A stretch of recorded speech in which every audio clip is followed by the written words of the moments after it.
Captain Singleton by Daniel Defoe. Narrated and presented by Golden Fiction Tales. The Life, Adventures, and Piracies of Captain Singleton. As it is usual for great persons, whose lives have been remarkable, and whose actions deserve recording to posterity, to insist much upon their originals, give full accounts of their families, and the histories of their ancestors. So, that I may be methodical, I shall do the same, though I can look but a very little way into my pedigree, as you will see presently. If I may believe the woman whom I was taught to call mother, I was a little boy, of about 2 years old, very well dressed, had a nursery made to attend me, who took me out on a fine summer's evening into the fields towards Islington, as she pretended, to give the child some air, a little girl being with her, of 12 or 14 years old, that lived in the neighborhood. The maid, whether by appointment or otherwise, meets with a fellow, her sweetheart. As I suppose, he carries her into a public house to give her a pot and a cake.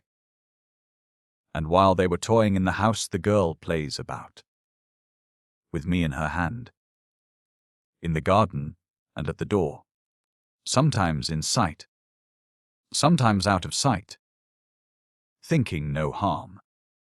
At this juncture comes by one of those sort of people who, it seems, made it their business to spirit away little children. This was a hellish trade in those days, and chiefly practiced where they found little children very well dressed, or for bigger children, to sell them to the plantations.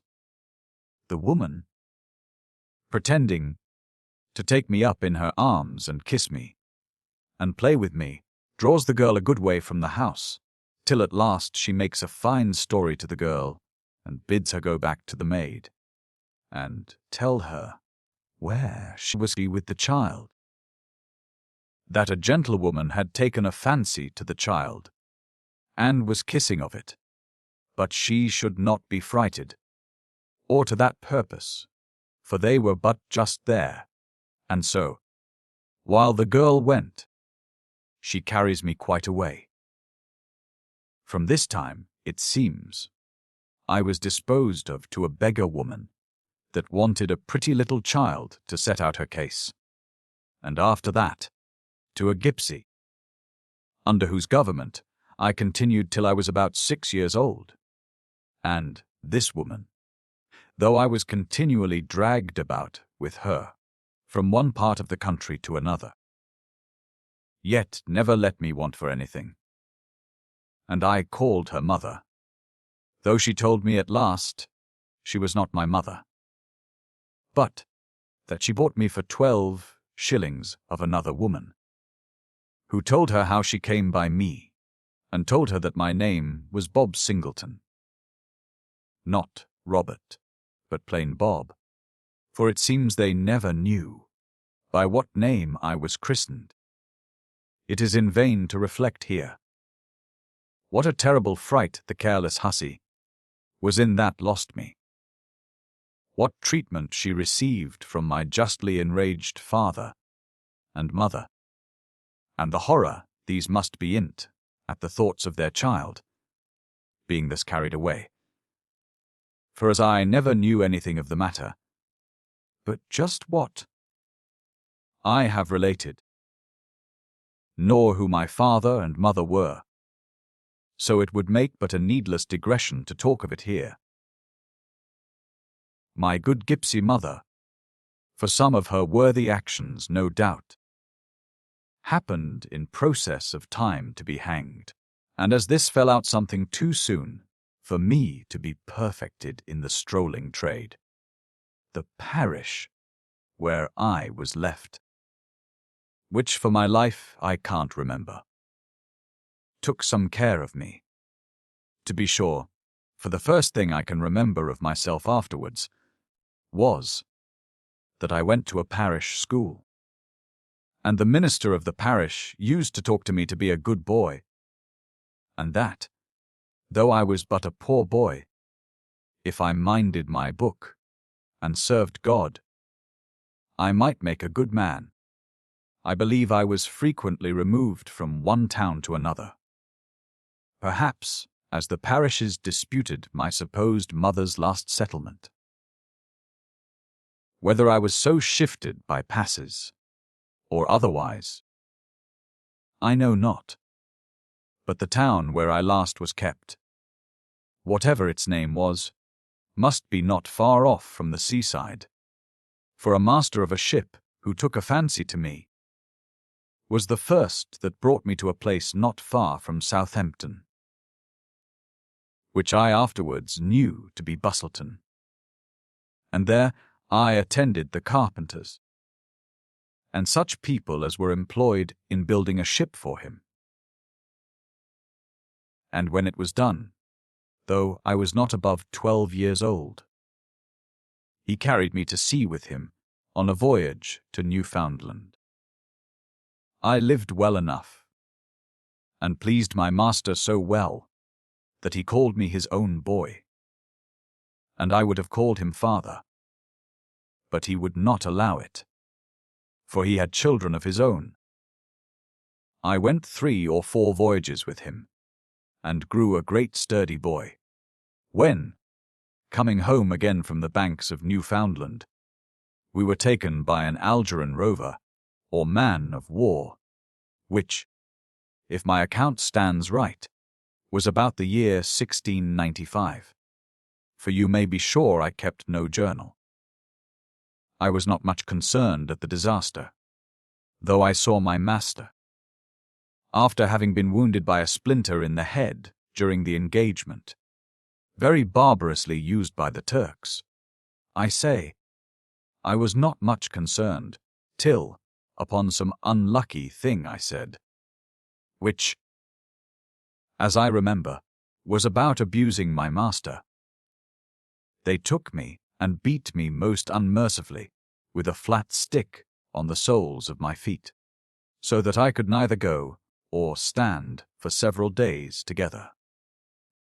But my good fortune was my friend upon this occasion, for, as they were sailing away with our ship in tow as a prize, steering for the straits, and in sight of the Bay of Cadiz, the Turkish rover was attacked by 2 great Portuguese men of war, and taken and carried into Lisbon. As I was not much concerned at my captivity, not indeed understanding the consequences of it, if it had continued, so I was not suitably sensible of my deliverance, nor, indeed, was it so much a deliverance to me as it would otherwise have been, for my master, who was the only friend I had in the world, died at Lisbon of his wounds, and I being then almost reduced to my primitive state, that is, of starving, had this addition to it, that it was in a foreign country too, where I knew nobody, and could not speak a word of their language. However, I fared better here than I had reason to expect. For when all the rest of our men had their liberty to go where they would, I, that knew not whether to go, stayed in the ship for several days, till at length one of the lieutenants, seeing me, inquired what that young English dog did there, and why they did not turn him on shore. I heard him, and partly understood what he meant, though not what he said, and began then to be in a terrible fright, for I knew not where to get a bit of bread, when the pilot of the ship, an old seaman, seeing me look very dull, came to me, and speaking broken English to me, told me I must be gone. "Whither must I go?" said I. "Where you will," said he. "Home to your own country, if you will." "How must I go thither?" said I. "Why, have you no friend?" said he. "No," said I, "not in the world, but that dog," pointing to the ship's dog, who, having stolen a piece of meat just before, had brought it close by me, and I had taken it from him, and ate it, for he has been a good friend, and brought me my dinner. "Well, well," says he, "you must have your dinner. Will you go with me?" "Yes," says I, "with all my heart." In short, the old pilot took me home with him, and used me tolerably well, though I fared hard enough, and I lived with him about 2 years, during which time he was soliciting his business, and at length got to be master or pilot under Don Garcia de Pimenteja de Caravallas, captain of a Portuguese galleon, or carrack, which was bound to go in the East Indies, and immediately having gotten his commission, put me on board to look after his cabin, in which he had stored himself with abundance of liquors, escapades, sugar, spices, and other things, for his accommodation in the voyage, and laid in afterwards a considerable quantity of European goods, fine lace and linen, and also baize, woolen cloth, stuffs, etc., under the pretence of his clothes. I was too young in the trade to keep any journal of this voyage, though my master, who was, for a Portuguese, a pretty good artist, prompted me to it, but my not understanding the language was one hindrance. At least it served me for an excuse. However, after some time, I began to look into his charts and books, and as I could write a tolerable hand, understood some Latin, and began to have a little smattering of the Portuguese tongue. So I began to get a superficial knowledge of navigation, but not such as was likely to be sufficient to carry me through a life of adventure, as mine was to be. In short, I learned several material things in this voyage among the Portuguese. I learned, particularly, to be an arrant thief and a bad sailor. And I think I may say they are the best masters for teaching both these of any nation in the world. We made our way for the East Indies, by the coast of Brazil.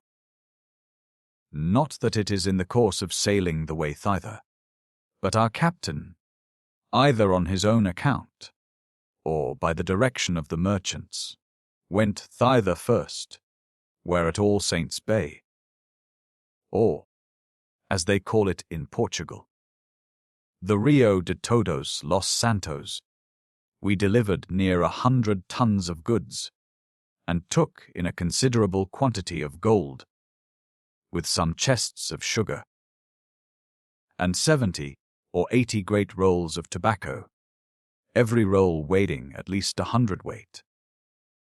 Here, being lodged on shore by my master's order, I had the charge of the captain's business, he having seen me very diligent for my own master, and in requital for his mistaken confidence, I found means to secure, that is to say, to steal, about 20 moidores out of the gold that was shipped on board by the merchants, and this was my first adventure.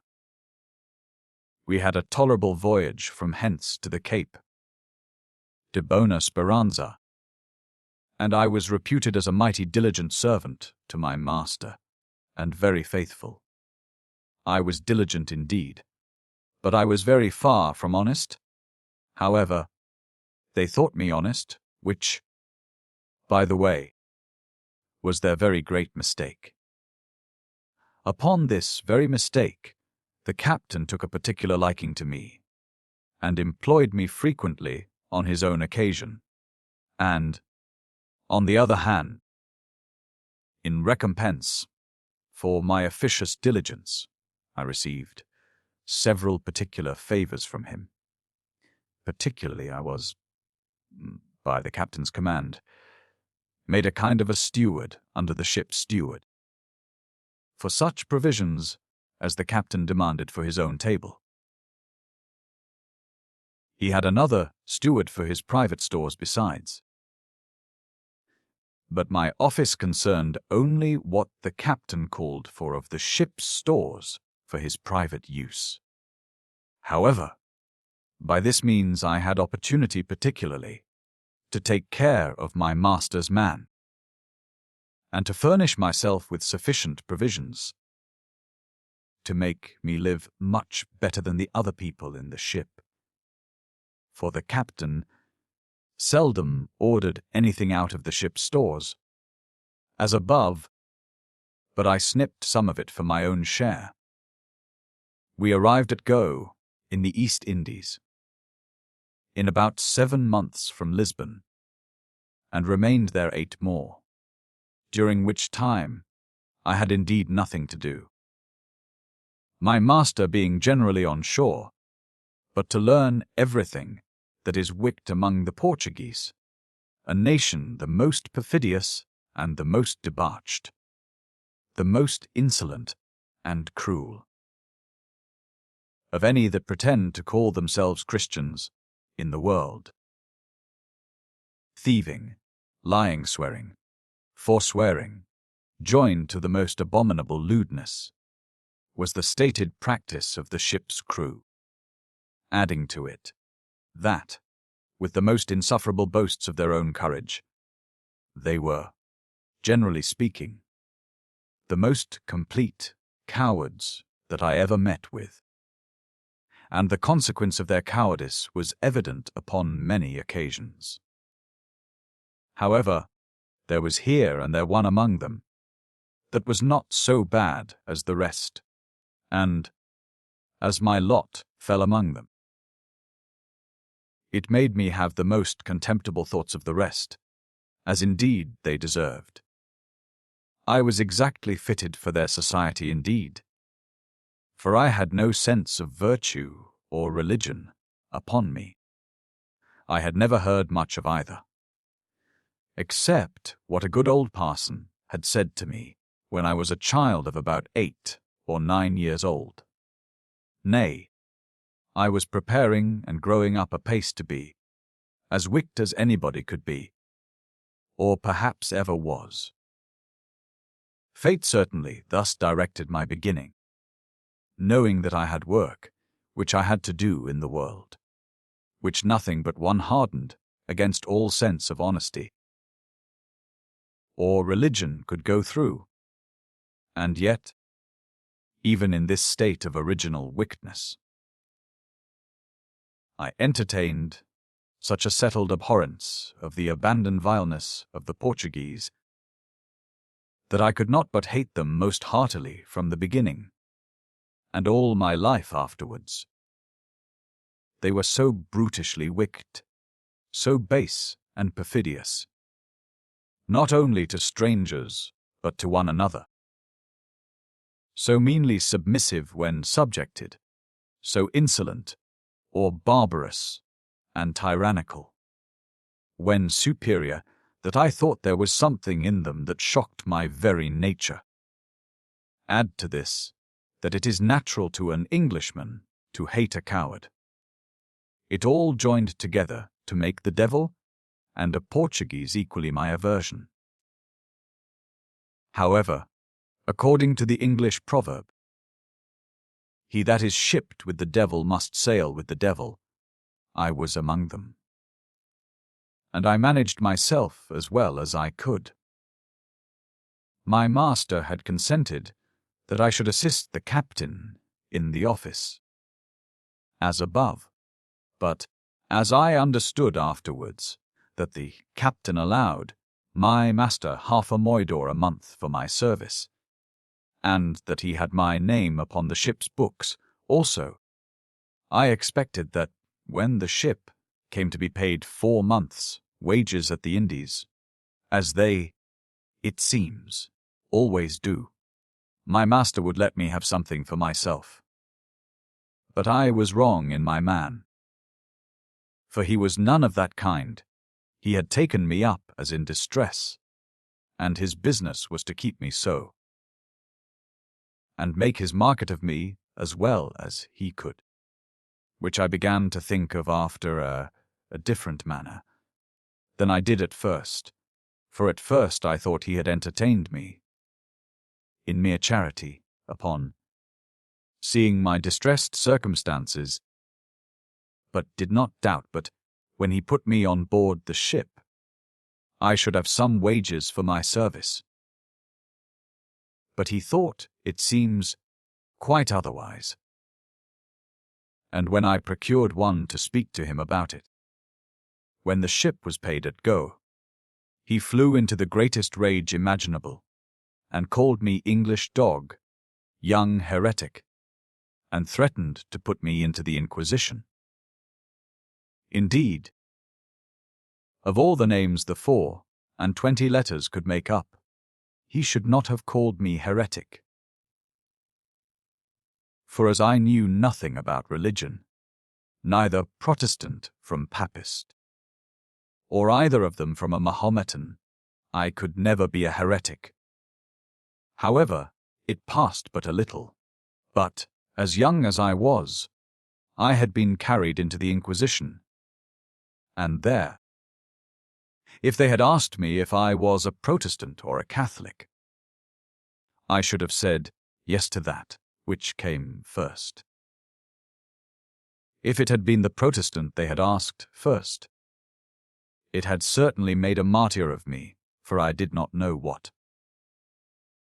But the very priest they carried with them, or chaplain of the ship, as we called him, saved me. For seeing me a boy entirely ignorant of religion, and ready to do or say anything they bid me, he asked me some questions about it, which he found I answered so very simply, that he took it upon him to tell them he would answer for my being a good Catholic. And he hoped he should be the means of saving my soul, and he pleased himself that it was to be a work of merit to him. So he made me as good a papist as any of them in about a week's time. I then told him my case about my master. How, it is true, he had taken me up in a miserable case on board a man of war at Lisbon, and I was indebted to him for bringing me on board this ship, that if I had been left at Lisbon, I might have starved, and the like. And therefore I was willing to serve him, but that I hoped he would give me some little consideration for my service, or let me know how long he expected I should serve him for nothing. It was all one. Neither the priest nor anyone else could prevail with him, but that I was not his servant, but his slave, that he took me in the Algerine, and that I was a Turk, only pretended to be an English boy to get my liberty, and he would carry me to the Inquisition as a Turk. This frighted me out of my wits, for I had nobody to vouch for me what I was, or from whence I came, but the good Pedro Antonio, for that was his name, cleared me of that part by a way I did not understand. For he came to me one morning with 2 sailors, and told me they must search me, to bear witness that I was not a Turk. I was amazed at them, and frighted, and did not understand them, nor could I imagine what they intended to do to me. However, stripping me, they were soon satisfied, and Father Anthony bade me be easy, for they could all witness that I was no Turk. So I escaped that part of my master's cruelty, and now I resolved from that time to run away from him if I could. But there was no doing of it there, for there were not ships of any nation in the world in that port, except 2 or 3 Persian vessels from Ormus, so that if I had offered to go away from him, he would have had me seized on shore and brought on board by force, so that I had no remedy but patience. And this he brought to an end too as soon as he could, for after this he began to use me ill, and not only to straiten my provisions, but to beat and torture me in a barbarous manner for every trifle, so that, in a word, my life began to be very miserable. The violence of this usage of me, and the impossibility of my escape from his hands, set my head a-working upon all sorts of mischief. And in particular I resolved, after studying all other ways, to deliver myself. And finding all ineffectual, I resolved to murder him. With this hellish resolution in my head, I spent whole nights and days contriving how to put it in execution, the devil prompting me very warmly to the fact. I was indeed entirely at a loss for the means, for I had neither gun or sword, nor any weapon to assault him with. Poison I had my thoughts much upon, but knew not where to get any, or, if I might have got it, I did not know the country word for it, or by what name to ask for it. In this manner I quitted the fact intentionally, 100 times, but Providence, either for his sake or for mine, always frustrated my designs, and I could never bring it to pass. So I was obliged to continue in his chains till the ship, having taken in her loading, set sail for Portugal. I can say nothing here to the manner of our voyage, for, as I said, I kept no journal, but this I can give an account of, that having been once as high as the Cape of Good Hope, as we call it, or Cabo di Bona Speranza, as they call it, we were driven back again by a violent storm from the west-southwest, which held us 6 days, and nights a great way to the eastward. And after that, standing afore the wind for several days more, we at last came to an anchor on the coast of Madagascar. The storm had been so violent that the ship had received a great deal of damage, and it required some time to repair her. So, standing in nearer the shore, the pilot, my master, brought the ship into a very good harbor, where we rid in 26 fathoms water, about half a mile from the shore. While the ship rode here, happened a most desperate mutiny among the men, upon account of some deficiency in their allowance, which came to that height that they threatened the captain to set him on shore, and go back with the ship to go. I wished they would with all my heart, for I was full of mischief in my head, and ready enough to do any. So, though I was but a boy, as they called me, yet I prompted the mischief all I could, and embarked in it so openly, that I escaped very little being hanged in the first and most early part of my life, for the captain had some notice that there was a design laid by some of the company to murder him. And having, partly by money and promises, and partly by threatening and torture, brought 2 fellows to confess the particulars, and the names of the persons concerned, they were presently apprehended, till, one accusing another, no less than 16 men were seized and put into irons, whereof I was one. The captain, who was made desperate by his danger, resolving to clear the ship of his enemies, tried us all, and we were all condemned to die. The manner of his process I was too young to take notice of, but the purser and one of the gunners were hanged immediately, and I expected it with the rest. I do not remember any great concern I was under about it, only that I cried very much, for I knew little then of this world, and nothing at all of the next. However, the captain contented himself with executing these two, and some of the rest. Upon their humble submission and promise of future good behavior, were pardoned. But 5 were ordered to be set on shore, on the island, and left there, of which I was one. My master used all his interest with the captain to have me excused, but could not obtain it. For somebody having told him that I was one of them, who was singled out to have killed him. What an ear! When my master desired I might not be set on shore, the captain told him I should stay on board if he desired it, but then I should be hanged. So he might choose for me which he thought best. The captain, it seems, was particularly provoked at my being concerned in the treachery, because of his having been so kind to me, and of his having singled me out to serve him.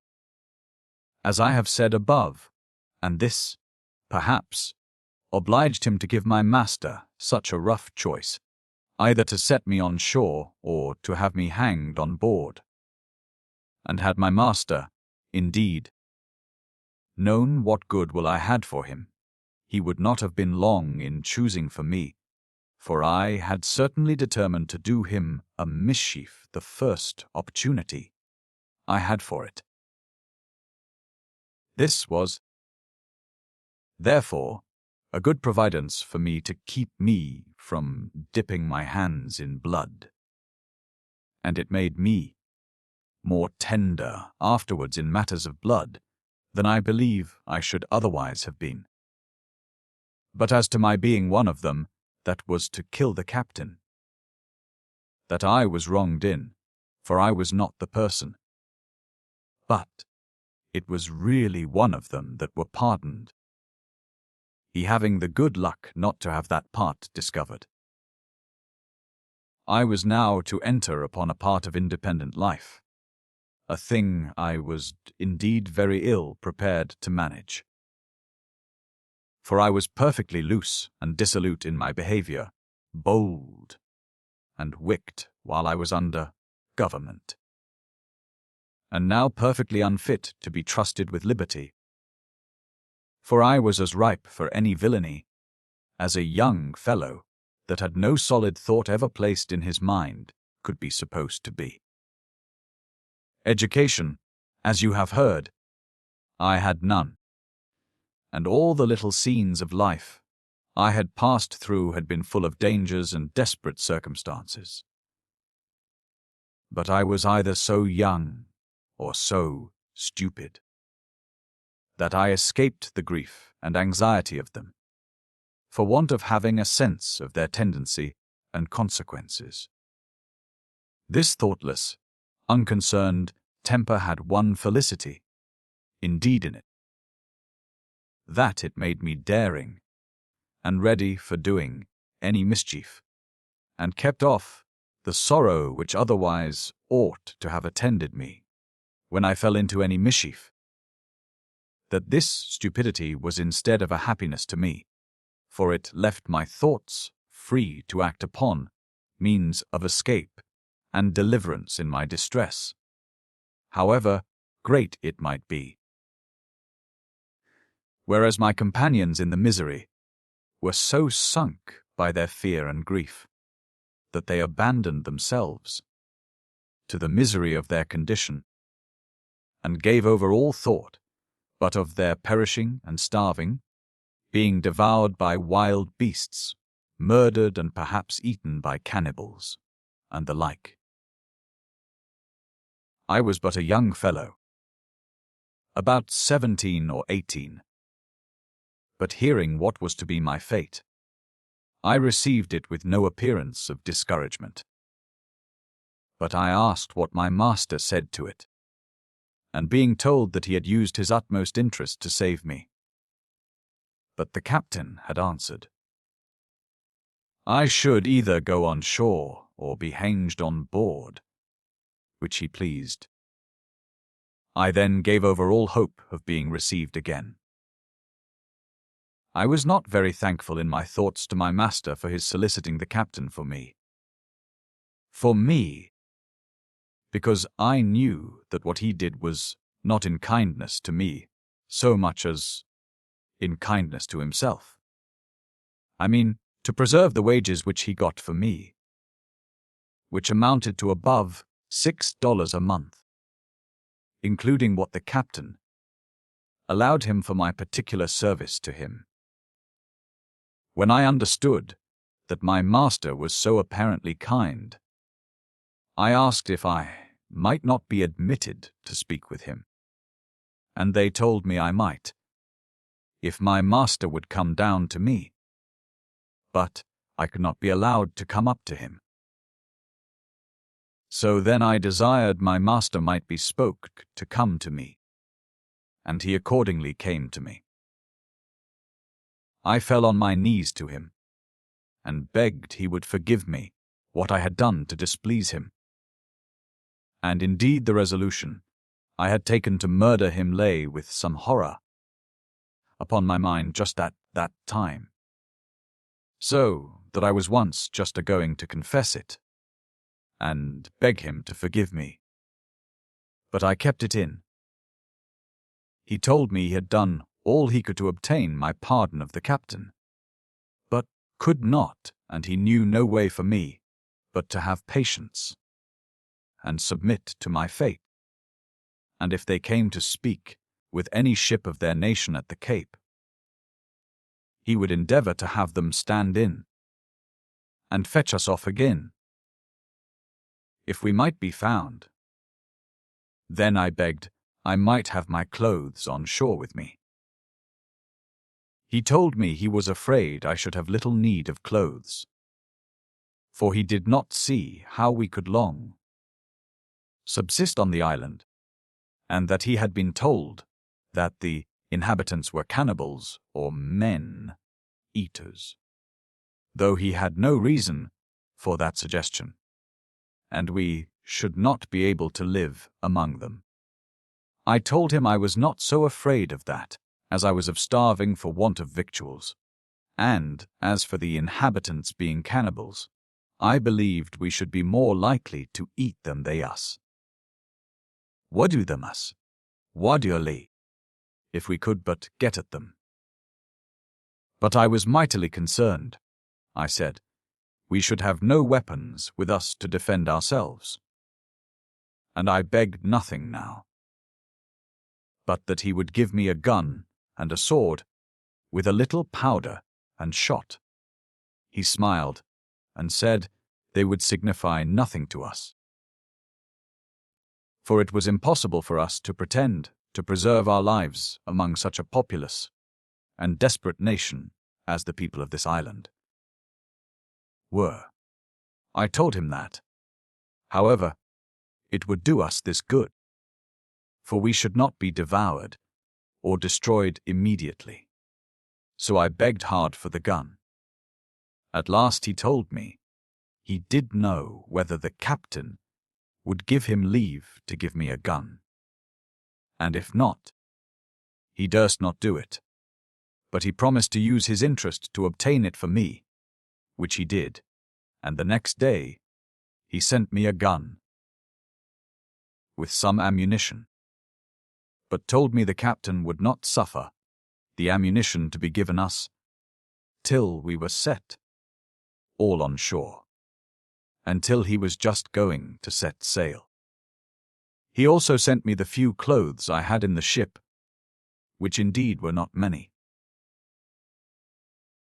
2 days after this, we were all carried on shore together.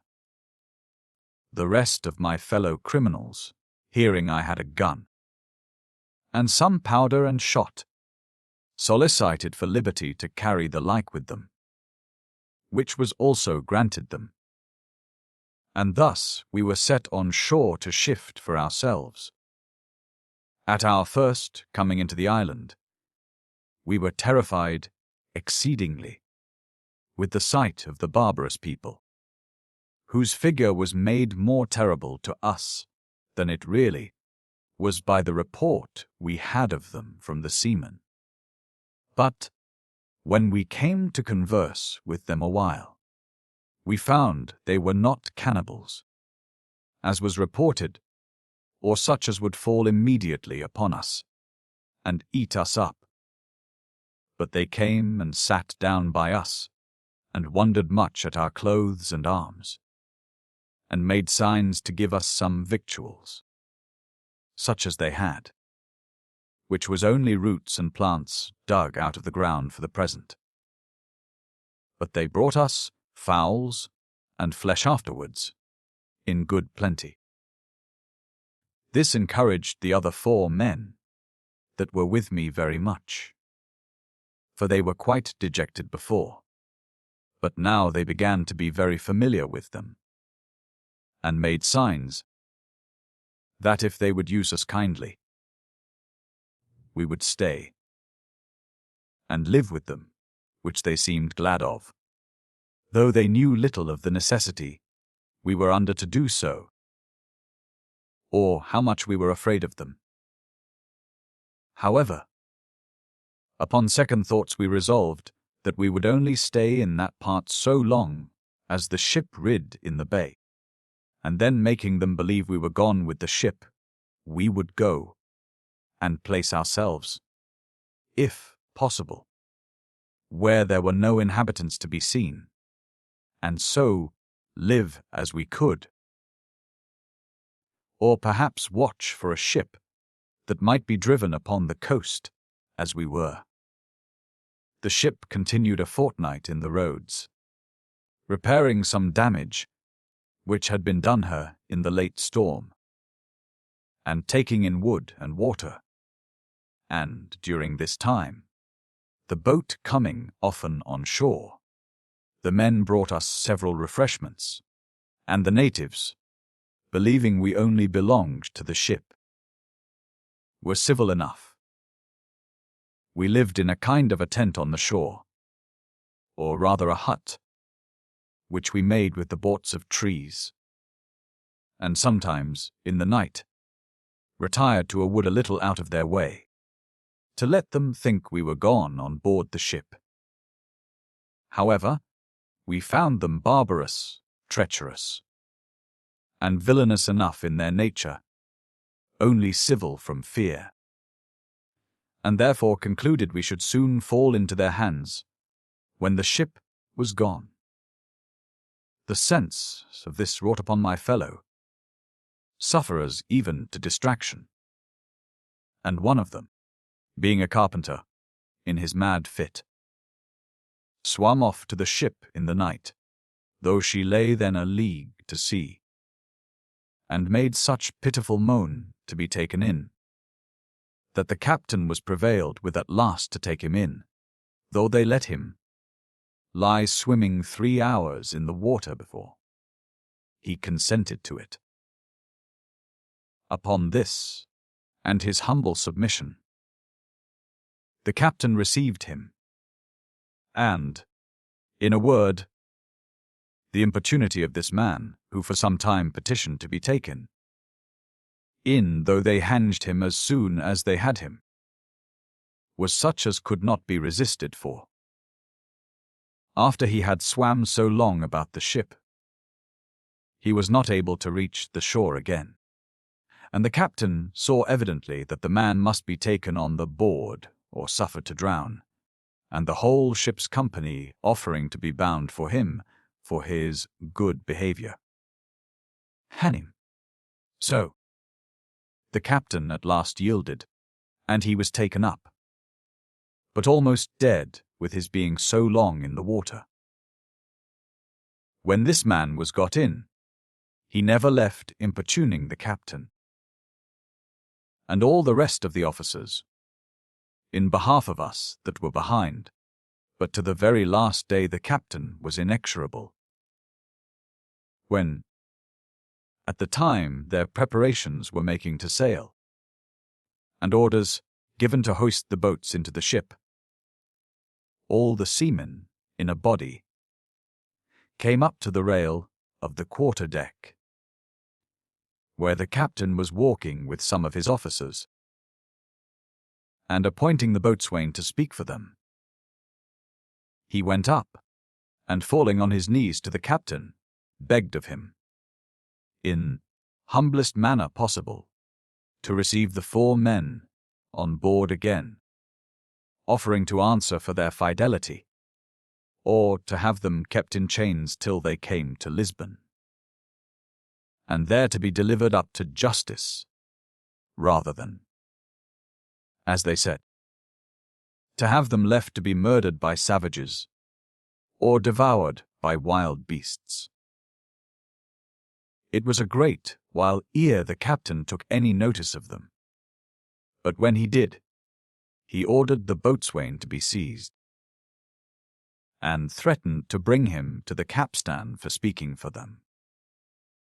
Upon this severity, one of the seamen, bolder than the rest, but still with all possible respect to the captain, besought his honour, as he called him, that he would give leave to some more of them to go on shore and die with their companions, or, if possible, to assist them to resist the barbarians.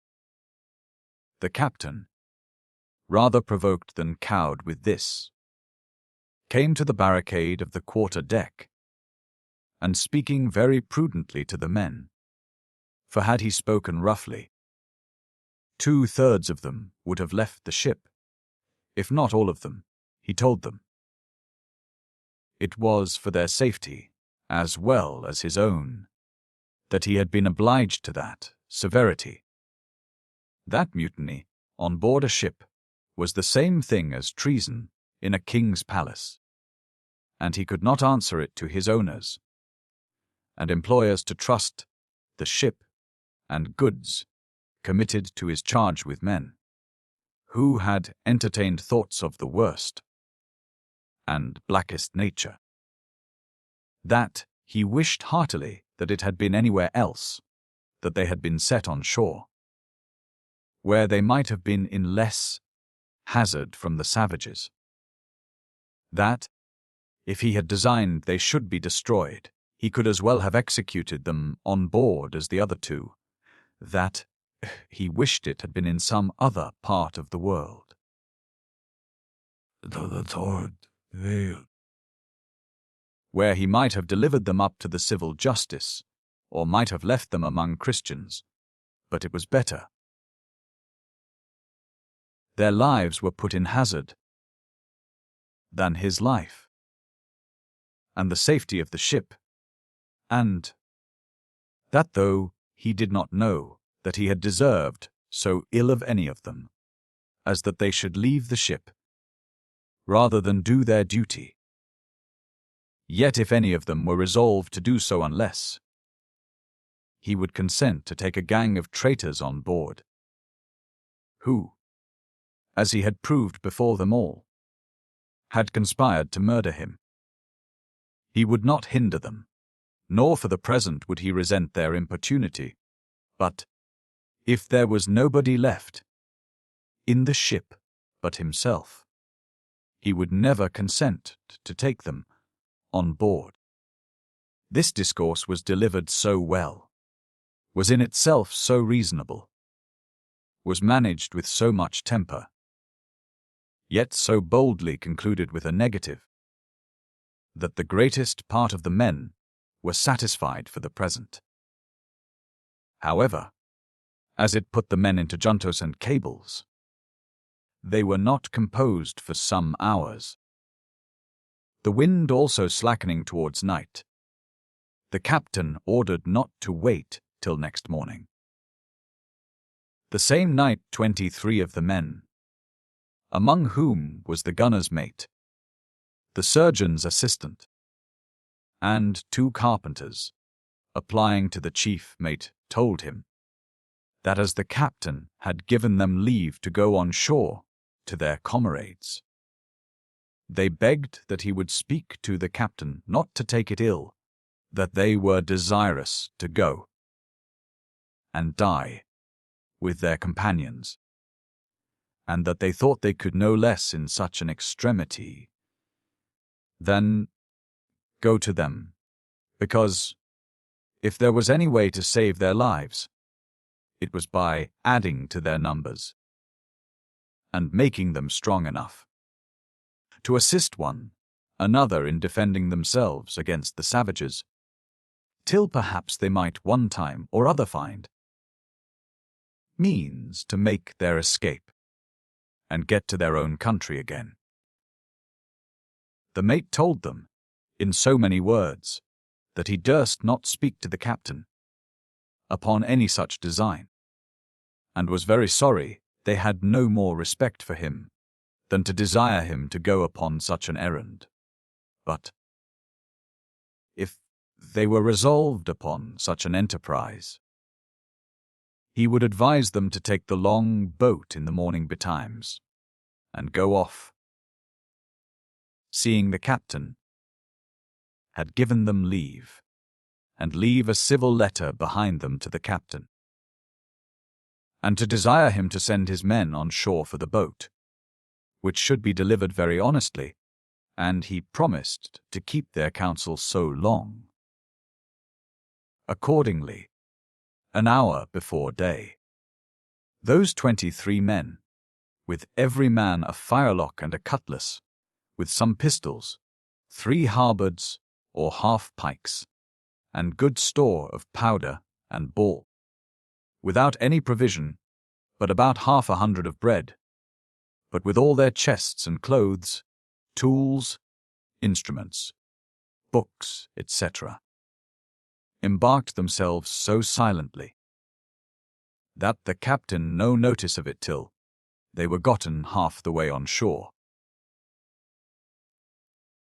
As soon as the captain heard of it, he called for the gunner's mate, the chief gunner being at the time sick in his cabin, and ordered to fire at them. But, to his great mortification, the gunner's mate was one of the number, and was gone with them. And indeed it was by this means they got so many arms, and so much ammunition. When the captain found how it was, and that there was no help for it, he began to be a little appeased, and made light of it, and called up the men, and spoke kindly to them, and told them he was very well satisfied in the fidelity and ability of those that were now left, and that he would give to them, for their encouragement, to be divided among them, the wages which were due to the men that were gone. Well, Bodie, and that it was a great satisfaction to him that the ship was free from such a mutinous rabble, who had not the least reason for their discontent.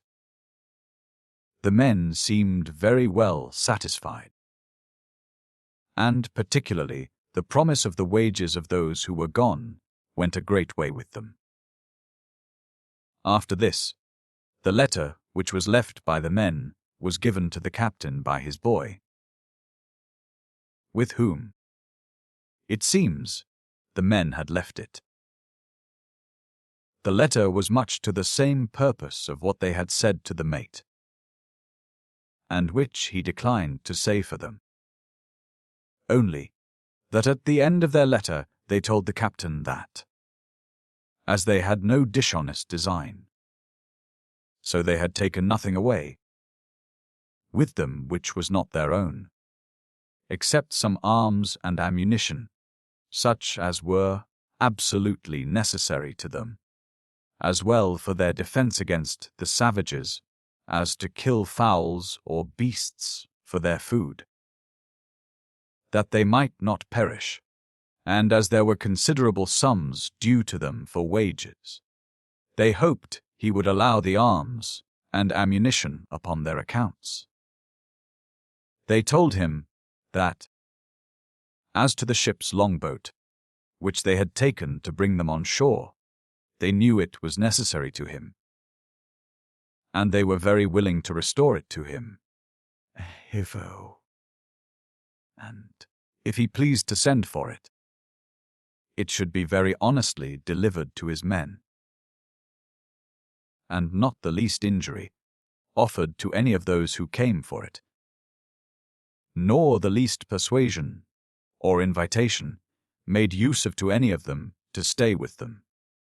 And, at the bottom of the letter, they very humbly besought him that, for their defense, and for the safety of their lives, he would be pleased to send them a barrel of powder and some ammunition, and give them leave to keep the mast and sail of the boat, that if it was possible for them to make themselves a boat of any kind, they might shift off to sea, to save themselves in such part of the world as their fate should direct them to.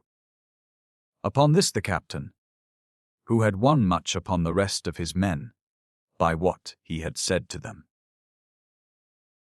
and was very easy as to the general peace, for it was very true that the most mutinous of the men were gone, came out to the quarter deck, and, calling the men together, let them know the substance of the letter, and told the men that, however, they had not deserved such civility from him, yet he was not willing to expose them more than they were willing to expose themselves. He was inclined to send them some ammunition, and as they had desired but 1 barrel of powder, he would send them 2 barrels, and shot, or lead and moulds to make shot, in proportion, and to let them see that he was civiler to them than they deserved. He ordered a cask of arrack and a great bag of bread to be sent them for subsistence, till they should be able to furnish themselves. The rest of the men applauded the captain's generosity, and every one of them sent us something or other. And about 3 in the afternoon the pinnace came on shore, and brought us all these things, which we were very glad of, and returned the long boat accordingly. And as to the men that came with the pinnace, as the captain had singled out such men as he knew would not come over to us, so they had positive orders not to bring any one of us on board again, upon pain of death, and indeed both were so true to our points, that we neither asked them to stay, nor they us to go. We were now a good troop, being in all 27 men, very well armed, and provided with everything but victuals. We had 2 carpenters among us, a gunner, and, which was worth all the rest, a surgeon or doctor, that is to say, he was an assistant to a surgeon at Go, and was entertained as a supernumerary with us. The carpenters had brought all their tools, the doctor all his instruments and medicines, and indeed we had a great deal of baggage. That is to say, on the whole, for some of us had little more than the clothes on our backs, of whom I was one. But I had one thing which none of them had. That is, I had the 22 moidores of gold which I had stole at the Brazils, and 2 pieces of 8. The 2 pieces of 8 I showed, and 1 moidore, and none of them ever suspected that I had any more money in the world, having been known to be only a poor boy taken up in charity, as you have heard, and used like a slave, and in the worst manner of a slave, by my cruel master the pilot. It will be easy to imagine we four that were left at first were joyful, nay, even surprised with joy at the coming of the rest, though at first we were frighted and thought they came to fetch us back to hang us. Too odd. But they took ways quickly to satisfy us that they were in the same condition with us, only with this additional circumstance. Theirs was voluntary, and ours by force. The first piece of news they told us after the short history of their coming away was that our companion was on board. But how he got thither we could not imagine, for he had given us the slip, and we never imagined he could swim so well as to venture off to the ship, which lay at so great a distance.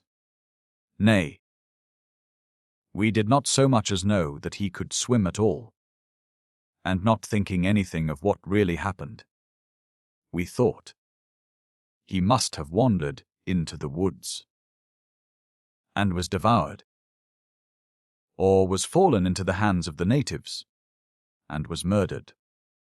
And these thoughts filled us with fears enough, and of several kinds, about its being some time or other our lot to fall into their hands also. But hearing how he had with much difficulty been received on board the ship again and pardoned, we were much better satisfied than before, being now, as I have said, a considerable number of us, and in condition to defend ourselves. The first thing we did was to give everyone his hand, that we would not separate from one another upon any occasion whatsoever, but that we would live and die together, that we would kill no food, but that we would distribute it in public, and that we would be in all things guided by the majority, and not insist upon our own resolutions in anything if the majority were against it, that we would appoint a captain among us to be our governor or leader during pleasure, that, while he was in office, we would obey him without reserve, on pain of death, and that everyone should take turn. But the captain was not to act in any particular thing without advice of the rest, and by the majority. Having established these rules, we resolved to enter into some measures for our food, and for conversing with the inhabitants or natives of the island for our supply. As for food, they were at first very useful to us, but we soon grew wary of them, being an ignorant, ravenous, brutish sort of people, even worse than the natives of any other country that we had seen, and we soon found that the principal part of our subsistence was to be had by our guns, shooting of deer and other creatures, and fowls of all other sorts, of which there is abundance. We found the natives did not disturb or concern themselves much about us, nor did they inquire, or perhaps know, whether we stayed among them or not, much less that our ship was gone quite away, and had cast us off, as was our case, for the next morning. After we had sent back the long boat, the ship stood away to the southeast, and in 4 hours' time was out of our sight.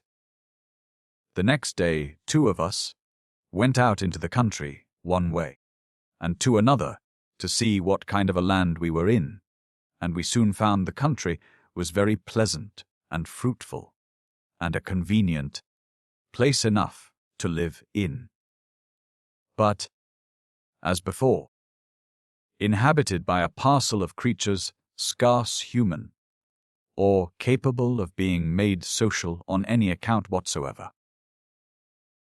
We found the place full of cattle and provisions, but whether we might venture to take them, where we could find them, or not, we did not know, and though we were under a necessity to get provisions, yet we were loth to bring down a whole nation of devils upon us at once. And therefore some of our company agreed to try to speak with some of the country, if we could, that we might see what course was to be taken with them. 11 of our men went on this errand, well armed and furnished for defense. They brought word that they had seen some of the natives, who appeared very civil to them, but very shy and afraid, seeing their guns, for it was easy to perceive that the natives knew what their guns were, and what use they were of.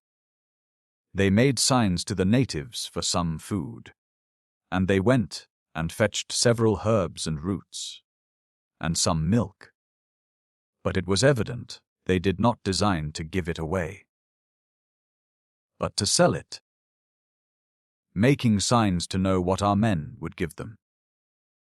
Our men were perplexed at this, for they had nothing to barter. However, one of the men pulled out a knife and showed them, and they were so fond of it that they were ready to go together by the ears for the knife.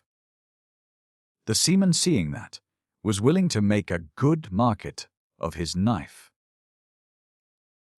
the tife, and keeping them chaffering about it a good while, some offered him roots, and others milk. At last one offered him a goat for it, which he took. Then another of our men showed them another knife, but they had nothing good enough for that.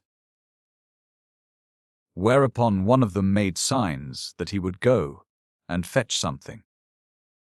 So our men stayed 3 hours for their return, when they came back and brought him a small-sized, thick, short cow, very fat and good meat, and gave him for his knife. This was a good market, but our misfortune was we had no merchandise, for our knives were as needful to us as to them, and but that we were in distress for food, and must of necessity have some, these men would not have parted with their knives.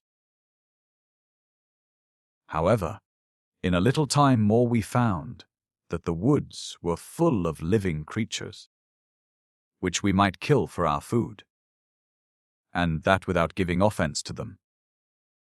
So that our men went daily out a-hunting, and never failed in killing something or other, for, as to the natives, we had no goods to barter, and for money, all the stock among us would not have subsisted us long. However, we called a general council to see what money we had, and to bring it all together, that it might go as far as possible. And when it came to my turn, I pulled out a moidor and the $2 I spoke of before. This moidor I ventured to show, that they might not despise me too much for adding too little to the store, and that they might not pretend to search me. And they were very civil to me, upon the presumption that I had been so faithful to them as not to conceal anything from them. But our money did us little service, for the people neither knew the value or the use of it, nor could they justly rate the gold in proportion with the silver, so that all our money, which was not much when it was all put together, would go but a little way with us. That is to say, to buy us provisions. Our next consideration was to get away from this cursed place, and whether to go. When my opinion came to be asked, I told them I would leave that all to them. And I told them I had rather they would let me go into the woods to get them some provisions than consult with me, for I would agree to whatever they did. But they would not agree to that, for they would not consent that any of us should go into the woods alone, for though we had yet seen no lion, tigers, or the woods, we were assured there were in the island, and were many in the island. Oh, besides other creatures as dangerous, and perhaps worse, as we afterwards found by our own experience. We had many adventures in the woods for our provisions, and often met with wild and terrible beasts, which we could not call by their names, but as they were, like us, seeking their prey, but were themselves good for nothing, so we disturbed them as little as possible. Our consultations concerning our escape from this place, which, as I have said, we were now upon, ended in this only, that as we had 2 carpenters among us, and that they had tools almost of all sorts with them, we should try to build us a boat to go off to sea with, and that then, perhaps, we might find our way back to go, or land on some more proper place to make our escape. The counsels of this assembly were not of great moment, yet as they seemed to be introductory of many more remarkable adventures which happened under my conduct hereabouts many years after, I think this miniature of my future enterprises may not be unpleasant to relate. To the building of a boat, I made no objection, and away they went to work immediately.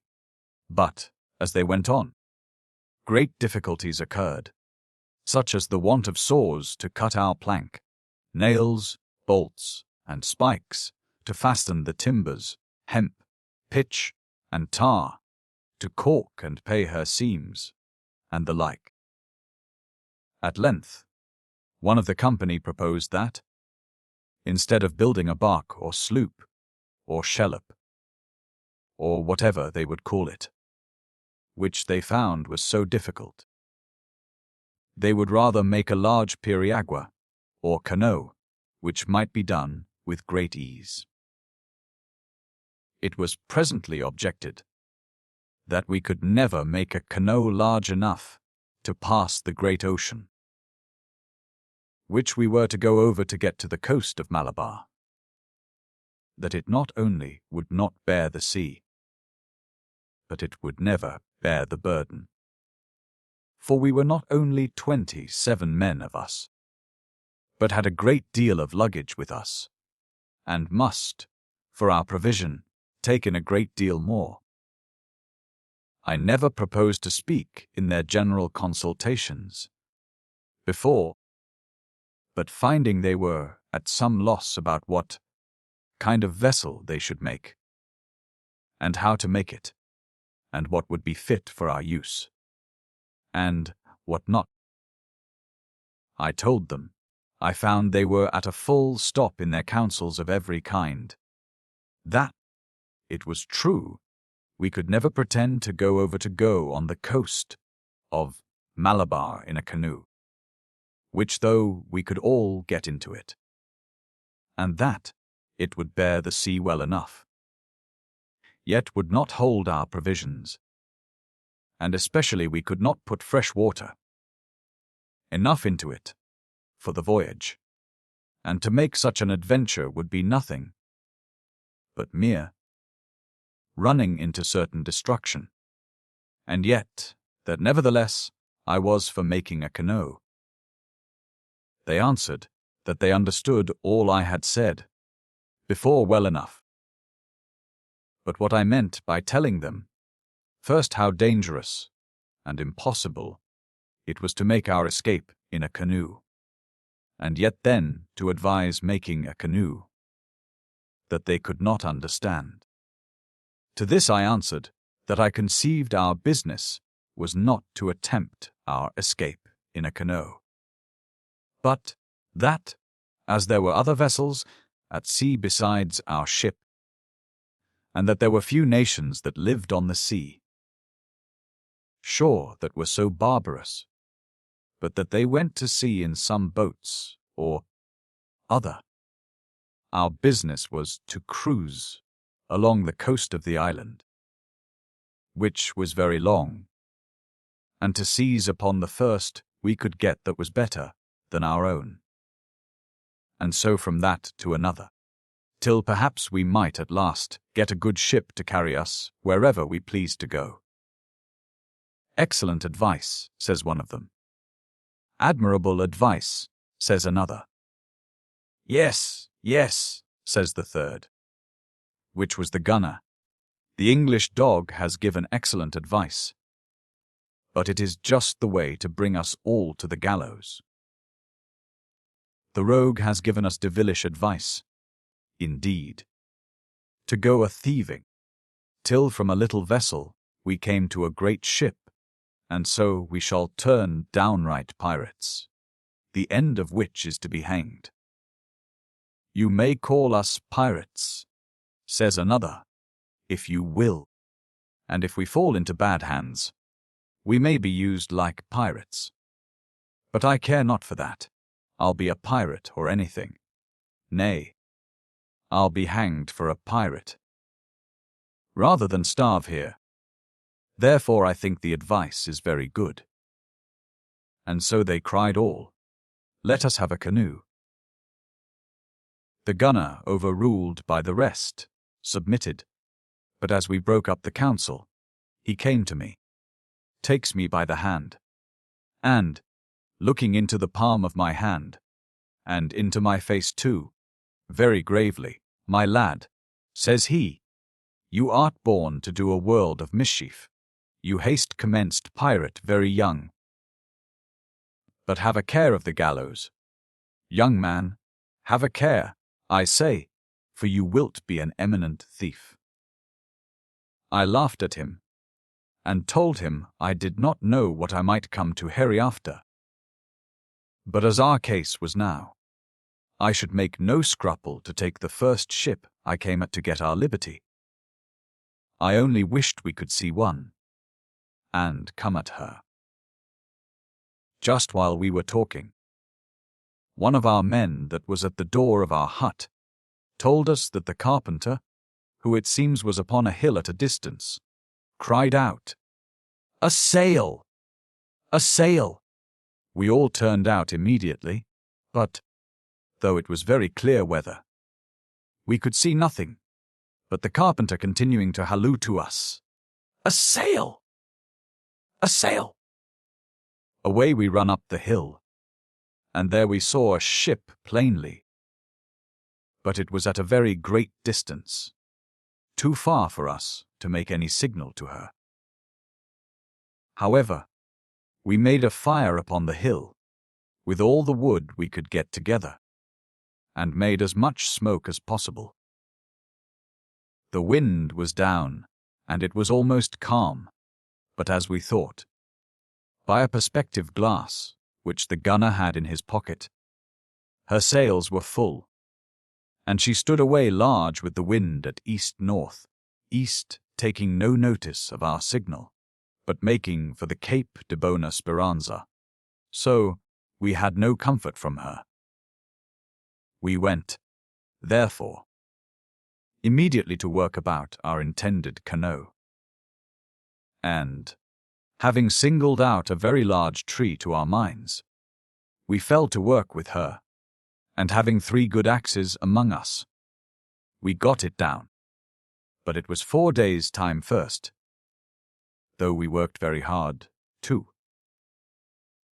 I do not remember what wood it was, or exactly what dimensions, but I remember that it was a very large one, and we were as much encouraged when we launched it, and found it swam upright and steady, as we would have been at another time if we had had a good man of war at our command.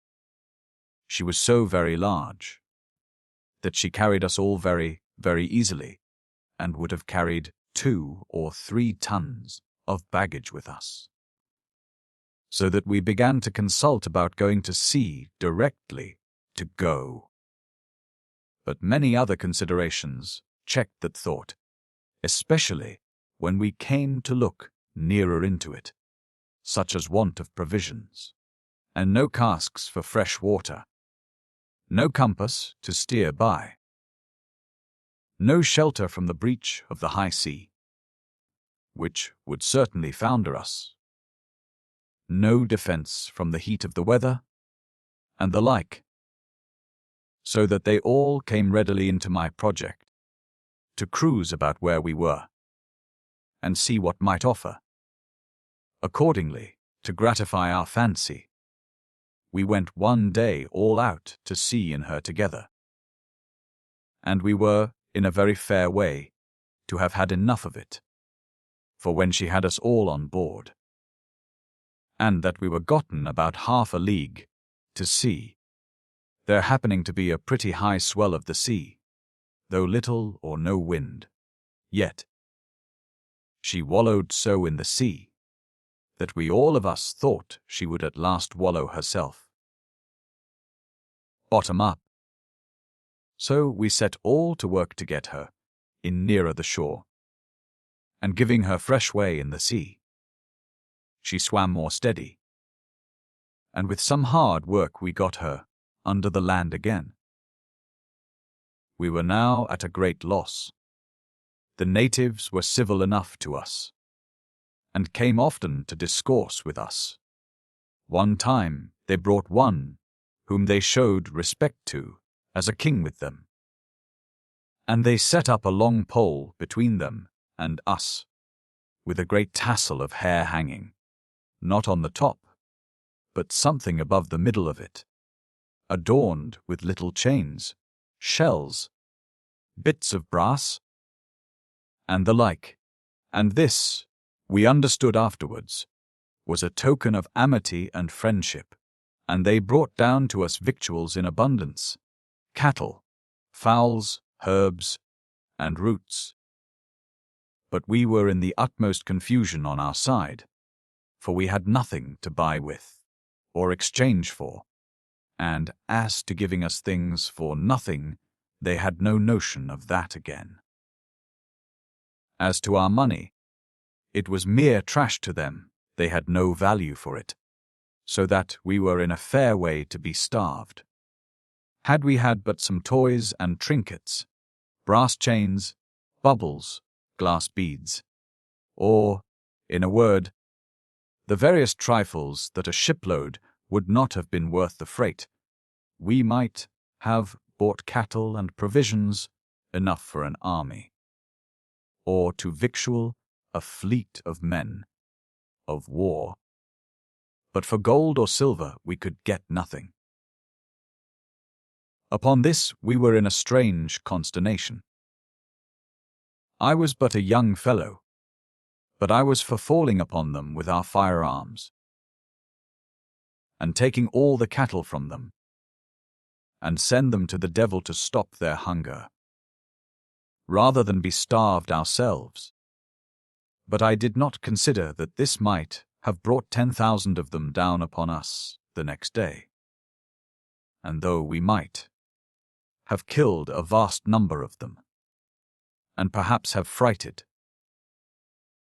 the rest, yet their own desperation, and our small number, would have animated them so that, one time or other, they would have destroyed us all.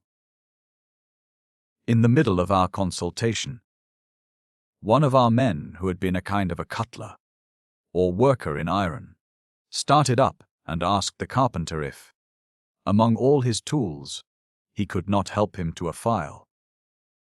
"Yes," says the carpenter, "I can." but it is a small one. The smaller the better, says the other. Upon this he goes to work, and first by heating a piece of an old broken chisel in the fire, and then with the help of his file, he made himself several kinds of tools for his work. Then he takes 3 or 4 pieces of 8, and beats them out with a hammer upon a stone, till they were very broad and thin. Then he cuts them out into the shape of birds and beasts. He made little chains of them for bracelets and necklaces, and turned them into so many devices of his own head, that it is hardly to be expressed. When he had for about a fortnight exercised his head and hands at this work, we tried the effect of his ingenuity, and, having another meeting with the natives, were surprised to see the folly of the poor people. For a little bit of silver cut in the shape of a bird, we had 2 cows, and, which was our loss, if it had been in brass, it had been still of more value. For one of the bracelets, made of chain work, we had as much provision of several sorts as would fairly have been worth, in England, 15 or 16 pounds, and so of all the rest. Thus, that which when it was in coin was not worth 6pence to us, when thus converted into toys and trifles, was worth 100 times its real value, and purchased for us anything we had occasion for. In this condition, we lived upwards of a year, but all of us began to be very much tired of it, and, whatever came of it, resolved to attempt an escape. We had furnished ourselves with no less than 3 very good canoes, and as the monsoons, or trade, winds, generally affect that country, blowing in most parts of this island 6 months of a year one way, and the other 6 months another way, we concluded we might be able to bear the sea well enough. But always, when we came to look into it, the want of fresh water was the thing that put us off from such an adventure. For it is a prodigious length, and what no man on earth could be able to perform without water to drink. Being thus prevailed upon by our own reason to set the thoughts of that voyage aside, we had then but 2 things before us. One was to put to sea the other way, that is, west, and go away for the Cape of Good Hope, where, first or last, we should meet with some of our own country's ships, or else to put for the mainland of Africa, and either travel by land, or sail along the coast towards the Red Sea, where we should, first or last, find a ship of some nation or other that would take us up, or perhaps we might take them up, which, by the by, was the thing that always ran in my head. It was our ingenious cutler, whom ever after we called Silversmith, that had proposed this, but the gunner told him that he had been in the Red Sea in a Malabar sloop, and he knew this, that if we went into the Red Sea, we should either be killed by the wild Arabs, or taken and made slaves of by the Turks, and therefore he was not for going that way. Upon this I took occasion to put in my vote again. Why, said I, do we talk of being killed by the Arabs, or made slaves of by the Turks? Are we not able to board almost any vessel we shall meet within those seas, and, instead of their taking us, we to take them? Well done, pirate, said the gunner, he that had looked in my hand, and told me I should come to the gallows. "I'll say that for him," says he. "He always looks the same way. But I think of my conscience. It is our only way now." "Don't tell me," says I, "of being a pirate. We must be pirates, or anything, to get fairly out of this cursed place." In a word, they concluded all by my advice, that our business was to cruise for anything we could see. "Why, then," said I to them, "our first business is to see if the people upon this island have no navigation, and what boats they use. And, if they have any better or bigger than ours, let us take one of them." First, indeed, all our aim was to get, if possible, a boat with a deck and a sail. For then we might have saved our provisions, which otherwise we could not. We had, to our great good fortune, one sailor among us, who had been assistant to the cook. He told us that he would find a way how to preserve our beef without cask or pickle, and this he did effectually by curing it in the sun, with the help of saltpeter. Of which was great plenty in the island, so that, before we found any method for our escape, we had dried the flesh of 6 or 7 cows and bullocks, and 10 or 12 goats. And it relished so well that we never gave ourselves the trouble to boil it when we ate it, but either broiled it or ate it dry. But our main difficulty about fresh water still remained, for we had no vessel to put any into, much less to keep any for our going to sea. But our first voyage being only to coast the island, we resolved to venture, whatever the hazard or consequence of it might be. And in order to preserve as much fresh water as we could, our carpenter made a well athwart the middle of one of our canoes, which he separated from the other parts of the canoe, so as to make it tight to hold the water, and covered, so as we might step upon it. And this was so large that it held near a hogshead of water very well. I cannot better describe this well than by the same kind which the small fishing boats in England have to preserve their fish alive in, only that this, instead of having holes to let the salt water in, was made sound every way to keep it out, and it was the first invention, I believe, of its kind for such an use. But necessity is a spur to ingenuity and the mother of invention. It wanted but a little consultation to resolve now upon our voyage.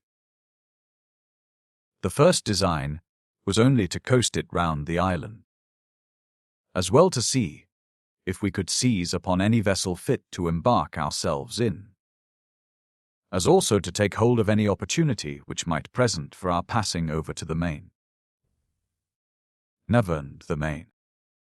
And therefore our resolution was to go on the inside or west shore of the island, where, at least at one point, the land stretching a great way to the north west. The distance is not extraordinary great from the island to the coast of Africa. Such a voyage, and with such a desperate crew, I believe was never made. For it is certain we took the worst side of the island to look for any shipping, especially for shipping of other nations, this being quite out of the way. However, we put to sea. After taking all our provisions and ammunition, bag and baggage, on board, we had made both mast and sail for our 2 large periagus, and the other we paddled along as well as in we could. Duras. We could. But, when a gale sprung up, we took her in tow.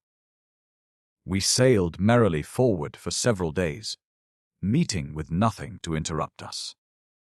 We saw several of the natives in small canoes catching fish, and sometimes we endeavored to come near enough to speak with them, but they were always shy and afraid of us, making in for the shore as soon as we attempted it, till one of our company remembered the signal of friendship which the natives made us from the south part of the island, that is, of setting up a long pole, and put us in mind that perhaps it was the same thing to them as a flag of truce to us. So we resolved to try it. And accordingly, the next time we saw any of their fishing boats at sea, we put up a pole in our canoe that had no sail, and rowed towards them. As soon as they saw the pole, they stayed for us, and as we came nearer paddled towards us. When they came to us, they showed themselves very much pleased, and gave us some large fish, of which we did not know the names, but they were very good. It was our misfortune still that we had nothing to give them in return, but our artist, of whom I spoke before, gave them 2 little thin plates of silver, beaten, as I said before, out of a piece of 8. They were cut in a diamond square, longer one way than the other, and a hole punched at one of the longest corners. This they were so fond of, that they made us stay till they had cast their lines and nets again, and gave us as many fish as we cared to have. All this while we had our eyes upon their boats, viewed them very narrowly, and examined whether any of them were fit for our turn. But they were poor, sorry things. Their sail was made of a large mat, only one that was of a piece of cotton stuff fit for little, and their ropes were twisted flags of no strength, so we concluded we were better as we were, and let them alone. We went forward to the north, keeping the coast close on board for 12 days together, and having the wind at east and east-southeast. We made very fresh way. We saw no towns on the shore, but often saw some huts by the water, side upon the rocks, and always abundance of people about them, who we could perceive run together to stare at us. It was as odd a voyage as ever man went. We were a little fleet of 3 ships, and an army of between 20 and 30 as dangerous fellows as ever they amongst them. Habit, asked them, and had they known what we were, they would have compounded to give us everything we desired to be rid of us. On the other hand, we were as miserable as nature could well make us to be. For we were upon a voyage, and no voyage. We were bound somewhere, and nowhere. For though we knew what we intended to do, we did really not know what we were doing. We went forward and forward by a northerly course, and as we advanced the heat increased, which began to be intolerable to us, who were on the water, without any covering from heat or wet. Besides, we were now in the month of October, or thereabouts, in a southern latitude, and as we went every day nearer the sun came also every day nearer to us, till at last we found ourselves in the latitude of 20 degrees, and having passed the tropic about 5 or 6 days before that. In a few days sun would be in the zenith, just over our heads. Upon these considerations, we resolved to seek for a good place to go on shore again, and pitch our tents, till the heat of the weather abated. We had by this time measured half the length of the island, and were come to that part where the shore tending away to the north west promised fair to make our passage over to the mainland of Africa much shorter than we expected. But, notwithstanding that, we had good reason to believe it was about 120 leagues. So, the heats considered, we resolved to take harbour. Besides, our provisions were exhausted, and we had not many days' store left. Accordingly, putting in for the shore early in the morning, as we usually did once in 3 or 4 days for fresh water, we sat down and considered whether we would go on or take up our standing there. But upon several considerations, too long to repeat here, we did not like the place, so we resolved to go on a few days longer. After sailing on northwest by north, with a fresh gale at southeast about 6 days, we found, at a great distance, a large promontory or cape of land, pushing out a long way into the sea, and as we were exceeding fond of seeing what was beyond the cape, we resolved to double it before we took into harbour. So we kept on our way, the gale continuing, and yet it was 4 days more before we reached the cape.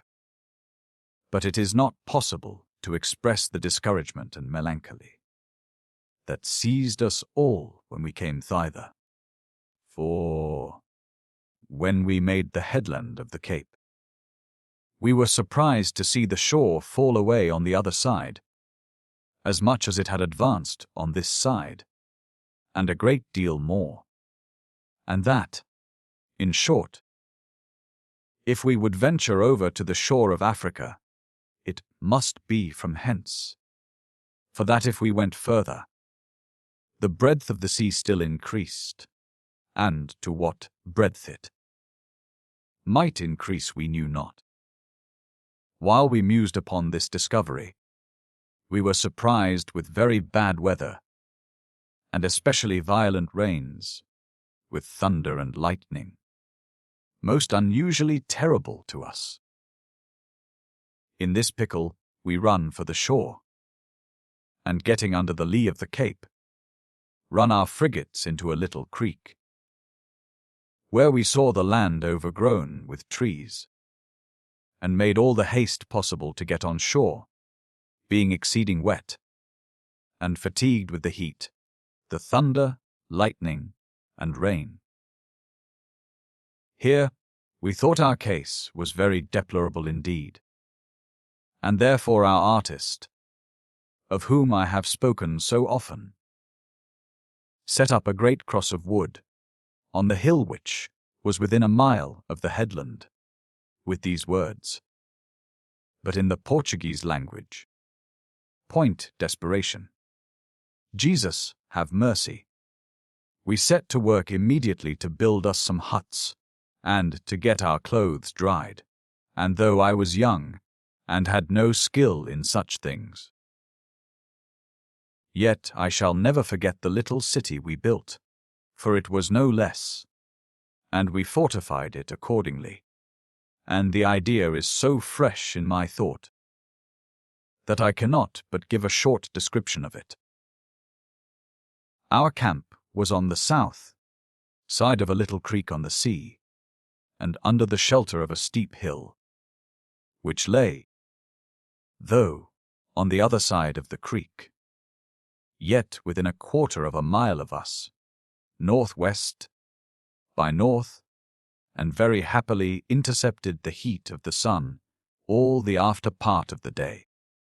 The spot we pitched on had a little fresh water brook, or a stream running into the creek by us, and we saw cattle feeding in the plains and low ground east and to the south of us a great way. Here we set up 12 little huts like soldiers' tents, but made of the borts of trees stuck in the ground, and bound together on the top with withies and such other things as we could get. The creek was our defense on the north, a little brook on the west, and the south and east sides were fortified with a bank which entirely covered our huts, and being drawn oblique from the north, west to the south-east, made our city a triangle. Behind the bank or line our huts stood, having 3 other huts behind them at a good distance. In one of these, which was a little one, and stood further off, we put our gunpowder, and nothing else, for fear of danger. In the other, which was bigger, we dressed our victuals, and put all our necessaries. And in the third, which was biggest of all, we ate our dinners, called our councils, and sat and diverted ourselves with such conversation as we had one with another, which was but indifferent truly at that time. Our correspondence with the natives was absolutely necessary, and our artist, the cutler, having made abundance of those little diamond cut squares of silver. With these we made shift to traffic with the black people for what we wanted, for indeed they were pleased wonderfully with them, and thus we got plenty of provisions. At first, and in particular, we got about 50 head of black cattle and goats, and our cook's mate took care to cure them, and dry them, salt and preserve them, for our grand supply. Nor was this hard to do, the salt and saltpetre being very good, and the sun excessively hot, and here we lived about 4 months. The southern solstice was over, and the sun gone back towards the equinoctial, when we considered of our next adventure, which was to go over the Sea of Zanzibar, as the Portuguese call it, and to land, if possible, we upon the continent of Africa. We talked with many of the natives about it, such as we could make ourselves intelligible to, but all that we could learn from them was that there was a great land of lions beyond the sea, but that it was a great way off. We knew as well as they that it was a long way, but our people differed mightily about it. Some said it was 150 leagues, others not above 100. One of our men, that had a map of the world, showed us by his scale that it was not above 80 leagues. Some said there were islands all the way to touch at, some that there were no islands at all. For my own part, I knew nothing of this matter one way or another, but heard it all without concern, whether it was near or far off. However, this we learned from an old man who was blind and led about by a boy, that if we stayed till the end of August, we should be sure of the wind to be fair and the sea smooth all the voyage. This was some encouragement, but staying again was very unwelcome news to us, because that then the sun would be returning again to the south, which was what our men were very unwilling to. At last, we called a council of our whole body. Their debates were too tedious to take notice of, only to note that when it came to Captain Bob, for so they called me ever since I had taken state upon me, before one of their great princes, truly I was on no side. It was not 1 farthing matter to me. I told them, whether we went or stayed, I had no home, and all the world was alike to me. so I left it entirely to them to determine.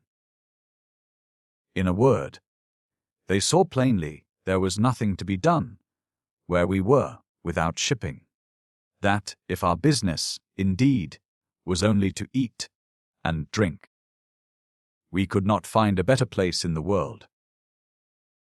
But if our business was to get away and get home into our country, we could not find a worse.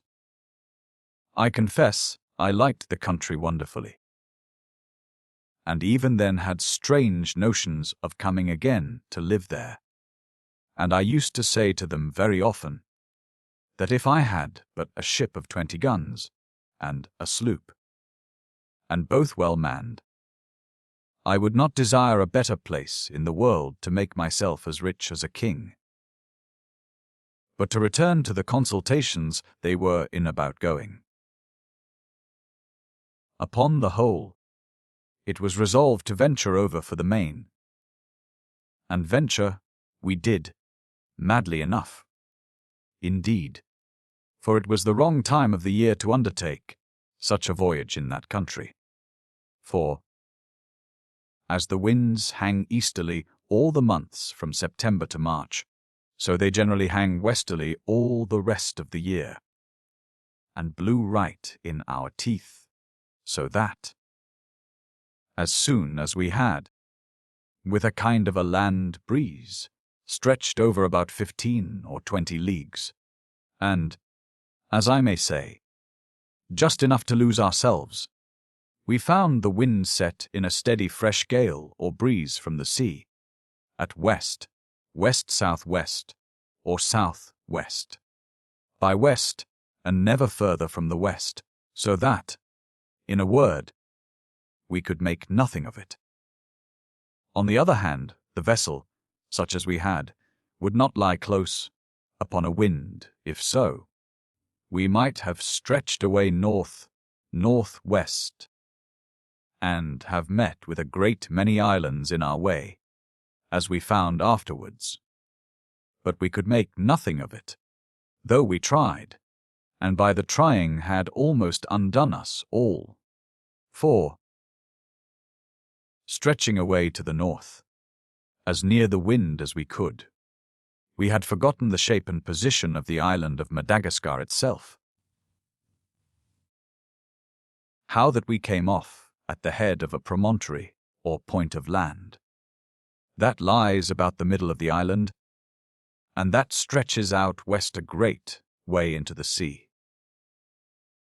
And that now, being run a matter of 40 leagues to the north, the shore of the island fell off again above 200 miles to the east, so that we were by this time in the wide ocean, between the island and the main, and almost 100 leagues from both. Indeed, as the winds blew fresh at west, as before, we had a smooth sea, and we found it pretty good going before it. And so, taking our smallest canoe in tow, we stood in for the shore with all the sail we could make. This was a terrible adventure, for, if the least gust of wind had come, we had been all lost, our canoes being deep and in no condition to make away in a high sea. This voyage, however, held us 11 days in all, and at length, having spent most of our provisions, and every drop of water we had, we spied land, to our great joy, though at the distance of 10 or 11 leagues, and as, under the land, the wind came off like a land breeze, and blew hard against us. We were 2 days more before we reached the shore, having all that while excessive hot weather, and not a drop of water or any other liquor, except some cordial waters, which one of our company had a little of left in a case of bottles. This gave us a taste of what we should have done if we had ventured forward with a scant wind and uncertain weather, and gave us a surfeit of our design for the main, at least until we might have some better vessels under us.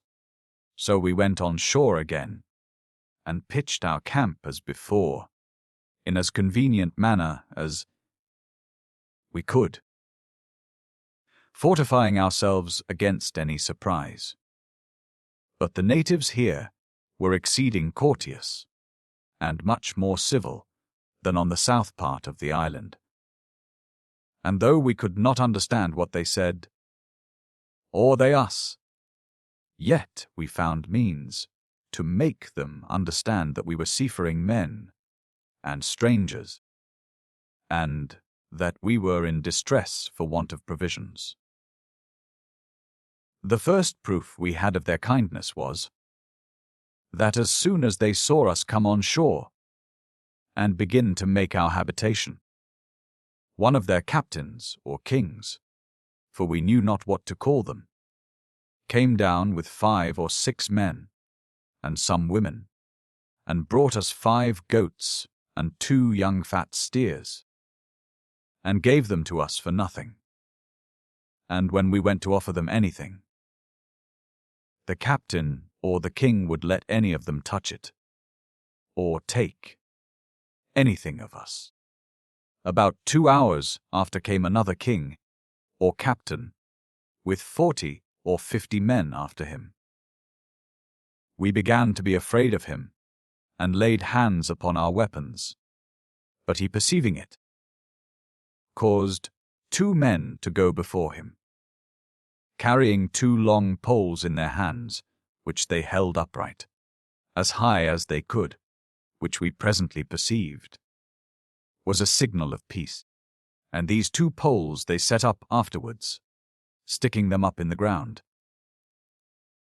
And when the king and his men came to these 2 poles, they struck all their lances up in the ground, and came on unarmed, leaving their lances, as also their bows and arrows, behind them.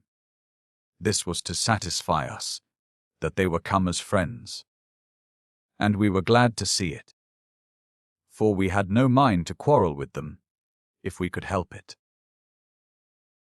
The captain of this gang, seeing some of our men making up their huts, and that they did it but bunglingly, he beckoned to some of his men to go and help us. Immediately 15 or 16 of them came and mingled among us, and went to work for us, and indeed, they were better workmen than we were, for they run up 3 or 4 huts for us in a moment, and much handsomer done than ours. After this they sent us milk, plantains, pumpkins, and abundance of roots and greens that were very good, and then took their leave, and would not take anything from us that we had. One of our men offered the king or captain of these men a dram, which he drank and was mightily pleased with it, and held out his hand for another, which we gave him, and in a word. After this, he hardly failed coming to us 2 or 3 times a week, always bringing us something or other, and one time sent us 7 head of black cattle, some of which we cured and dried as before. And here I cannot but remember one thing, which afterwards stood us in great stead, that is, that the flesh of their goats, and their beef also, but especially the former, when we had dried and cured it, looked red, and ate hard and firm, as dried beef in Holland.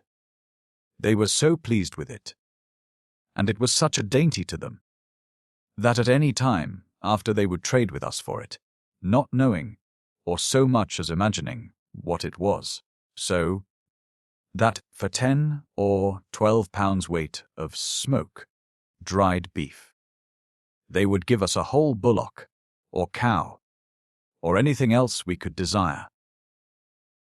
Here we observed 2 things that were very material to us, even essentially so, First, we found they had a great deal of earthenware here, which they made use of many ways as we did.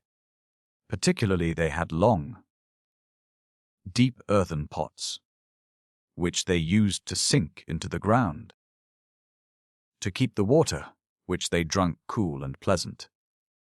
And the other was that they had larger canoes than their neighbors had. By this we were prompted to inquire if they had no larger vessels than those we saw there, or if any other of the inhabitants had not such. They signified presently that they had no larger boats than that they showed us, but that on the other side of the island they had larger boats, and that with decks upon them, and large sails, and this made us resolve to coast round the whole island to see them. So we prepared and victualled our canoe for the voyage, and, in a word, went to sea for the third time. It cost us a month or 6 weeks' time to perform this voyage, in which time we went on shore several times for water and provisions, and found the natives always very free and courteous. But we were surprised one morning early, being at the extremity of the northernmost part of the island, when one of our men cried out, "A sail! A sail!" We presently saw a vessel a great way out at sea, but after we had looked at it with our perspective glasses, and endeavored all we could to make out what it was, we could not tell what to think of it, for it was neither ship, ketch, galley, galliot, or like anything that we had ever seen before. All that we could make of it was that it went from us, standing out to sea. In a word, we soon lost sight of it, for we were in no condition to chase anything, and we never saw it again. But, by all that we could perceive of it, from what we saw of such things afterwards, it was some Arabian vessel, which had been trading to the coast of Mozambique, or Zanzibar, the same place where we afterwards went, as you shall hear. I kept no journal of this voyage, nor indeed did I, all this while understand anything of navigation, more than the common business of a foremast man. So I can say nothing to the latitudes or distances of any places we were at, how long we were going, or how far we sailed in a day, but this I remember, that being now come round the island, we sailed up the eastern shore due south, as we had done down the western shore due north before. Nor do I remember that the natives differed much from one another, either in stature or complexion, or in their manners, their habits, their weapons, or indeed in anything, and yet we could not perceive that they had any intelligence one with another. But they were extremely kind and civil to us on this side, as well as on the other. We continued our voyage south for many weeks, though with several intervals of going on shore to get provisions and water. At length, coming round a point of land, which lay about a league further than ordinary into the sea, we were agreeably surprised with a sight which, no doubt, had been as disagreeable to those concerned as it was pleasant to us. This was the wreck of an European ship, which had been cast away upon the rocks, which in that place run a great way into the sea. We could see plainly, at low water, a great deal of the ship lay dry. Even at high water, she was not entirely covered, and that at most she did not lie above a league from the shore. it will easily be believed that our curiosity led us, the wind and weather also permitting, to go directly to her, which we did without any difficulty, and presently found that it was a Dutch-built ship, and that she could not have been very long in that condition. A great deal of the upper work of her stern remaining firm, with the mizzen mast standing. Her stern seemed to be jammed in between two ridges of the rock, and so remained fast. All the fore part of the ship having been beaten to pieces. We could see nothing to be gotten out of the wreck that was worth our while. But we resolved to go on shore, and stay some time thereabouts, to see if perhaps we might get any light into the story of her, and we were not without hopes that we might hear something more particular about her men, and perhaps find some of them on shore there, in the same condition that we were in, and so might increase our company. It was a very pleasant sight to us when, coming on shore, we saw all the marks and tokens of a ship carpenter's yard, as a launch block and cradles, scaffolds and planks, and pieces of planks, the remains of the building a ship or vessel, and, in a word, a great many things that fairly invited us to go about the same work, and we soon came to understand that the men belonging to the ship that was lost had saved themselves on shore, perhaps in their boat, and had built themselves a bark or sloop, and so were gone to sea again, and, inquiring of the natives which way they went, they pointed to the south and south-west, by which we could easily understand they were gone away to the Cape of Good Hope. Nobody will imagine we could be so dull as not to gather from hence that we might take the same method for our escape. So we resolved first, in general, that we would try, if possible, to build us a boat of one kind or other, and go to sea as our fate should direct. In order to this, our first work was to have the two carpenters search about to see what materials the Dutchmen had left behind them that might be of use, and, in particular, they found one that was very useful, and which I was much employed about, and that was a pitch kettle, and a little pitch in it. When we came to set close to this work, we found it very laborious and difficult, having but few tools, no ironwork, no cordage, no sails, so that, in short, whatever we built, we were obliged to be our own smiths, rope makers, sail makers, and indeed to practice 20 trades that we knew little or nothing of. However, necessity was the spur to invention, and we did many things which before we thought impracticable. That is to say, in our circumstances. After our two carpenters had resolved upon the dimensions of what they would build, they set us all to work, to go off in our boats, and split up the wreck of the old ship, and to bring away everything we could, and particularly that, if possible, we should bring away the mizzen mast, which was left standing, which with much difficulty we effected, after above 20 days' labor of 14 of our men.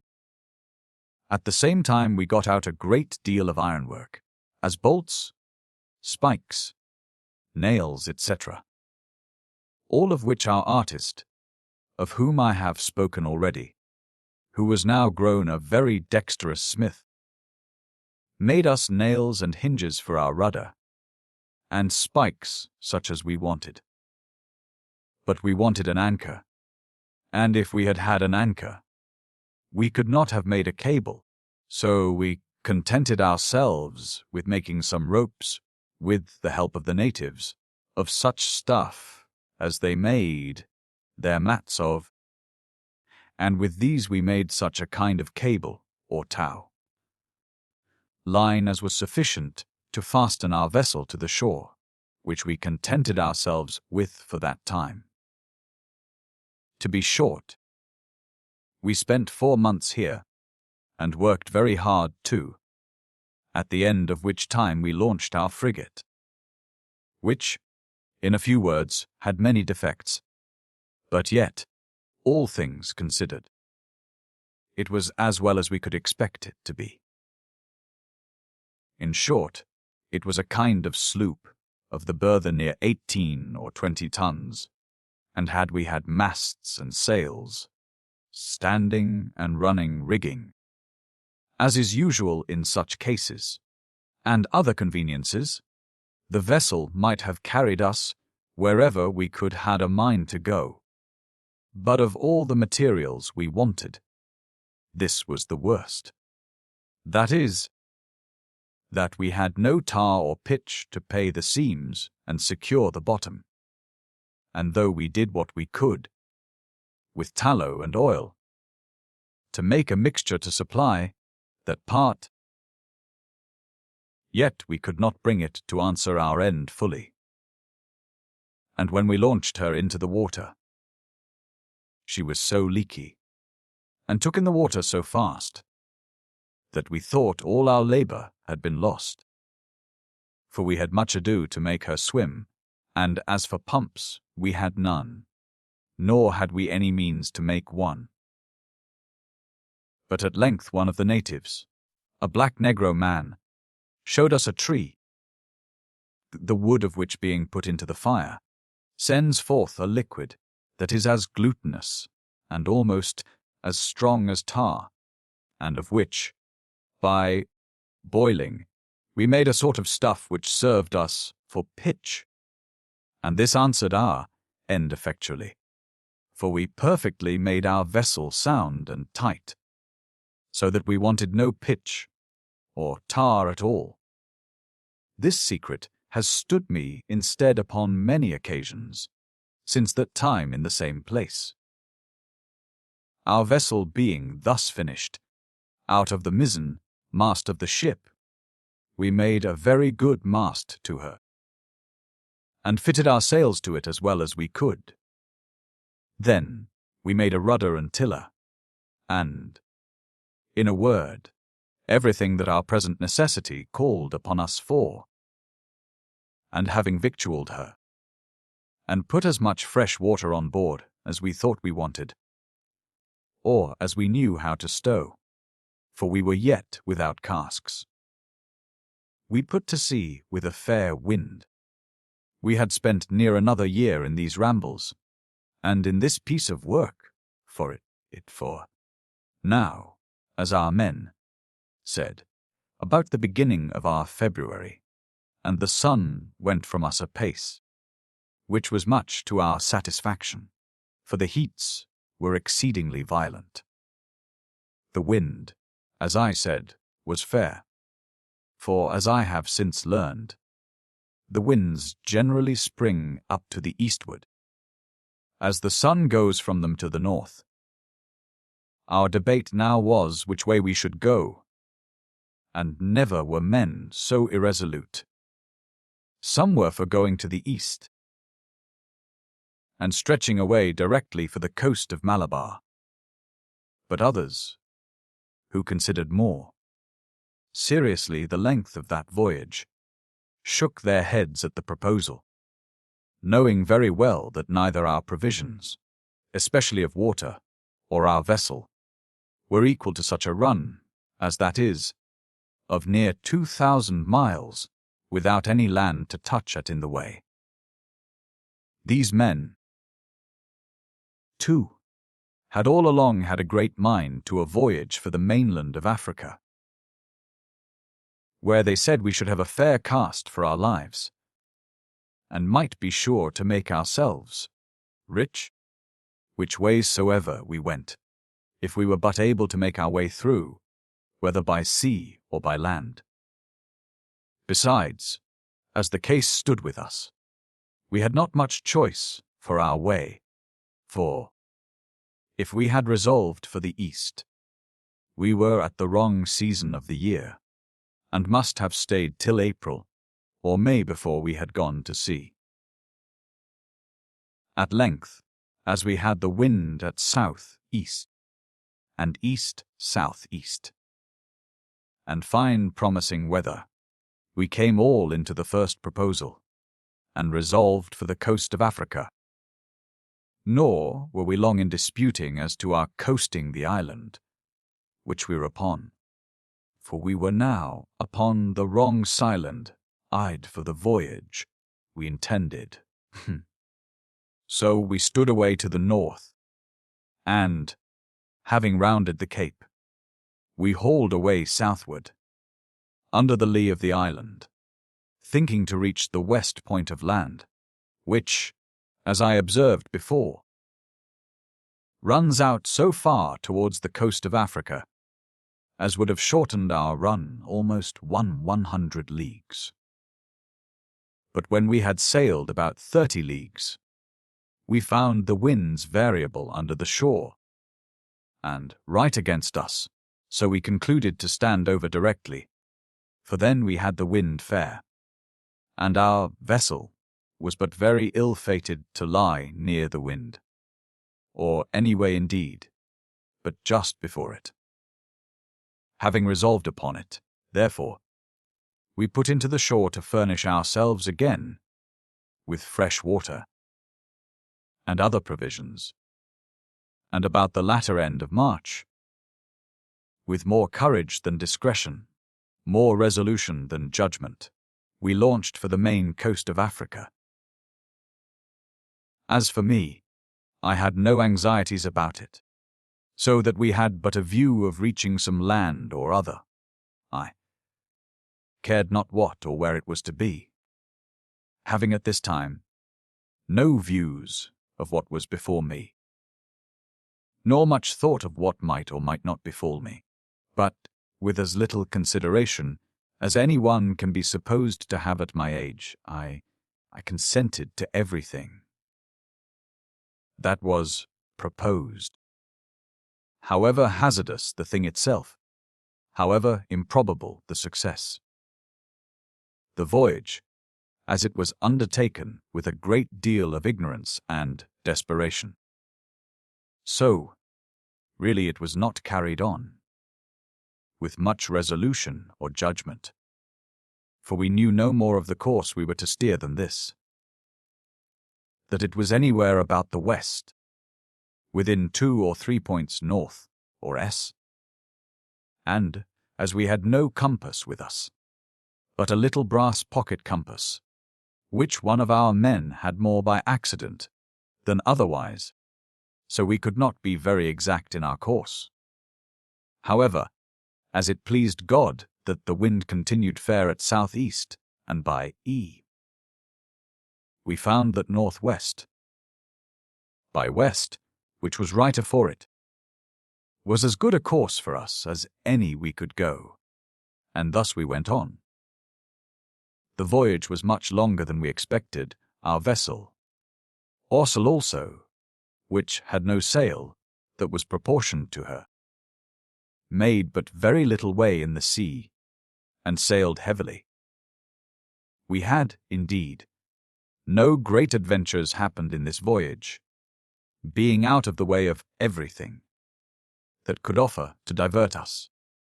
And as for seeing any vessel, we had not the least occasion to hail anything in all the voyage, for we saw not one vessel, small or great. The sea we were upon being entirely out of the way of all commerce.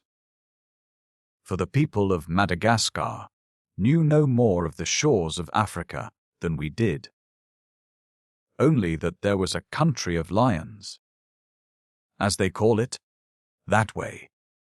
We had been 8 or 9 days under sail, with a fair wind, when, to our great joy, one of our men cried out, "Land!" We had great reason to be glad of the discovery, for we had not water enough left for above 2 or 3 days more, though at a short allowance. However, though it was early in the morning when we discovered it, we made it near night before we reached it, the wind slackening almost to a calm, and our ship being, as I said, a very dull sailor.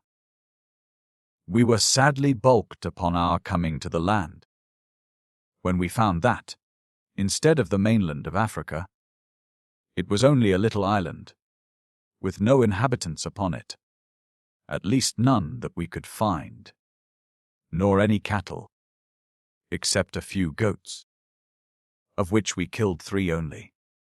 However, they served us for fresh meat, and we found very good water, and it was 15 days more before we reached the main, which, however, at last we arrived at, and which was most essential to us, as we came to it just as all our provisions were spent.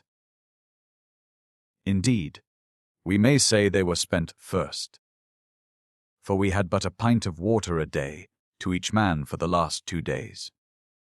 But, to our great joy, we saw the land, though at a great distance, the evening before, and by a pleasant gale in the night, were by morning within 2 leagues of the shore. We never scrupled going ashore at the first place we came at, though, had we had patience, we might have found a very fine river a little farther north. However, we kept our frigate on float by the help of 2 great poles, which we fastened into the ground to moor her, like poles, and the little weak ropes which, as I said, we had made of matting, served us well enough to make the vessel fast, as soon as we had viewed the country a little, got fresh water, and furnished ourselves with some victuals, which we found very scarce here, we went on board again with our stores. All we got for provision was some fowls that we killed, and a kind of wild buffalo or bull, very small, but good meat, I say. Having got these things on board, we resolved to sail along the coast, which lay north-north-east, till we found some creek or river, that we might run up into the country, or some town, or people. For we had reason enough to know the place was inhabited, because we several times saw fires in the night, and smoke in the day, every way at a distance from us.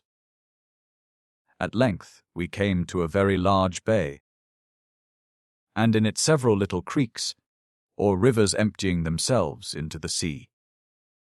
And we ran boldly into the first creek we came at, where, seeing some huts and wild people about them on the shore, we ran our vessel into a little cove on the north side of the creek, and held up a long pole, with a white bit of cloth on it, for a signal of peace to them. We found they understood us presently, for they came flocking to us, men, women, and children, most of them, of both sexes, stark naked. At first they stood wondering and staring at us, as if we had been monsters, and as if they had been frighted. But we found they inclined to be familiar with us afterwards. The first thing we did to try them was, we held up our hands to our mouths, as if we were to drink, signifying that we wanted water.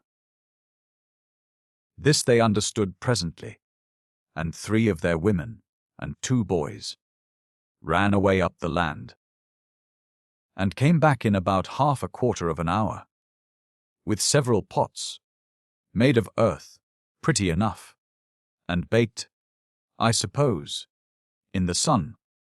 These they brought us full of water, and set them down near the sea shore, and there left them, going back a little, that we might fetch them, which we did. Some time after this, they brought us roots and herbs, and some fruits which I cannot remember, and gave us. But as we had nothing to give them, we found them not so free as the people in Madagascar were. However, our cutler went to work, and, as he had saved some iron out of the wreck of the ship, he made abundance of toys, birds, dogs, pins, hooks, and rings, and we helped to file them, and make them bright for him. And when we gave them some of these, they brought us all sorts of provisions they had, such as goats, hogs, and cows. And we got victuals enough.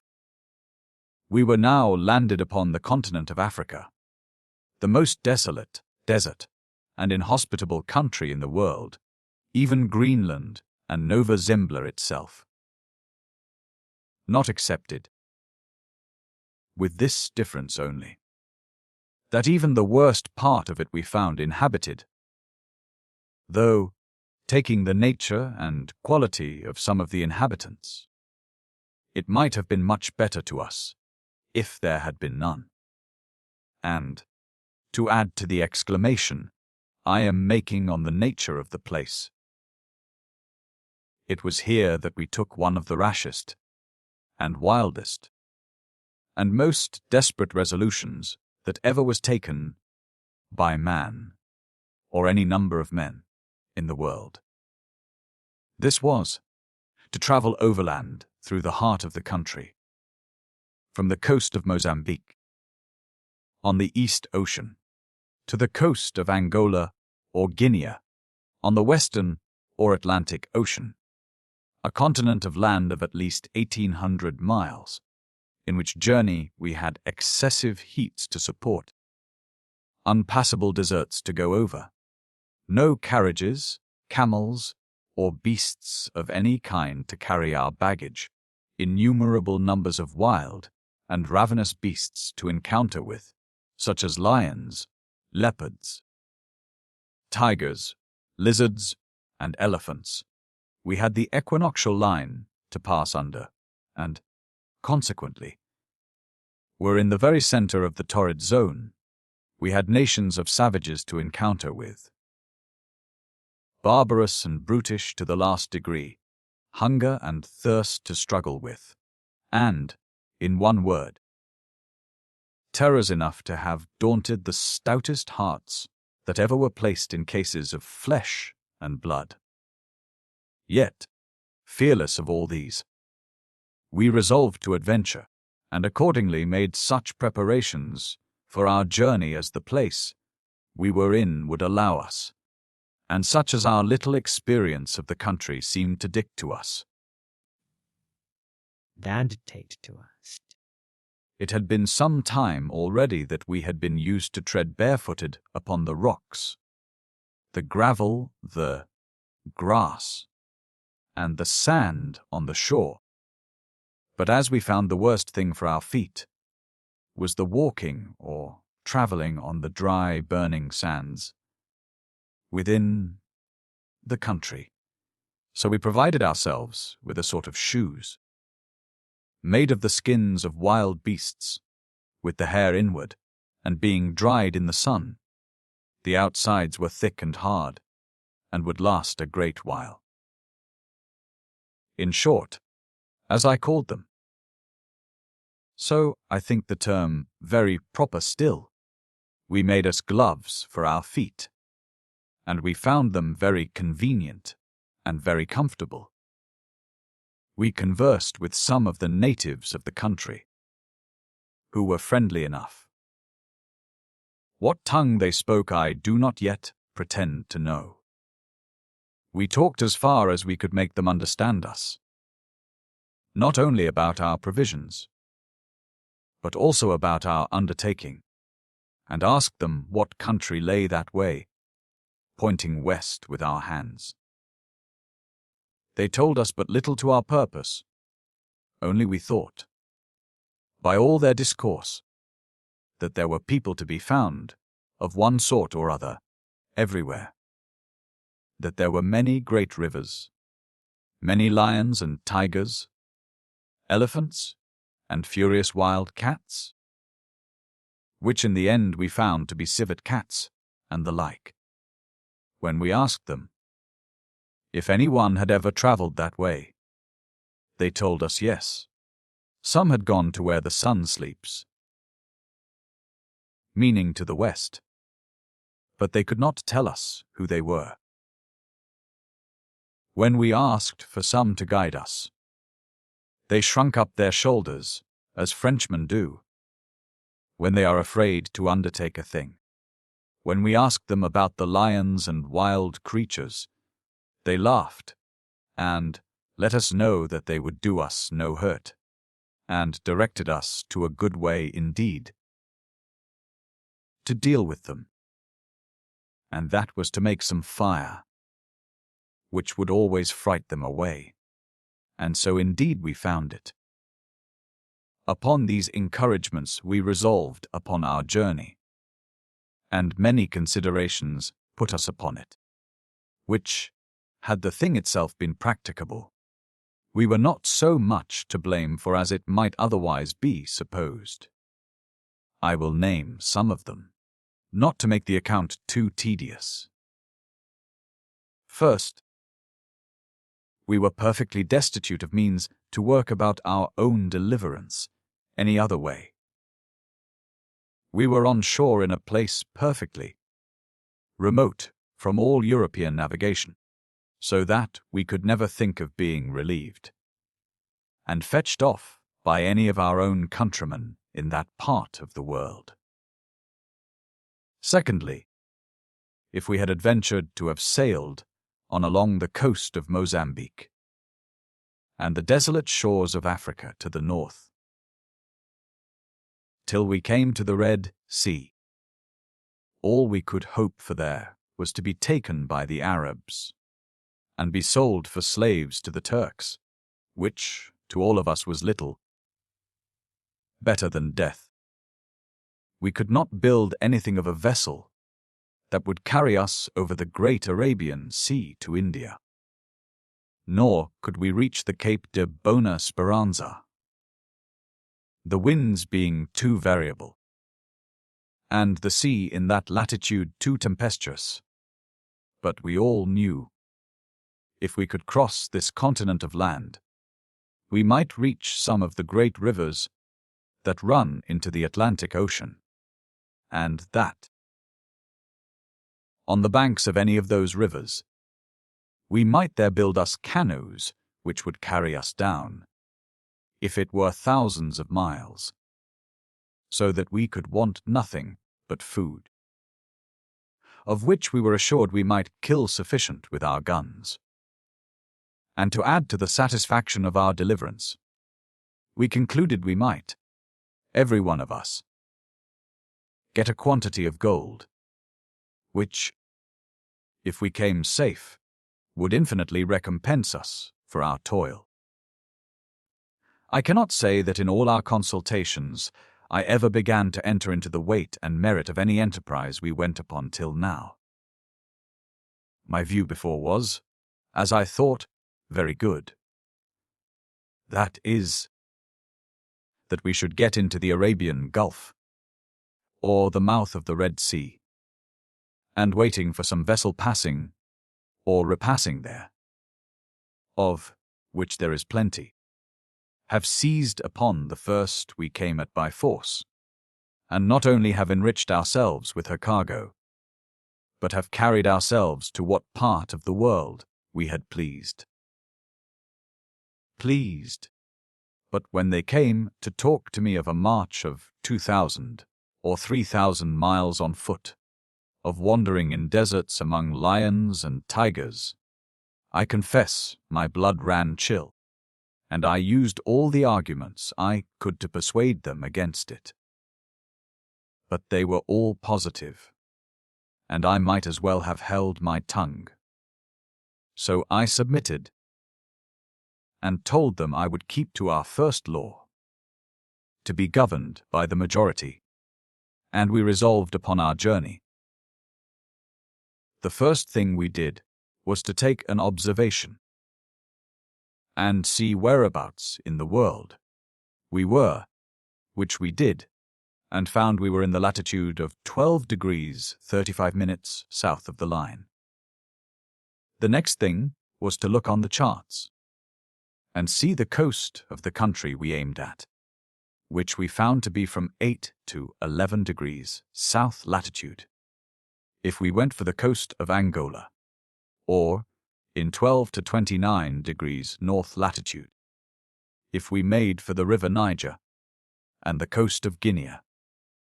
Our aim was for the coast of Angola, which, by the charts we had, lying very near the same latitude we were then in. Our course thither was due west, and as we were assured we should meet with rivers, we doubted not but that, by help, we might ease our journey, especially if we could find means to cross the great lake, or inland sea, which the natives call Kolmuka, out of which it is said the river Nile has its source or beginning. But we reckoned without our host, as you will see in the sequel of our story. The next thing we had to consider was how to carry our baggage, which we were first of all determined not to travel without. Neither indeed was it possible for us to do so, for even our ammunition, which was absolutely necessary to us, and on which our subsistence, I mean for food, as well as our safety, and particularly our defense against wild beasts and wild men, depended, I say. Even our ammunition was a load, too heavy for us to carry, in a country where the heat was such that we should be load enough for ourselves. We inquired in the country, and found there was no beast of burthen known among them, that is to say, neither horses or mules, or asses, camels, or dromedaries. The only creature they had was a kind of buffalo, or tame bull, such a one as we had killed, and that some of these they had brought so to their hand, that they taught them to go and come with their voices, as they called them to them, or sent them from them, that they made them carry burthens, and particularly that they would swim over rivers and lakes upon them, the creatures swimming very high and strong in the water. But we understood nothing of the management of guiding such a creature, or how to bind a burthen upon them. And this last part of our consultation puzzled us extremely. At last I proposed a method for them, which, after some consideration, they found very convenient.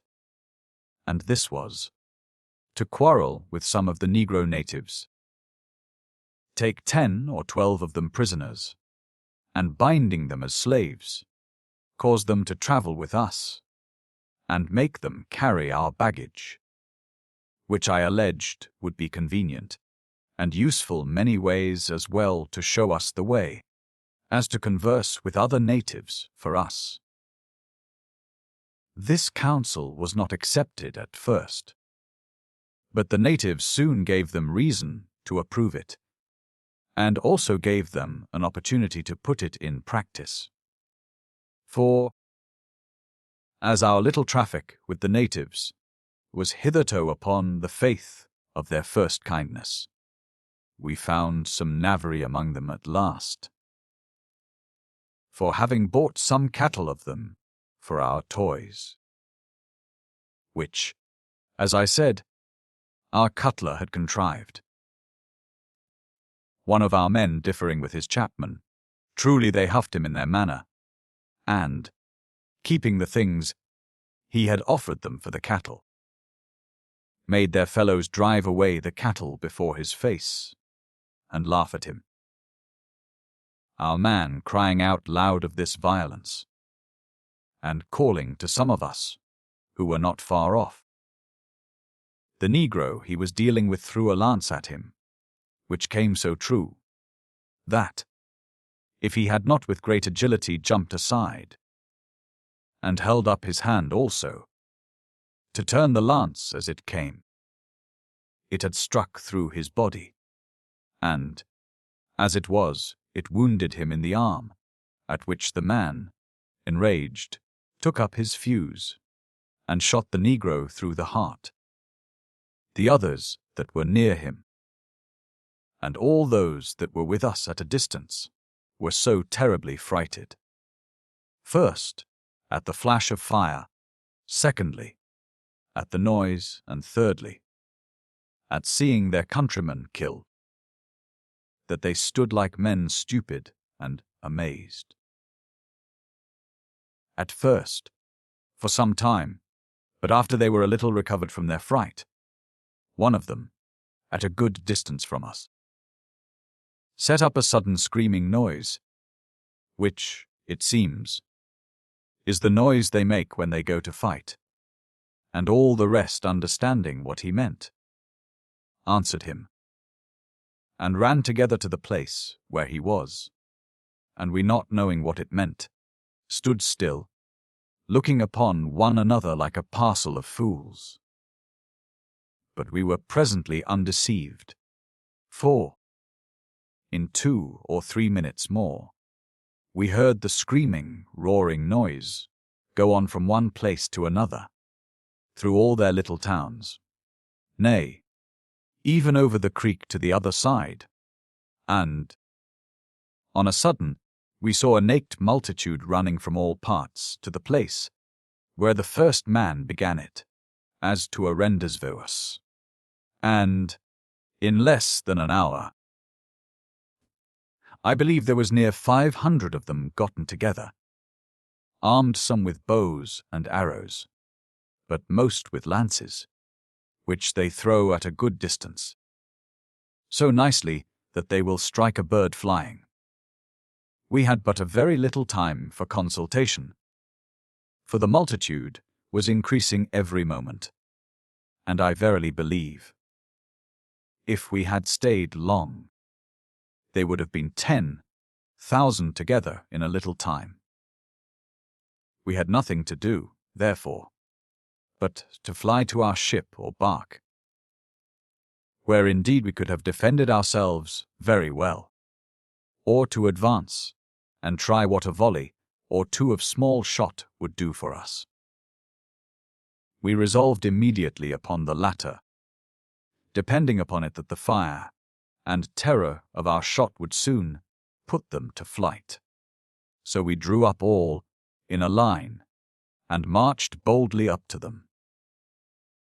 They stood ready to meet us, depending, I suppose, to destroy us all with their lances, but before we came near enough for them to throw their lances, we halted, and, standing at a good distance from one another, to stretch our line as far as we could, we gave them a salute with our shot, which, besides what we wounded that we knew not of, knocked 16 of them down upon the spot, and 3 more were so lamed that they fell about 20 or 30 yards from them. As soon as we had fired, they set up the horridest yell, or howling, partly raised by those that were wounded, and partly by those that pitied and condoled the bodies they saw lie dead, that I never heard anything like it before or since. We stood stock still after we had fired, to load our guns again, and finding they did not stir from the place, we fired among them again. We killed about 9 of them at the second fire, but, as they did not stand so thick as before, all our men did not fire, 7 of us being ordered to reserve our charge and to advance as soon as the other had fired, while the rest loaded again, of which I shall speak again presently. As soon as we had fired the second volley, we shouted as loud as we could, and the 7 men advanced upon them. And, coming about 20 yards nearer, fired again, and those that were behind, having loaded again with all expedition, followed. But when they saw us advance, they ran screaming away, as if they were bewitched. When we came up to the field of battle, we saw a great number of bodies lying upon the ground. Many more than we could suppose were killed or wounded, nay, more than we had bullets in our pieces when we fired, and we could not tell what to make of it. But at length we found how it was. That is, that they were frighted out of all manner of sense, nay, I do believe several of those that were really dead were frighted to death, and had no wound about them. Of those that were thus frighted, as I have said, several of them, as they recovered themselves, came and worshipped us, taking us for gods or devils. I know not which, nor did it much matter to us. Some kneeling, some throwing themselves flat on the ground, made 1,000 antic gestures, but all with tokens of the most profound submission. It presently came into my head that we might now, by the law of arms, take as many prisoners as we would, and make them travel with us, and carry our baggage. As soon as I proposed it, our men were all of my mind, and accordingly we secured about 60 lusty young fellows, and let them know they must go with us, which they seemed very willing to do. But the next question we had among ourselves was how we should do to trust them. For we found the people not like those of Madagascar, but fierce, revengeful, and treacherous, for which reason we were sure that we should have no service from them, but that of mere slaves no subjection, that would continue any longer than the fear of us was upon them. Tutain sorrow, and unchably, nor any labour but by violence. Before I go any farther, I must hint to the reader that from this time forward I began to enter a little more seriously into the circumstance. I was in, and concerned myself more in the conduct of our affairs. For though my comrades were all older men, yet I began to find them void of counsel, or, as I now call it, presence of mind, when they came to the execution of a thing.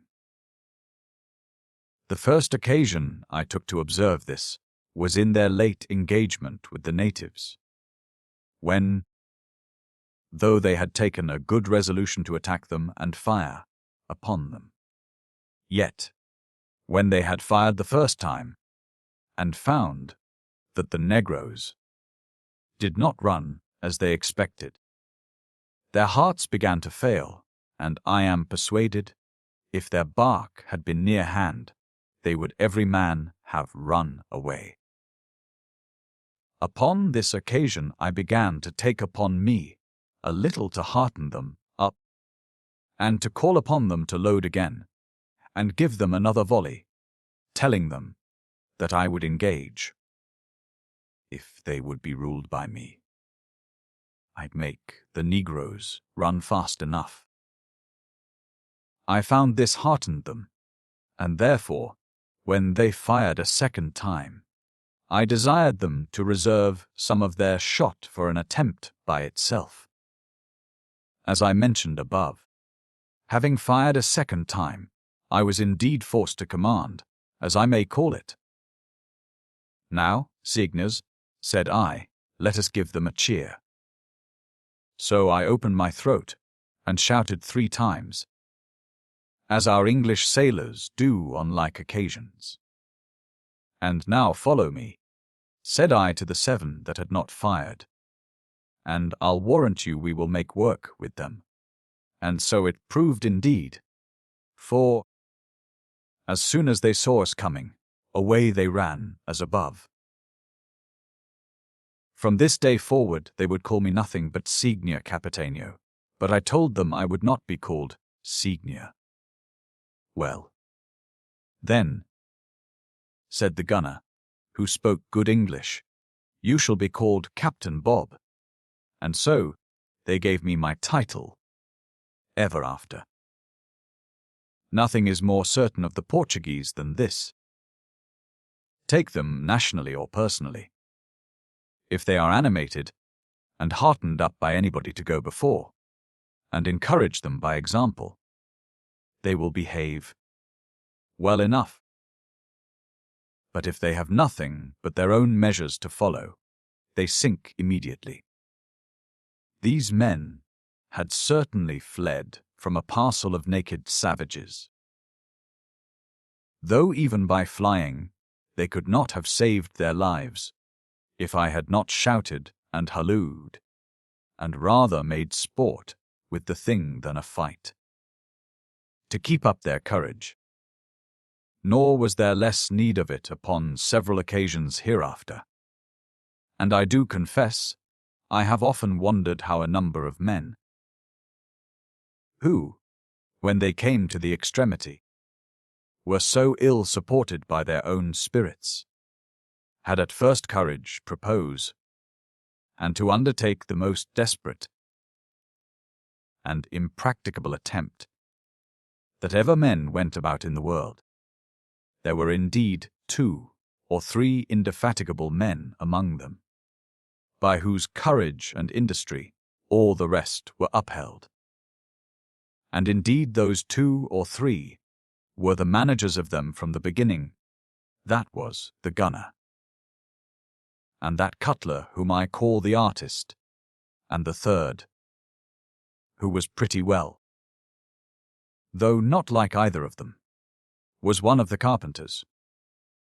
These indeed were the life and soul of all the rest, and it was to their courage that all the rest owed the resolution they showed upon any occasion.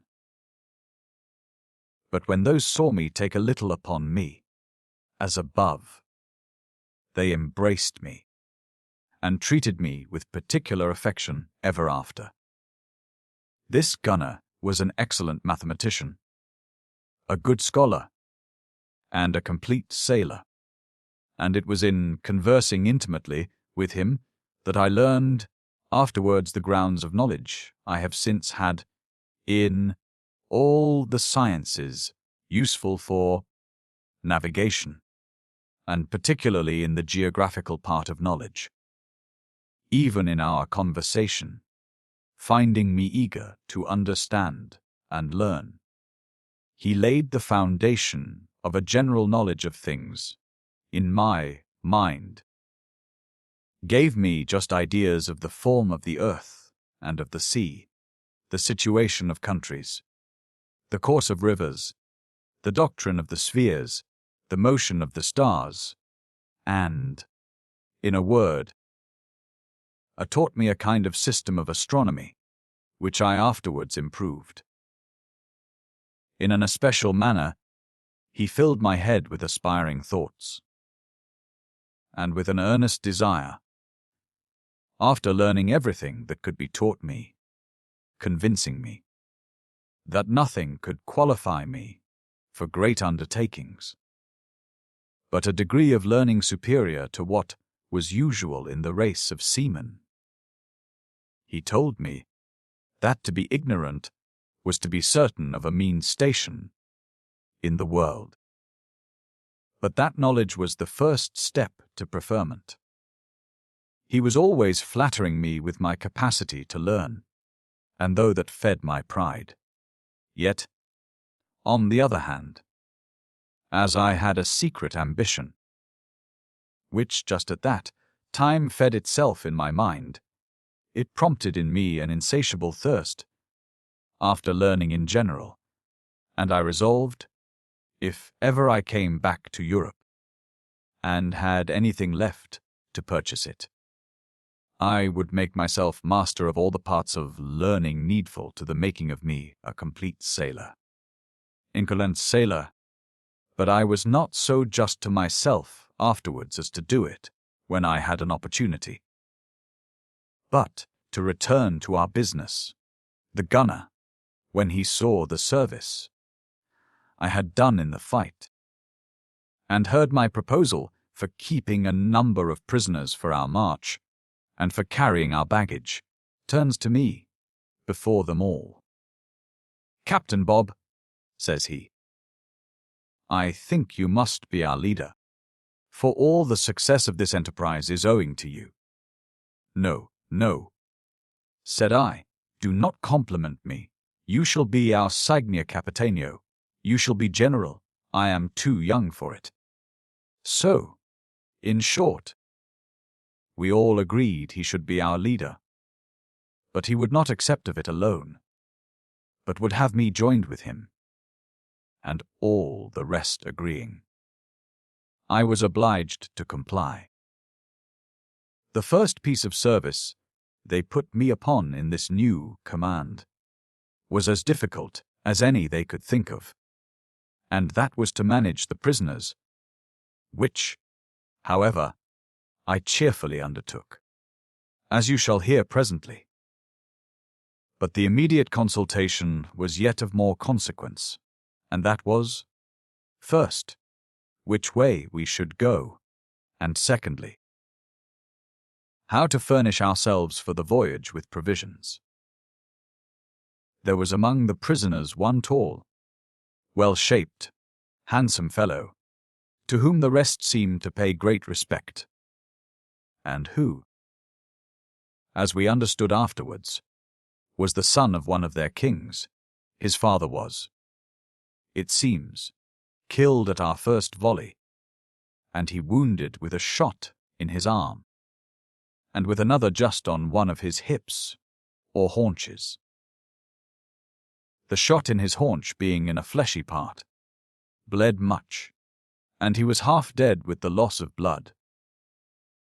As to the shot in his arm, it had broke his wrist, and he was by both these wounds quite disabled, so that we were once going to turn him away, and let him die, and, if we had, he would have died indeed in a few days more. But, as I found the man had some respect showed him, it presently occurred to my thoughts that we might bring him to be useful to us, and perhaps make him a kind of commander over them. So I caused our surgeon to take him in hand, and gave the poor wretch good words. That is to say, I spoke to him as well as I could by signs, to make him understand that we would make him well again. This created a new awe in their minds of us, believing that, as we could kill at a distance by something invisible to them, for so our shot was, to be sure, so we could make them well again too. Upon this the young prince, for so we called him afterwards, called 6 or 7 of the savages to him, and said something to them. What it was we know not, but immediately all the 7 came to me, and kneeled down to me, holding up their hands, and making signs of entreaty, pointing to the place where one of those lay whom we had killed. It was a long time before I, or any of us, could understand them, but one of them ran, and lifted up a dead man, pointing to his wound, which was in his eyes, for he was shot into the head at one of his eyes. Then another pointed to the surgeon, and at last we found it out, that the meaning was that he should heal the prince's father too. who was dead, being shot through the head, as above. We presently took the hint, and would not say we could not do it, but let them know.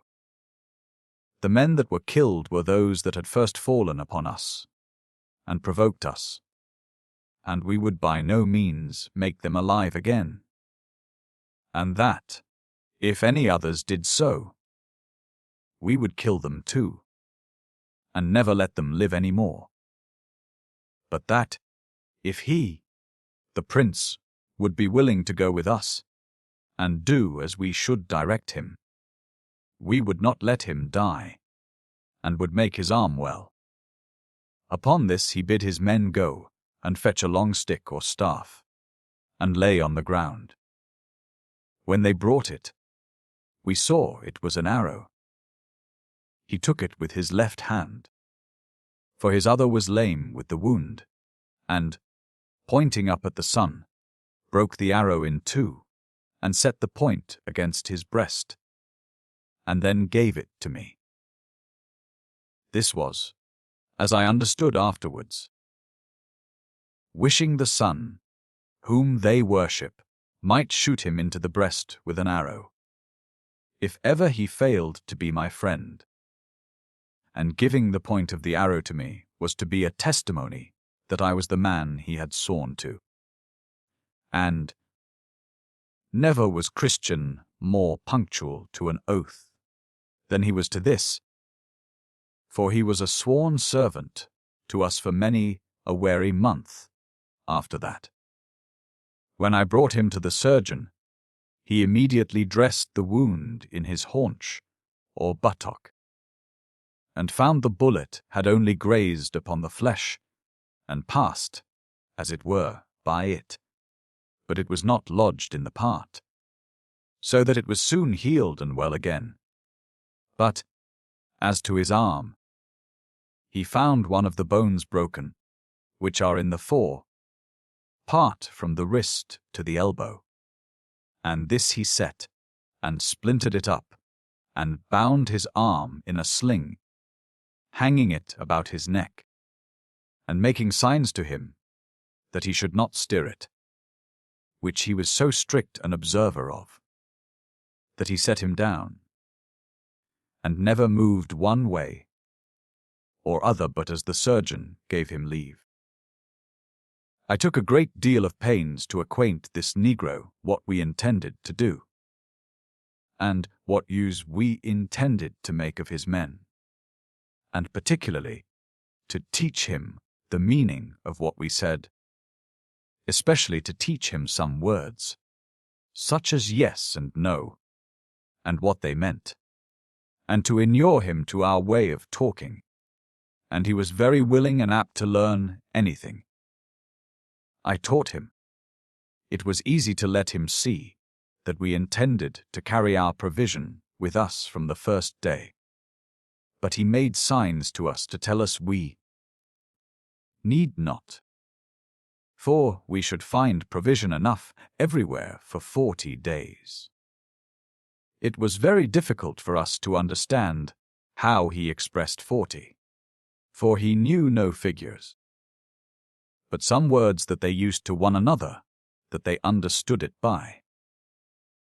At last one of the negroes, by his order, laid 40 little stones one by another, to show us how many days we should travel, and find provisions sufficient. Then I showed him our baggage, which was very heavy, particularly our powder, shot, lead, iron, carpenter's tools, seamen's instruments, cases of bottles, and other lumber. He took some of the things up in his hand to feel the weight, and shook his head at them. So I told our people they must resolve to divide their things into small parcels, and make them portable, and accordingly they did. So, by which means we were fain to leave all our chests behind us, which were 11 in number. Then he made signs to us that he would procure some buffaloes, or young bulls, as I called them, to carry things for us, and made signs, too, that if we were wary, we might be carried too, but that we slighted, only were willing to have the creatures, because, at last, when they could serve us no farther for carriage, we might eat them all up, if we had any occasion for them. I then carried him to our bark, and showed him what things we had here. He seemed amazed at the sight of our bark, having never seen anything of that kind before. For their boats are most wretched things, such as I never saw before, having no head or stern, and being made only of the skins of goats, sewed together with dried guts of goats and sheep, and done over with a kind of slimy stuff like rosin and oil, but of a most nauseous, odious smell, and they are poor miserable things for boats, the worst that any part of the world ever saw. A canoe is an excellent contrivance compared to them. But to return to our boat, we carried our new prince into it, and helped him over the side, because of his lameness. We made signs to him that his men must carry our goods for us, and showed him what we had. He answered, "Yes, Seigneur," or "Yes, sir," for we had taught him that word and the meaning of it, and taking up a bundle, he made signs to us, that when his arm was well, he would carry some for us. I made signs again to tell him, that if he would make his men carry them, we would not let him carry anything. We had secured all the prisoners in a narrow place, where we had bound them with mat cords, and set up stakes like a palisado round them. So, when we carried the prince on shore, we went with him to them, and made signs to him to ask them, if they were willing to go with us to the country of lions. Accordingly, he made a long speech to them, and we could understand by it that he told them, if they were willing, they must say, "Yes, Seigneur," telling them what it signified. They immediately answered, "Yes, Seigneur," and clapped their hands, looking up to the sun, which, the prince signified to us, was swearing to be faithful. But as soon as they had said so, one of them made a long speech to the prince, and in it we perceived, by his gestures, which were very antic, that they desired something from us, and that they were in great concern about it. So I asked him, as well as I could, what it was they desired of us. He told us by signs that they desired we should clap our hands. The sun, that was, to swear that we would not kill them, that we would give them chirok, that is to say, bread, would not starve them, and would not let the lions eat them. I told him we would promise all that. Then he pointed to the sun, and clapped his hands, signing to me that I should do so too, which I did, at which all the prisoners fell flat on the ground, and rising up again, made the oddest, wildest cries that ever I heard. I think it was the first time in my life that ever any religious thought affected me. But I could not refrain some reflections, and almost tears, in considering how happy it was that I was not born among such creatures as these, and was not so stupidly ignorant and barbarous. But this soon went off again, and I was not troubled again with any qualms of that sort for a long time after. When this ceremony was over, our concern was to get some provisions. as well for the present subsistence of our prisoners as ourselves, and making signs to our prince that we were thinking upon that subject. He made signs to me that if I would let one of the prisoners go to his town, he should bring provisions, and should bring some beasts to carry our baggage. I seemed loth to trust him, and supposing that he would run away, he made great signs of fidelity, and with his own hands tied a rope about his neck, offering me one end of it, intimating that I should hang him if the man did not come again. So I consented, and he gave him abundance of instructions, and sent him away, pointing to the light of the sun, which it seems was to tell him at what time he must be back. The fellow ran as if he was mad, and held it till he was quite out of sight, by which I supposed he had a great way to go.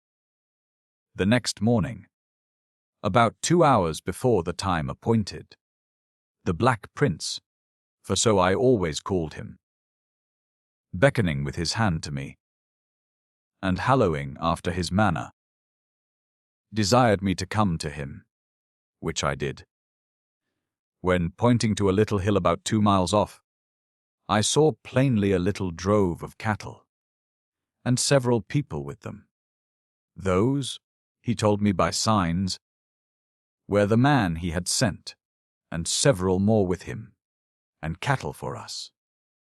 Accordingly, by the time appointed, he came quite to our huts, and brought with him a great many cows, young runts, about 16 goats, and 4 young bulls, taught to carry burthens.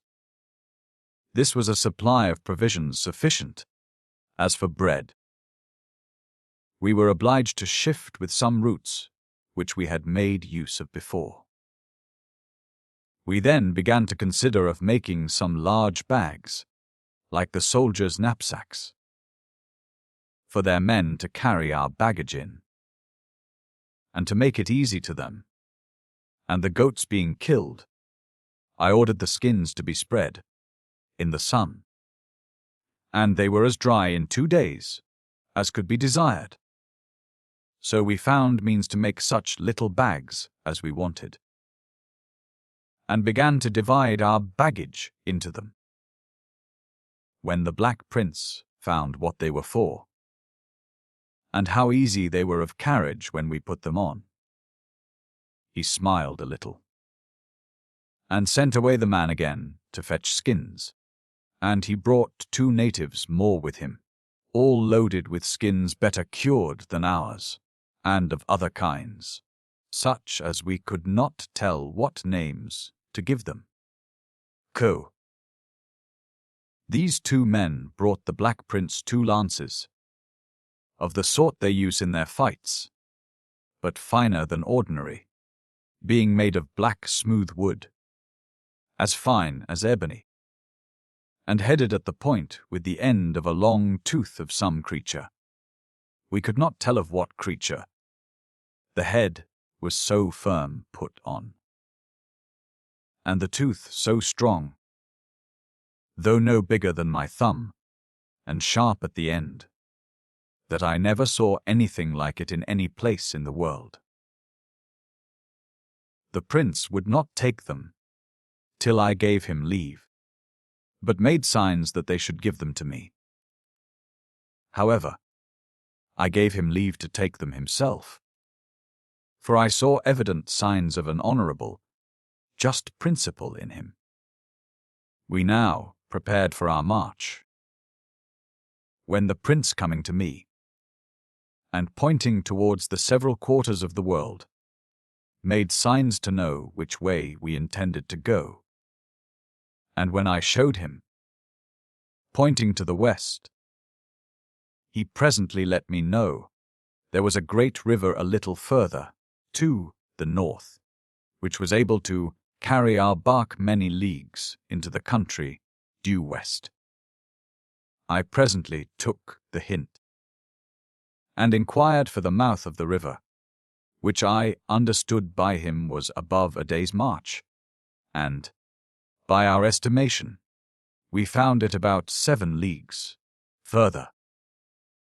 I take this to be the great river marked by our chart makers at the northmost part of the coast of Mozambique, and called there Quilla.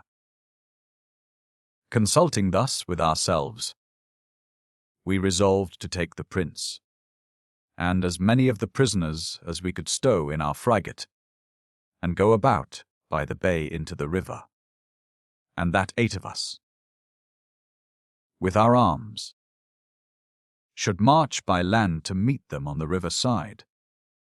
For the prince, carrying us to a rising ground, had showed us the river very plain, a great way up the country, and in one place it was not above 6 miles to it. It was my lot to march by land, and be captain of the whole caravan. I had 8 of our men with me, and 37 of our prisoners, without any baggage, for all our luggage was yet on board. We drove the young bulls with us. Nothing was ever so tame, so willing to work, or carry anything. The negroes would ride upon them 4 at a time, and they would go very willingly. They would eat out of our hand, lick our feet, and were as tractable as a dog. We drove with us 6 or 7 cows for food. But our negroes knew nothing of curing the flesh by salting, and drying it till we showed them the way. And then they were mighty willing to do so as long as we had any salt to do it with, and to carry salt a great way too, after we found we should have no more. It was an easy march to the river side for us that went by land, and we came thither in a piece of a day, being, as above, no more than 6 English miles, whereas it was no less than 5 days before they came to us by water, the wind in the bay having failed them, and the way, by reason of a great turn or reach in the river, being about 50 miles about. We spent this time in a thing which the 2 strangers, which the prince the 2 lances put into the head of the prisoners, that is, to make bottles of the goats' skins to carry fresh water in, which it seems they knew we should come to want. And the men did it so dexterously, having dried skins fetched them by those 2 men, that before our vessel came up, they had every man a pouch like a bladder, to carry fresh water in, hanging over their shoulders by a thong made of other skins, about 3 inches broad, like the sling of a fusee. Our prince, to assure us of the fidelity of the men in this march, had ordered them to be tied 2 and 2 by the wrist, as we handcuff prisoners in England, and made them so sensible of the reasonableness of it, that he made them do it themselves, appointing 4 of them to bind the rest. But we found them so honest, and particularly so obedient to him, that after we were gotten a little further off of their own country, we set them at liberty, though when he came to us, he would have them tied again, and they continued so a good while. All the country on the bank of the river was a high land, no marshy swampy ground in it, the verdure good, and abundance of cattle feeding upon it wherever we went, or which way soever we looked. There was not much wood indeed, at least not near us. But further up we saw oak, cedar, and pine trees, some of which were very large. The river was a fair open channel, about as broad as the Thames below Gravesend, and a strong tide of flood, which we found held us about 60 miles, the channel deep, nor did we find any want of water for a great way. In short, we went merrily up the river with the flood, and the wind blowing still fresh at east, and east-northeast. We stemmed the ebb easily also, especially while the river continued broad and deep. But when we came past the swelling of the tide, and had the natural current of the river to go against, we found it too strong for us, and began to think of quitting our bark.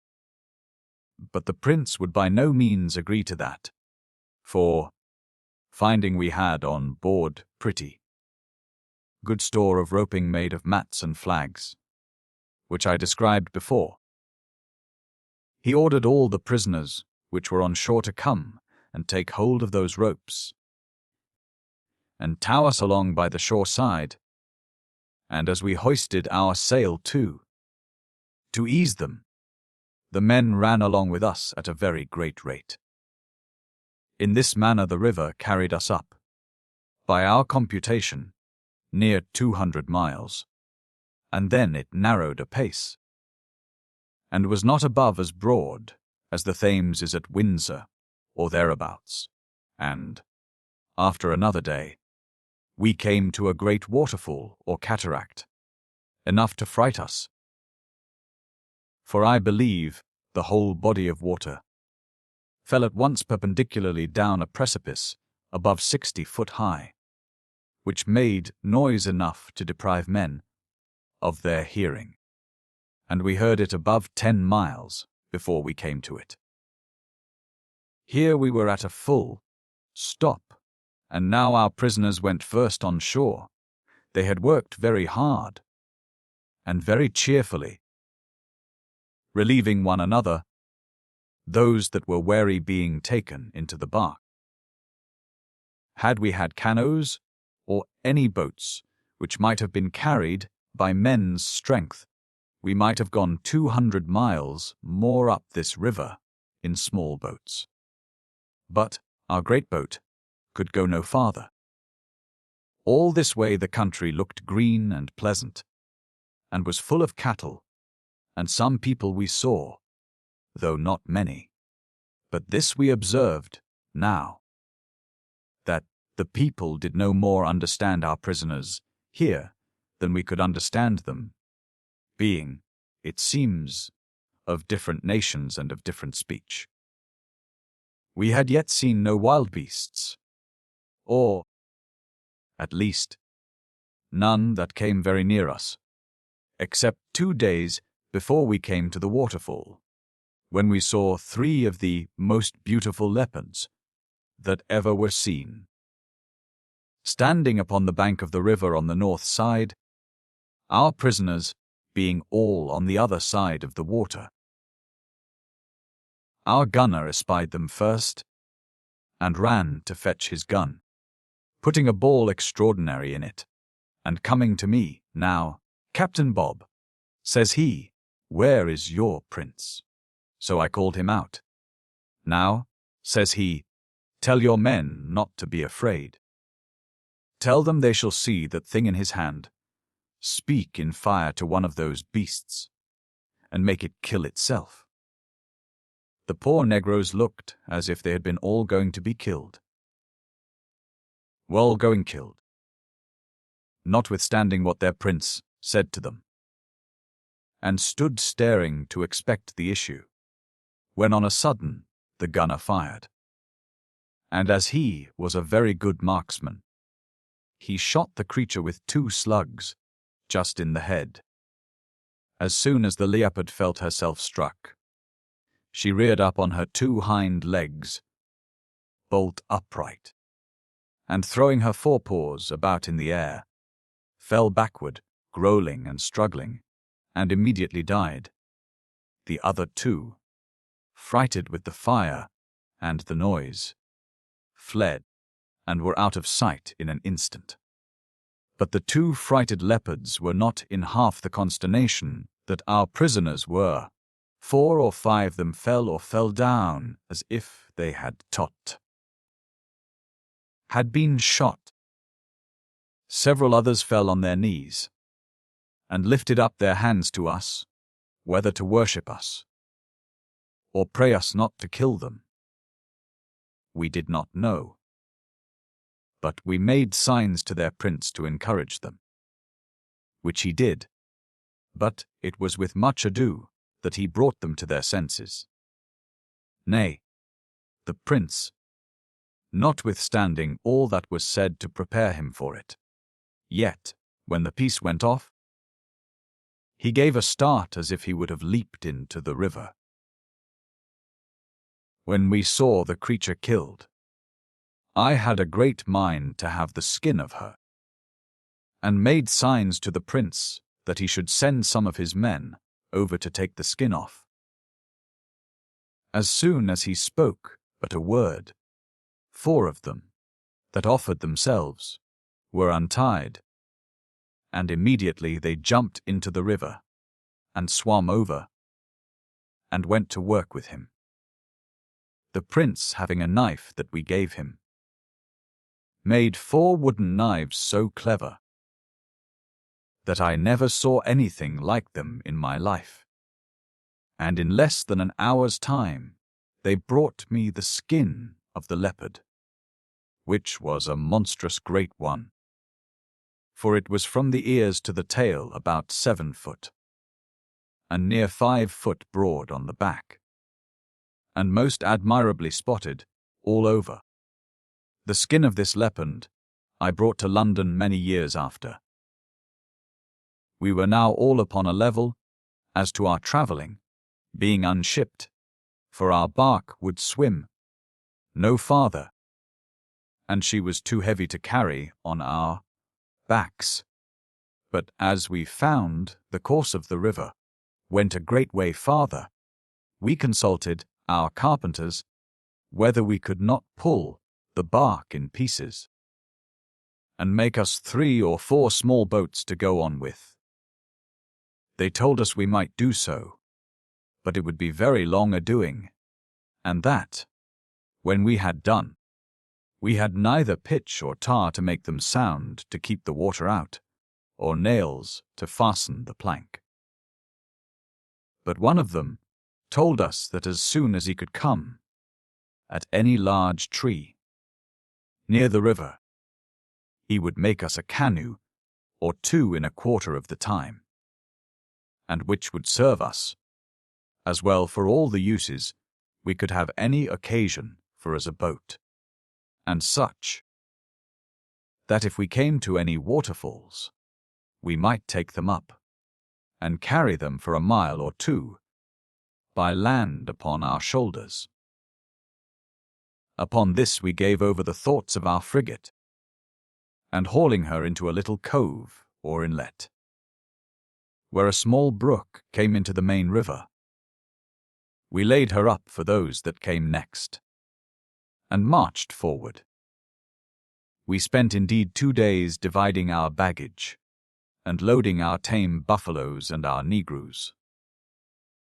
Our powder and shot, which was the thing we were most careful of, we ordered thus. First, the powder we divided into little leather bags, that is to say, bags of dried skins, with the hair inward, that the powder might not grow damp.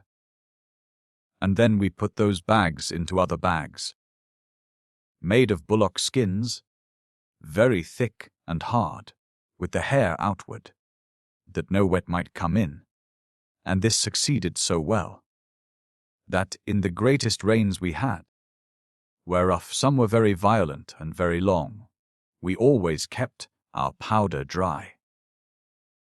Besides these bags, which held our chief magazine, we divided to every one 1/4 pound of powder, and 1/2 pound of shot, to carry always about us, which, as it was enough for our present use, so we were willing to have no weight to carry more. than was absolutely necessary. Because of the heat. We kept still on the bank of the river, and for that reason had but very little communication with the people of the country. For, having also our bark stored with plenty of provisions, we had no occasion to look abroad for a supply. But now, when we came to march on foot, we were obliged often to seek out for food. The first place we came to on the river, that gave us any stop, was a little Negro town, containing about 50 huts, and there appeared about 400 people, for they all came out to see us and wonder at us. When our Negroes appeared, the inhabitants began to fly to arms, thinking there had been enemies coming upon them. But our Negroes, though they could not speak their language, made signs to them that they had no weapons, and were tied 2 and 2 together as captives, and that there were people behind who came from the sun, and that could kill them all, and make them alive again, if they pleased, but that they would do them no hurt, and came with peace. As soon as they understood this, they laid down their lances, and bows and arrows, and came and stuck 12 large stakes in the ground as a token of peace, bowing themselves to us in token of submission. But as soon as they saw white men with beards, that is to say, with mustachios, they ran screaming away, as in a fright. We kept at a distance from them, not to be too familiar. And when we did appear, it was but 2 or 3 of us at a time. But our prisoners made them understand that we required some provisions of them, so they brought us some black cattle, for they have abundance of cows and buffaloes all over that side of the country, as also great numbers of deer. Our cutler, who had now a great stock of things of his handiwork, gave them some little knick-knacks, as plates of silver and of iron, cut diamond fashion, and cut into hearts and into rings, and they were mightily pleased. They also brought several fruits and roots, which we did not understand, but our Negroes fed heartily on them. And after we had seen them eat them, we did so too. Having stocked ourselves here with flesh and root as much as we could well carry, we divided the burthens among our Negroes, appointing about 30 to 40 pounds weight to a man, which we thought indeed was load enough in a hot country, and the Negroes did not at all repine at it, but would sometimes help one another when they began to be wary, which did happen now and then, though not often. Besides, as most of their luggage was our provision, it lightened every day, like Aesop's basket of bread, till we came to get a recruit. Note, when we loaded them, we untied their hands, and tied them 2 and 2 together by 1 foot. The 3rd day of our march from this place, our chief, carpenter, desired us to halt and set up some huts, for he had found out some trees that he liked, and resolved to make us some canoes, for, as he told me, he knew we should have marching enough on foot after we left the river, and he was resolved to go no farther by land than needs must. We had no sooner given orders for our little camp, and given leave to our Negroes to lay down their loads, but they fell to work to build our huts, and though they were tied as above, yet they did it so nimbly as surprised us. Here we set some of the negroes quite at liberty, that is to say, without tying them, having the prince's word passed for their fidelity. And some of these were ordered to help the carpenters, which they did very handily, with a little direction, and others were sent to see whether could get any provisions near hand. But instead of provisions, 3 of them came in with 2 bows and arrows, and 5 lances. They could not easily make us understand how they came by them, only that they had surprised some negro women, who were in some huts, the men being from home, and they had found the lances and bows in the huts, or houses, the women and children flying away at the sight of them, as from robbers. We seemed very angry at them, and made the prince ask them if they had not killed any of the women or children, making them believe that, if they had killed anybody, we would make them kill themselves too. But they protested their innocence, so we excused them. Then they brought us the bows and arrows and lances, but, at a motion of their black prince, we gave them back the bows and arrows, and gave them leave to go out to see what they could kill for food. And here we gave them the laws of arms. That is, that if any man appeared to assault them, or shoot at them to offer any violence to them, they might kill them, but that they should not offer to kill or hurt any that offered them peace, or laid down their weapons, nor any women or children, upon any occasion whatsoever. These were our articles of war. These 2 fellows had not been gone out above 3 or 4 hours, but one of them came running to us without his bow and arrows, hallooing and whooping a great before he came at us, "O Como! O Como!" which, it seems, was, "Help! Help!"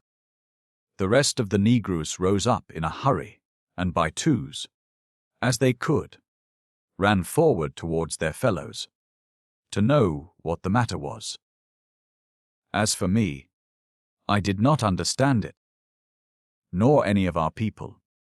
The prince looked as if something unlucky had fallen out, and some of our men took up their arms to be ready on occasion.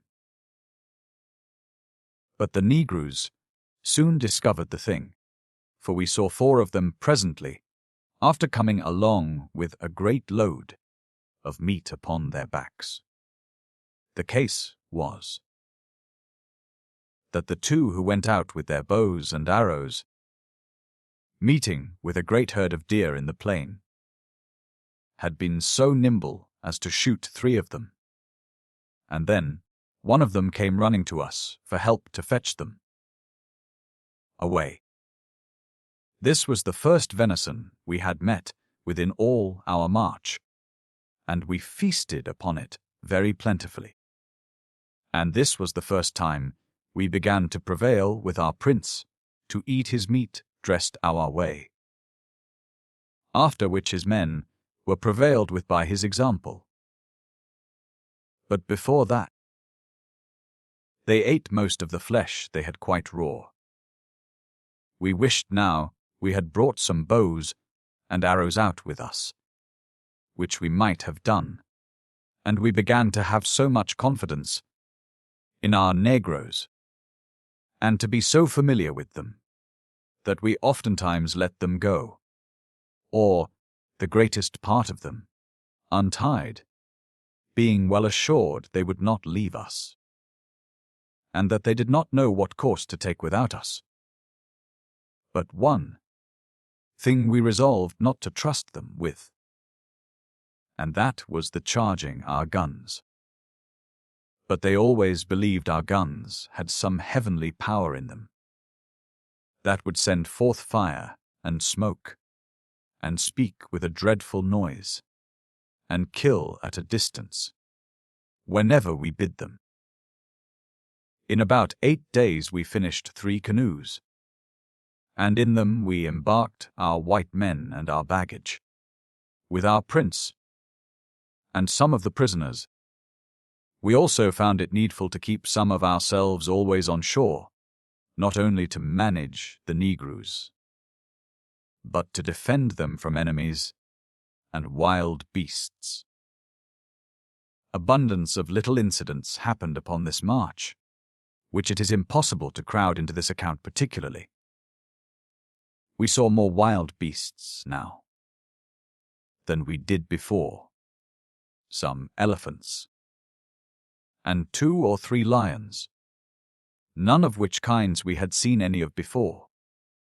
And we found our Negroes were more afraid of them a great deal than we were, principally because they had no bows and arrows, or lances, which were the particular weapons they were bred up to the exercise of. But we cured them of their fears by being always ready with our firearms. However, as we were willing to be sparing of our powder, and the killing of any of the creatures now was no advantage to us, seeing their skins were too heavy for us to carry, and their flesh not good to eat. We resolved, therefore, to keep some of our pieces uncharged and only primed, and causing them to flash in the pan. The beasts, even the lions themselves, would always start and fly back when they saw it, and immediately march off. We passed abundance of inhabitants upon this upper part of the river, and with this observation, that almost every 10 miles we came to a separate nation, and every separate nation had a different speech, or else their speech had differing dialects, so that they did not understand one another. They all abounded in cattle, especially on the riverside. And the 8th day of this second navigation we met with a little Negro town, where they had growing a sort of corn like rice, which ate very sweet. And, as we got some of it of the people, we made very good cakes of bread of it, and, making a fire, baked them on the ground, after the fire was swept away, very well, so that hitherto we had no want of provisions of any kind that we could desire. Our Negroes towing our canoes, we travelled at a considerable rate, and by our own account could not go less than 20 or 25 English miles a day, and the river continuing to be much of the same breadth and very deep all the way. Till on the 10th day we came to another cataract. For a ridge of high hills crossing the whole channel of the river, the water came bubbling down the rocks from one stage to another in a strange manner. So that it was a continued link of cataracts from one to another, in the manner of a cascade, only that the falls were sometimes 1/4 of a mile from one another. And the noise confused and frightful. We thought our voyaging was at a full stop now, but 3 of us, with a couple of our Negroes, mounting the hills another way, to view the course of the river, we found a fair channel again after about half a mile's march, and that it was like to hold us a good way further. So we set all hands to work, unloaded our cargo, and hauled our canoes on shore to see if we could carry them.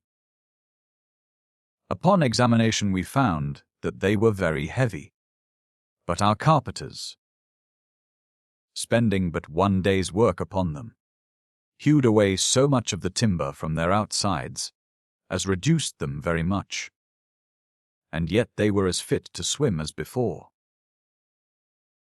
When this was done, 10 men with poles took up one of the canoes and made nothing to carry it. So we ordered 20 men to each canoe, that 110 might relieve the other, and thus we carried all our canoes, and launched them into the water again, and then fetched our luggage, and loaded it all again into the canoes, and all in an afternoon. And the next morning early, we moved forward again. When we had towed about 4 days more, our gunner, who was our pilot, began to observe that we did not keep our right course so exactly as we ought, the river winding away a little towards the north, and gave us notice of it accordingly. However, we were not willing to lose the advantage of water carriage, at least not till we were forced to it. So we jogged on, and the river served us for about 60 miles further. But then we found it grew very small and shallow, having passed the mouths of several little brooks or rivulets which came into it, and at length it became but a brook itself. We towed up as far as ever our boats would swim, and we went 2 days the farther, having been about 12 days in this last part of the river, by lightening the boats, and taking our luggage out, which we made the negroes carry, being willing to ease ourselves as long as we could. But at the end of these 2 days, in short, there was not water enough to swim a London wherry. We now set forward wholly by land, and without any expectation of more water carriage. All our concern for more water was to be sure to have a supply for our drinking, and therefore upon every hill that we came near, we clambered up to the highest part to see the country before us, and to make the best judgment we could which way to go to keep the lowest grounds, and as near some stream of water as we could. The country held verdant, well grown with trees, and spread with rivers and brooks, and tolerably well with inhabitants, for about 30 days' march after our leaving the canoes, during which time things went pretty well with us.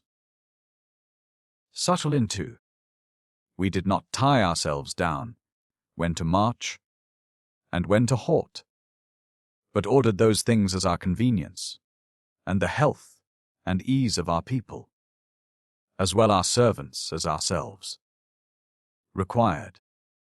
About the middle of this march, we came into a low and plain country, in which we perceived a greater number of inhabitants than in any other country we had gone through. But that which was worse for us, we found them a fierce, barbarous, treacherous people, and who at first looked upon us as robbers, and gathered themselves in numbers to attack us. Our men were terrified at them at first, and began to discover an unusual fear, and even our black prince seemed in a great deal of confusion. But I smiled at him, and showing him some of our guns, I asked him if he thought that which killed the spotted cat, for so they called the leopard in their language, Imen, they were called the monudor in Gudge, could not make 1,000 of those naked creatures die at one blow. Then he laughed, and said, yes, he believed it would. Well, then, said I, tell your men not to be afraid of these people, for we shall soon give them a taste of what we can do if they pretend to meddle with us. However, we considered we were in the middle of a vast country, and we knew what numbers of people and nations we might be surrounded with. And, above all, we knew not how much we might stand in need of the friendship of these that we were now among, so that we ordered the negroes to try all the methods they could to make them friends. Accordingly, the 2 men who had gotten bows and arrows, and 2 more to whom we gave the prince's 2 fine lances, went foremost, with 5 more, having long poles in their hands. And after them 10 of our men advanced toward the Negro town that was next to us, and we all stood ready to succor them, if there should be occasion. When they came pretty near their houses, our negroes hallooed in their screaming way, and called to them as loud as they could. Upon their calling, some of the men came out and answered, and immediately after the whole town, men, women, and children appeared. Our negroes, with their long poles, went forward a little, and stuck them all in the ground, and left them, which in their country was a signal of peace. But the other did not understand the meaning of that. Then the 2 men with bows laid down their bows and arrows went forward unarmed, and made signs of peace to them, which at last the other began to understand. So 2 of their men laid down their bows and arrows, and came towards them. Our men made all the signs of friendship to them that they could think of, putting their hands up to their mouths as a sign that they wanted provisions to eat. And the other pretended to be pleased and friendly, and went back to their fellows and talked with them a while. And they came forward again and made signs that they would bring some provisions to them before the sun set, and so our men came back again very well satisfied for that time. But an hour before sunset our men went to them again, just in the same posture as before. And they came according to their appointment, and brought deer's flesh, roots, and the same kind of corn, like rice, which I mentioned above, and our negroes, being furnished with such toys as our cutler had contrived, gave them some of them, which they seemed infinitely pleased with, and promised to bring more provisions the next day. Accordingly, the next day they came again. But our men perceived they were more in number by a great many than before. However, having sent out 10 men with firearms to stand ready, and our whole army being in view also, we were not much surprised, nor was the treachery of the enemy so cunningly ordered as in other cases, for they might have surrounded our negroes, which were but 9, under a show of peace. But when they saw our men advance almost as far as the place where they were the day before, the rogues snatched up their bows and arrows and came running upon our men like so many furies, at which our 10 men called to the negroes to come back to them, which they did with speed enough at the first word, and stood all behind our men.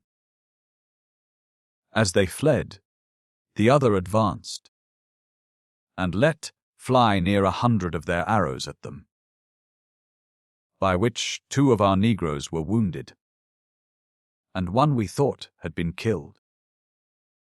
When they came to the 5 poles that our men had stuck in the ground, they stood still a while, and gathering about the poles, looked at them, and handled them, as wondering what they meant.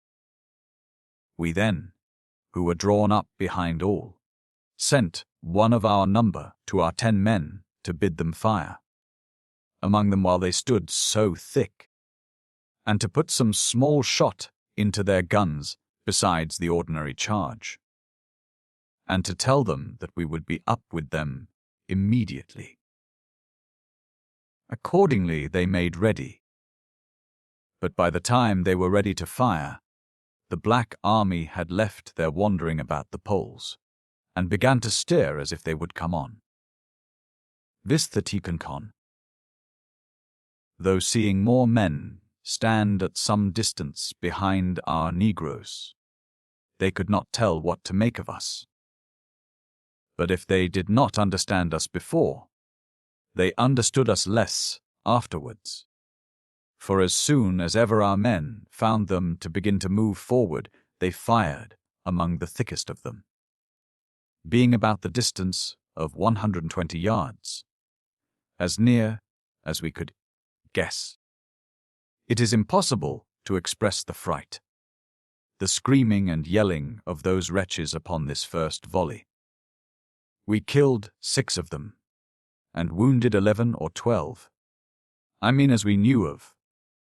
For, as they stood thick, and the small shot, as we called it, scattered among them, we had reason to believe we wounded more that stood farther off. For our small shot was made of bits of lead and bits of iron, heads of nails, and such things as our diligent artificer, the cutler, helped us to. As to those that were killed and wounded, the other frighted creatures were under the greatest amazement in the world, to think what should hurt them, for they could see nothing but holes made in their bodies, they knew not how. Then the fire and noise amazed all their women and children, and frighted them out of their wits, so that they ran staring and howling about like mad creatures.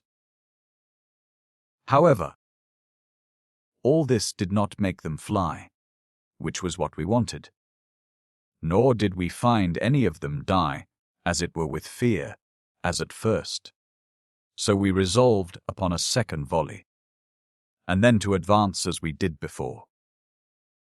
Whereupon our reserved men advancing, we resolved to fire only 3 men at a time, and move forward like an army firing in platoon.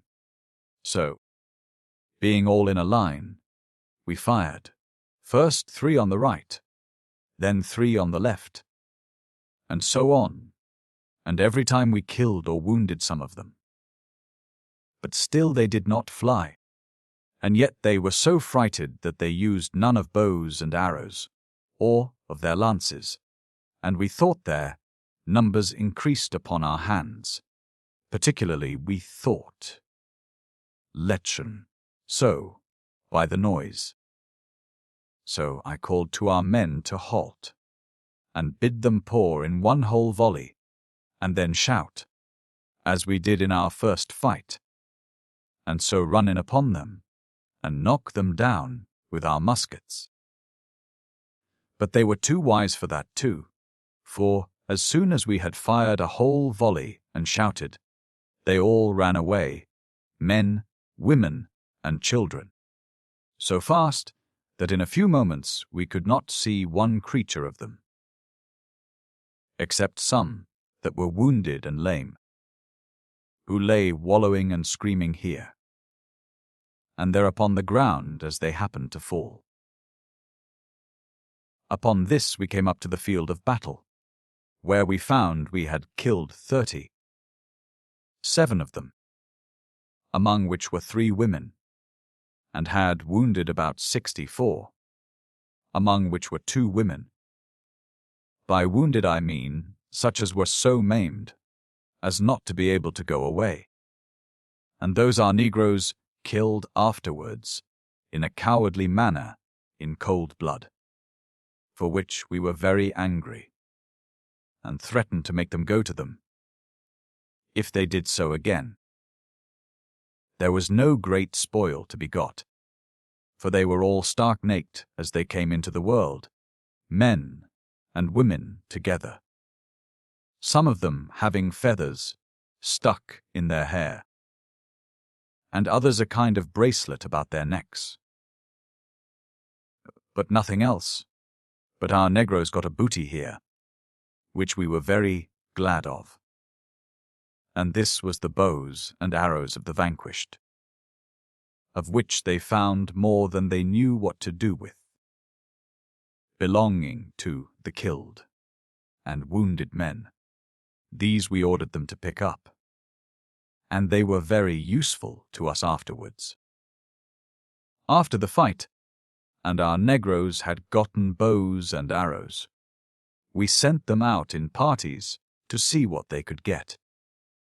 And they got some provisions, but, which was better than all the rest, they brought us 4 more young bulls, or buffaloes, that had been brought up to labor and to carry burthens.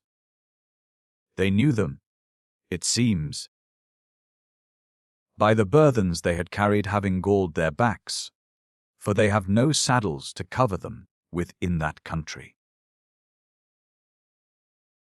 Those creatures not only eased our Negroes, but gave us an opportunity to carry more provisions, and our Negroes loaded them very hard at this place with flesh and roots, such as we wanted very much afterwards.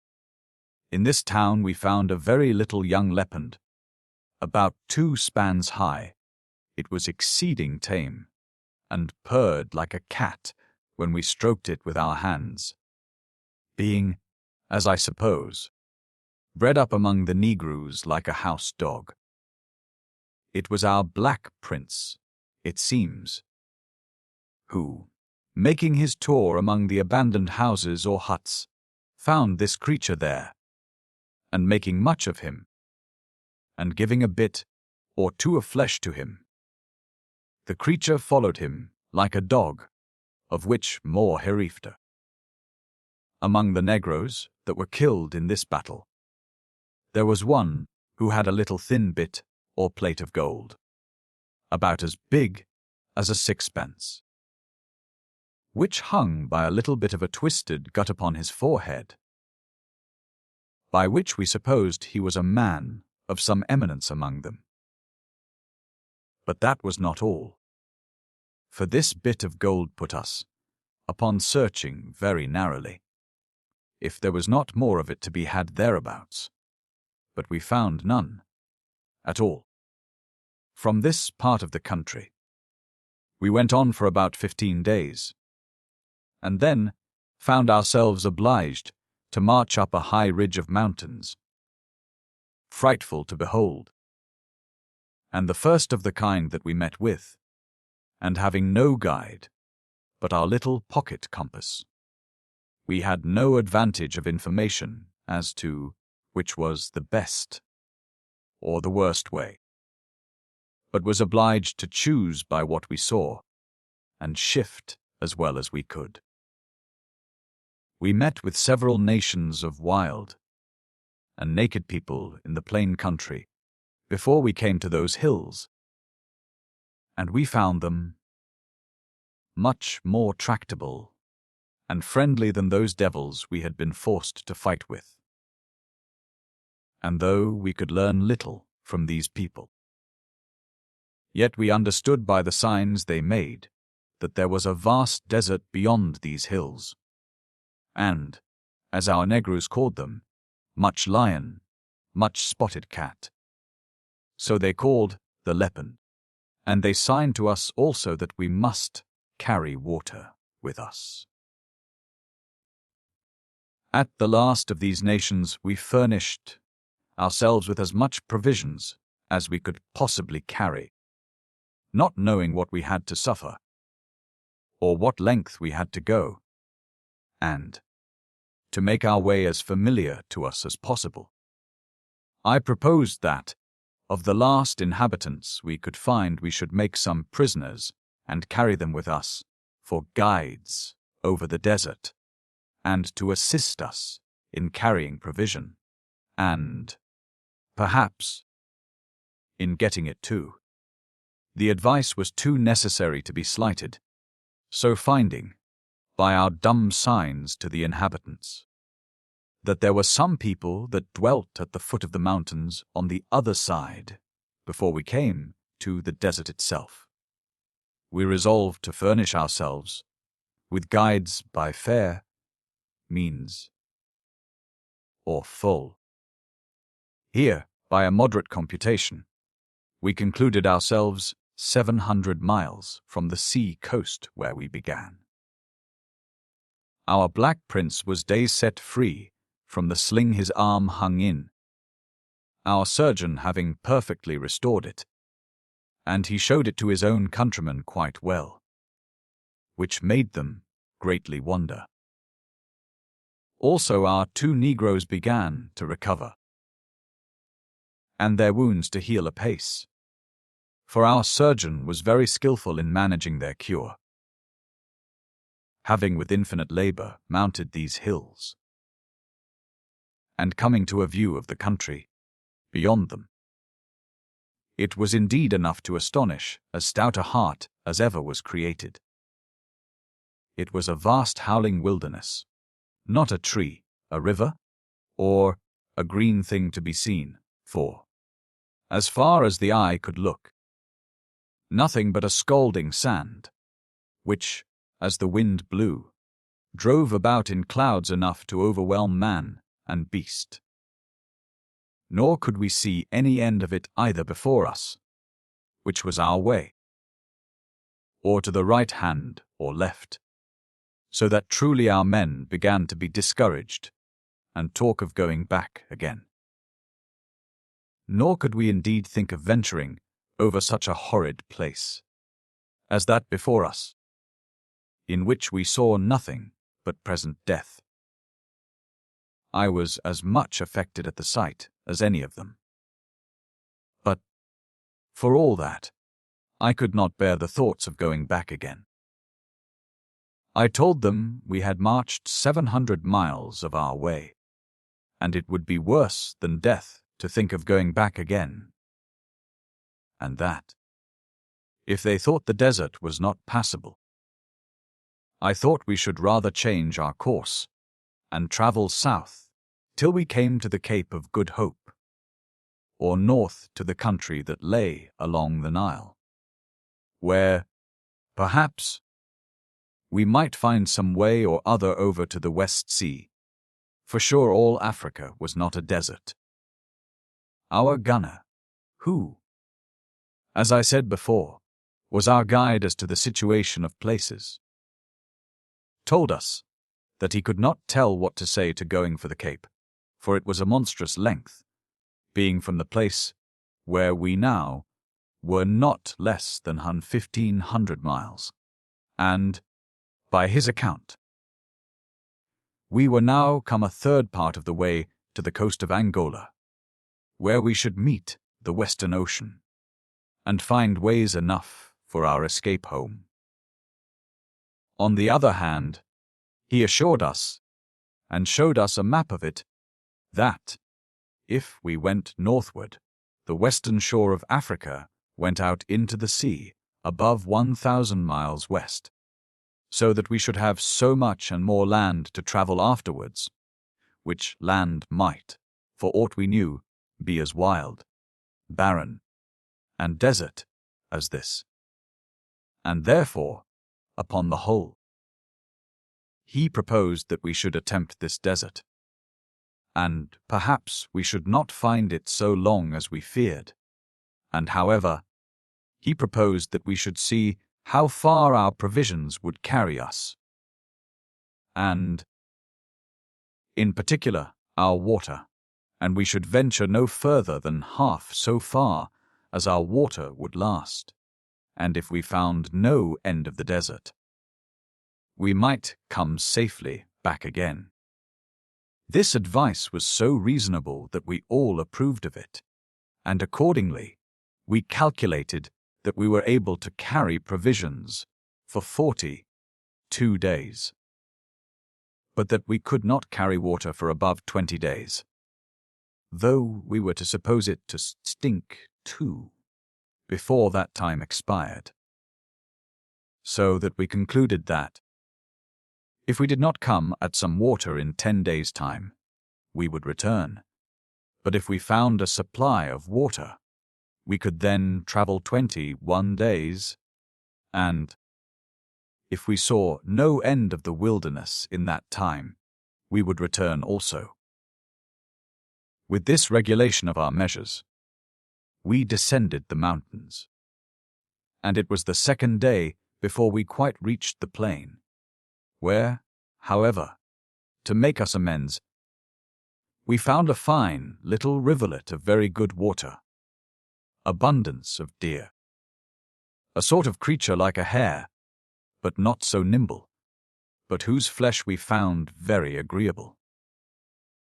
But we were deceived in our intelligence, for we found no people, so we got no more prisoners to assist us in carrying our baggage.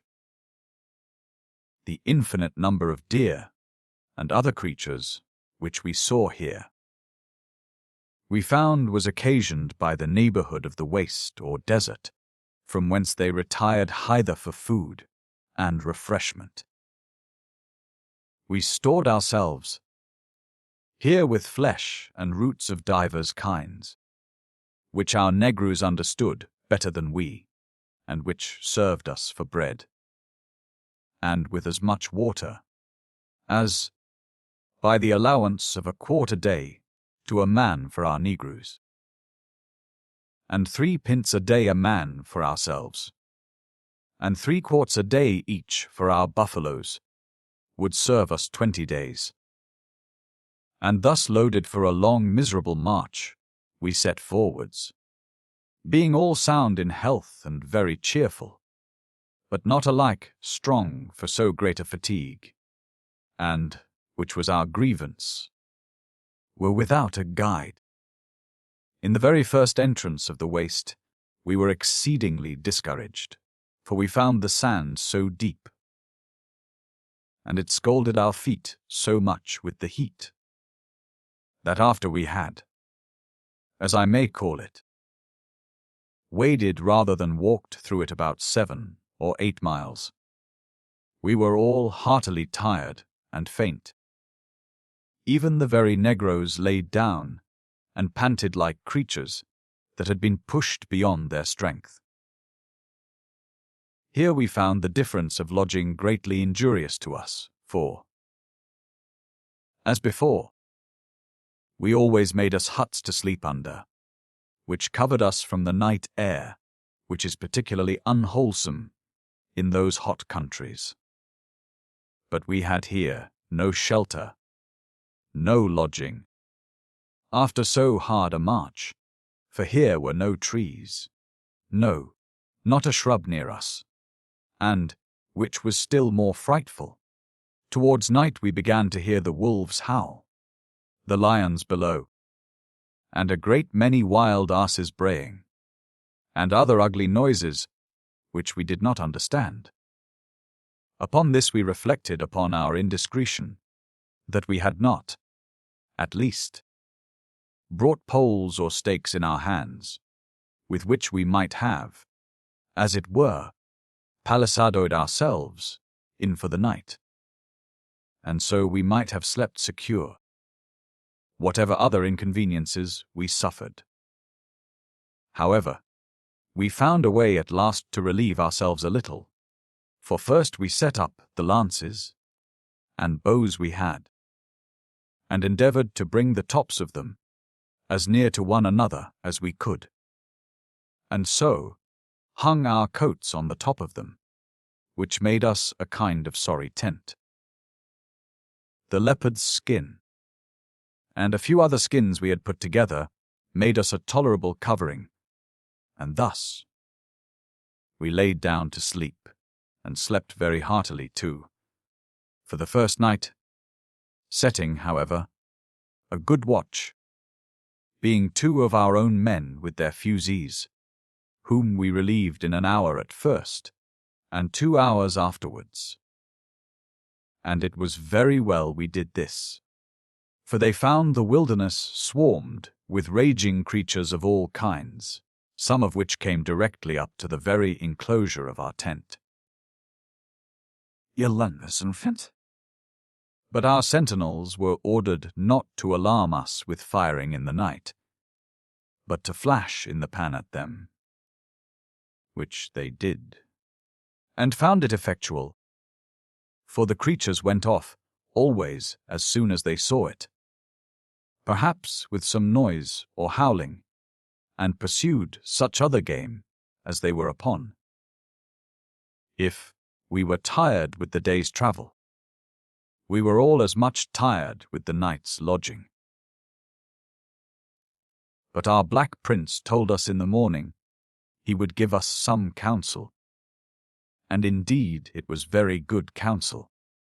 He told us we should be all killed if we went on this journey, and through this desert, without some covering for us at night.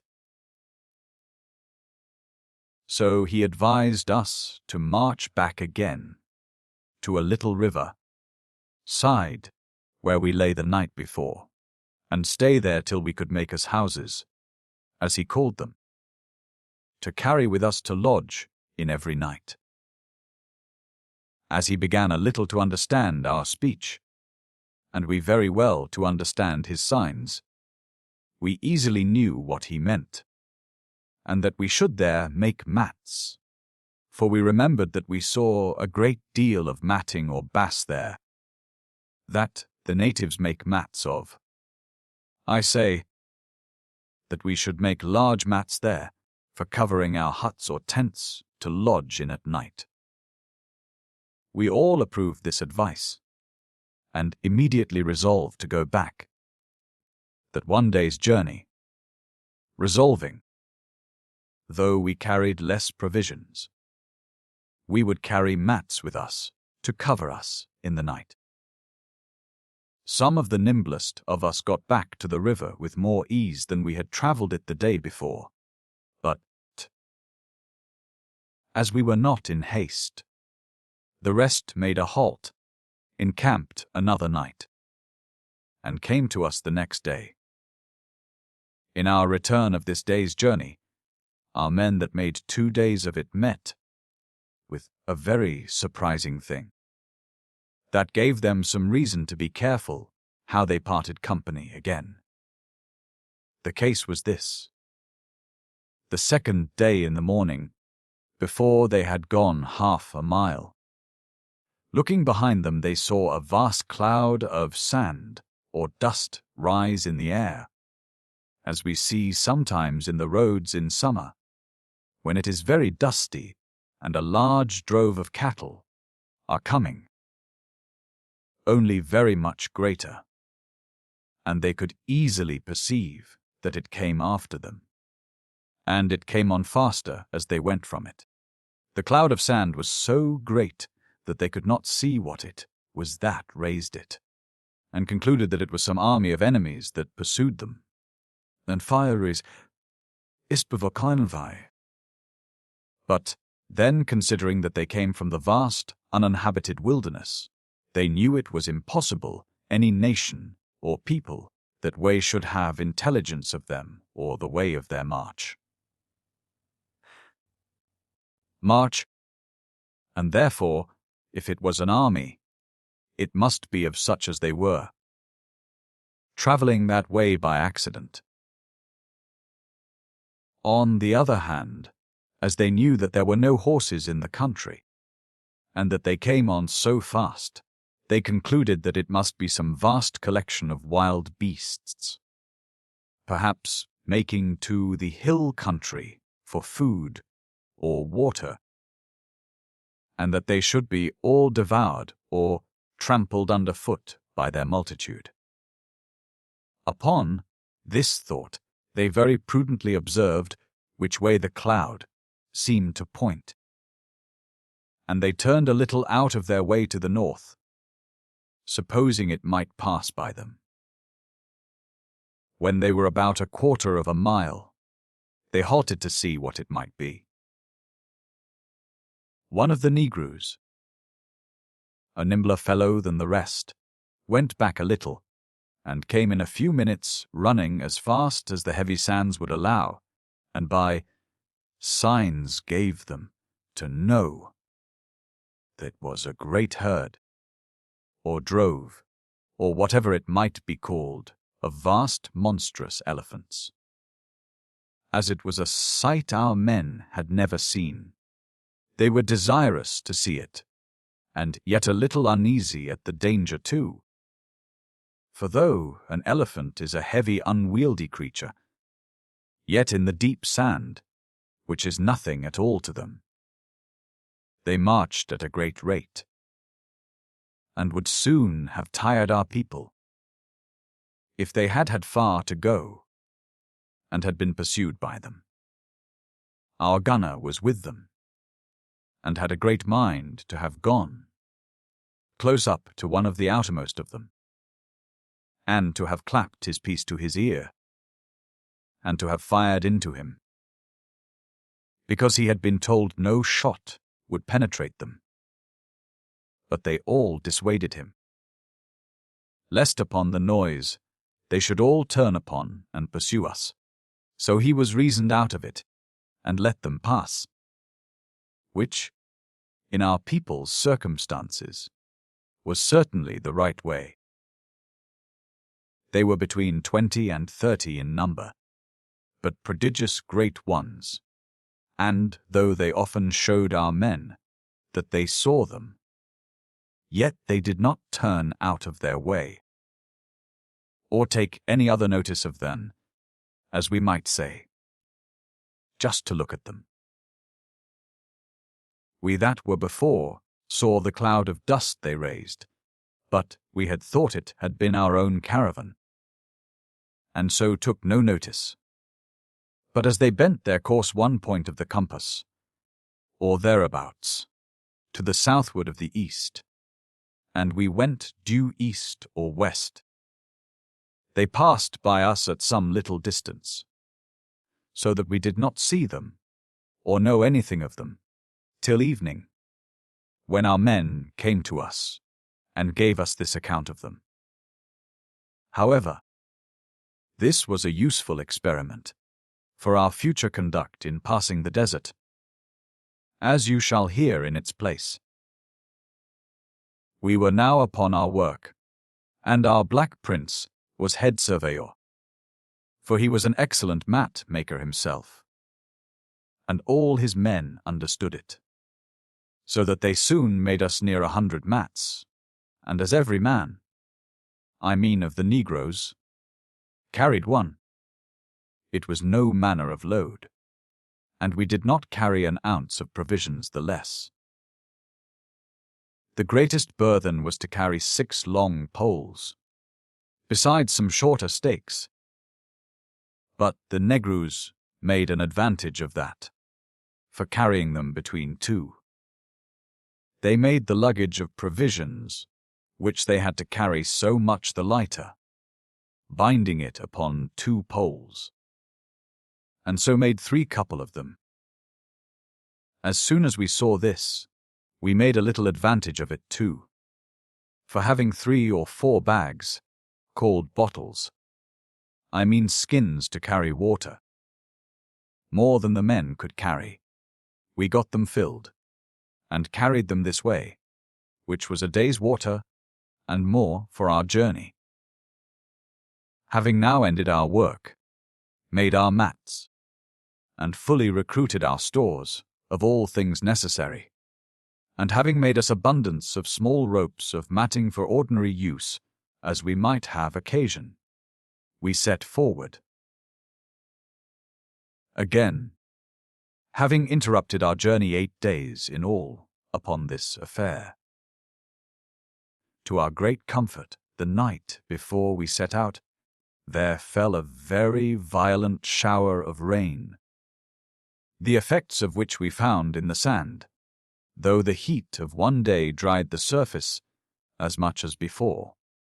Yet it was harder at bottom, not so heavy, and was cooler to our feet, by which means we marched, as we reckoned, about 14 miles instead of 7, and with much more ease. When we came to encamp, we had all things ready, for we had fitted our tent, and set it up for trial where we made it, so that, in less than an hour, we had a large tent raised, with an inner and outer apartment, and 2 entrances. In one we lay ourselves, in the other our negroes, having light pleasant mats over us, and others at the same time under us. Also we had a little place, without all, for our buffaloes, for they deserved our care, being very useful to us, besides carrying forage and water for themselves.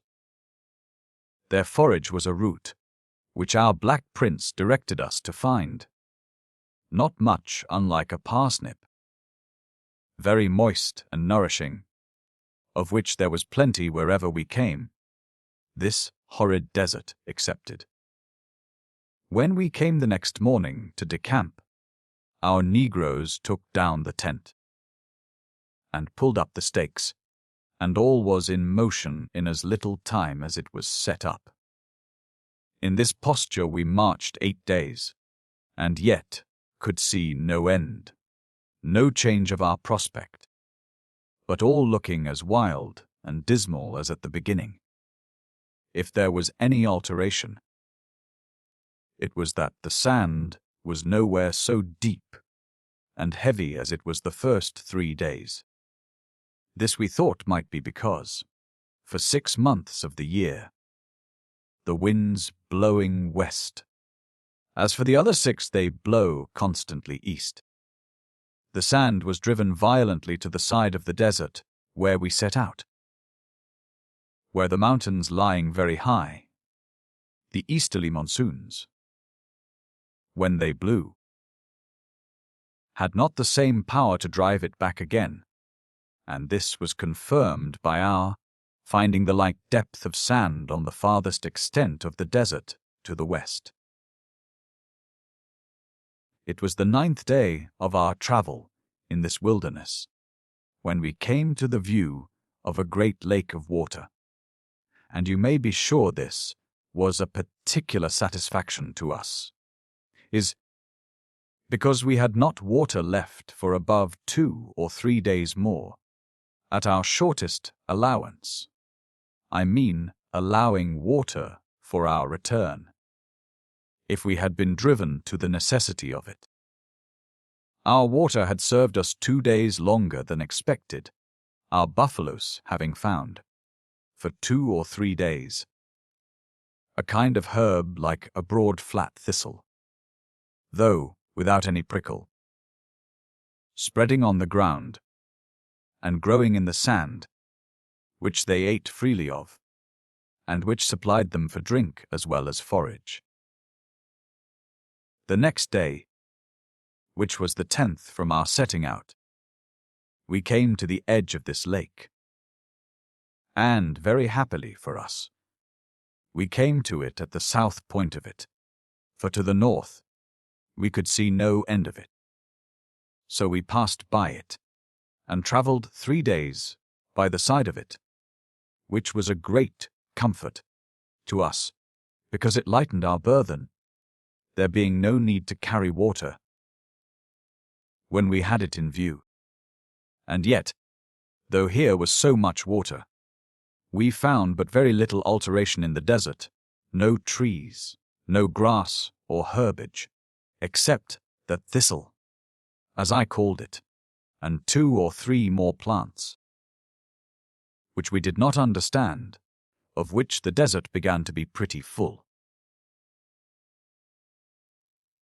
But as we were refreshed with the neighborhood of this lake of water, so we were now gotten among a prodigious number of ravenous inhabitants, the like whereof, it is most certain, the eye of man never saw, for as I firmly believe that never man, nor body of men passed this desert since the flood, so I believe there is not the like collection of fierce, ravenous, and devouring creatures in the world, I mean not in any particular place. For a day's journey before we came to this lake, and all the 3 days we were passing by it, and for 6 or 7 days' march after it. The ground was scattered with elephants' teeth in such a number as is incredible, and as some of them have lain there for some hundreds of years. So, seeing the substance of them scarce ever decays, they may lie there, for aught I know, to the end of time. The size of some of them is, it seems, to those to whom I have reported it, as incredible as the number, and I can assure you there were several so heavy as the strongest man among us could not lift.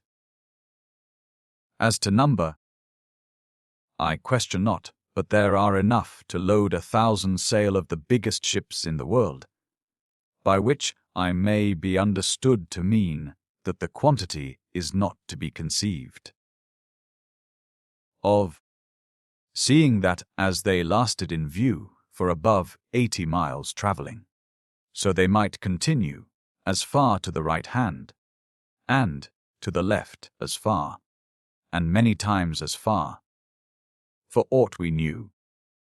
For it seems the number of elephants hereabouts is prodigiously great. In one place, in particular, we saw the head of an elephant, with several teeth in it. But one of the biggest that ever I saw, the flesh was consumed, to be sure, many 100 years before, and all the other bones.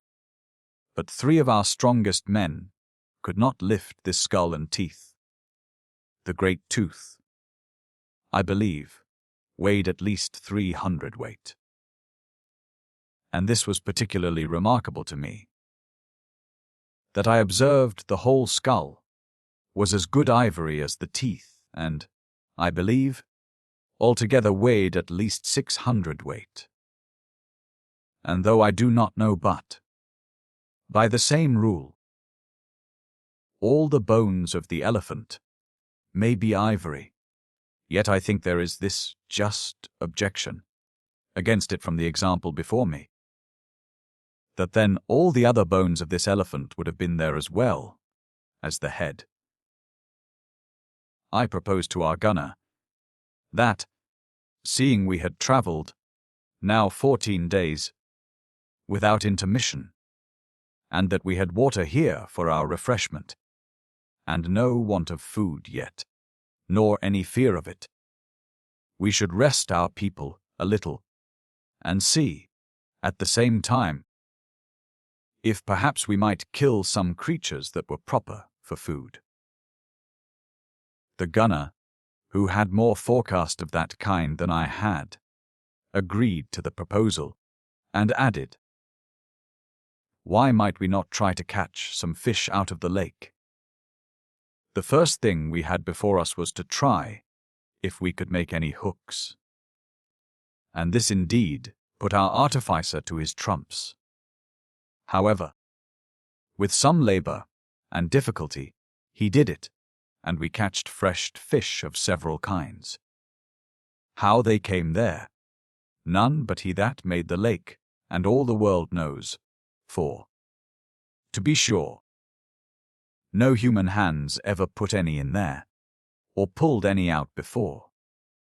We not only catched enough for our present refreshment, but we dried several large fishes, of kinds which I cannot describe, in the sun, by which we lengthened out our provision considerably, for the heat of the sun dried them so effectually without salt that they were perfectly cured, dry, and hard. In 1 day's time, we rested ourselves here 5 days, during which time we had abundance of pleasant adventures with the wild creatures, too many to relate.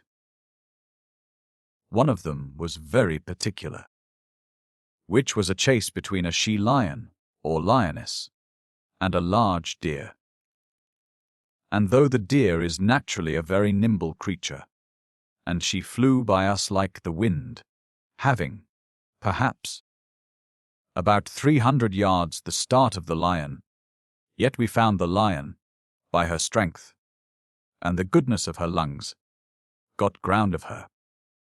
They passed by us, within about a quarter of a mile, and we had a view of them a great way, when, having given them over, we were surprised, about an hour after, to see them come thundering back again on the other side of us. And then the lion was within 30 or 40 yards of her, and both straining to the extremity of their speed, when the deer, coming to the lake, plunged into the water, and swam for her life, as she had before run for it. The lioness plunged in after her, and swam a little way, but came back again.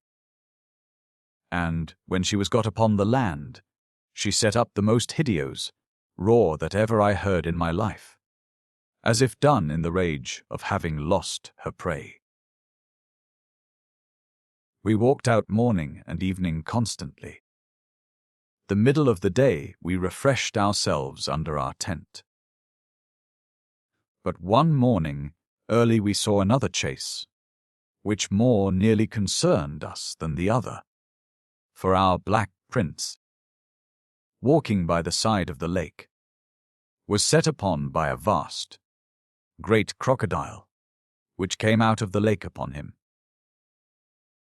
And though he was very light of foot, it was as much as he could do to get away.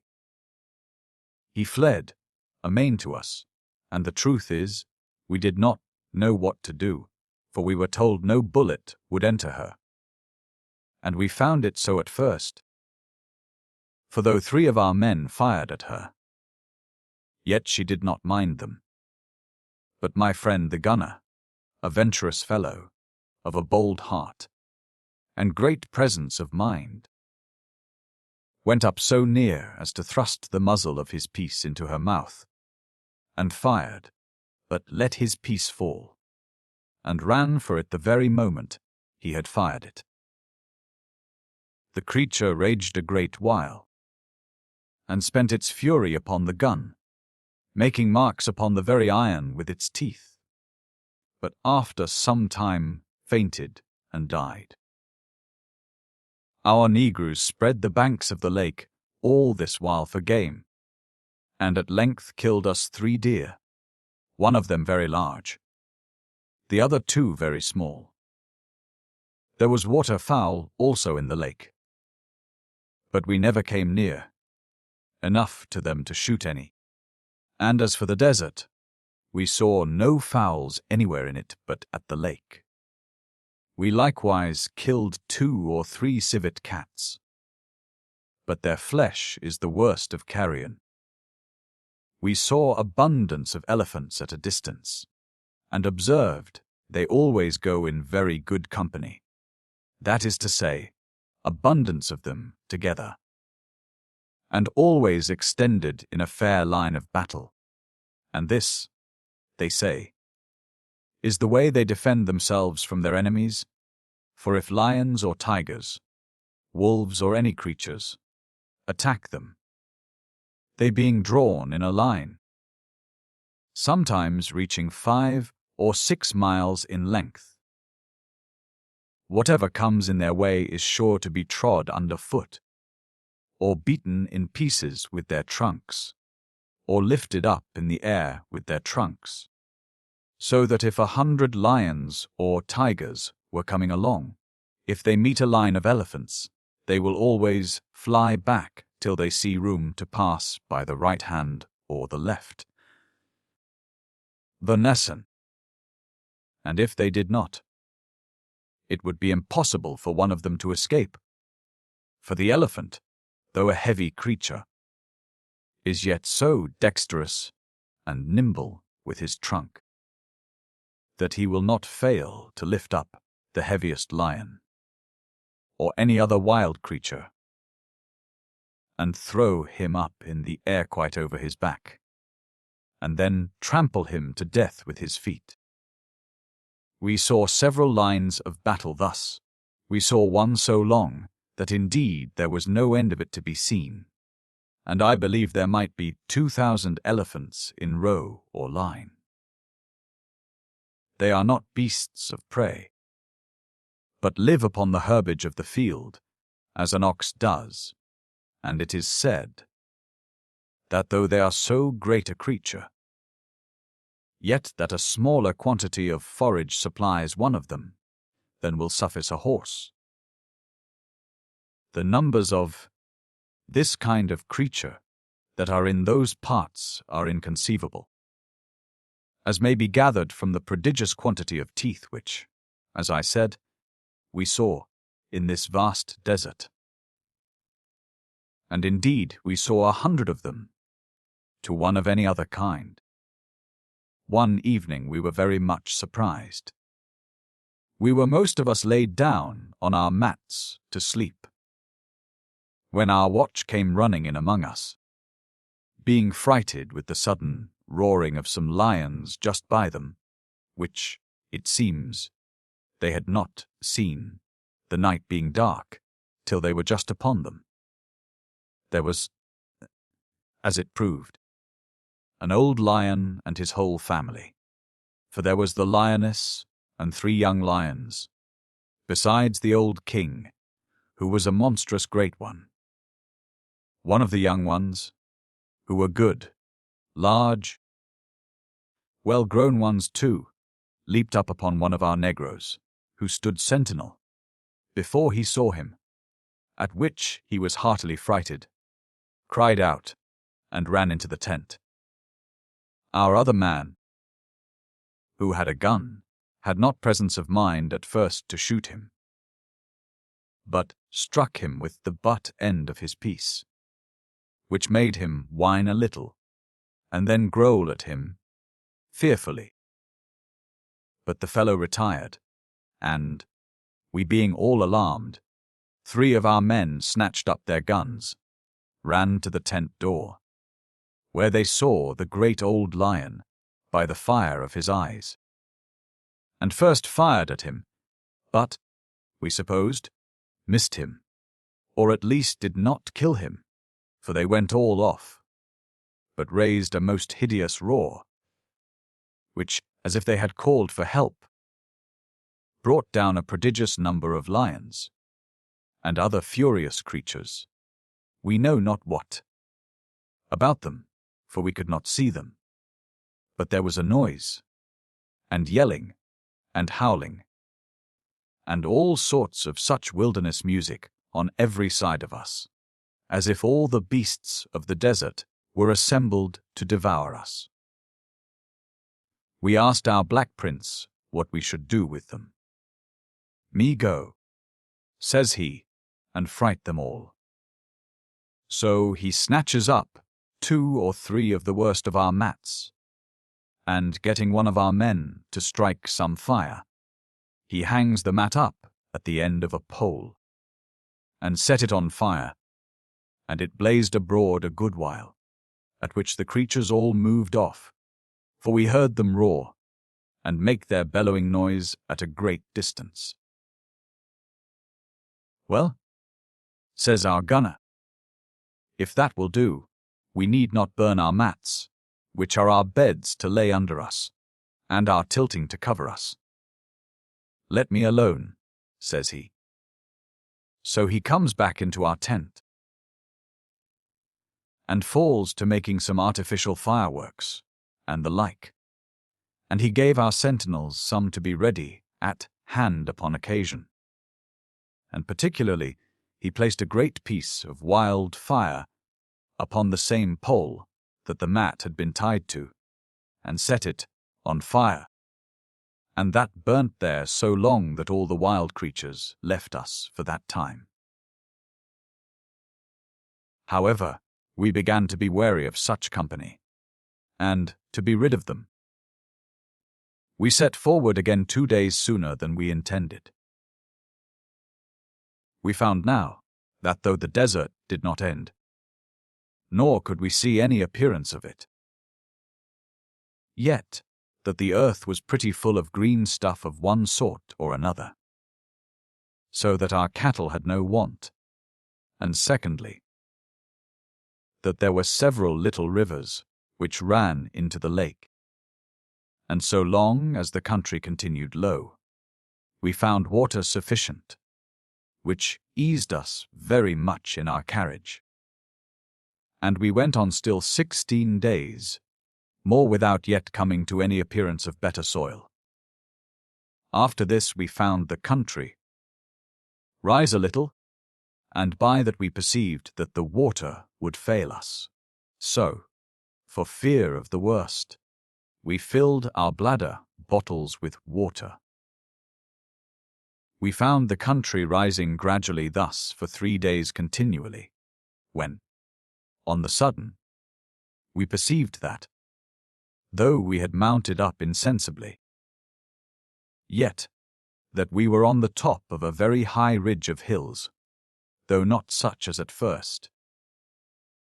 When we came to look down on the other side of the hills, we saw, to the great joy of all our hearts, that the desert was at an end, that the country was clothed with green, abundance of trees, and a large river, and we made no doubt but that we should find people and cattle also. And here, by our gunner's account, who kept our computations, we had marched about 400 miles over this dismal place of horror, having been 34 days a-doing of it, and consequently were come about 100 miles of our journey. We would willingly have descended the hills that night, but it was too late. The next morning we saw everything more plain, and rested ourselves under the shade of some trees, which were now the most refreshing things imaginable to us, who had been scorched above a month, without a tree to cover us.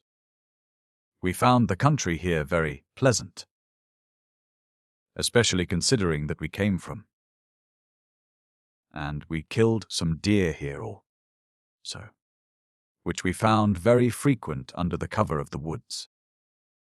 Also we killed a creature like a goat, whose flesh was very good to eat, but it was no goat. We found also a great number of fowls like partridge, but something smaller, and were very tame, so that we lived here very well, but found no people, at least none, that would be seen, no, not for several days' journey. And to alloy our joy, we were almost every night disturbed with lions and tigers, elephants. Indeed, we saw none here. In 3 days' march we came to a river, which we saw from the hills, and which we called the Golden River, and we found it ran northward, which was the first stream we had met with that did so.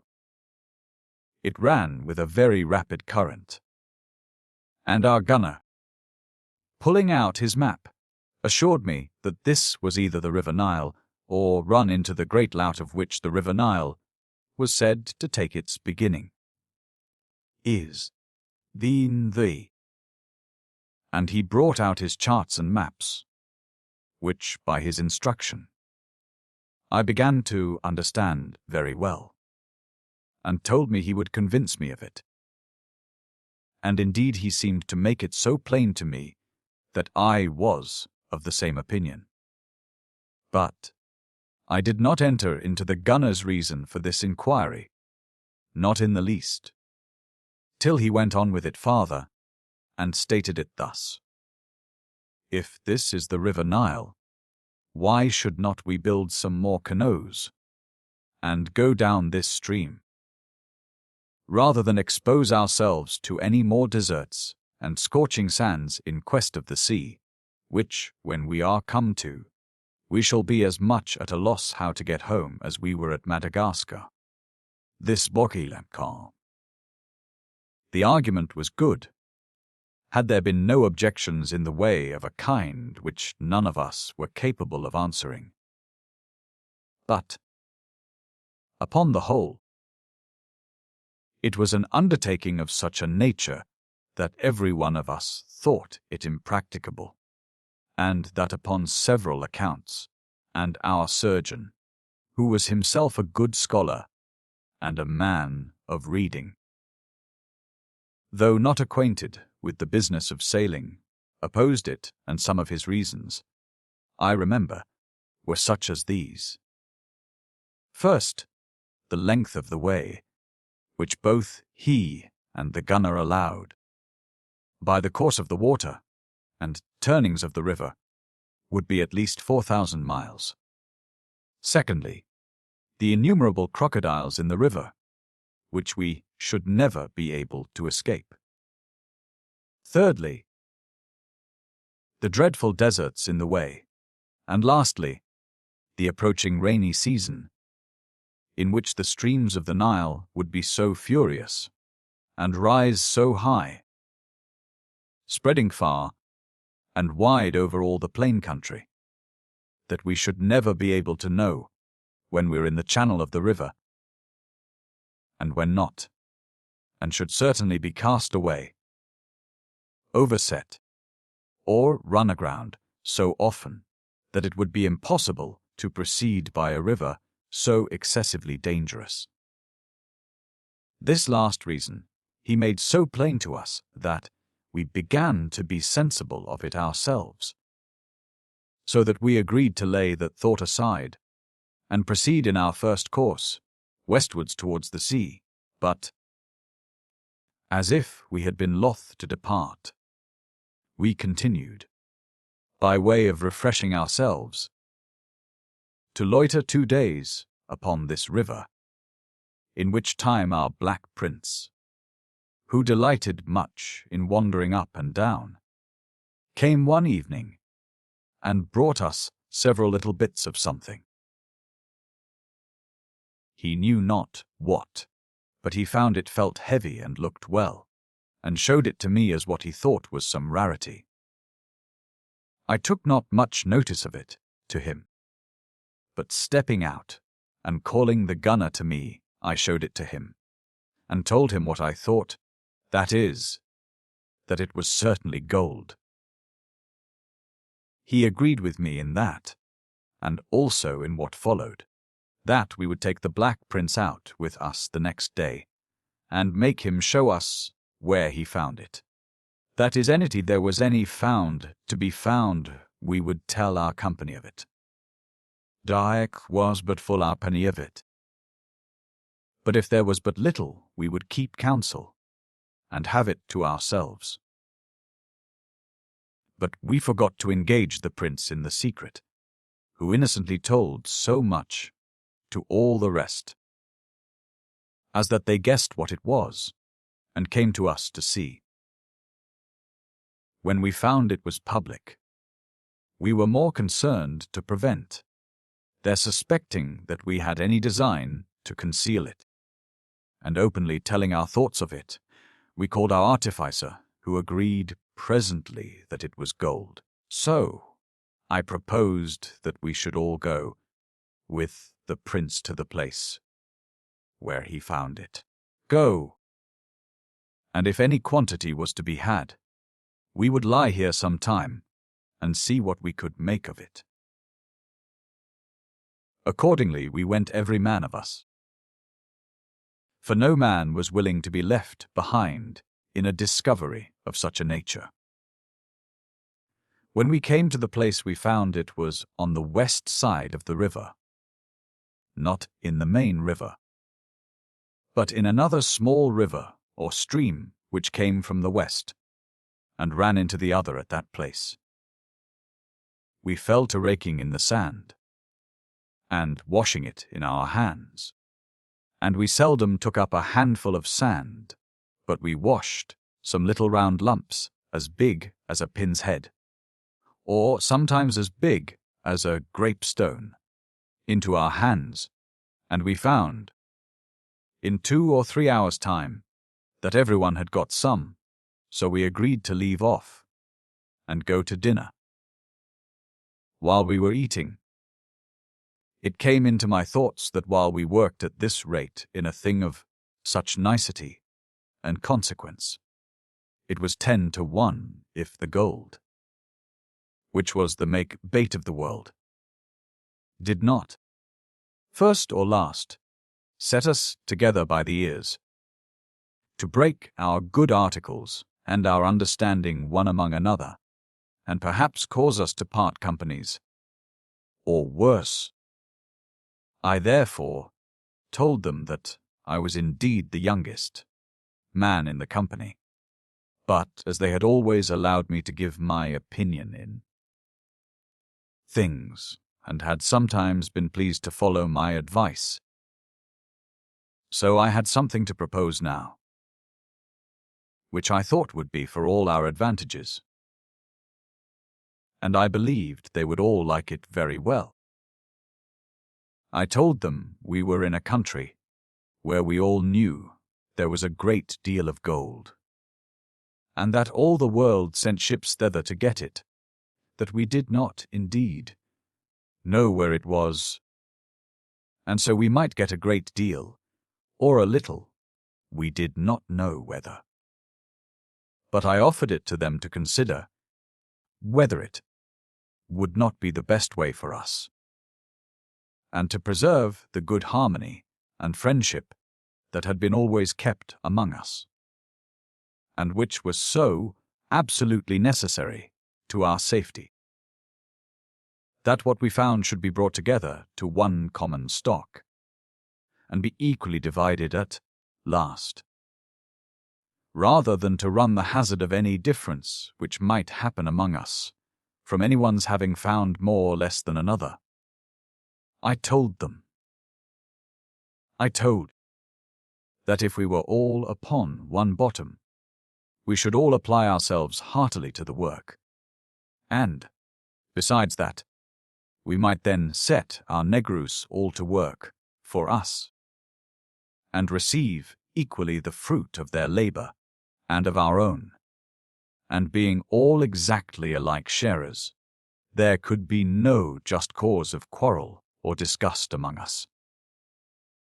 They all approved the proposal, and every one jointly swore, and gave their hands to one another, that they would not conceal the least grain of gold from the rest, and consented that if any one or more should be found to conceal any, all that he had should be taken from him, and divided among the rest.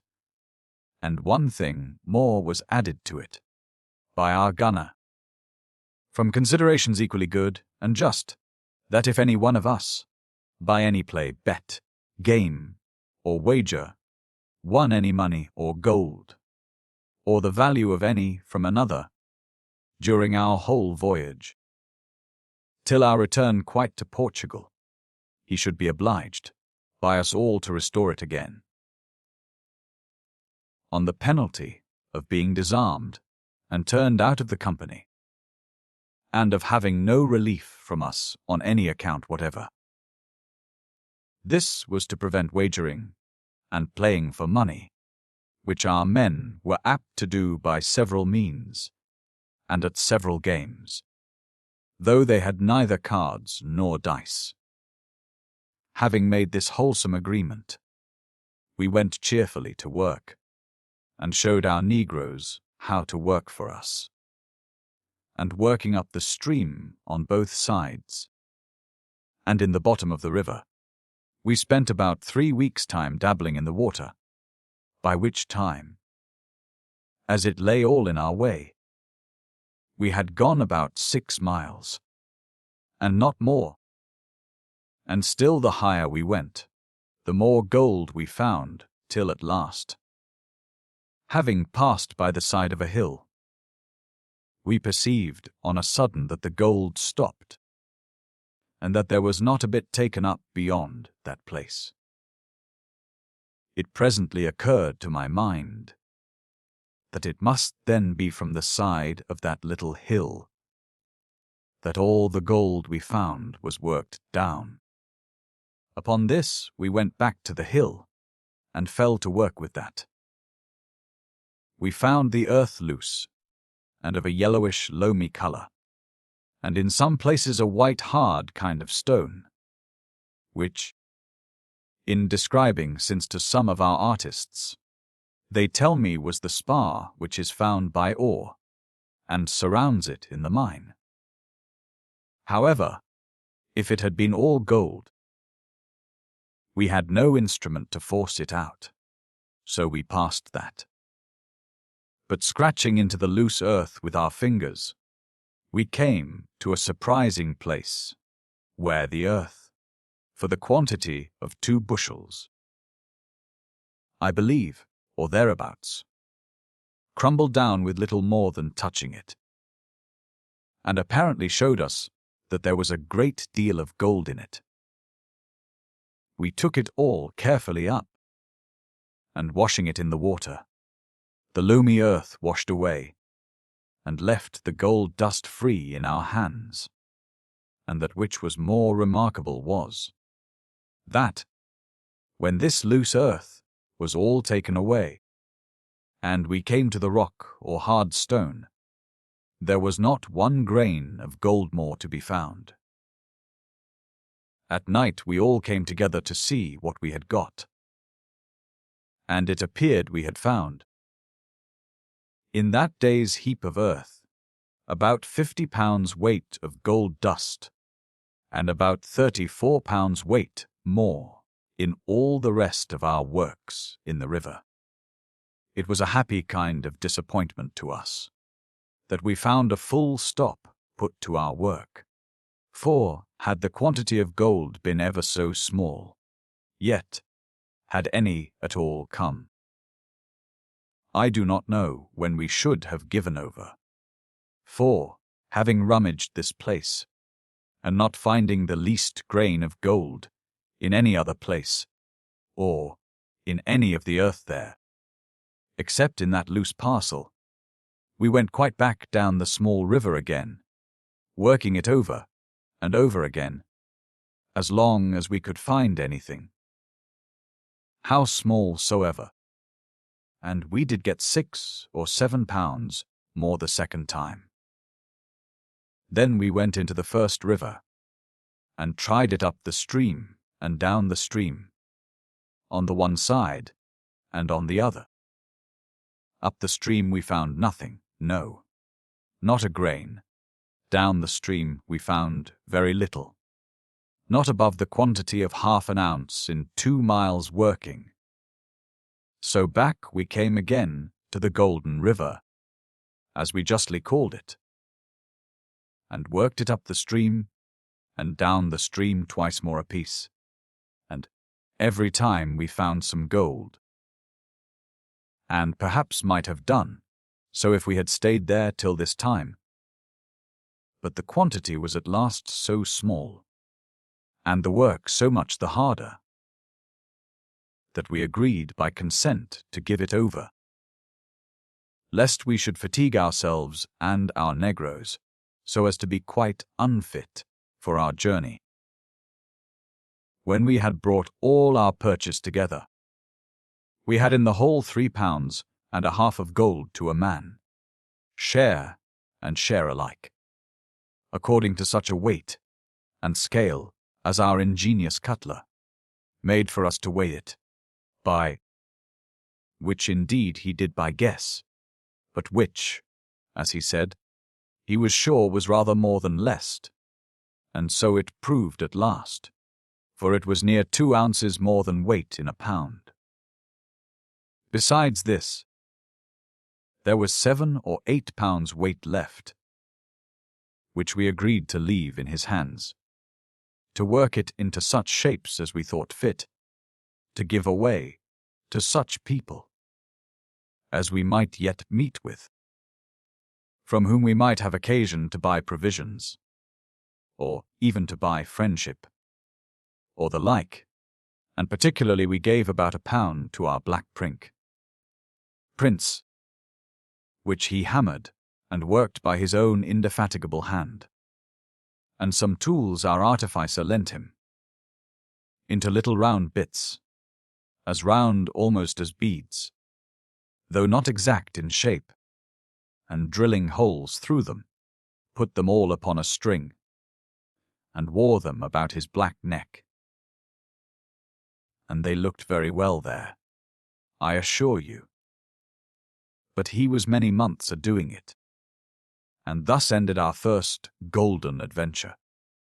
We now began to discover what we had not troubled our heads much about before, and that was that, let the country be good or bad, that we were in, we could not travel much further for a considerable time.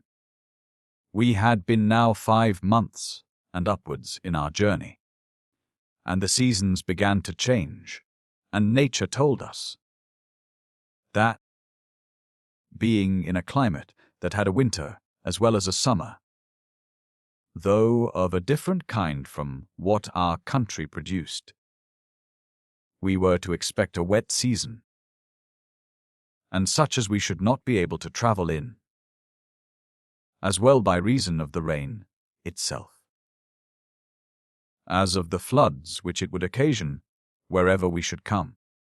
And though we had been no strangers to those wet seasons in the island of Madagascar, yet we had not thought much of them since we began our travels.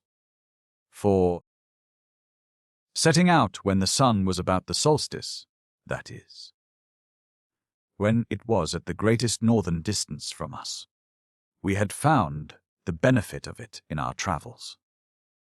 But now it drew near us apace, and we found it began to rain, upon which we called another general council, in which we debated our present circumstances, and, in particular, whether we should go forward, or seek for a proper place upon the bank of our golden river, which had been so lucky to us, to fix our camp for the winter.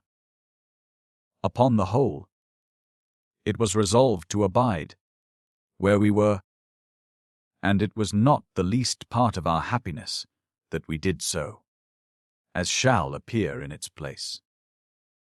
Having resolved upon this, our first measures were to set our negroes to work, to make huts or houses for our habitation, and this they did very dexterously, only that we changed the ground where we at first intended it, thinking, as indeed it happened, that the river might reach it upon any sudden rain. Our camp was like a little town, in which our huts were in the center, having one large one in the center of them, also, into which all our particular lodgings opened, so that none of us went into our apartments, but through a public tent, where we all ate and drank together, and kept our councils and society, and our carpenters made us tables, benches, and stools in abundance, as many as we could make use of. We had no need of chimneys, it was hot enough without fire. But yet we found ourselves at last obliged to keep a fire every night upon a particular occasion. For though we had in all other respects a very pleasant and agreeable situation, yet we were rather worse, troubled with the unwelcome visits of wild beasts here than the wilderness itself. For as the deer and other gentle creatures came hither for shelter and food, so the lions and tigers and leopards haunted these places continually for prey.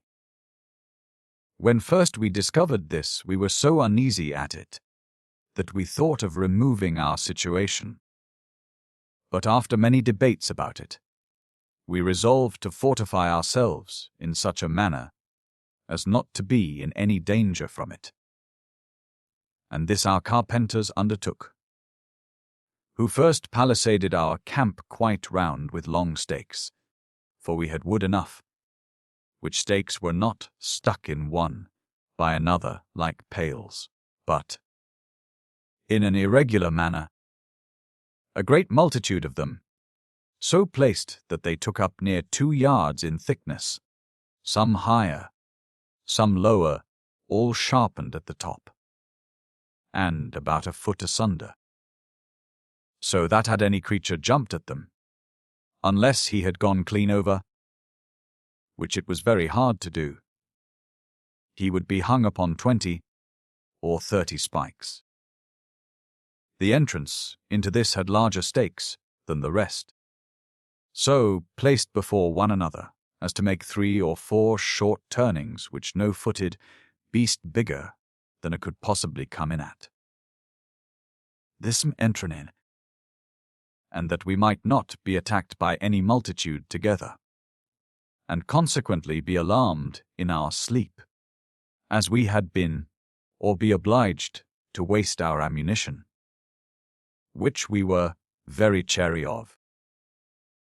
We kept a great fire every night, without the entrance of our palisade, having a hut for our 2 sentinels to stand in free from the rain, just within the entrance and right against the fire. To maintain this fire, we cut a prodigious deal of wood, and piled it up in a heap to dry, and with the green boards made a second covering over our huts, so high and thick that it might cast the rain from the first, and keep us effectually dry. We had scarcely finished all these works, but the rain came on so fierce, and so continued that we had little time to stir abroad for food, except indeed that our negroes, who wore no clothes, seemed to make nothing of the rain, though to us Europeans, in those hot climates, nothing is more dangerous. We continued in this posture for 4 months, that is to say, from the middle of June to the middle of October, for though the rains went off, at least the greatest violence of them, about the equinox, yet, as the sun was then just over our heads, we resolved to stay a while till it passed a little to the southward. During our encampment here, we had several adventures with the ravenous creatures of that country, and had not our fire been always kept burning, I question much whether all our fence, though we strengthened it afterwards with 12 or 14 rows of stakes or more, would have kept us secure. It was always in the night that we had the disturbance of them, and sometimes they came in such multitudes that we thought all the lions and tigers and leopards and wolves of Africa were come together to attack us. One night, being clear moonshine, one of our men, being upon the watch, told us that he verily believed he saw 10,000 wild creatures of one sort or another pass by our little camp, and ever as they saw the fire they sheered off, but were sure to howl or roar, or whatever it was, when they were past. The music of their voices was very far from being pleasant to us, and sometimes would be so very disturbing that we could not sleep for it, and often our sentinels would call us, that were awake, to come and look at them. It was one windy, tempestuous night, after a rainy day, that we were indeed called up, for such innumerable numbers of devilish of creatures came about us that our watch really thought they would attack us. They stikely us. They would not come on the side where the fire was, and though we thought ourselves secure everywhere else, yet we all got up and took to our arms. The moon was near the full, but the air full of flying clouds, and a strange hurricane of wind to add to the terror of the night. When, looking on the back part of our camp, I thought I saw a creature within our fortification, and so indeed he was, except his haunches, for he had taken a running leap, I suppose, and with all his might had thrown himself clear over our palisades, except one strong pile, which stood higher than the rest, and which had caught hold of him, and by his weight he had hanged himself upon it, the spike of the pile running into his hinder haunch or thigh, on the inside, and by that he hung, growling, and biting the wood for rage. I snatched up a lance from one of the negroes that stood just by me, and, running to him, struck it 3 or 4 times into him, and dispatched him, being unwilling to shoot, because I had a mind to have a volley fired among the rest, whom I could see standing without, as thick as a drove of bullocks going to a fair. I immediately called our people out, and showed them the object of terror which I had seen, and, without any further consultation, fired a full volley among them, most of our pieces being loaded with 2 or 3 slugs or bullets apiece. It made a horrible clutter among them, and in general they all took to their heels. Only that we could observe that some walked off with more gravity and majesty than others, than, being not so much frighted at the noise and fire, and we could perceive that some were left upon the ground struggling as for life, but we durst not stare out to see what they were. Indeed they stood so thick, and were so near us, that we could not well miss killing or wounding some of them, and we believed they had certainly the smell of us, and our victuals we had been killing, for we had killed a deer, and 3 or 4 of those creatures like goats the day before, and some of the offal had been thrown out behind our camp, and this, we suppose, drew them so much about us. But we avoided it for the future. Though the creatures fled, yet we heard a frightful roaring all night at the place where they stood, which we supposed was from some that were wounded. And as soon as day came we went out to see what execution we had done. And indeed it was a strange sight.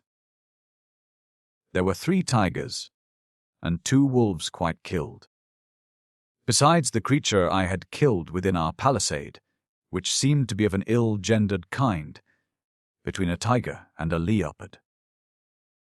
Besides this, there was a noble, old lion alive, but with both his 4 legs broke, so that he could not stir away, and he had almost beat himself to death, with struggling all night.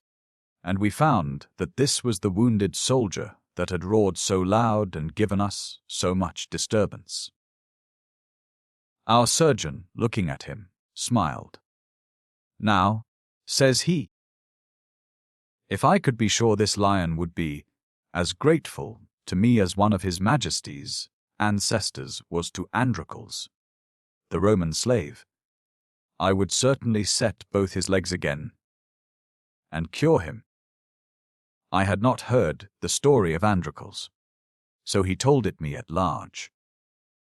But as to the surgeon, we told him he had no way to know whether the lion would do so or not, but to cure him first and trust to his honor. But he had no faith, so to dispatch him and put him out of his torment, he shot him in the head and killed him, for which we called him the king, killer ever after.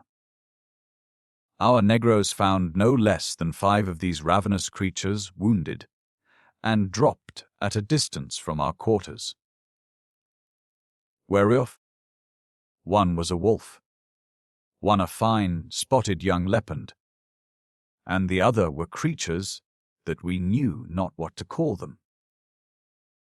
We had several more of these gentlefolks about after that, but no such general rendezvous of them as that was any more.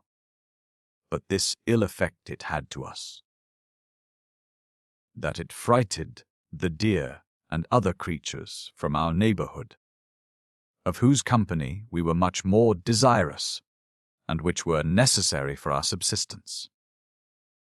However, our negroes went out every day a-hunting, as they called it, with bow and arrow, and they scarce ever failed of bringing us home something or other, and particularly we found in this part of the country, after the rains had fallen some time, abundance of wild fowl, such as we have in England, duck, teal, widgeon, etc. Some geese, and some kinds that we had never seen before, and we frequently killed them. Also, we catched a great deal of fresh fish out of the river, so that we wanted no provision. If we wanted anything, it was salt to eat with our fresh meat. But we had a little left, and we used it sparingly, for as to our negroes, they could not taste it, nor did they care to eat any meat that was seasoned with it. The weather began now to clear up. The rains were down, and the floods abated, and the sun, which had passed our zenith, was gone to the southward a good way, so we prepared to go on our way. It was the 12th of October, or thereabouts, that we began to set forward, and having an easy country to travel in, as well as to supply us with provisions, though still without inhabitants, we made more dispatch, traveling sometimes, as we calculated it, 20 or 25 miles a day, nor did we halt anywhere in 11 days' march, one day excepted, which was to make a raft to carry us over a small river, which, having swelled with the rains, was not yet quite down.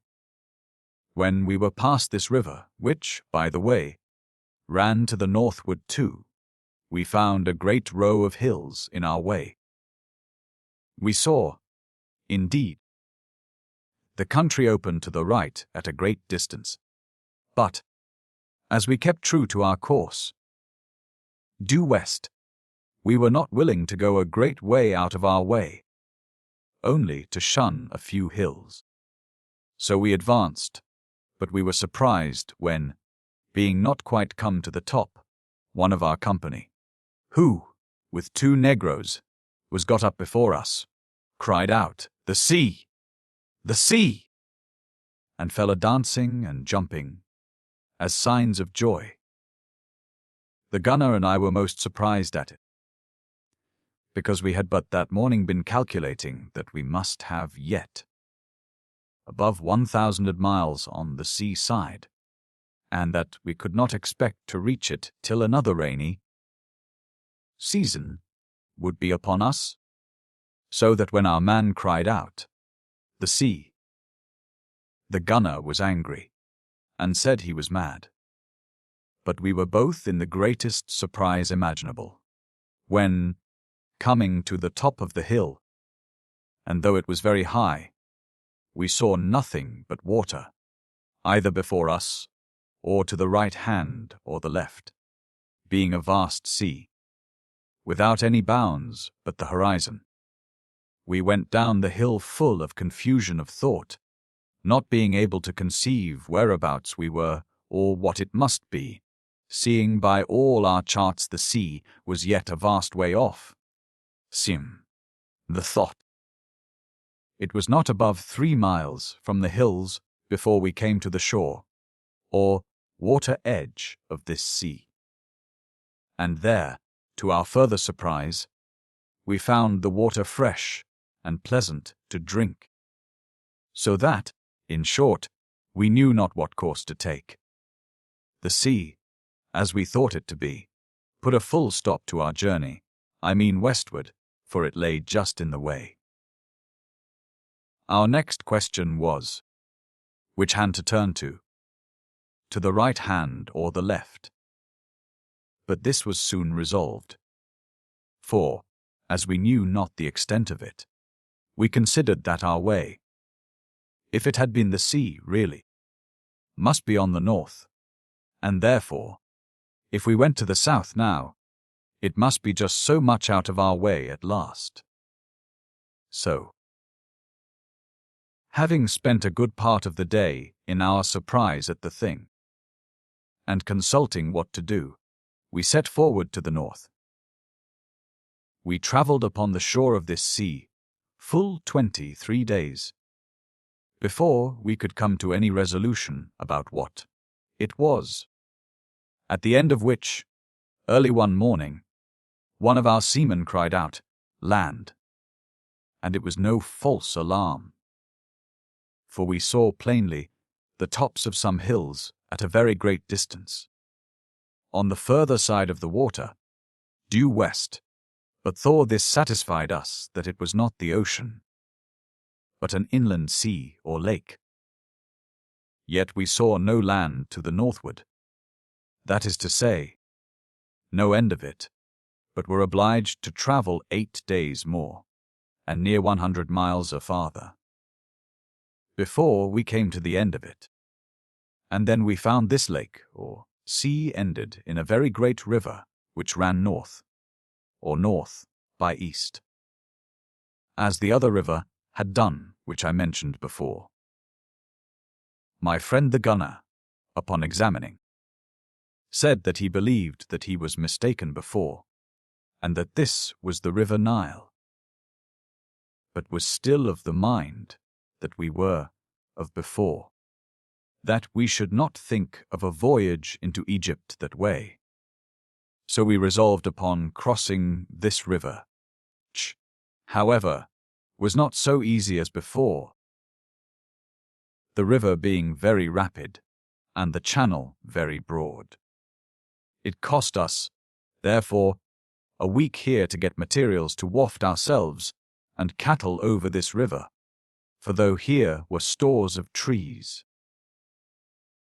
yet there was none of any considerable growth sufficient to make a canoe. During our march on the edge of this bank, we met with great fatigue, and therefore travelled a fewer miles in a day than before, there being such a prodigious number of little rivers that came down from the hills on the east side, emptying themselves into this gulf, all which waters were pretty high, the rains having been but newly over. In the last 3 days of our travel, we met with some inhabitants, but we found they lived upon the little hills, and not by the waterside. Nor were we a little put to it for food in this march, having killed nothing for 4 or 5 days, but some fish we caught out of the lake, and that not in such plenty as we found before. But, to make us some amends, we had no disturbance upon all the shores of this lake from any wild beasts. The only inconveniency of that kind was that we met an ugly, venomous, deformed kind of a snake or serpent in the wet grounds near the lake, that several times pursued us as if it would attack us, and if we struck or threw anything at it, it would raise itself up, and is so loud that it might be heard a great way. It had a hellish ugly deformed look and voice, and our men would not be persuaded but it was the devil, only that we did not know what business Satan could have there, where there were no people. It was very remarkable that we had now travelled 1,000 miles without meeting any people in the heart of the whole continent of Africa, where, to be sure, never man set his foot since the sons of No spread themselves over the face of the whole earth. Here also our gunner took an observation with his forestaff to determine our latitude, and he found now that having marched about 33 days northward, we're in 6 degrees 22 minutes south latitude. After having with great difficulty got over this river, we came into a strange, wild country that began a little to affright us. For though the country was not a desert of dry scalding sand, as that was we had passed before, yet it was mountainous, barren, and infinitely full of most furious wild beasts, more than any place we had passed yet. There was indeed a kind of coarse herbage on the surface, and now and then a few trees, or rather shrubs.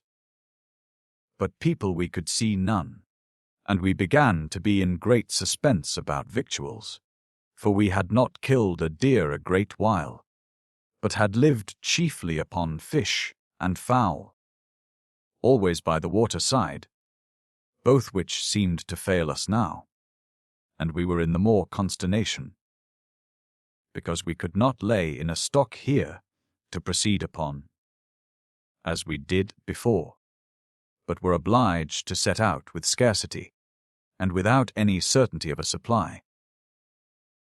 We had, however, no remedy but patience, and having killed some foals and dried some fish, as much as, with short allowance, we reckoned would last us 5 days, we resolved to venture, and venture we did, nor was it without cause that we were apprehensive of the danger.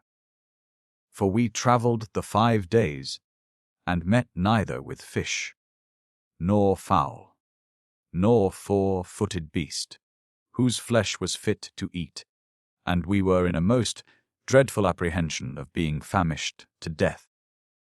On the 6th day we almost fasted, or, as we may say, we ate up all the scraps of what we had left, and at night lay down perilous upon our mats, with heavy hearts, being obliged the 8th day to kill one of our poor faithful servants, the buffaloes that carried our baggage.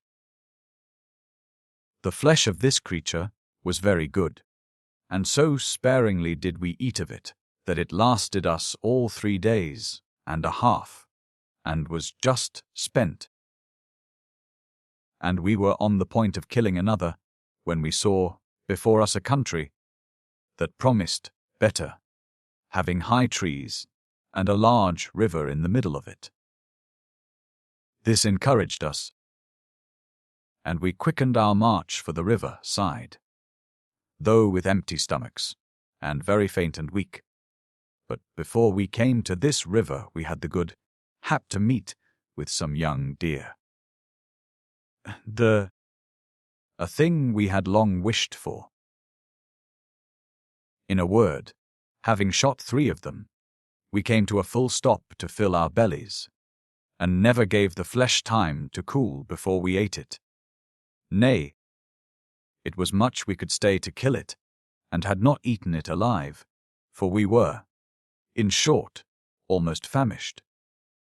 Through all that in a hospitable country we saw continually lions, tigers, leopards, civet cats, and abundance of kinds of creatures that we did not understand.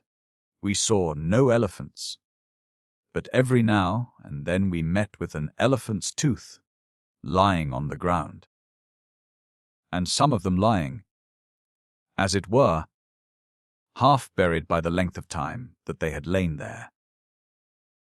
When we came to the shore of this river, we found it ran northerly still, as all the rest had done, but with this difference, that as the course of the other rivers were north by east, or north-north, east, the course of this lay north-west, north. On the farther bank of this river we saw some sign of inhabitants, but met with none for the first day. But the next day we came into an inhabited country, the people all Negroes, and stark naked, without shame, both men and women. We made signs of friendship to them, and found them a very frank, civil, and friendly sort of people. They came to our Negroes without any suspicion, nor did they give us any reason to suspect them of any villainy, as the others had done. We made signs to them that we were hungry, and immediately some naked women ran and fetched us great quantities of roots, and of things like pumpkins, which we made no scruple to eat. And our artificer showed them some of his trinkets that he had made, some of iron, some of silver, but none of gold. They had so much judgment as to choose that of silver before the iron. But when we showed them some gold, we found they did not value it so much as either of the other. For some of these things they brought us more provisions, and 3 living creatures as big as calves, but not of that kind, neither did we ever see any of them before. Their flesh was very good, and after that they brought us 12 more,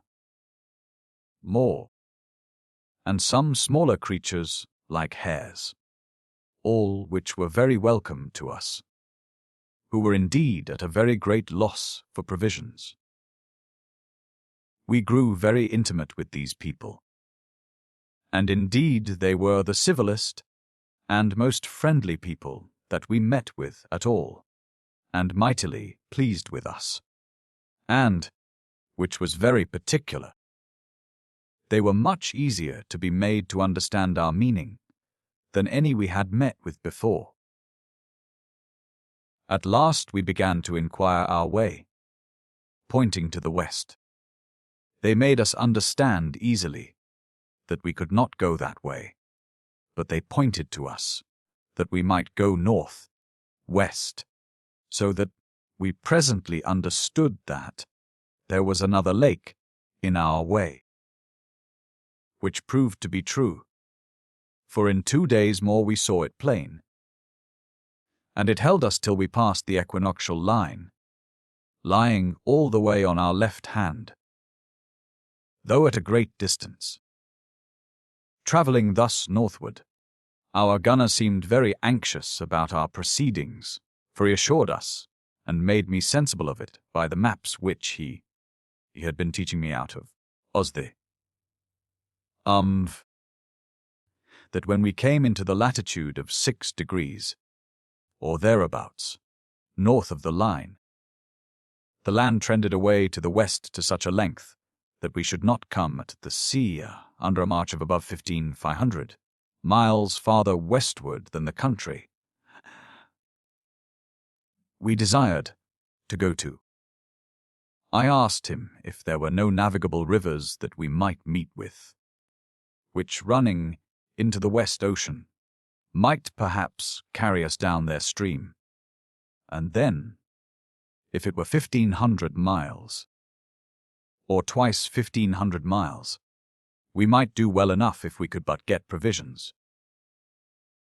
Here he showed me the maps again, and that there appeared no river whose stream was of any such a length as to do any kindness, till we came, perhaps, within 200 or 300 miles of the shore, except the Rio Grande, as they call it, which lay farther northward from us, at least 700 miles, and that then he knew not what kind of country it might carry us through. For he said it was his opinion that the heats on the north of the line, even in the same latitude, were violent, and the country more desolate, barren, and barbarous than those of the south, and that when we came among the Negroes in the north part of Africa, next the sea, especially those who had seen and trafficked with the Europeans, such as Dutch, English, Portuguese, Spaniards, etc. They had most of them been so ill-used at some time or other that they would certainly put all the spite they could upon us in mere revenge. Upon these considerations he advised us that, as soon as we had passed this lake, we should proceed west-southwest. That is to say, a little inclining to the south, and that in time we should meet with the great river Congo, from whence the coast is called Congo, being a little north of Angola, where we intended at first to go. I asked him if ever he had been on the coast of Congo. He said, yes, he had, but was never on shore there. Then I asked him how we should get from thence to the coast, where the European ships came, seeing, if the land trended away west for 1,500 miles. We must have all that shore to traverse before we could double. He told the west point of it.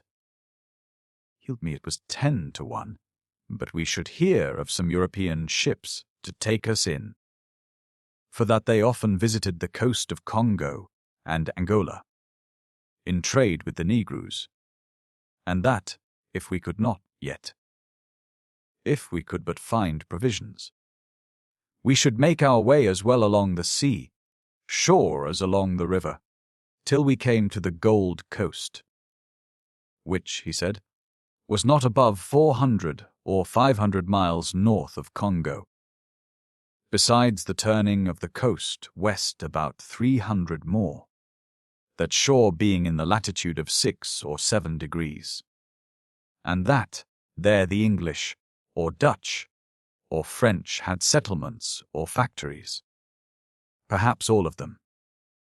I confess I had more mind, all the while he argued, to have gone northward, and shipped ourselves in the Rio Grande, or, as the traders call it, the River Negro, or Niger. For I knew that at last it would bring us down to the Cape de Verde, where we were sure of relief, whereas, at the coast we were going to now, we had prodigious way still to go, either by sea or land, and no certainty which way to get provisions but by force. But for the present I held my tongue, because it was my tutor's opinion.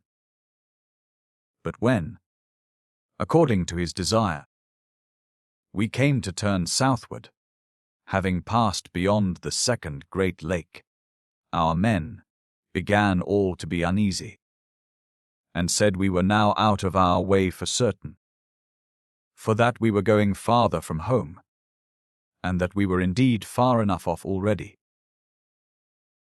But we had not marched above 12 days more.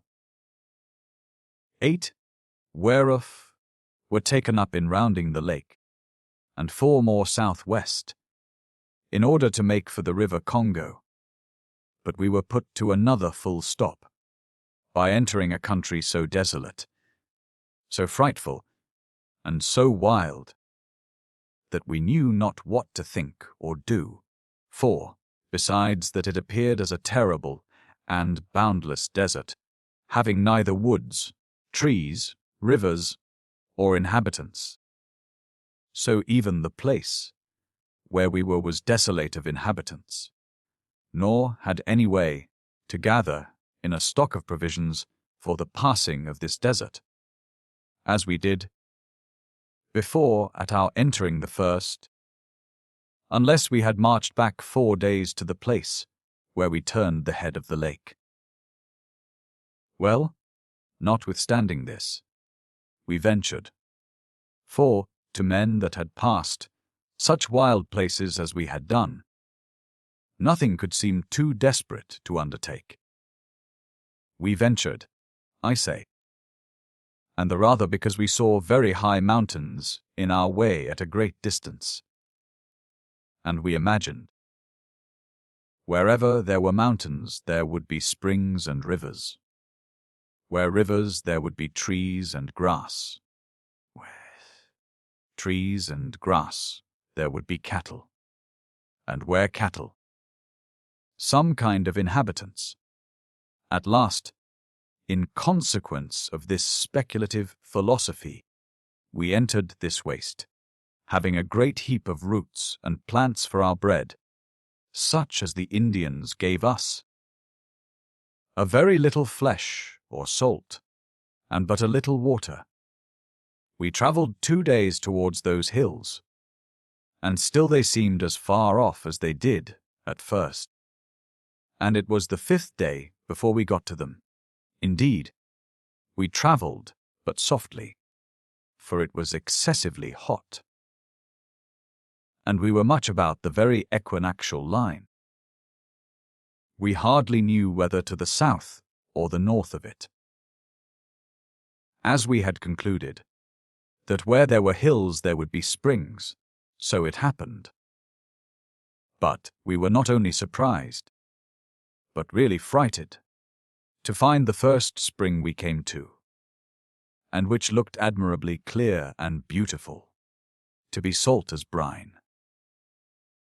It was a terrible disappointment to us, and put us under melancholy apprehensions at first. But the gunner, who was of a spirit never discouraged, told us we should not be disturbed at that, but be very thankful, for salt was a bait we stood in as much need of as anything, and there was no question but we should find fresh water as well as salt. And here our surgeon stepped in to encourage us, and told us that if we did not know he would show us a way how to make that salt water fresh, which indeed made us all more cheerful, though we wondered what he meant. Meantime our men, without bidding, had been seeking about for other springs, and found several, but still they were all salt. From whence we concluded that there was a salt rock or mineral stone in those mountains, and perhaps they might be all of such a substance. But still I wondered by what witchcraft it was that our artist the surgeon would make this salt water turn fresh, and I longed to see the experiment, which was indeed a very odd one. But he went to work with as much assurance as if he had tried it on the very spot before. He took 2 of our large mats and sewed them together, and they made a kind of a bag 4 feet broad, 3 feet and a half high, and about 1 foot and a half thick when it was full. He caused us to fill this bag with dry sand and tread it down as close as we could, not to burst the mats. When thus the bag was full within 1 foot, he sought some other earth and filled up the rest with it, and still trod all in as hard as he could. When he had done, he made a hole in the upper earth about as broad as the crown of a large hat, or something bigger about, but not so deep, and bade a negro fill it with water, and still as it shrunk away to fill it again, and keep it full. The bag he had placed at first across 2 pieces of wood, about 1 foot from the ground, and under it he ordered some of our skins to be spread that would hold water. In about an hour, and not sooner, the water began to come dropping through the bottom of the bag, and, to our great surprise, was perfectly fresh and sweet, and this continued for several hours, but in the end the water began to be a little brackish. When we told him that, "Well, then," said he, "turn the sand out and fill it again." Whether he did this by way of experiment from his own fancy, or whether he had seen it done before, I do not remember. The next day we mounted the tops of the hills, where the prospect was indeed astonishing, for as far as the eye could look, south, or west, or northwest, there was nothing to be seen but a vast howling wilderness, with neither tree nor river, nor any green thing. The surface we found, as the part we passed the day before, had a kind of thick moss upon it, of a blackish dead color, but nothing in it that looked like food, either for man or beast. Had we been stored with provisions to have entered for 10 or 20 days upon this wilderness, as we were formerly, and with fresh water, we had hearts good enough to have ventured.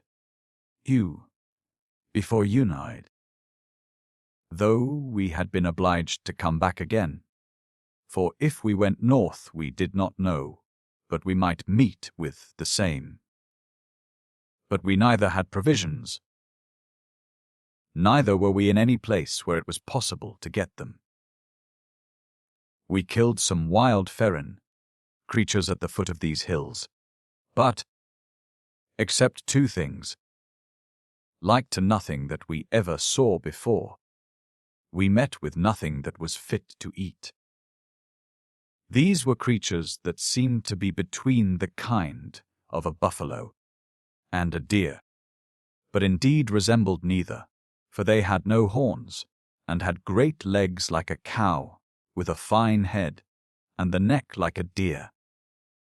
We killed also, at several times, a tiger, 2 young lions, and a wolf, but, God be thanked, we were not so reduced as to eat carrion. Upon this terrible prospect, I renewed my motion of turning northward, and making towards the river Niger or Rio Grande, then to turn west towards the English settlements on the Gold Coast, to which every one most readily consented. Only our gunner, who was indeed our best guide, though he happened to be mistaken at this time, he moved that, as our coast was now northward, so we might slant away northwest.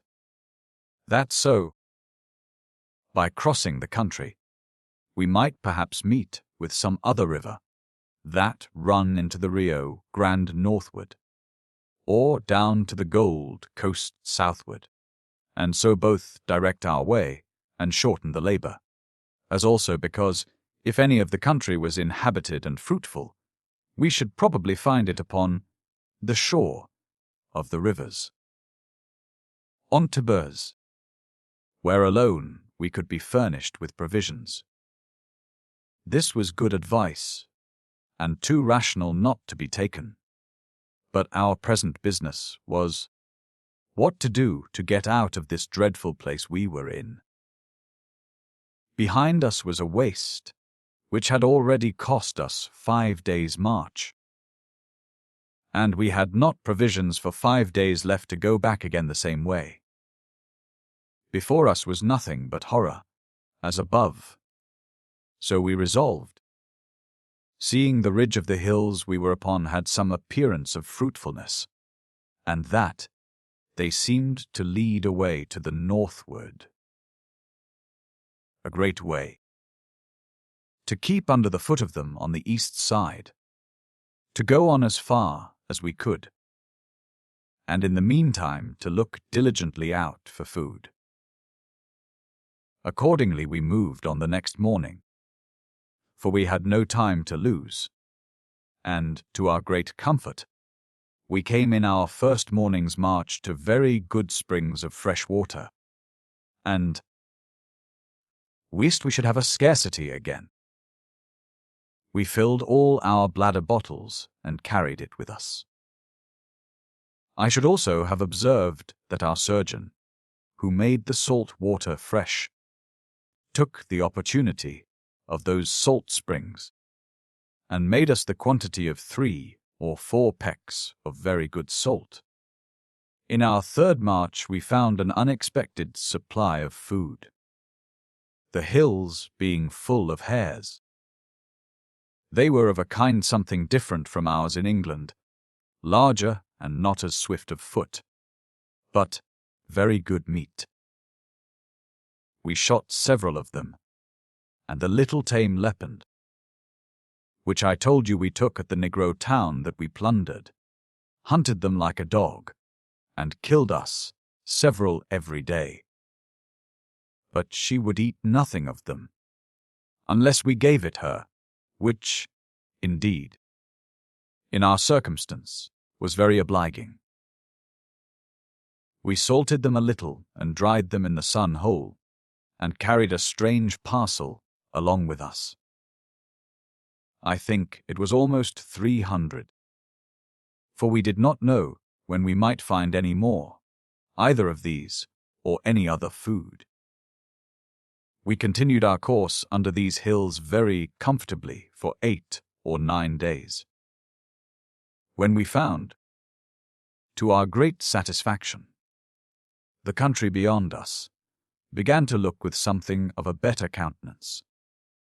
As for the west side of the hills, we never examined it till this day, when 3 of our company, the rest halting for refreshment, mounted the hills again to satisfy their curiosity, but found it all the same, nor could they see any end of it.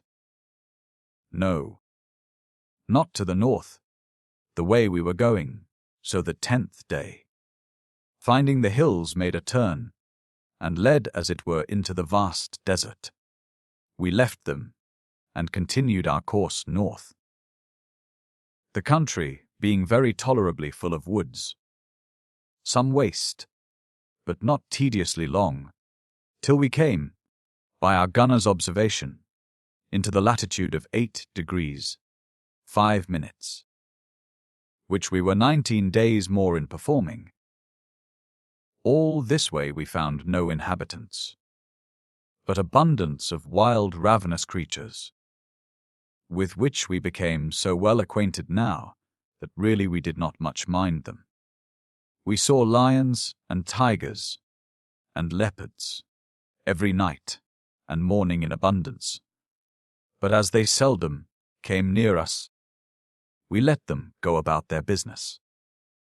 If they offered to come near us, we made false fire with any gun that was uncharged, and they would walk off as soon as they saw the flash. We made pretty good shift for food all this way, for sometimes we killed hares, sometimes some fowls, but for my life I cannot give names to any of them, except a kind of partridge, and another that was like our turtle. Now and then we began to meet with elephants again, in great numbers. Those creatures delighted chiefly in the woody part of the country. This long, continued march fatigued us very much, and 2 of our men fell sick, indeed. So very sick that we thought they would have died, and one of our negroes died suddenly. Our surgeon said it was an apoplexy, but he wondered at it, he said, for he could never complain of his high feeding. Another of them was very ill, but our surgeon with much ado persuading him, indeed it was almost forcing him to be let blood, he recovered. We halted here 12 days for the sake of our sick men, and our surgeon persuaded me, and 3 or 4 more of us to be let blood during the time of rest, which, with other things he gave us, contributed very much to our continued health in so tedious a march, and in so hot a climate. In this march we pitched our matted tents every night, and they were very comfortable to us, though we had trees and woods to shelter us in most places. We thought it very strange that in all this part of the country we yet met with no inhabitants. But the principal reason, as we found afterwards, was that we, having kept a western course first, and then a northern course, were gotten too much into the middle of the country, and among the deserts, whereas the inhabitants are principally found among the rivers, lakes, and lowlands, as well to the south, west to the north. What little rivulets we found here were so empty of water, that except some pits, and little more than ordinary pools, there was scarcely any water to be seen in them, and they rather showed that during the rainy months they had a channel, than that they had really running water in them at that time, by which it was easy for us to judge that we had a great way to go. But this was no discouragement, so long as we had but provisions, and some seasonable shelter from the violent heat, which indeed I thought was much greater now than when the sun was just over our heads. Our men being recovered, we set forward again, very well stored with provisions, and water sufficient, and bending our course a little to the westward of the north, travelled in hopes of some favourable stream, which might bear a canoe. But we found none, till after 20 days' travel, including 8 days' rest, for our men being weak. We rested very often, especially when we came to places which were proper for our purpose, where we found cattle, fowl, or anything to kill for our food. In those 20 days' march we advanced 4 degrees to the northward, besides some meridian distance westward, and we met with abundance of elephants, and with a good number of elephants' teeth scattered up and down, here and there, in the woody grounds especially, some of which were very large. But they were no booty to us. Our business was provisions, and a good passage out of the country, and it had been much more to our purpose to have found a good fat deer, and to have killed get for our food, than 100 ton of elephants' teeth, and yet, as you shall presently hear, when we came to begin our passage by water, we once thought to have built a large canoe, on purpose to have loaded it with ivory. But this was when we knew nothing of the rivers, nor knew anything how dangerous and how difficult a passage it was we were likely to have in them, nor had considered the weight of carriage to lug them to the rivers where we might embark.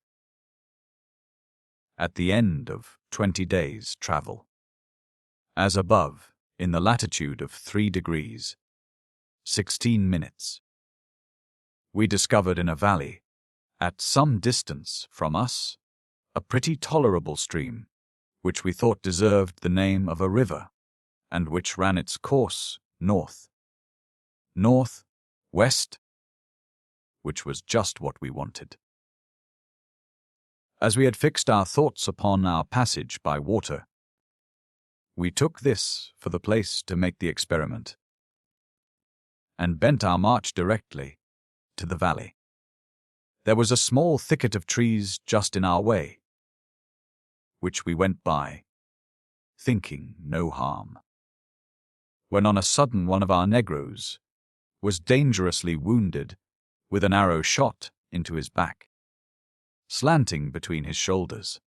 This put us to a full stop, and 3 of our men, with 2 negroes, spreading the wood, for it was but a small one, found a negro with a bow, but no arrow. who would have escaped. But our men that discovered him shot him in revenge of the mischief he had done. So we lost the opportunity of taking him prisoner, which, if we had done, and sent him home with good usage, it might have brought others to us in a friendly manner. Going a little farther, we came to 5 negro huts or houses, built after a different manner from any we had seen yet, and at the door of one of them lay 7 elephants' teeth, piled up against the wall or side of the hut, as if they had been provided against a market. Here were no men, but 7 or 8 women, and near 20 children. We offered them no incivility of any kind, but gave them every one a bit of silver beaten out thin, as I observed before, and cut diamond fashion, or in the shape of a bird, at which the women were overjoyed, and brought out to us several sorts of food, which we did not understand, being cakes of a meal made of roots, which they bake in the sun, and which ate very well. We went a little way farther, and pitched our camp for that night, not doubting but our civility to the women would produce some good effect when their husbands might come home. Accordingly, the next morning the women, with 11 men, 5 young boys, and 2 good big girls, came to our camp. Before they came quite to us, the women called aloud, and made an odd screaming noise to bring us out. And, accordingly, we came out, when 2 of the women, showing us what we had given them, and pointing to the company behind, made such signs as we could easily understand signified friendship. When the men advanced, having bows and arrows, they laid them down on the ground, scraped and threw sand over their heads, and turned round 3 times with their hands laid upon the tops of their heads. This, it seems, was a solemn vow of friendship. Upon this we beckoned them with our hands to come nearer. Then they sent the boys and girls to us first, which, it seems, was to bring us more cakes of bread and some green herbs to eat, which we received, and took the boys up and kissed them, and the little girls too. Then the men came up close to us and sat them down on the ground, making signs that we should sit down by them, which we did. They said much to one another, but we could not understand them, nor could we find any way to make them understand us, much less whether we were going, or what we wanted, only that we easily made them understand we wanted victuals. Whereupon one of the men, casting his eyes about him towards a rising ground off, that was about 1/2 mile off, started up as if he was frighted, flew to the place where they had laid down their bows and arrows, snatched up a bow and 2 arrows, and ran like a racehorse to the place. When he came there, he let fly both his arrows, and comes back again to us with the same speed. We, seeing he came with the bow, but without the arrows, were the more inquisitive. But the fellow, saying nothing to us, beckons to one of our negroes to come to him, and we bid him go. So he led him back to the place, where lay a kind of deer, shot with 2 arrows, but not quite dead, and between them they brought it down to us. This was for a gift to us, and was very welcome, I assure you, for our stock was low. These people were all stark naked. The next day there came about 100 men to us, and women making the same awkward signals of friendship, and dancing, and showing themselves very well pleased, and anything they had they gave us. How the man in the wood came to be so butcherly and rude as to shoot at our men, without making any breach first, we could not imagine, for the people were simple, plain, and inoffensive in all our other conversation with them. From hence we went down the banks of the little river I mentioned, and where, I found, we should see the whole nation of Negroes, but whether friendly to us or not, that we could make no judgment of yet. The river was no use to us, as to the design of making canoes, a great while, and we traversed the country on the edge of it about 5 days more, when our carpenters, finding the stream increased, proposed to pitch our tents, and fall to work to make canoes. But after we had begun the work, and cut down 2 or 3 trees, and spent 5 days in the labor, some of our men, wandering further down the river, brought us word that the stream rather decreased than increased, sinking away into the sands, or drying up by the heat of the sun, so that the river appeared not able to carry the least canoe that could be any way useful to us. So we were obliged to give over our enterprise and move on. In our further prospect this way, we marched 3 days full west, the country on the north side being extraordinary mountainous, and more parched and dry than any we had seen yet, whereas, in the part which looks due west, we found a pleasant valley running a great way between 2 great ridges of mountains. The hills looked frightful, being entirely bare of trees or grass, and even white with the dryness of the sand. But in the valley we had trees, grass, and some creatures that were fit for food, and some inhabitants. We passed by some of their huts or houses, and saw people about them, but they ran up into the hills as soon as they saw us. At the end of this valley we met with a peopled country, and at first it put us to some doubt whether we should go among them, or keep up towards the hills northerly. And as our aim was principally as before, to make our way to the river Niger, we inclined to the latter, pursuing our course by the compass to the north-west. We marched thus without interruption 7 days more, when we met with a surprising circumstance, much more desolate and disconsolate than our own, and which, in time to come, will scarce seem credible. We did not much seek the conversing, or acquainting ourselves with the natives of the country, except where we found the want of them for our provision, or their direction for our way. So that, whereas we found the country here begin to be very populous, especially towards our left hand, that is, to the south, we kept at the more distance northerly, still stretching towards the west.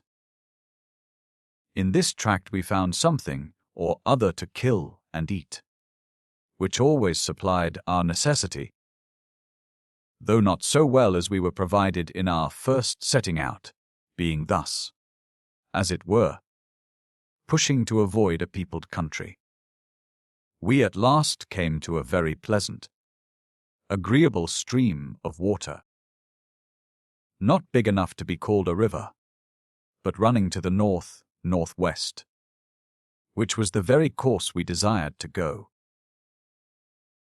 On the farthest bank of this brook, we perceived some huts of Negroes.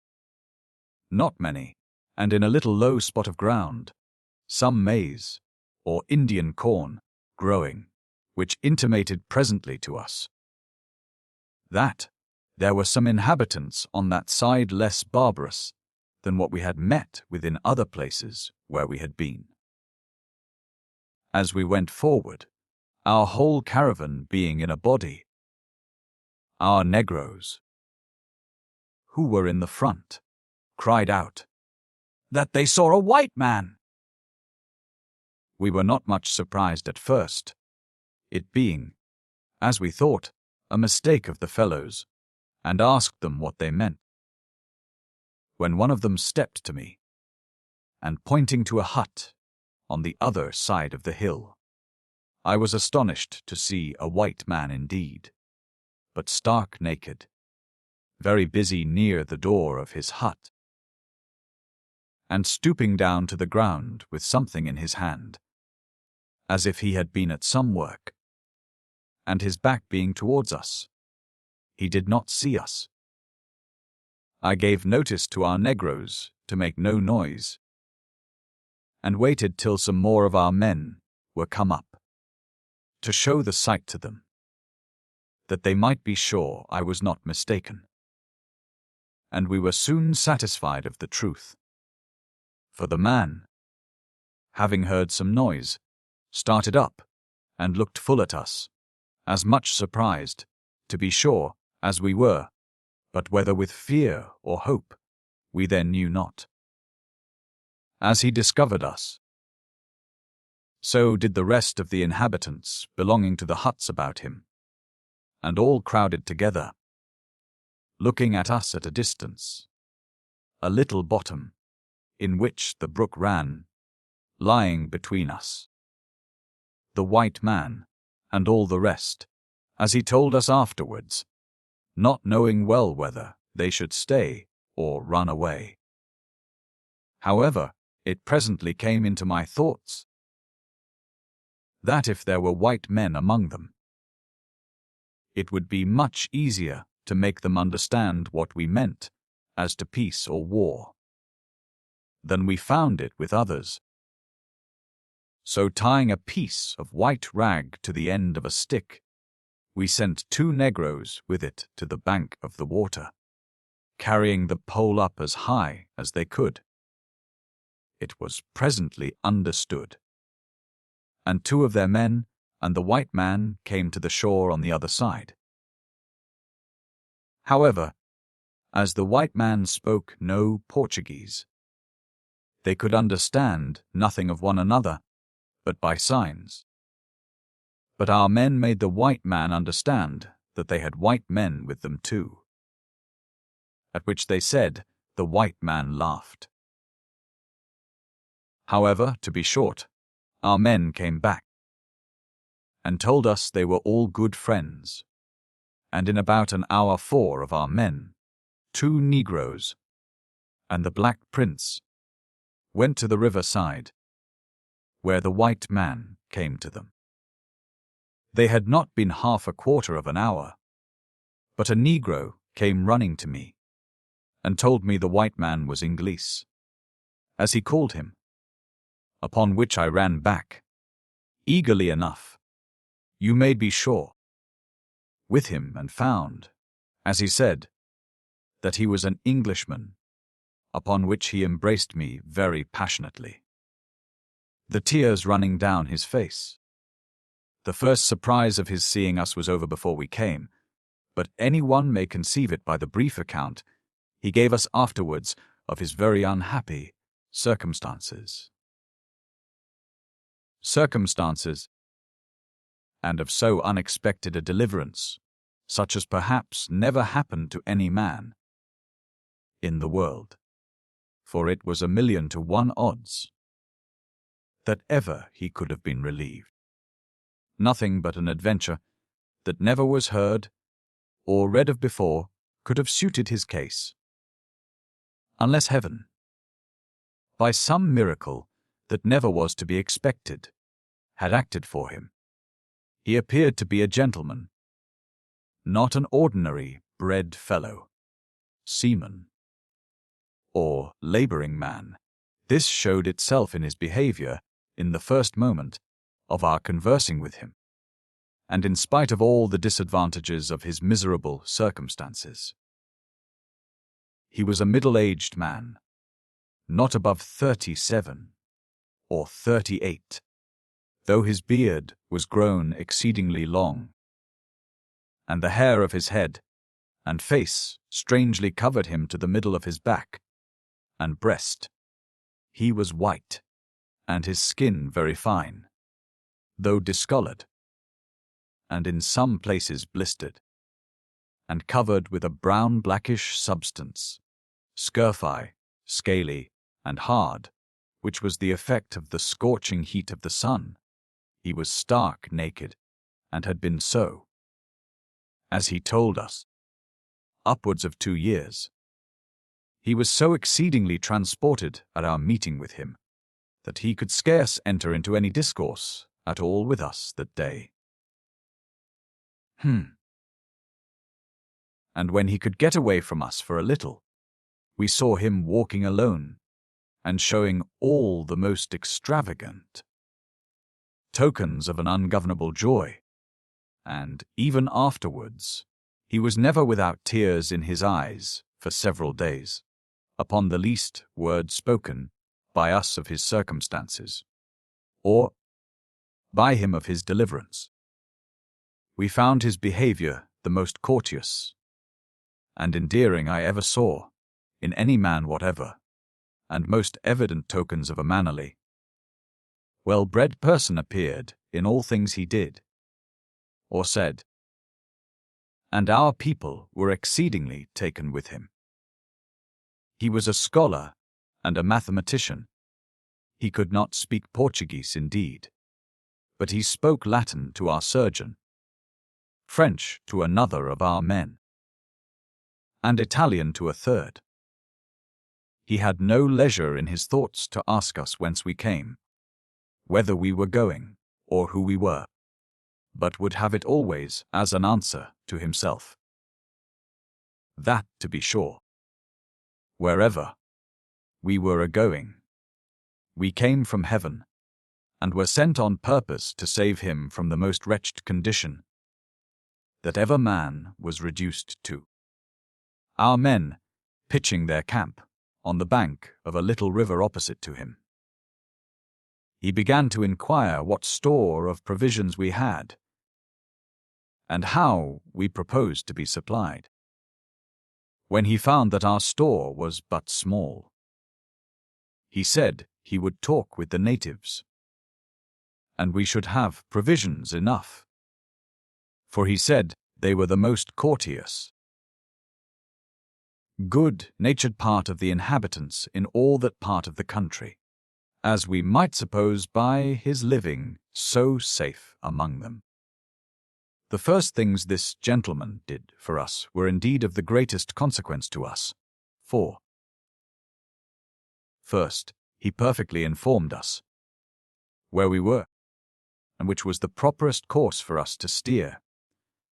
Secondly, he put us in the way how to furnish ourselves effectually with provisions.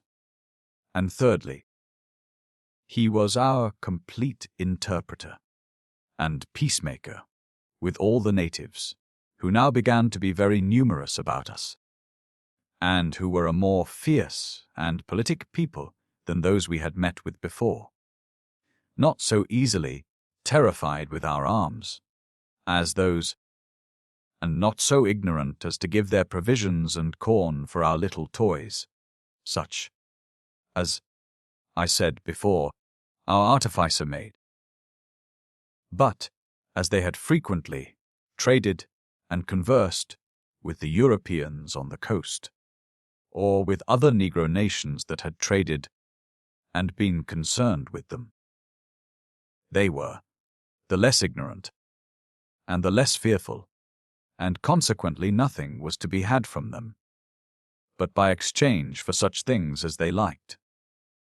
This I say of the Negro natives, which we soon came among, But as to these poor people that he lived among, they were not much acquainted with things, being at the distance of above 300 miles from the coast, only that they found elephants' teeth upon the hills to the north, which they took and carried about 60 or 70 miles south, where other trading Negros usually met them, and gave them beads, glass, shells, and cowries for them, such as the English and Dutch and other traders furnished them with from Europe.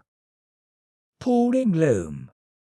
We now began to be more familiar with our new acquaintance, and first, though we made but a sorry figure as to clothes ourselves, having neither shoe or stocking or glove or hat among us, and but very few shirts, yet as well as we could we clothed him, and first, our surgeon having scissors and razors, shaved him, and cut his hair, a hat. As I say, we had not in all our stores, but he supplied himself by making himself a cap of a piece of a leopard's skin, most artificially. As for shoes or stockings, he had gone so long without them that he cared not even for the buskins and foot gloves we wore, which I described above. As he had been curious to hear the whole story of our travels, and was exceedingly delighted with the relation, so we were no less to know, and pleased with, the account of his circumstances, and the history of his coming to that strange place alone, and in that condition which we found him in, as above. This account of his would indeed be in itself the subject of an agreeable history, and would be as long and diverting as our own, having in it many strange and extraordinary incidents. But we cannot have room here to launch out into so long a digression. The sum of his history was this. He had been a factor for the English Guinea Company at Sierra Leone, or some other of their settlements which had been taken by the French, where he had been plundered of all his own effects, Temujin, Suntating, as well as of what was entrusted to him by the company. Whether it was that the company did not do him justice in restoring his circumstances, or in further employing him, he quitted their service, and was employed by those called separate traders, and being afterwards out of employ there also, traded on his own account. When, passing unwarily into one of the company's settlements, he was either betrayed into the hands of some of the natives, or, somehow or other, was surprised by them. However, as they did not kill him, he found means to escape from them at that time, and fled to another nation of the natives, who, being enemies to the other, entertained him friendly, and with them he lived some time, but not liking his quarters or his company, he fled again, and several times changed his landlords. Sometimes was carried by force, sometimes hurried by fear, as circumstances altered with him, the variety of which deserves a history by itself, till at last he had wandered beyond all possibility of return, and had taken up his abode where we found him, where he was well received by the petty king of the tribe he lived with. And he, in return, instructed them how to value the product of their labor, and on what terms to trade with those Negroes who came up to them for teeth. As he was naked, and had no clothes, so he was naked of arms for his defense, having neither gun, sword, staff, or any instrument of war about him. No, not to guard himself against the attacks of a wild beast, of which the country was very full. We asked him how he came to be so entirely abandoned of all concern for his safety. He answered, that to him, that had so often wished for death, life was not worth defending, and that, as he was entirely at the mercy of the Negroes, they had much the more confidence in him, seeing he had no weapons to hurt them.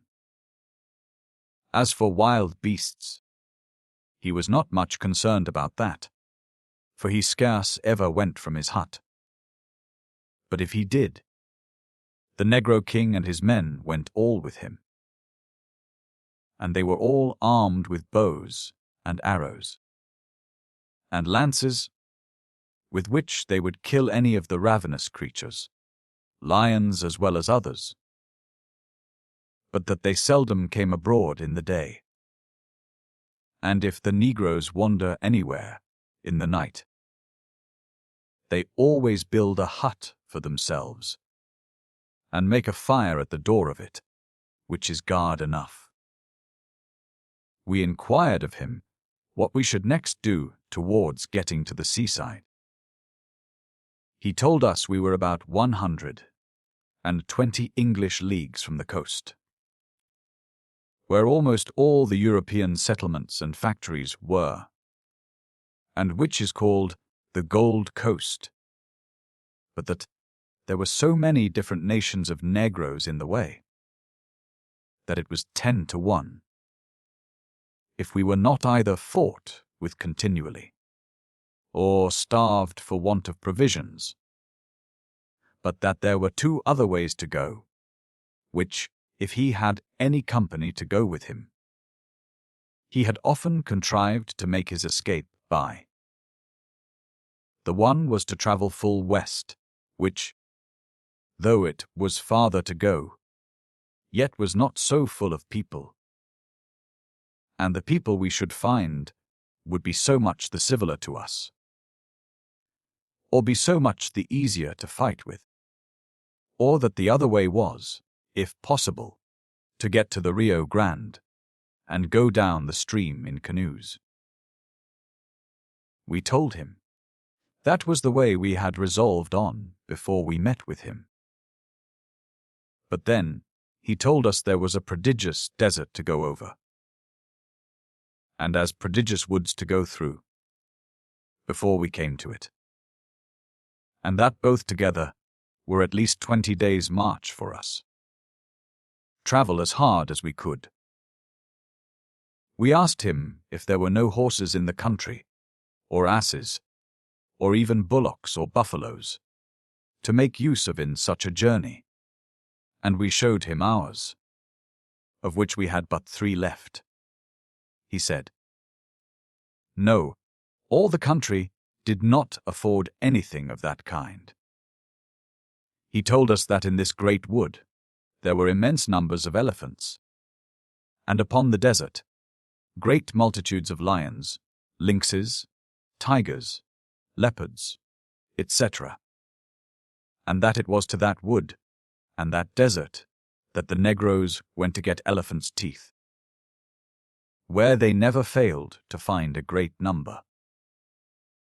We inquired still more, and particularly the way to the Gold Coast, and if there were no rivers to ease us in our carriage, and told him, as to the Negroes fighting with us, we were not much concerned at that, nor were we afraid of starving, for, if they had any victuals among them, we would have our share of it, and, therefore, if he would venture to show us the way, we would venture to go. And as for himself, we told him we would live and die together, there should not a man of us stir from him. He told us, with all his heart, if we resolved it, and would venture, we might be assured he would take his fate with us, and he would endeavor to guide us in such a way should meet as we should with some friendly savages, who would use us well, and perhaps stand by us against some others, who were less tractable. So, in a word, we all resolved to go full south for the Gold Coast. The next morning he came to us again, and being all met in council, as we may call it, he began to talk very seriously with us, that since we were now come, after a long journey, to a view of the end of our troubles, and had been so obliging to him as to offer to carry him with us.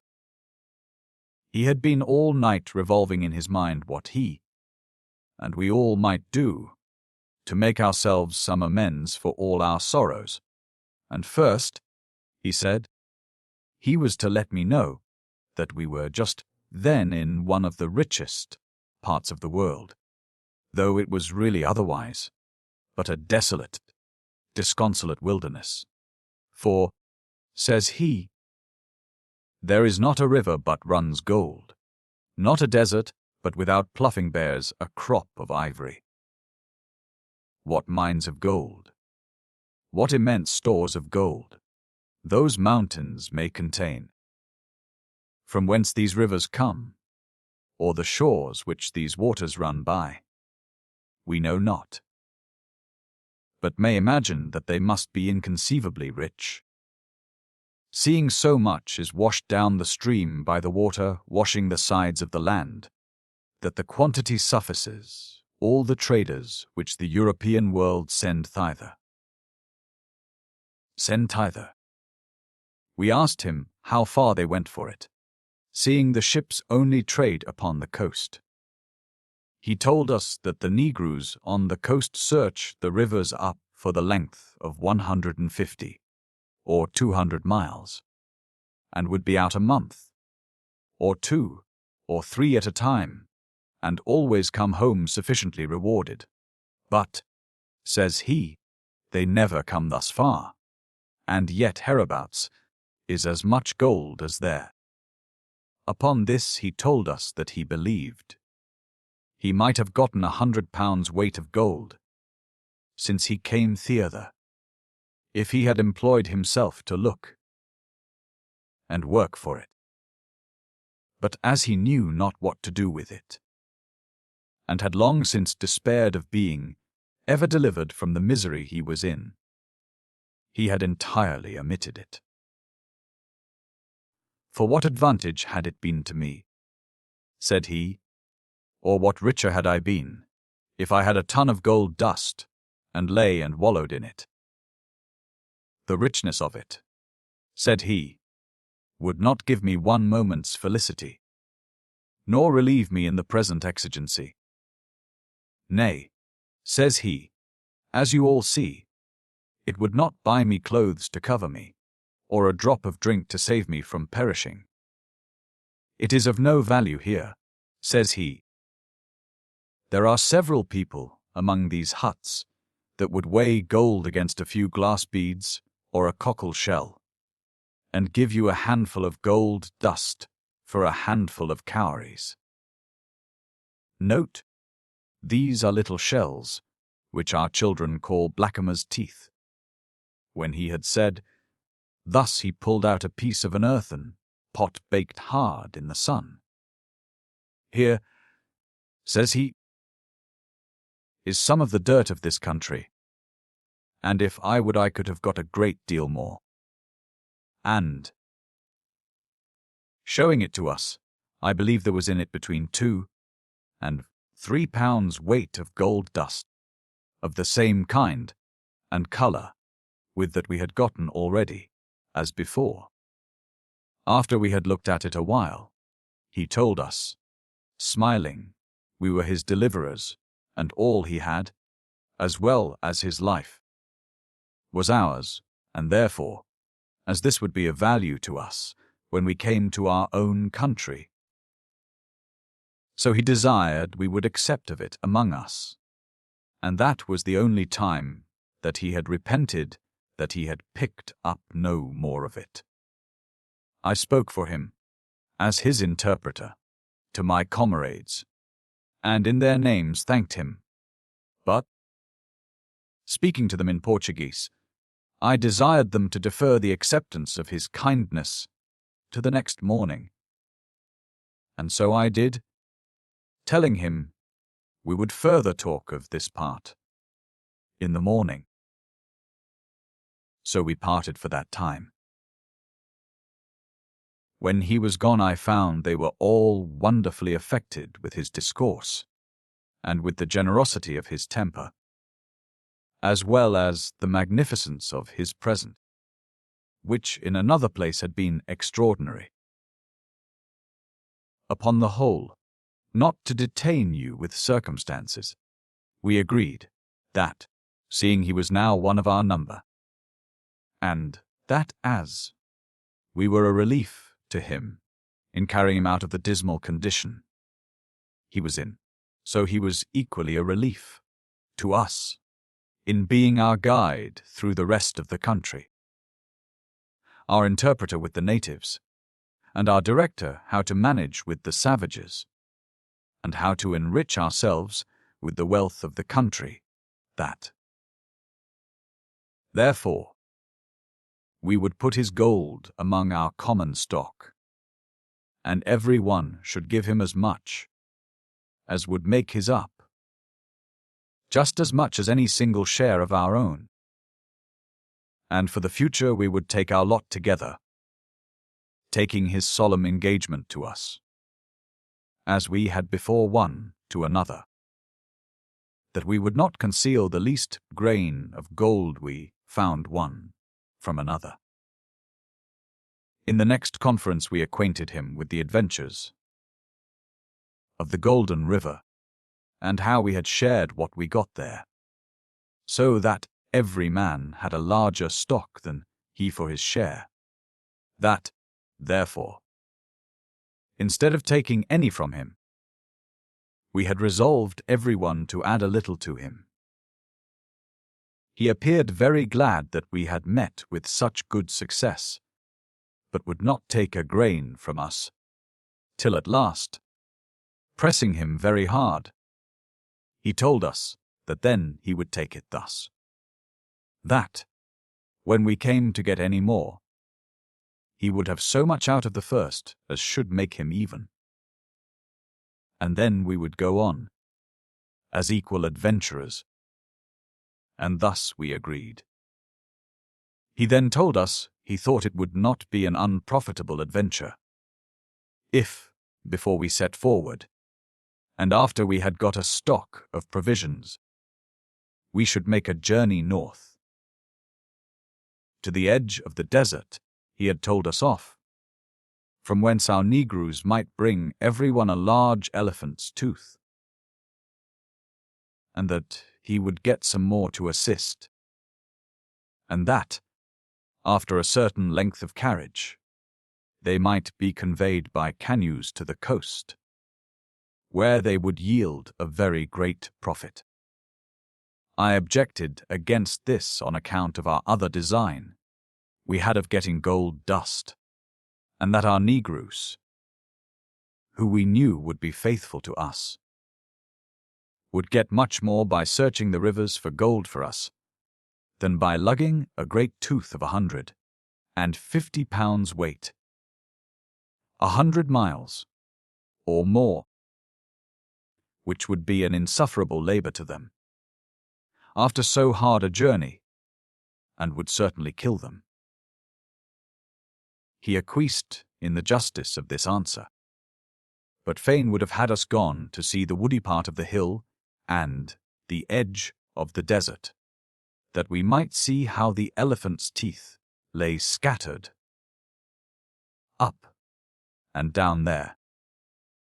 But when we told him the story of what we had seen before, as is said above, he said no more.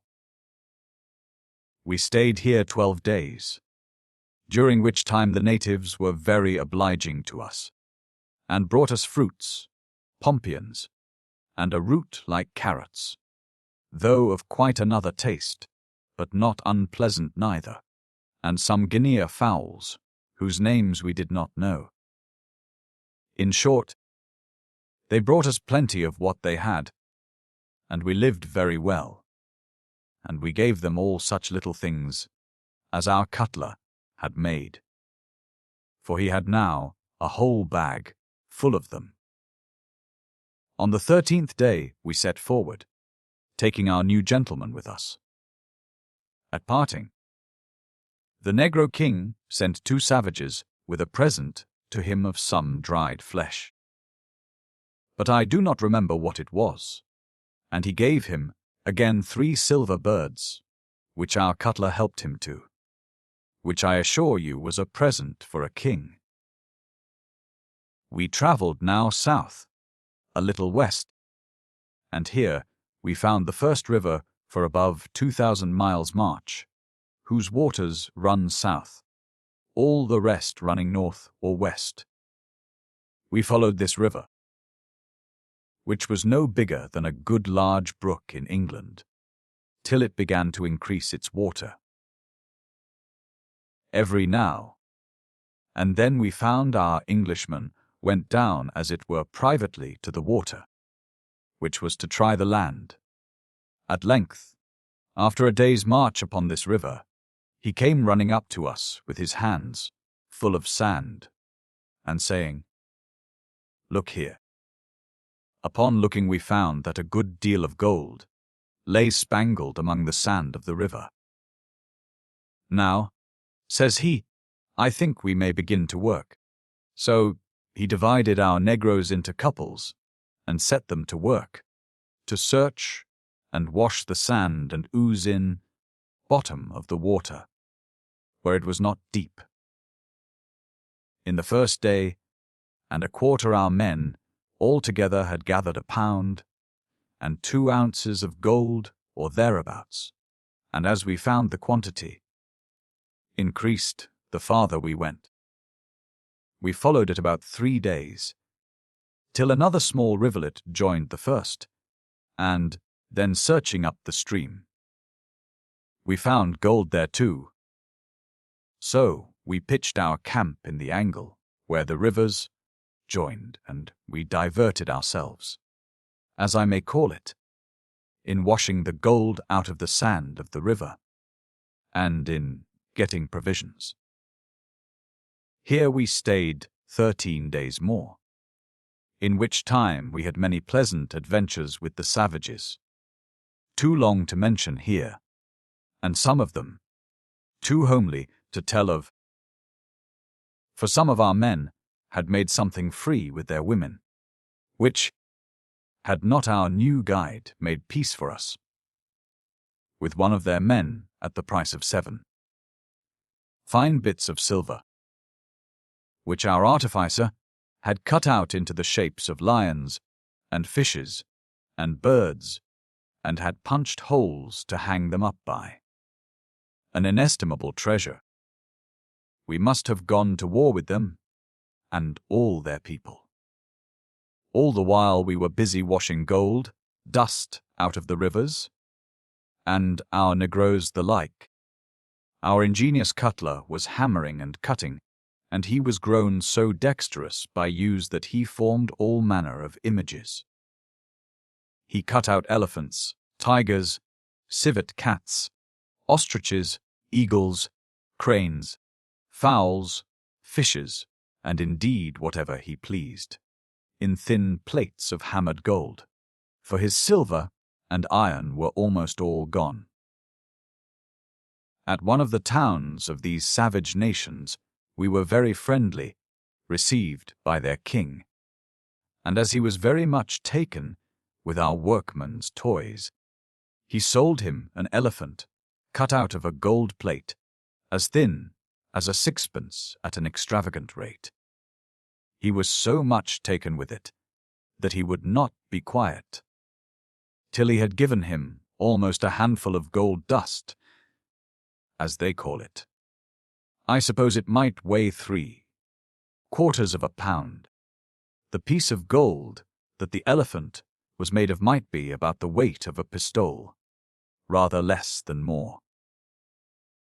Our artist was so honest though the labor and art were all his own, that he brought all the gold and put it into our common stock. But we had, indeed, no manner of reason in the least to be covetous. For as our new guide told us, we that were strong enough to defend ourselves, and had time enough to stay, for we were none of us in haste, might in time get together what quantity of gold we pleased.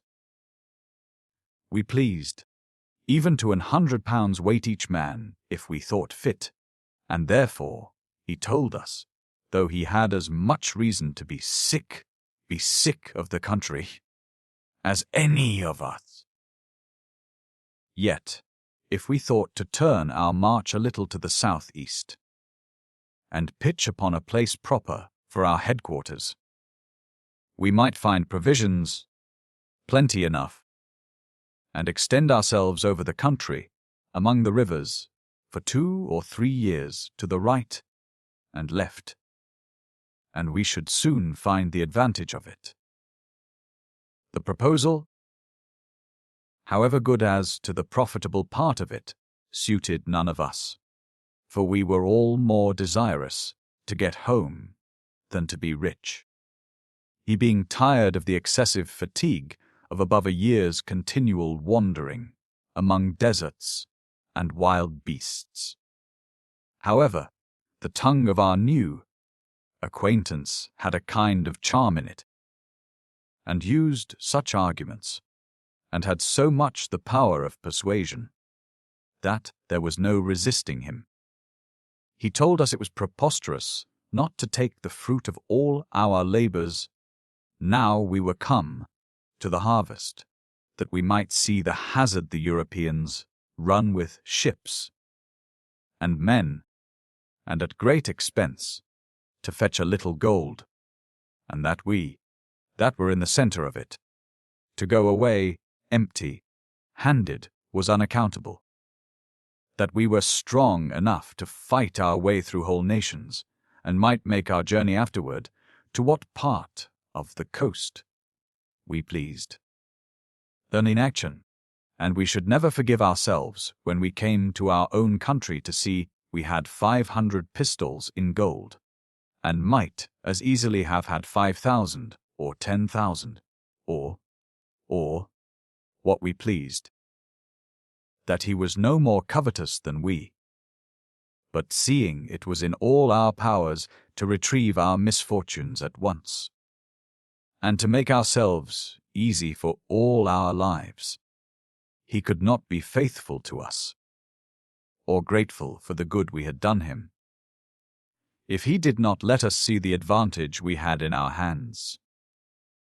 And he assured us he would make it clear to our own understanding, that we might in 2 years' time, by good management, and by the help of our negroes, gather every man 100 pounds weight of gold, and get together perhaps 200 ton of teeth.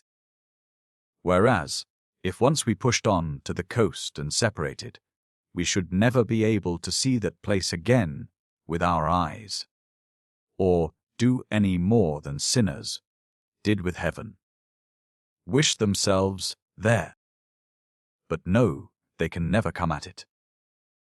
Our surgeon was the first man that yielded to his reasoning, and after him the gunner, and they too, indeed, had a great influence over us.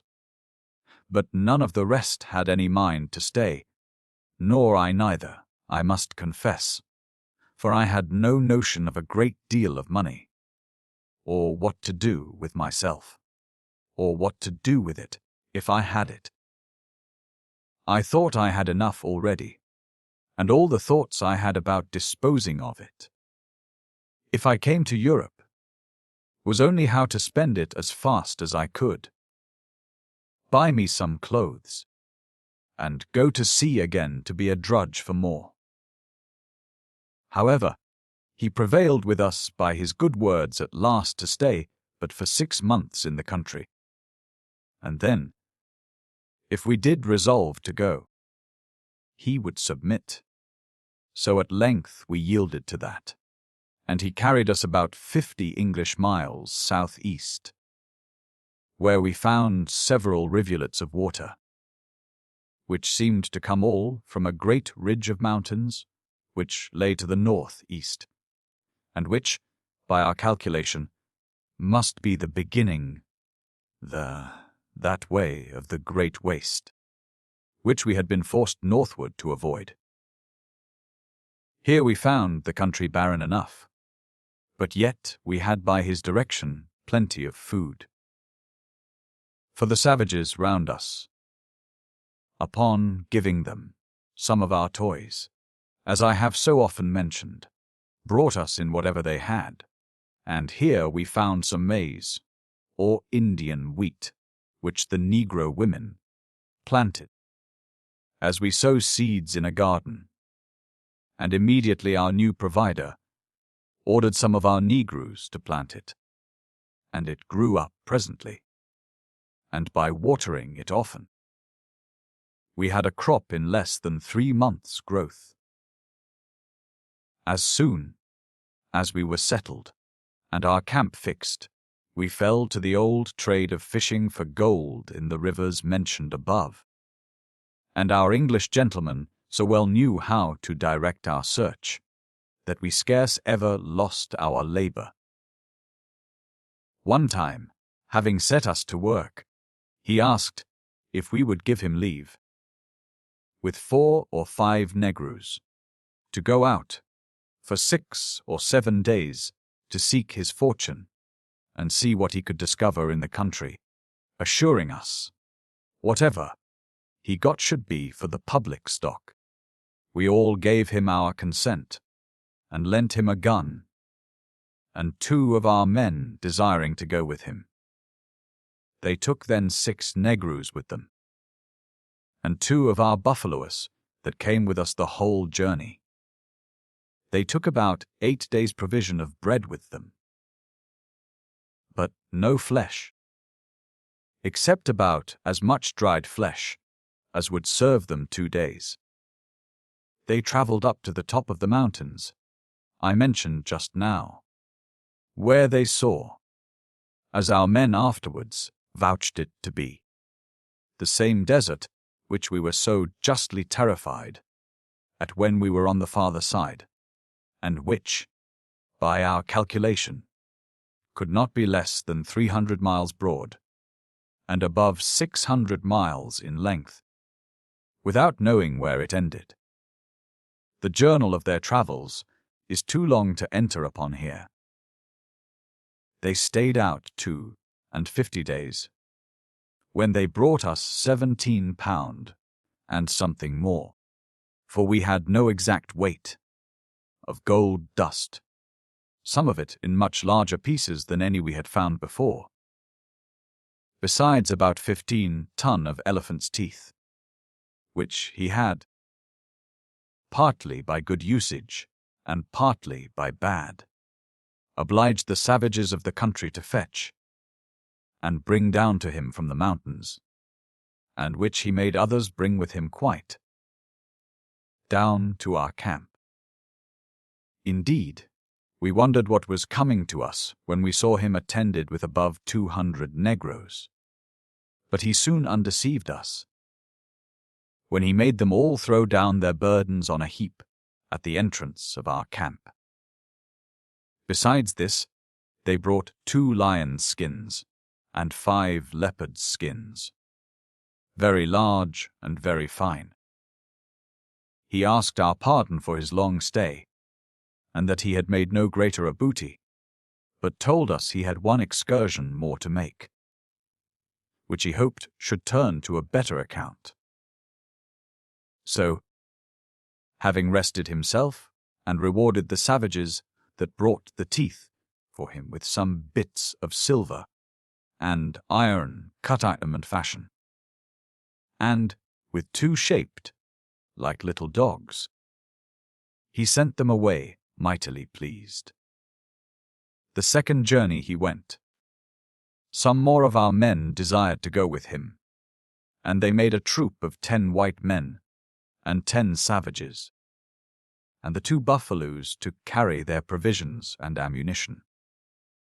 They took the same course, only not exactly the same track, and they stayed 32 days only, in which time they killed no less than 15 leopards, 3 lions, and several other creatures, and brought us home 4 and 20 pounds some ounces of gold, dust, and only 6 elephants' teeth, but they were very great ones. Our friend the Englishman showed us that now our time was well bestowed, for in 5 months, which we had stayed here, we had gathered so much gold dust that, when we came to share it, we had 5 pound and a quarter to a man, besides what we had before, and besides 6 or 7 pound weight, which we had at several times given our artificer to make baubles with. And now we talked of going forward to the coast, to put an end to our journey. But our guide laughed at us then. "Nay, you can't go now," says he, "for the rainy season begins next month, and there will be no stirring then." This we found, indeed, reasonable. So we resolved to furnish ourselves with provisions, that we might not be obliged to go abroad too much in the rain.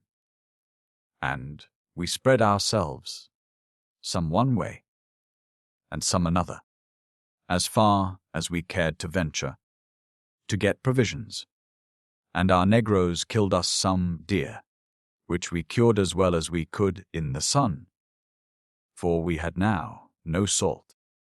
By this time the rainy months were set in, and we could scarce, for above 2 months, look out of our huts. But that was not all, for the rivers were so swelled with the land floods that we scarce knew the little brooks and rivulets from the great navigable rivers.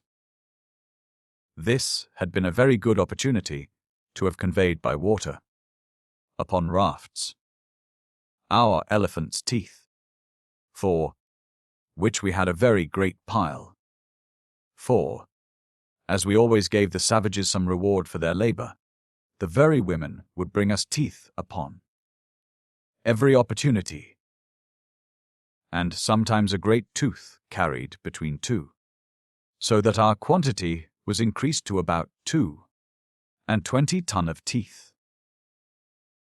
As soon as the weather proved fair again, he told us he would not press us to any further stay, since we did not care whether we got any more gold or no. That we were indeed the first men he ever met within his life that said they had gold enough, and of whom it might be truly said that, when it lay under our feet, we would not stoop to take it up.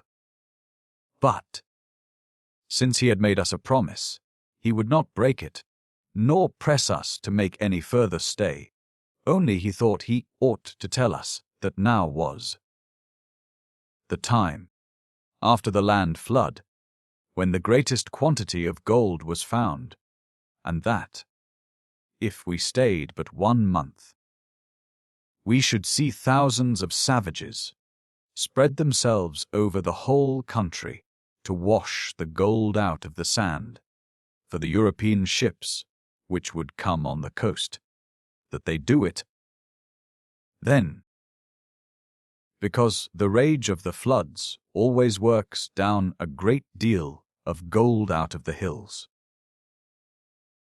And if we took the advantage to be there before them, we did not know what extraordinary things we might find.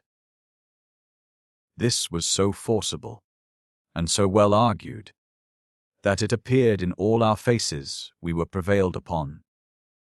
So we told him we would all stay, for though it was true, we were all eager to be gone.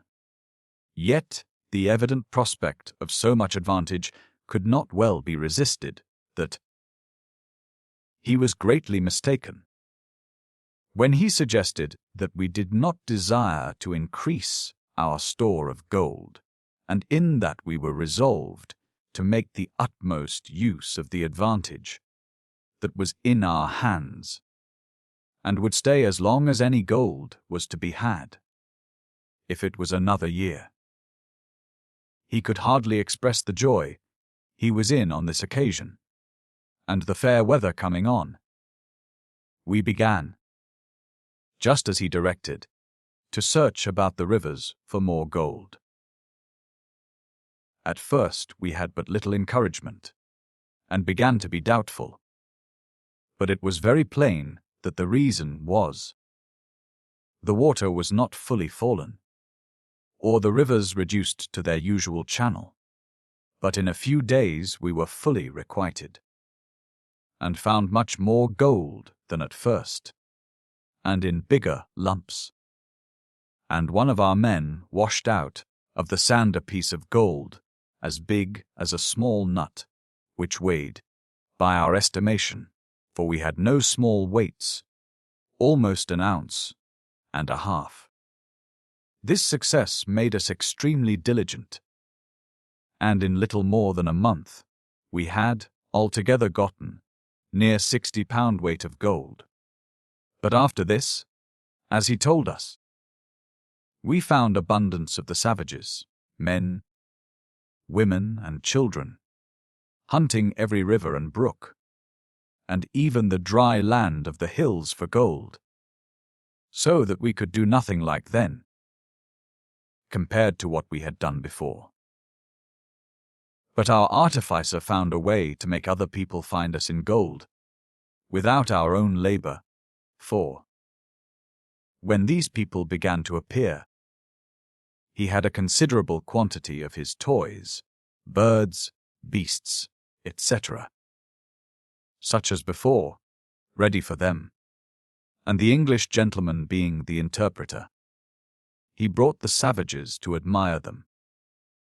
So our cutler had trade enough, and, to be sure, sold his goods at a monstrous rate, for he would get an ounce of gold, sometimes two, for a bit of silver, perhaps of the value of a groat.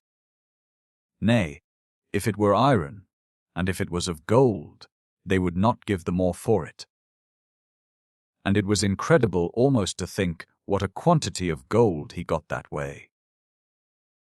In a word, to bring this happy journey to a conclusion, we increased our stock of gold here, in 3 months' stay more, to such a degree that, bringing it all to a common stock, in order to share it, we divided almost 4 pound weight, end to again, every man, and then we set forward for the Gold Coast, to see what method we could find out for our passage into Europe. There happened several remarkable incidents in this part of our journey, as to how we were, or were not, received friendly by the several nations of savages through which we passed.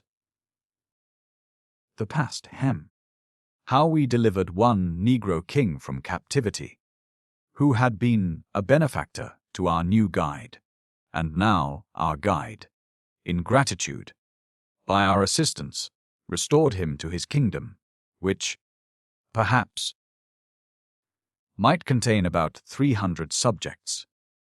How he entertained us, and how he made his subjects go with our Englishmen, and fetch all our elephants' teeth, which we had been obliged to leave behind us, and to carry them for us to the river, the name of which I forgot, where we made rafts, and, in 11 days, more came down to one of the Dutch settlements on the Gold Coast, where we arrived in perfect health, and to our great satisfaction. As for our cargo of teeth, we sold it to the Dutch factory, and received clothes and other necessaries for ourselves, and such of our negroes as we thought fit to keep with us. And it is to be observed that we had 4 pound of gunpowder, left when we ended our journey. The Negro prince we made perfectly free, clothed him out of our common stock, and gave him £1.50 of gold for himself, which he knew very well how to manage. And here we all parted after the most friendly manner possible. Our Englishman remained in the Dutch factory some time, and, as I heard afterwards, died there of grief, for he having sent £1,000 sterling over to England, by the way of Holland, for his refuge at his return to his friends, the ship was taken by the French, and the effects all lost. The rest of my comrades went away, in a small bark, to the 2 Portuguese factories, near Gambia, in the latitude of 14, and I, with 2 Negroes which I kept with me, went away to Cape Coast Castle, where I got passage for England, and arrived there in September. And thus ended my first harvest of wild oats. The rest were not sowed to so much advantage. I had neither friend, relation, nor acquaintance in England. Though it was my native country, I had consequently no person to trust with what I had, or to counsel me to secure, or save it. But, falling into ill company, and trusting the keeper of a public house in Rotherething with a great part of my money, and hastily squandering away the rest, all that great sum, which I got with so much pains and hazard, was gone in little more than 2 years' time. And, as I even rage in my own thoughts to reflect upon the manner, how it was wasted, so I need record no more. The rest merits to be concealed with blushes, for that it was spent in all kinds of folly and wickedness. So this scene of my life may be said to have begun in theft, and ended in luxury, a sad setting out, and a worse coming home. About the year, I began to see the bottom of my stock, and that it was time to think of further adventures, for my spoilers, as I call them, began to let me know that as my money declined, their respect would ebb with it, and that I had nothing to expect of them further than as I might command it by the force of my money, which, in short, would not go an inch the further for all that had been spent in their favour before. This shocked me very much, and I conceived a just abhorrence of their ingratitude. But it wore off, nor had I met with any regret at the wasting so glorious a sum of money as I brought to England with me.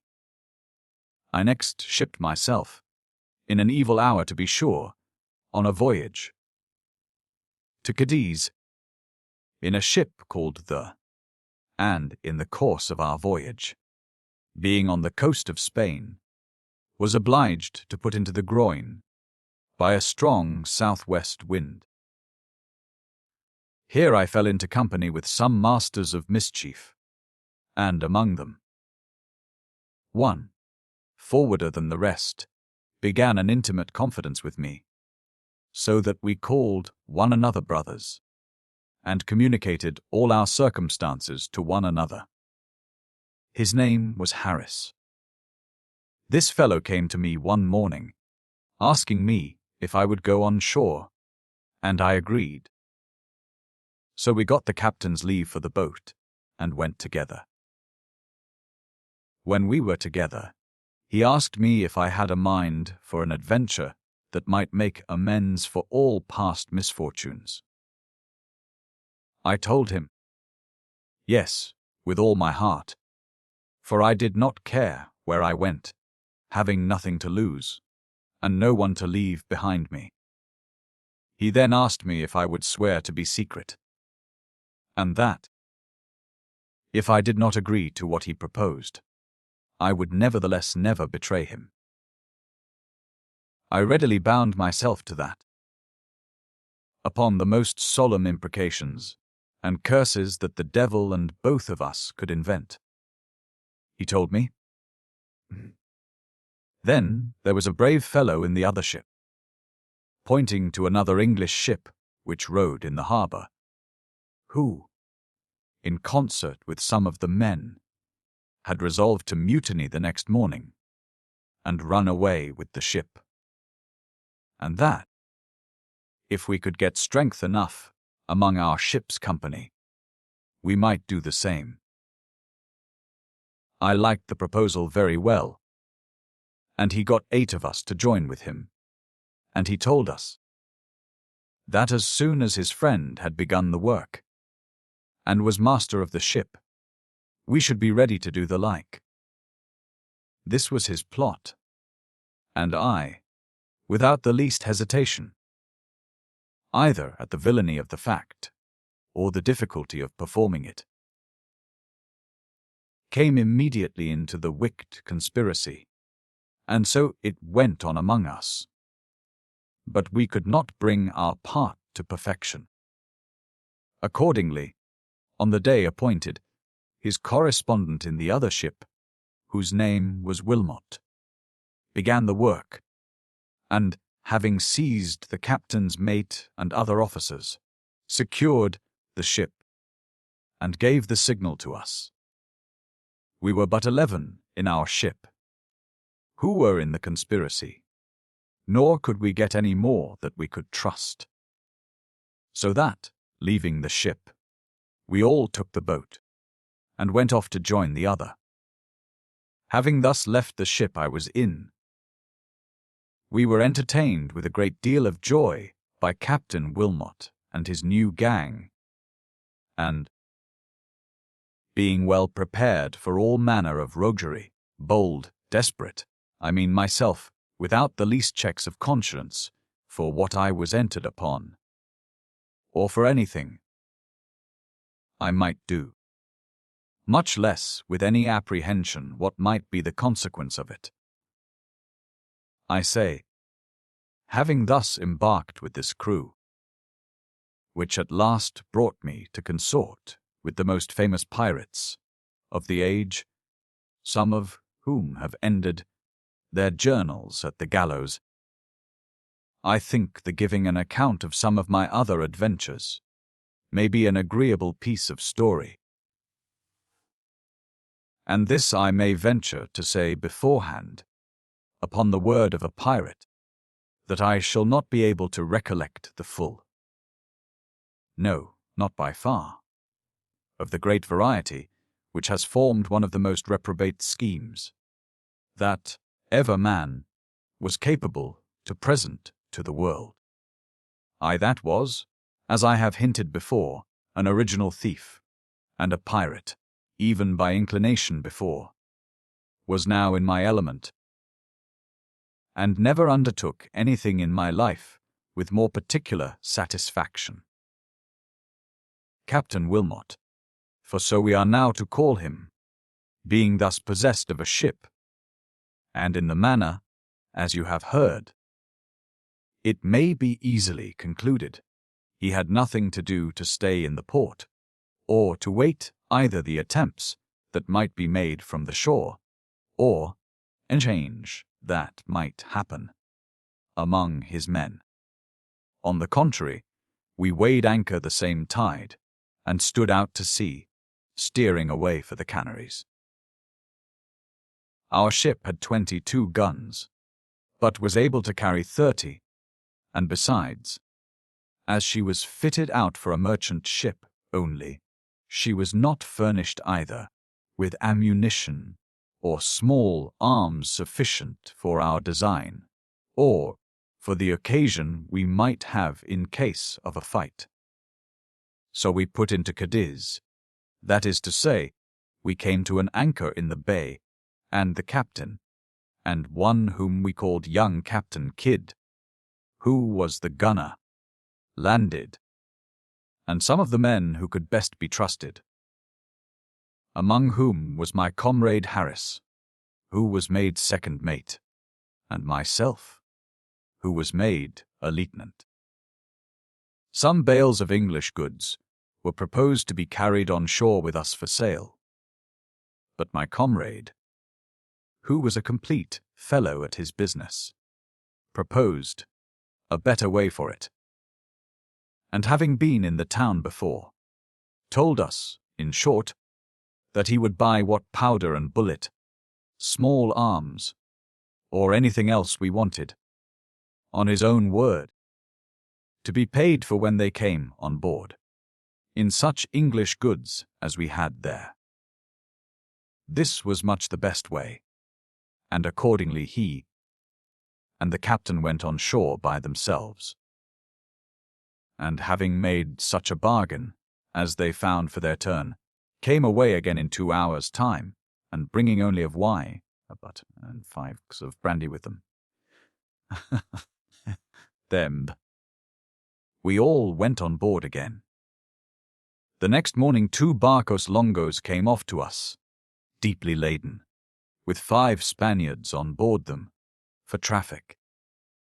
Our captain sold them good pennyworths, and they delivered us 16 barrels of powder, 12 small rundlets of fine powder for our small arms, 60 muskets, and 12 fusees for the officers, 17 ton of cannon ball, 15 barrels of musket bullets, with some swords and 20 good pair of pistols. Besides this, they brought 13 butts of wine, for we that were now all become gentlemen scorned to drink the ship's beer, also 16 puncheons of brandy, with 12 barrels of raisins and 20 chests of lemons, all which we paid for in English goods, and over and above. The captain received 600 pieces of 8 in money. They would have come again, but we would stay no longer. From hence we sailed to the Canaries, and from thence onward to the West Indies, where we committed some depredation upon the Spaniards for provisions, and took some prizes, but none of any great value. While I remained with them, which was not long at that time, for, having taken a Spanish sloop on the coast of Carthagena, my friend made a motion to me that we should desire Captain Wilmot to put us into the sloop, with a proportion of arms and ammunition, and let us try what we could do, she being much fitter for our business than the great ship, and a better sailor. This he consented to, and we appointed our rendezvous at Tobago, making an agreement that whatever was taken by either of our ships should be shared among the company of both, all which we very punctually observed, and joined our ships again, about 15 months after, at the island of Tobago, as above. We cruised near 2 years in those seas, chiefly upon the Spaniards. Not that we made any difficulty of taking English ships, or Dutch, or French, if they came in our way, and particularly, Captain Wilmot attacked a New England ship bound from the Madeiras to Jamaica, and another bound from New York to Barbados, with provisions, which last was a very happy supply to us. But the reason why we meddled as little with English vessels as we could was, first, because, if they were ships of any force, we were sure of more resistance from them, and, secondly, because we found the English ships had less booty when taken. For the Spaniards generally had money on board, and that was what we best knew what to do with. Captain Wilmot was, indeed, more particularly cruel when he took any English vessel, that they might not too soon have advice of him in England, and so the men of war have orders to look out for him. But this part I bury in silence for the present. We increased our stock in these 2 years considerably, having taken 60,000 pieces of 8 in one vessel, and 100,000 in another, and being thus first grown rich, we resolved to be strong too. For we had taken a brigantine built at Virginia, an excellent sea boat, and a good sailor, and able to carry 12 guns, and a large Spanish frigate-built ship, that sailed incomparably well also, and which afterwards, by the help of good carpenters, we fitted up to carry 28 guns. And now we wanted more hands. So we put away for the Bay of Campeche, not doubting we should ship as many men there as we pleased. And so we did. Here we sold the sloop that I was in, and Captain Wilmot keeping his own ship. I took the command of the Spanish frigate as captain, and my comrade Harris as eldest lieutenant, and a bold enterprising fellow he was, as any the world afforded. One culverin was put into the brigantine, so that we were now 3 stout ships, well manned, and victualled for 12 months. For we had taken 2 or 3 sloops from New England and New York, laden with flour, pease, and barrelled beef and pork, going for Jamaica and Barbados. And for more beef we went on shore on the island of Cuba, where we killed as many black cattle as we pleased, though we had very little salt to cure them. Out of all the prizes we took their powder and bullet, their small arms and cutlasses. And as for their men, we always took the surgeon and the carpenter, as persons who were of particular use to us upon many occasions. Nor were they always unwilling to go with us, though for their own security, in case of accidents, they might easily pretend they were carried away by force, of which I shall give a pleasant account in the course of my other expeditions. We had one very merry fellow here, a Quaker, whose name was William Walters, whom we took out of a sloop bound from Pennsylvania to Barbados. He was a surgeon, and they called him Doctor. But he was not employed in the sloop as a surgeon, but was going to Barbados to get a berth, as the sailors call it.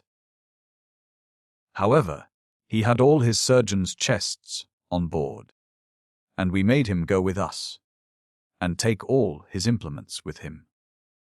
He was a comic fellow indeed, a man of very good solid sense, and an excellent surgeon, but, what was worth all, very good-humoured and pleasant in his conversation, and a bold, stout, brave fellow too, as any we had among us. I found William, as I thought, not very averse to go along with us, and yet resolved to do it, so that it might be apparent he was taken away by force, and to this purpose he comes to me.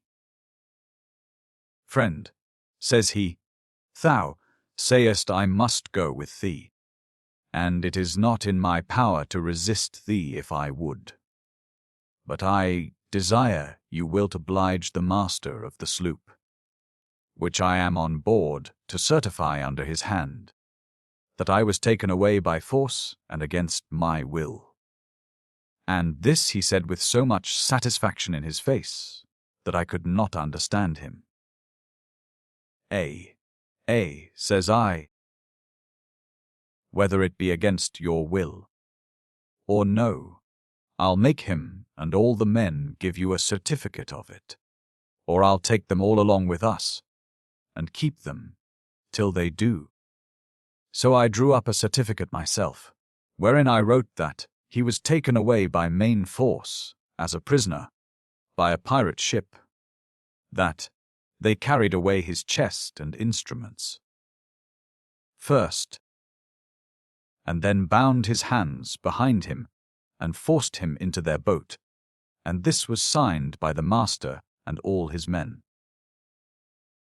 Accordingly, I fell a-swearing at him, and called to my men to tie his hands behind him, and so we put him into our boat and carried him away. When I had him on board, I called him to me. Now, friend, says I have brought you away by force, it is true, but I am not of the opinion I have brought you away so much against your will as they imagine. Come, says I, you will be a useful man to us, and you shall have very good usage among us. So I unbound his hands, and first ordered all things that belonged to him to be restored to him. And our captain gave him a dram. Though haste dealt friendly by me, says he, and I will be plain with thee, whether I came willingly to thee or not.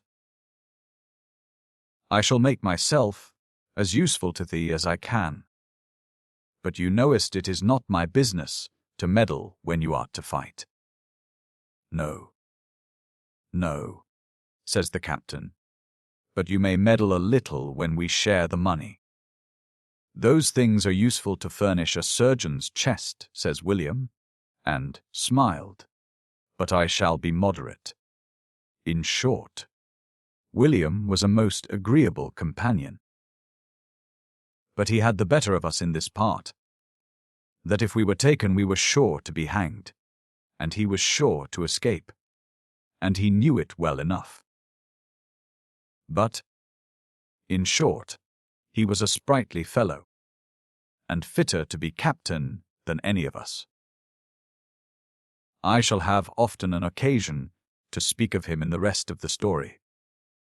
Our cruising so long in these seas began now to be so well known, that not in England only, but in France and Spain, accounts had been made public of our adventures, and many stories told how we murdered the people in cold blood, tying them back to back, and throwing them into the sea, one half of which, however, was not true, though more was done than is fit to speak of here. The consequence of this, however, was that several English men of war were sent to the West Indies, and were particularly instructed to cruise in the Bay of Mexico, and the Gulf of Florida, and among the Bahama Islands, if possible, to attack us. We were not so ignorant of things as not to expect this, after so long a stay in that part of the world. But the first certain account we had of them was at Honduras, when a vessel coming in from Jamaica told us that 2 English men of war were coming directly from Jamaica thither in quest of us. We were indeed, as it were, embayed, and could not have made the least shift to have got off, if they had come directly to us. But, as it happened, somebody had informed them that we were in the Bay of Campeche, and they went directly thither, by which we were not only free of them, but were so much to the windward of them, that they could not make any attempt upon us, though they had known we were there. We took this advantage, and stood away for Carthagena, and from thence with great difficulty beat it up at a distance from under the shore for St. Martha, till we came to the Dutch island of Curaçao, and from thence to the island of Tobago, which, as before, was our rendezvous, which, being a deserted, uninhabited island, we at the same time made use of for a retreat. Here the captain of the brigantine died, and Captain Harris, at that time my lieutenant, took the command of the brigantine. Here we came to a resolution to go away to the coast of Brazil, and from thence to the Cape of Good Hope, and so for the East Indies. But Captain Harris, as I have said, being now captain of the brigantine, alleged that his ship was too small for so long a voyage, but that, if Captain Wilmot would consent, he would take the hazard of another cruise, and he would follow us in the first ship he could take.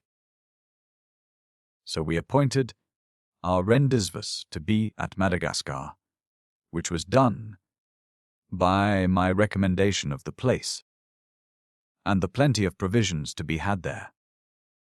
Accordingly, he went away from us in an evil hour, for, instead of taking a ship to follow us, he was taken, as I heard afterwards, by an English man of war, and being laid in irons, died of mere grief and anger before he came to England. His lieutenant, I have heard, was afterwards executed in England for a pirate, and this was the end of the man who first brought me into this unhappy trade. We parted from Tobago 3 days after, bending our course for the coast of Brazil, but had not been at sea above 24 hours, when we were separated by a terrible storm, which held 3 days, with very little abatement or intermission. In this juncture Captain Wilmot happened, unluckily, to be on board my ship, to his great mortification.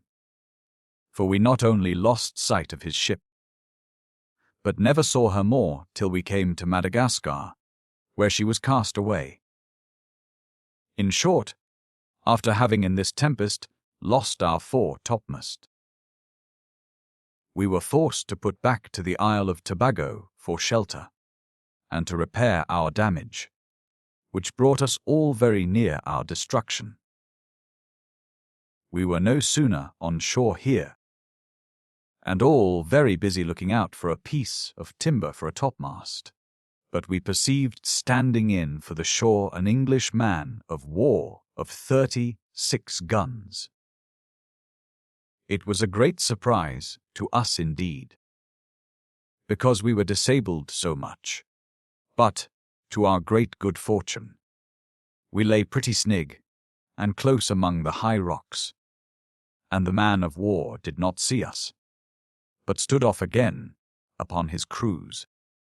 So we only observed which way she went, and at night, leaving our work, resolved to stand off to sea, steering the contrary way from that which we observed she went. And this, we found, had the desired success, for we saw him no more.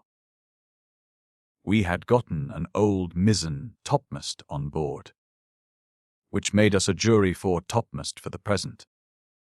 And so we stood away for the Isle of Trinidad, where, though there were Spaniards on shore, yet we landed some men with our boat, and cut a very good piece of fir to make us a new topmast, which we got fitted up effectually, and also we got some cattle here to eke out our provisions, and calling a council of war among ourselves, we resolved to quit those seas for the present, and steer away for the coast of Brazil. The first thing we attempted here was only getting fresh water, but we learnt that there lay the Portuguese fleet at the Bay of All Saints, bound for Lisbon, ready to sail, and only waited for a fair wind. This made us lie by, wishing to see them put to sea, and, accordingly as they were with, or without convoy, to attack or avoid them. It sprung up a fresh gale in the evening at south-west by west, which, being fair for the Portugal fleet, and the weather pleasant and agreeable. We heard the signal given to unmoor, and running in under the island of Si. Hub.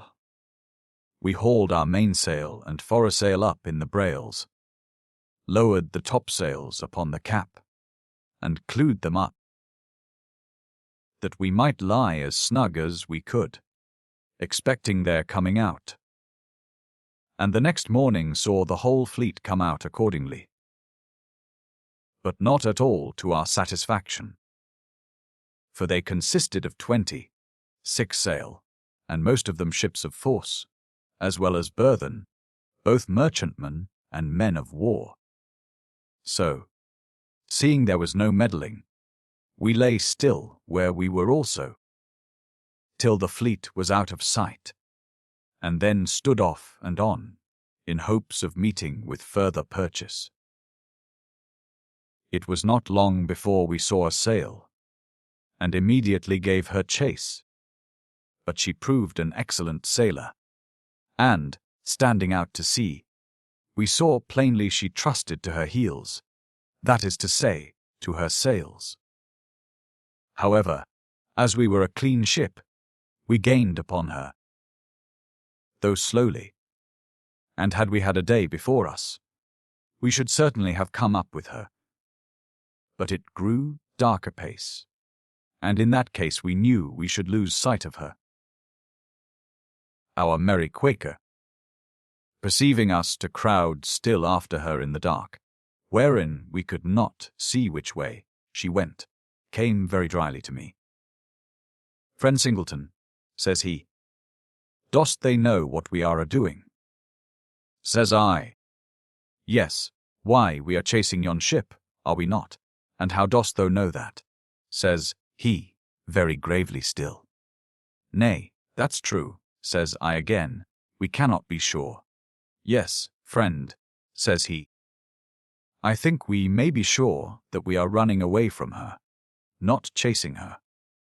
I am afraid," adds he, "you art turned Quaker, and haste resolved not to use the hand of power, or art a coward, and art flying from the enemy."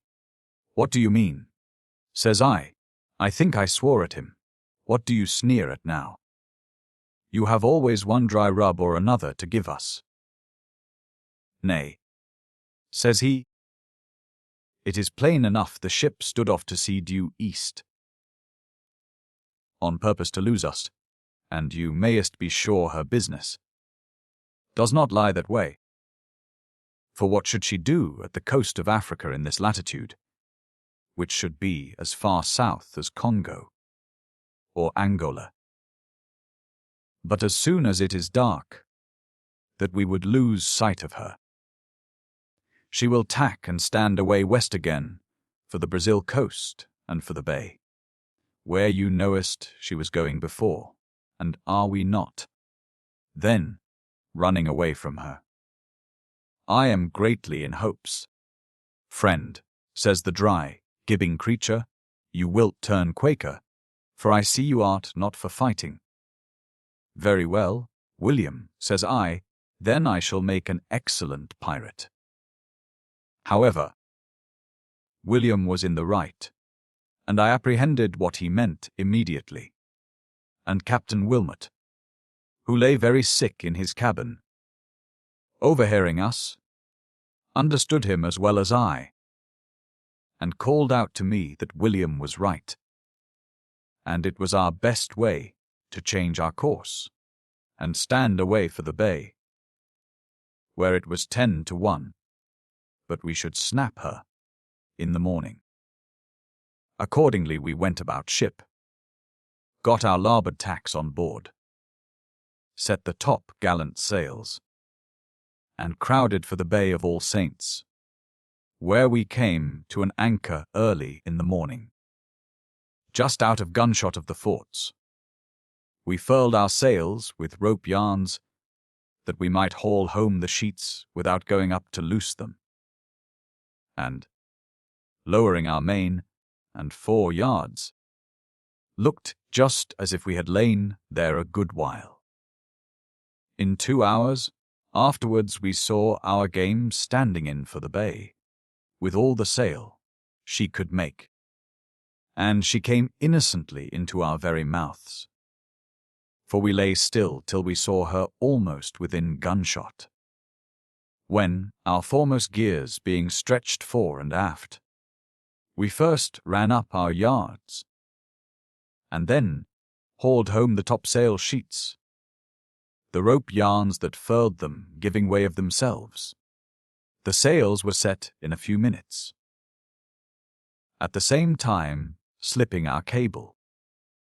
We came upon her before she could gund away upon the other tack. They were so surprised that they made little or no resistance, but struck. After the first broadside, we were considering what to do with her, when William came to me. "Hark, friend," says he, "you hast made a fine piece of work of it now. Hast you not? To borrow thy neighbour's ship here, just at thy neighbour's door, and never ask him leave. Now, dost you not think there are some men of war in the port? You hast given them the alarm sufficiently. You wilt have them upon thy back before night, depend upon it, to ask they wherefore you did so. Truly." "William," said I, "for aught I know." "That may be true. What, then, shall we do next?" says he. "You haste but 2 things to do. Either to go in and take all the rest, or else get the gone before they come out, and take thee. For I see they are hoisting a topmast to yon great ship, in order to put to sea immediately, and they won't be long before they come to talk with thee. And what wilt you say to them when they ask thee why you borrowedst their ship without leave?" As William said, so it was. We could see by our glasses they were all in a hurry, manning and fitting some sloops they had there, and a large man of war, and it was plain they would soon be with us. But we were not at a loss what to do. We found the ship we had taken was laden with nothing considerable for our purpose, except some cocoa, some sugar, and 20 barrels of flour. The rest of her cargo was hides. So we took out all we thought fit for our turn, and, among the rest, all her ammunition, great shot, and small arms, and turned her off. We also took a cable and 3 anchors she had, which were for our purpose, and some of her sails. She had enough left just to carry her into port, and that was all. Having done this, we stood on upon the Brazil coast, southward, till we came to the mouth of the river Janeiro. But as we had 2 days the wind blowing hard at south-east and south-southeast, we were obliged to come to an anchor under a little island and wait for a wind. In this time the Portuguese had, it seems, given notice over land to the governor there that a pirate was upon the coast, so that, when we came in view of the port, we saw 2 men of war riding just without the bar, whereof one, we found, was getting under sail with all possible speed, having slipped her cable on purpose to speak with us. The other was not so forward, but was preparing to follow. In less than an hour they stood both fair after us, with all the sail they could make. Had not the night come on, William's words had been made good. They would certainly have asked us the question what we did there, for we found the foremost ship gained upon us, especially upon one tack.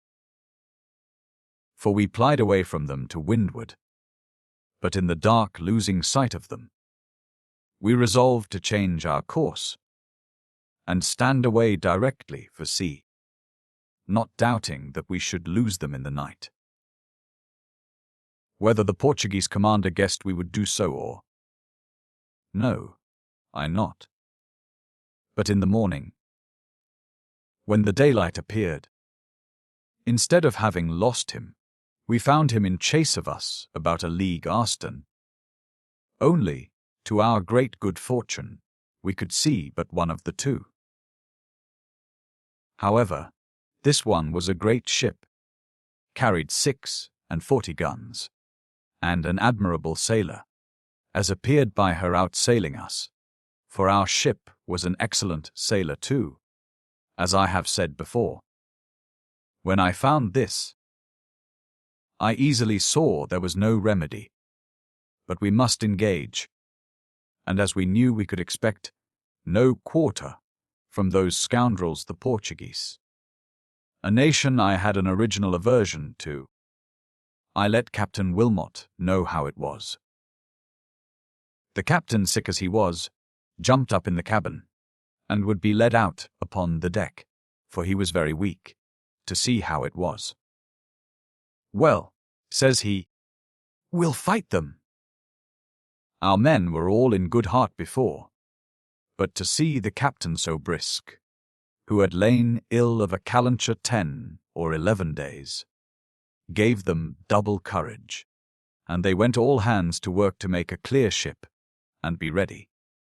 William, the Quaker, comes to me with a kind of a smile. "Friend," says he, "what does yon ship follow us for?" "Why," says I, "to fight us, you may be sure." "Well," says he, "and will he come up with us, dost you think?" "Yes," said I, "you see she will." "Why, then, friend," says the dry wretch, "why dost you run from her still? When you ceased, she will overtake thee." "Will it be better for us to be overtaken farther off than here?" "Much as one for that," says I. "Why, what would you have us do?" "Do," says he. "Let us not give the poor man more trouble than needs must. Let us stay for him, and hear what he has to say to us." "He will talk to us in powder and ball," said I. "Very well, then," says he, "if that be his country language, we must talk to him in the same, must we not? Or else how shall he understand us?" "Very well," William says. "Aye, we understand you." And the captain, as ill as he was, called to me, "William's right again," says he, "as good here as a league farther." So he gives a word of command, "Haul up the main sail. We'll shorten sail for him."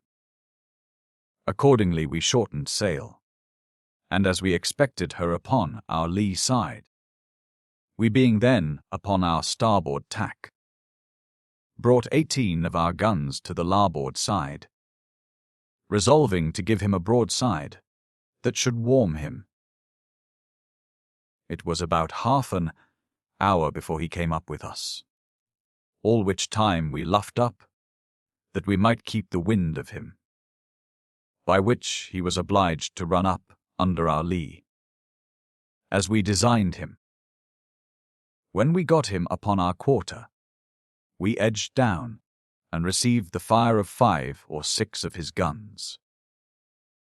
By this time you may be sure all our hands were at their quarters. So we clapped our helm harder weather, let go the lee braces of the maintop sail, and laid it aback. And so our ship fell athwart the Portuguese ship's horse. Then we immediately poured in our broadside, raking them fore and aft, and killed them a great many men. The Portuguese, we could see, were in the utmost confusion, and not being aware of our design, their ship having fresh way, ran their bowsprit into the fore part of our main shrouds, as they could not easily get clear of us. and so we lay locked after that manner.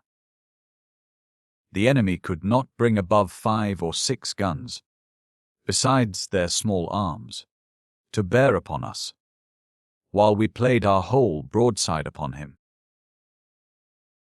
In the middle of the heat of this fight, as I was very busy upon the quarter deck, the captain calls to me, for he never stirred from us.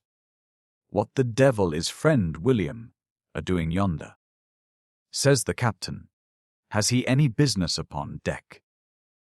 I stepped forward, and there was friend William, with 2 or 3 stout fellows, lashing the ship's bowsprit fast to our mainmast, for fear they should get away from us, and every now and then he pulled a bottle out of his pocket, and gave the men a dram to encourage them. Then the shot flew about his ears as thick, as may be supposed in such an action, where the Portuguese, to give them their due, fought very briskly, believing at first they were sure of their game, and trusting to their superiority.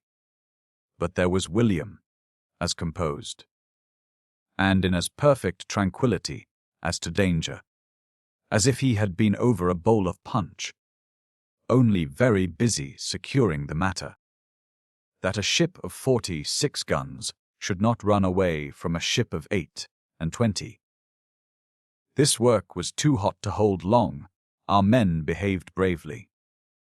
Our gunner, a gallant man, shouted below, pouring in his shot at such a rate that the Portuguese began to slacken their fire.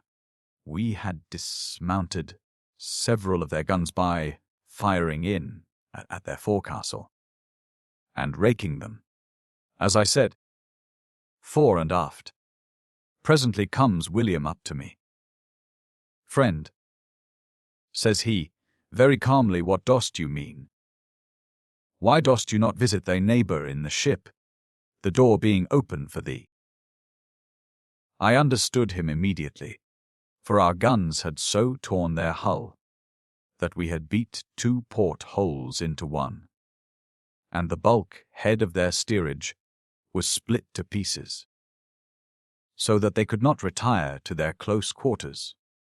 So I gave the word immediately to board them. Our second lieutenant, with about 30 men, entered in an instant over the forecastle, followed by some more with the boatswain, and cutting in pieces about 25 men that they found upon the deck, and then throwing some grenadoes into the steerage. They entered there also, upon which the Portuguese cried quarter presently, and we masted the ship, contrary indeed to our own expectation, for we would have compounded with them if they would have sheered off, but laying them athwart the hawse at first, and following our fire furiously, without giving them any time to get clear of us and work their ship.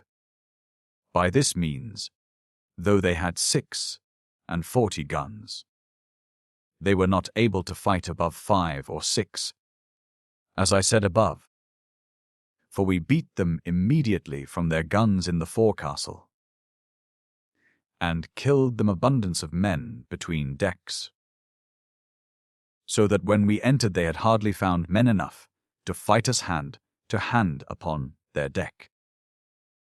The surprise of joy to hear the Portuguese cry quarter, and see their ancient struck, was so great to our captain, who, as I have said, was reduced very weak with a high fever, that it gave him new life. Nature conquered the distemper, and the fever abated that very night, so that in 2 or 3 days he was sensibly better. His strength began to come, and he was able to give his orders effectually in everything that was material cancelled, and in about 10 days was entirely well, and about the ship. In the meantime, I took possession of the Portuguese man of war, and Captain Wilmot made me, or rather I made myself, captain of her for the present. About 30 of their seamen took service with us, some of which were French, some Genoese, and we set the rest on shore the next day on a little island on the coast of Brazil, except some wounded men, who were not in a condition to be removed, and whom we were bound to keep on board, but we had an occasion afterwards to dispose of them at the Cape, where, at their own request, we set them on shore. Captain Wilmot, as soon as the ship was taken, and the prisoners stowed, was for standing in for the River Janeiro again, not doubting but we should meet with the other man of war, who, not having been able to find us, and having lost the company of her comrade, would certainly be returned, and might be surprised by the ship we had taken, if we carried Portuguese colours, and our men were all for it. But our friend William gave us better counsel, for he came to me, "Friend," says he, "I understand the captain is for sailing back to the Rio Janeiro, in hopes to meet with the other ship that was in chase of thee yesterday. Is it true, dost you intend it?" "Why, yes," says I. "William, pray why not?" "Nay," says he, "you mayest do so if thou wilt." "Well, I know that too, William," said I, "but the captain is a man will be ruled by reason. What have you to say to it?" "Why," says William gravely, "I only ask what is thy business, and the business of all the people you hast with thee. Is it not to get money?" "Yes, William, it is so, in our honest way." "And wouldest thou," says he, "rather have money without fighting, or fighting without money? I mean, which wouldest you have by choice? Suppose it to be left to thee." "Oh, William," says I, "the first of the two, to be sure." "Why, then," says he, "what great gain haste you made of the prize you haste taken now, though it has cost the lives of 13 of they men, besides some hurt. It is true you haste got the ship, and some prisoners, but you wouldest had twice the booty in a merchant ship, with not 1/4 of the fighting. And how dost you know either what force, or what number of men may be in the other ship, and what loss you mayest suffer, and what gain it shall be to thee if you take her? I think, indeed, you mayest much better let her alone." "Why, William, it is true," said I, "and I'll go tell the captain what your opinion is, and bring you word what he says." Accordingly, in I went to the captain, and told him William's reasons. And the captain was of his mind, that our business was indeed fighting when we could not help it, but that our main affair was money, and that with as few blows as we could. So that adventure was laid aside, and we stood along shore again south for the River de la Plata, expecting some purchase thereabouts. Especially we had our eyes upon some of the Spanish ships from Buenos Aires, which are generally very rich in silver, and one such prize would have done our business. We plied about here in the latitude of south for near a month, and nothing offered, and here we began to consult what we should do next, for we had come to no resolution yet. Indeed, my design was always for the Cape de Bona Speranza, and so to the East Indies. I had heard some flaming stories of Captain Avery and the fine things he had done in the Indies, which were doubled and doubled, even 10,000-fold, and from taking a great prize in the Bay of Bengal, where he took a lady, said to be the Great Mogul's daughter, with a great quantity of jewels about her. We had a story told us that he took a Mogul ship, so the foolish sailors called it, laden with diamonds. I would fain have had friend William's advice whether we should go, but he always put it off with some quaking quibble or other. In short, he did not care for directing us neither, whether he made a piece of conscience of court of it, or whether he did not care to venture having it come against him afterwards or no. This I know not, but we concluded at last without him. We were, however, pretty long in resolving, and hankered about the Rio de la Plata a long time. At last we spied a sail to windward, and it was such a sail as I believe had not been seen in that part of the world a great while. It wanted not that we should give it chase, for it stood directly towards us, as well as they that steered could make it, and even that was more accident of weather than anything else, for if the wind had chopped about anywhere they must have gone with it. I leave any man that is a sailor, or understands anything of a ship, to judge what a figure this ship made when we first saw her, and what we could imagine was the matter with her. Her maintop mast was come by the board about 6 foot above the cap, and fell forward, the head of the topgallant mast hanging in the fore-ouds by the stay.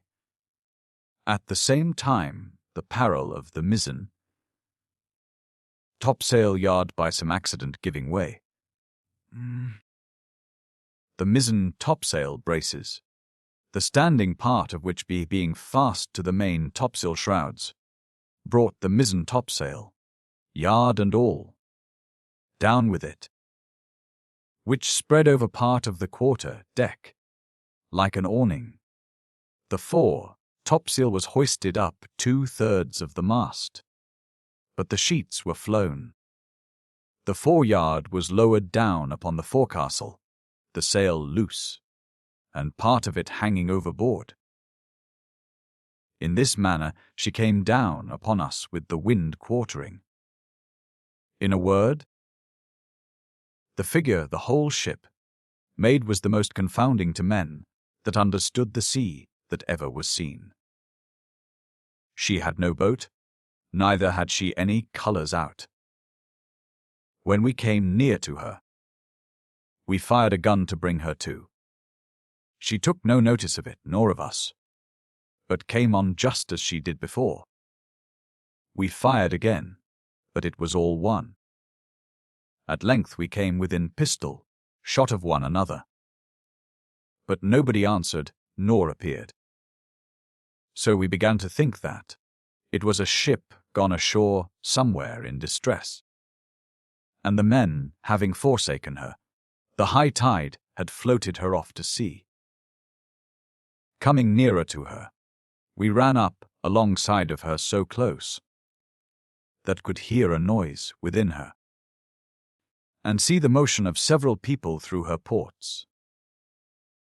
Upon this we manned out 2 boats full of men, and very well armed, and ordered them to board her at the same minute, as near as they could, and to enter one at her forechains on the one side, and the other amidships on the other side. As soon as they came to the ship's side, a surprising multitude of black sailors, such as they were, appeared upon deck, and, in short, terrified our men, so much that the boat which was to enter her men, in the waist stood off again, and durst not board her. And the men that entered out of the other boat, finding the first boat, as they thought, beaten off, and seeing the ship full of men, jumped all back again into their boat, and put off, not knowing what the matter was. Upon this we prepared to pour in a broadside upon her.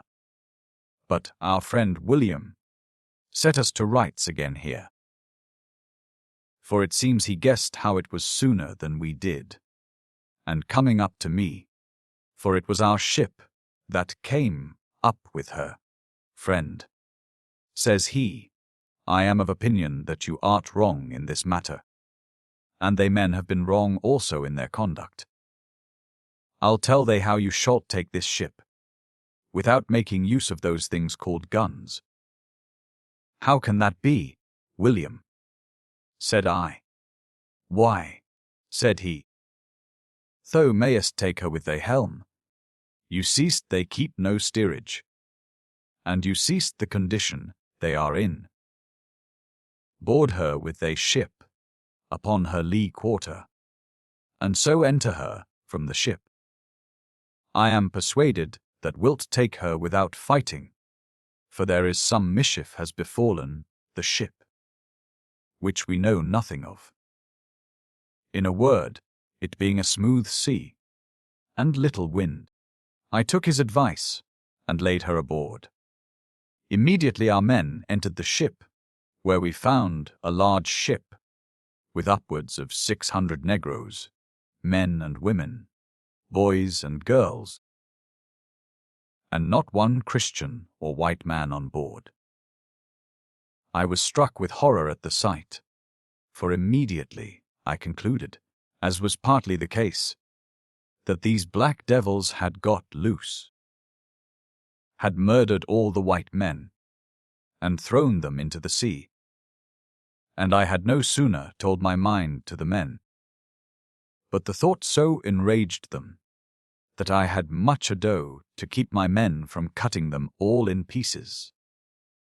But William, with many persuasions, prevailed upon them, by telling them that it was nothing, but what, if they were in the negroes' condition, they would do if they could, and that the negroes had really the highest injustice done them, to be sold for slaves without their consent, and that the law of nature dictated it to them, that they ought not to kill them, and that it would be wilful murder to do it.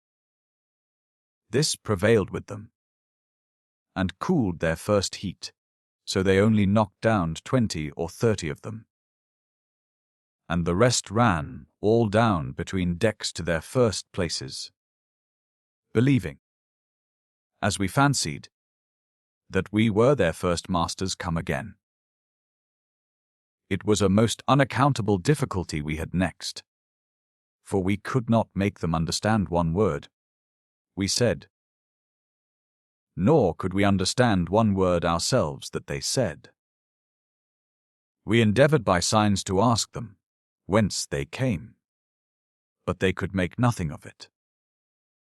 We pointed to the great cabin, to the round house, to the cook-room, then to our faces, to ask if they had no white men on board, and where they were gone, but they could not understand what we meant. On the other hand, they pointed to our boat and to their ship, asking questions as well as they could, and said 1,000 things, and expressed themselves with great earnestness. But we could not understand a word of it all, or know what they meant by any of their signs. We knew very well they must have been taken on board the ship as slaves, and that it must be by some European people too.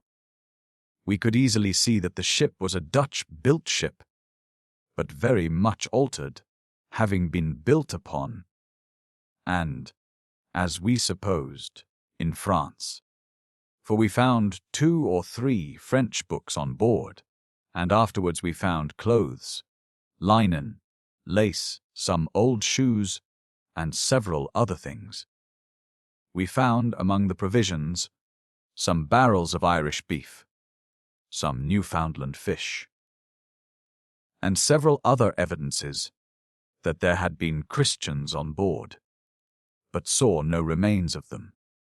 We found not a sword, gun, pistol, or weapon of any kind, except some cutlasses, and the negroes had hid them below where they lay. We asked them what was become of all the small arms, pointing to our own, and to the places where those belonging to the ship had hung. One of the negroes understood me presently, and beckoned to me to come upon the deck, where, taking my fusee, which I never let go out of my hand for some time after we had mastered the ship, I say, offering to take hold of it, he made the proper motion of throwing it into the sea, by which I understood, as I did afterwards, that they had thrown all the small arms, powder, shot, swords, etc., into the sea, believing, as I supposed, those things would kill them, though the men were gone. After we understood this, we made no question, but that the ship's crew, having been surprised by these desperate rogues, had gone the same way, and had been thrown overboard also. We looked all over the ship to see if we could find any blood, and we thought we did perceive some in several places.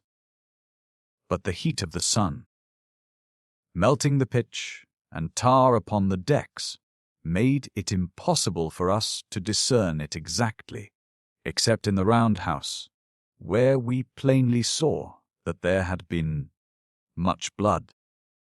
We found the scuttle open, by which we supposed that the captain and those that were with him had made their retreat into the great cabin, or those in the cabin had made their escape up into the roundhouse. But that which confirmed us most of all in what had happened was that, upon further inquiry, we found that there were 7 or 8 of the negroes very much wounded, 2 or 3 of them with shot, whereof one had his leg broken and lay in a miserable condition, the flesh being mortified, and, as our friend William said, in 2 days more he would have died. William was a most dexterous surgeon, and he showed it in this cure. For though all the surgeons we had on board both our ships, and we had no less than 5 that called themselves bread surgeons, besides 2 or 3 who were pretenders or assistants, though all these gave their opinions that the negro's leg must be cut off, and that his life could not be saved without it, that the mortification had touched the marrow in the bone, that the tendons were mortified, and that he could never have the use of his leg if it should be cured. William said nothing in general, but that his opinion was otherwise, and that he desired the wound might be searched, and that he would then tell them further. Accordingly, he went to work with the leg, and, as he desired that he might have some of the surgeons to assist him, we appointed him 2 of the ablest of them to help, and all of them to look on, if they thought fit. William went to work his own way, and some of them pretended to find fault at first. However, he proceeded and searched every part of the leg where he suspected the mortification had touched it. In a word, he cut off a great deal of mortified flesh. in all which the poor fellow felt no pain. William proceeded till he brought the vessels which he had cut to bleed, and the man to cry out. Then he reduced the splinters of the bone, and, calling for help, set it, as we call it, and bound it up, and laid the man to rest, who found himself much easier than before. At the first opening the surgeons began to triumph. The mortification seemed to spread, and a long red streak of blood appeared from the wound upwards to the middle of the man's thigh, and the surgeons told me the man would die in a few hours. I went to look at it, and found William himself under some surprise. But when I asked him how long he thought the poor fellow could live, he looked gravely at me and said, "As long as you canst." "I am not at all apprehensive of his life," said he, "but I would cure him, if I could, without making a cripple of him." I found he was not just then upon the operation as to his leg, but was mixing up something to give the poor creature, to repel, as I thought, the spreading contagion, and to abate or prevent any feverish temper that might happen in the blood. After which he went to work again, and opened the leg in 2 places above the wound, cutting out a great deal of mortified flesh, which it seemed was occasioned by the bandage, which had pressed the parts too much, and withal, the blood being at the time in a more than common disposition to mortify, might assist to spread it. Well, our friend William conquered all this, cleared the spreading mortification, and the red streak went off again. The flesh began to heal, and matter to run, and in a few days the man's spirits began to recover. His pulse beat regular. He had no fever, and gathered strength daily. And, in a word, he was a perfect sound man in about 10 weeks, and we kept him amongst us, and made him an able seaman. But to return to the ship, we never could come at a certain information about it, till some of the negroes which we kept on board, and whom we taught to speak English, gave the account of it afterwards. And this maimed man in particular, we inquired, by all the signs and motions we could imagine, what was become of the people, and yet we could get nothing from them. Our lieutenant was for torturing some of them to make them confess, but William opposed that vehemently, and when he heard it was under consideration, he came to me. "Friend," says he, "I make a request to they not to put any of these poor wretches to torment." "Why, William," said I, "why not? You see they will not give any account of what is become of the white men." "Nay," says William, "do not say so. I suppose they have given they a full account of every particular of it." "How so?" says I, "pray what are we the wiser for all their jabbering?" "Nay," says William, "that may be they fault. For aught I know, you wilt not punish the poor men because they cannot speak English, and perhaps they never heard a word of English before. Now, I may very well suppose that they have given they a large account of everything, for you ceased with what earnestness and how long some of them have talked to thee. And if you canst not understand their language, nor they theen, how can they help that? At the best, you dost, but suppose that they have not told the whole truth of the story. And, on the contrary, I suppose they have. And how wilt you decide the question? Whether you art right, or whether I am right? Besides, what can they say to thee when thou askest them a question upon the torture, and at the same time they do not understand the question? And you dost not know whether they say A or no. It is no compliment to my moderation to say, I was convinced by these reasons, and yet we had all much ado to keep our second lieutenant from murdering some of them, to make them tem. Dalyell, what if they had told? He did not understand one word of it. But he would not be persuaded, but that the negroes must needs understand him, when he asked them whether the ship had any boat or no, like ours, and what was become of it. But there was no remedy but to wait till we made these people understand English, and to adjourn the story till that time. The case was thus: where they were taken on board the ship, that we could never understand, because they never knew the English names which we give to those coasts, or what nation they were who belonged to the ship, because they knew not one tongue from another.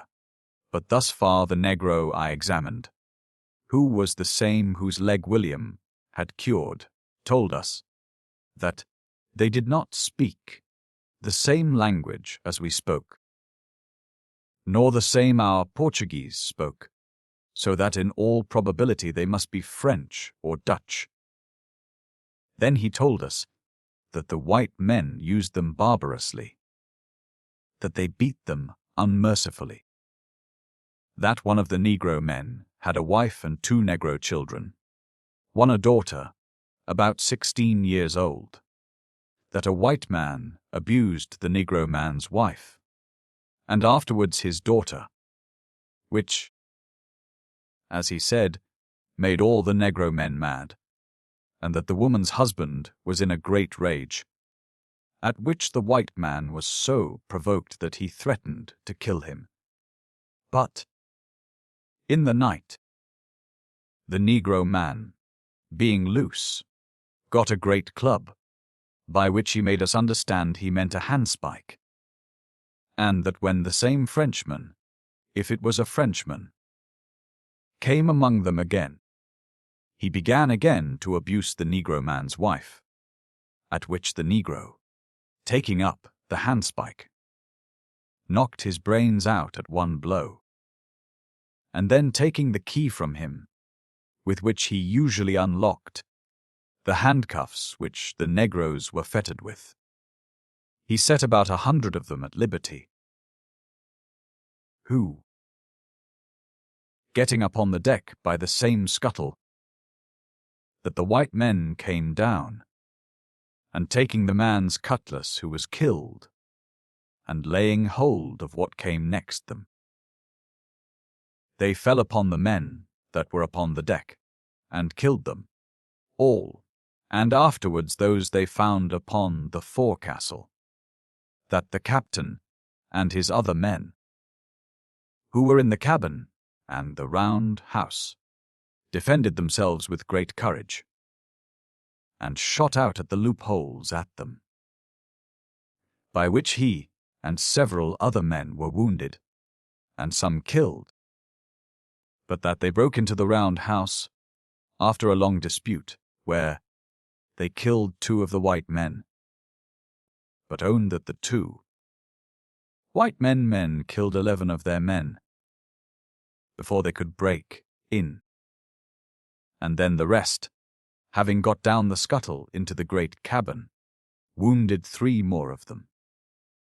That, after this, the gunner of the ship, having secured himself in the gun room, one of his men hauled up the long boat close under the stern, and putting into her all the arms and ammunition they could come at, got all into the boat, and afterwards took in the captain, and those that were with him, out of the great cabin. When they were all thus embarked, they resolved to lay the ship aboard again, and try to recover it. That they boarded the ship in a desperate manner, and killed at first all that stood in their way. But the negroes being by this time all loose, and having gotten some arms, though they understood nothing of powder and bullet or guns, yet the men could never master them. However, they lay under the ship's bow, and got out all the men they had left in the cook-room, who had maintained themselves there. Notwithstanding all the negroes could do, and with their small arms killed between 30 and 40 of the negroes, but were at last forced to leave them. They could give me no account whereabouts this was, whether near the coast of Africa, or far off, or how long it was before the ship fell into our hands. Only, in general, it was a great while ago, as they called it. And, by all we could learn, it was within 2 or 3 days after they had set sail from the coast. They told us that they had killed about 30 of the white men, having knocked them on the head with crows and handspikes, and such things as they could get. And one strong negro killed 3 of them with an iron crow,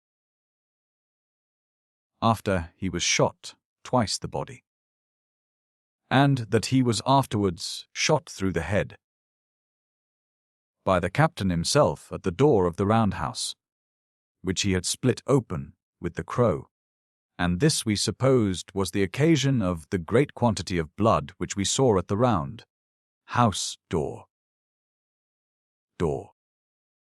The same negro told us that they threw all the powder and shot they could find into the sea, and they would have thrown the great guns into the sea if they could have lifted them. Being asked how they came to have their sails in such a condition, his answer was, "They no understand. They no know what the sails do."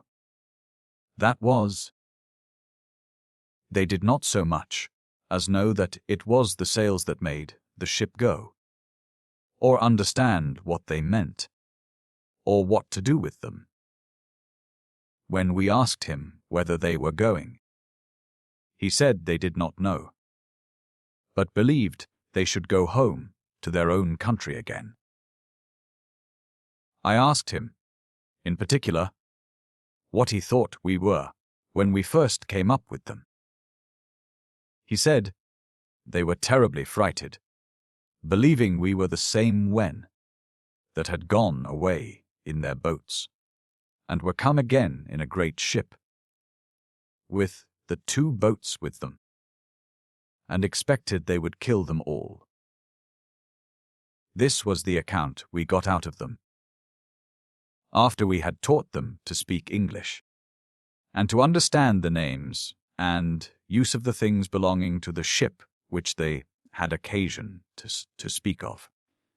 And we observed that the fellows were too innocent to dissemble in their relation, and that they all agreed in the particulars, and were always in the same story, which confirmed very much the truth of what they said.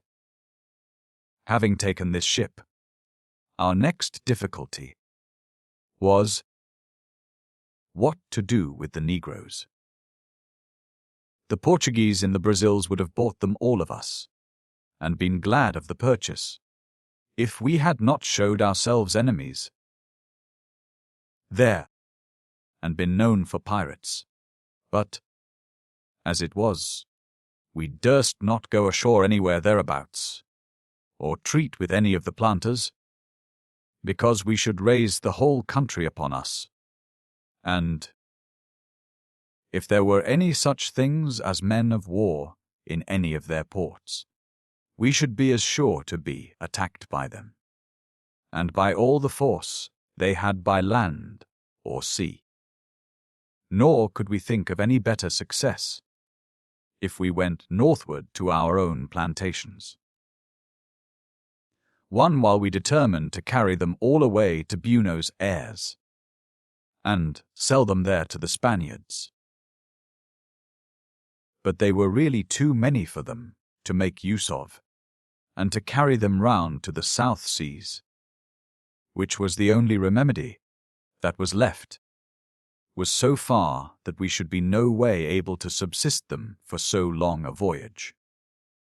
At last, our old, never-failing friend, William, helped us out again, as he had often done at a dead lift.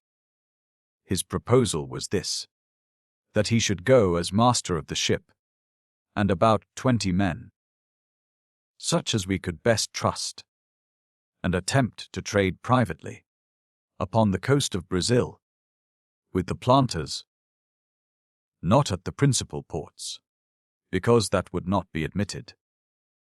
We all agreed to this, and appointed to go away ourselves towards the Rio de la Plata, where we had thought of going before, and to wait for him, not there, but at Ports Pedro, as the Spaniards call it, lying at the mouth of the river, which they call Rio Grande, and where the Spaniards had a small fort and a few people, but we believe there was nobody in it. Here we took up our station, cruising off and on, to see if we could meet any ships going to or coming from the Buenos Aires or the Rio de la Plata, but we met with nothing worth notice. However, we employed ourselves in things necessary for our going off to sea, for we filled all our water casks and got some fish for our present use, to spare as much as possible our ship's stores. William, in the meantime, went away to the north and made the land about the Cape d'Est Thomas, and betwixt that and the Isles de Tuberon, he found means to trade with the planters for all his negroes, as well the women as the men, and at a very good price too, for William, who spoke Portuguese pretty well, told them a fair story enough, that the ship was in scarcity of provisions, that they were driven a great way out of their way, and indeed, as we say, out of their knowledge, and that they must go up to the northward as far as Jamaica, or sell there upon the coast. This was a very plausible tale, and was easily believed, and, if you observe the manner of the negroes sailing, and what happened in their voyage, was every word of it true. By this method, and being true to one another, William passed for what he was. I mean, for a very honest fellow, and by the assistance of one planter, who sent to some of his neighbor planters, and managed the trade among themselves, he got a quick market, for in less than 5 weeks William sold all his negroes, and at last sold the ship itself, and shipped himself and his 20 men, with 2 Negro boys whom he had left, in a sloop, one of those which the planters used to send on board for the negroes. With this sloop Captain William, as we then called him, came away, and found us at Port Est Pedro, in the latitude of 32 degrees, 30 minutes south. Nothing was more surprising to us than to see a sloop come along the coast, carrying Portuguese colors, and come in directly to us, after we were assured he had discovered both our ships. We fired a gun upon her near approach to bring her to an anchor, but immediately she fired 5 guns by way of salute, and spread her English ancient. Then we began to guess it was friend William, but wondered what was the meaning of his being in a sloop, whereas we sent him away in a ship of near 300 tons. But he soon let us into the whole history of his management, with which we had a great deal of reason to be very well satisfied.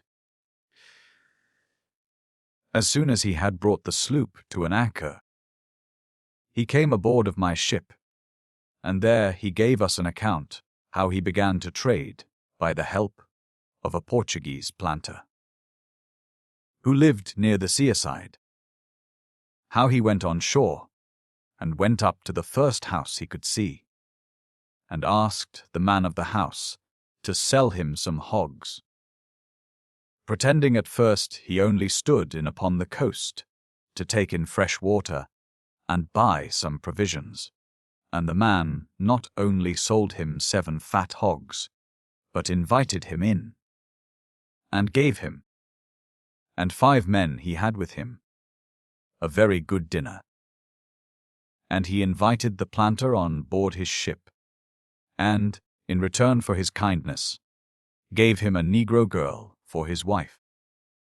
This so obliged the planter that the next morning he sent him on board, in a great luggage boat, a cow and 2 sheep, with a chest of sweetmeats and some sugar, and a great bag of tobacco, and invited Captain William on shore again, that, after this, they grew from one kindness to another, that they began to talk about trading for some negroes, and William, pretending it was to do him service, consented to sell him 30 negroes for his private use in his plantation, for which he gave William ready money, in gold, at the rate of 5 and 30 modors per head, but the planter was obliged to use great caution in the bringing them on shore, for which purpose he made William weigh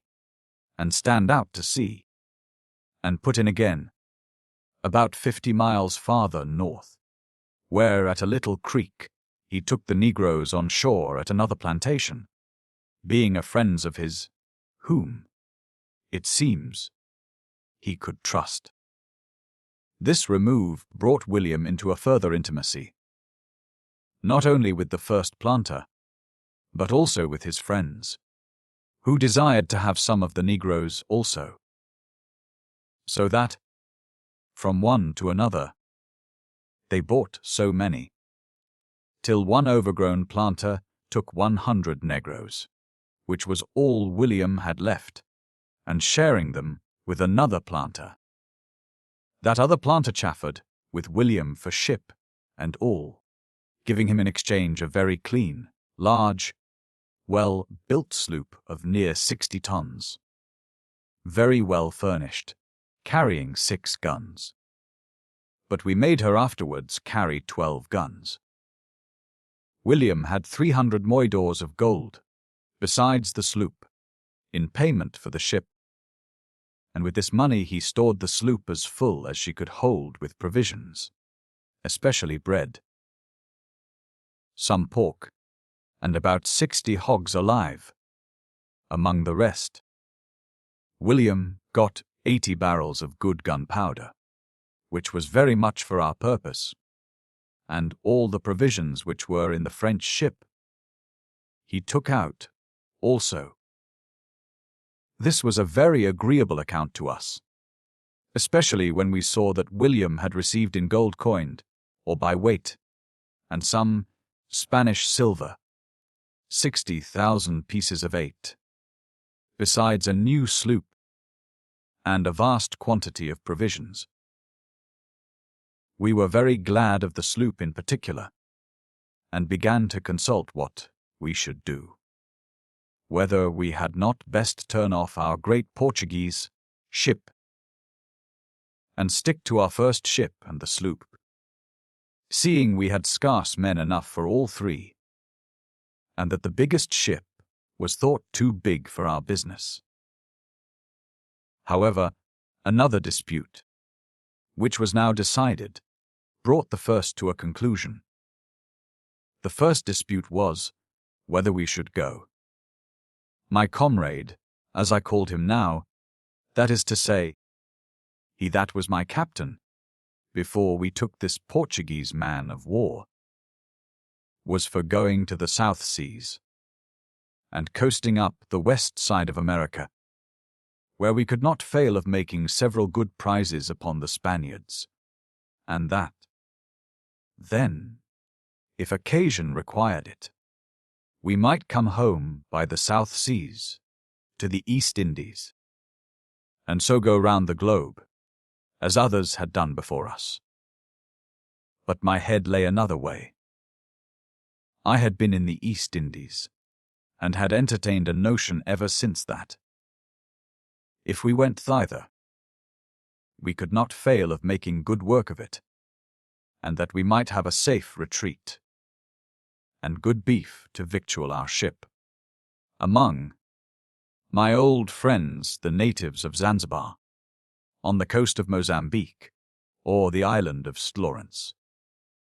I say, my thoughts lay this way, and I read so many lectures to them, all of the advantages they would certainly make of their strength, by the prizes they would take in the Gulf of Mocha, or the Red Sea, and on the coast of Malabar, or the Bay of Bengal, that I amazed them. With these arguments I prevailed on them, and we all resolved to steer away south-east, for the Cape of Good Hope. And, in consequence of this resolution, we concluded to keep the sloop, and sail with all three, not doubting, as I assured them, but we should find men there to make up the number wanting, and if not, we might cast any of them off when we pleased. We could do no less than make our friend William captain of the sloop, which, with such good management, he had brought us. He told us, though with much good manners, he would not command her as a frigate, but if we would give her to him for his share of the Guinea ship, which we came very honestly, by, he would keep us company as a victualler, if we commanded him, as long as he was under the same force that took him away. We understood him, so gave him the sloop, but upon condition that he should not go from us, and should be entirely under our command. However, William was not so easy as before, and, indeed, as we afterwards wanted the sloop to cruise for purchase, and a right thorough paced pirate in her, so I was in such pain for William that I could not be without him, for he was my privy counsellor and companion upon all occasions. So I put a Scotsman, a bold, enterprising, gallant fellow, into her, named Gordon, and made her carry 12 guns and 4 pateros, though, indeed, we wanted men, for we were none of us manned in proportion to our force. We sailed away for the Cape of Good Hope the beginning of October 1706, and passed by, in sight of the Cape, the 12th of November following, having met with a great deal of bad weather.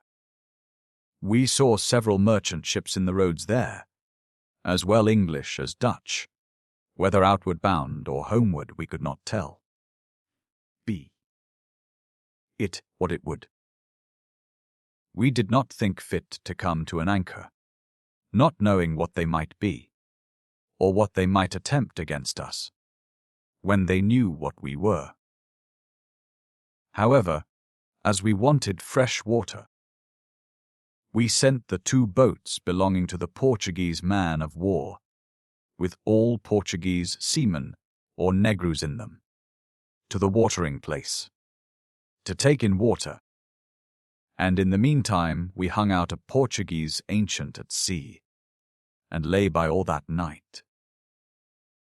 They knew not we were, but it seems we passed for anything but really what we was.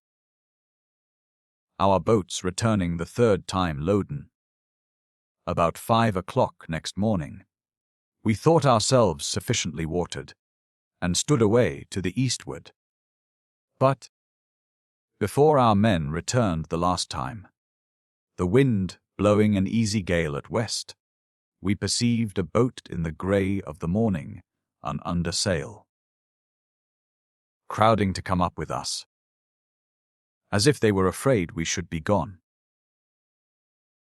We soon found it was an English long boat, and that it was pretty full of men.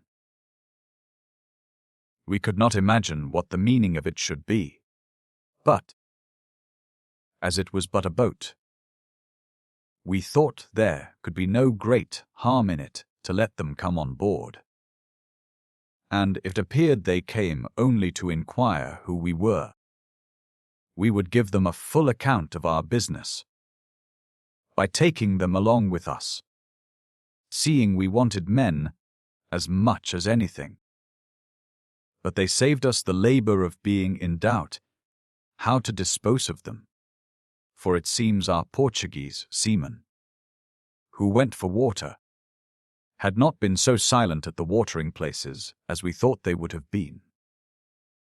But the case, in short, was this. Captain, I forbear his name at present, for a particular reason. Captain of an East India merchant ship, bound afterwards for China, had found some reason to be very severe with his men, and had handled some of them very roughly at St.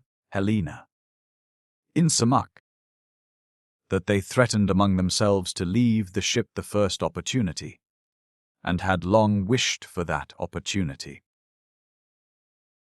Some of these men, it seems, had met with our boat at the watering place, and inquiring of one another who we were, and upon what account, whether the Portuguese seamen, by faltering in their account, made them suspect that we were out upon the cruise, or whether they told it in plain English or no, for they all spoke English enough to be understood.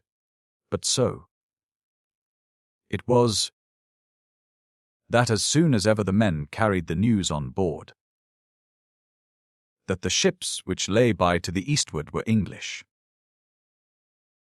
and that they were going upon the account, which, by the way, was a sea term for a pirate, I say, as soon as ever they heard it, they went to work, and getting all things ready in the night, their chests and clothes, and whatever else they could, they came away before it was day, and came up with us about 7 o'clock.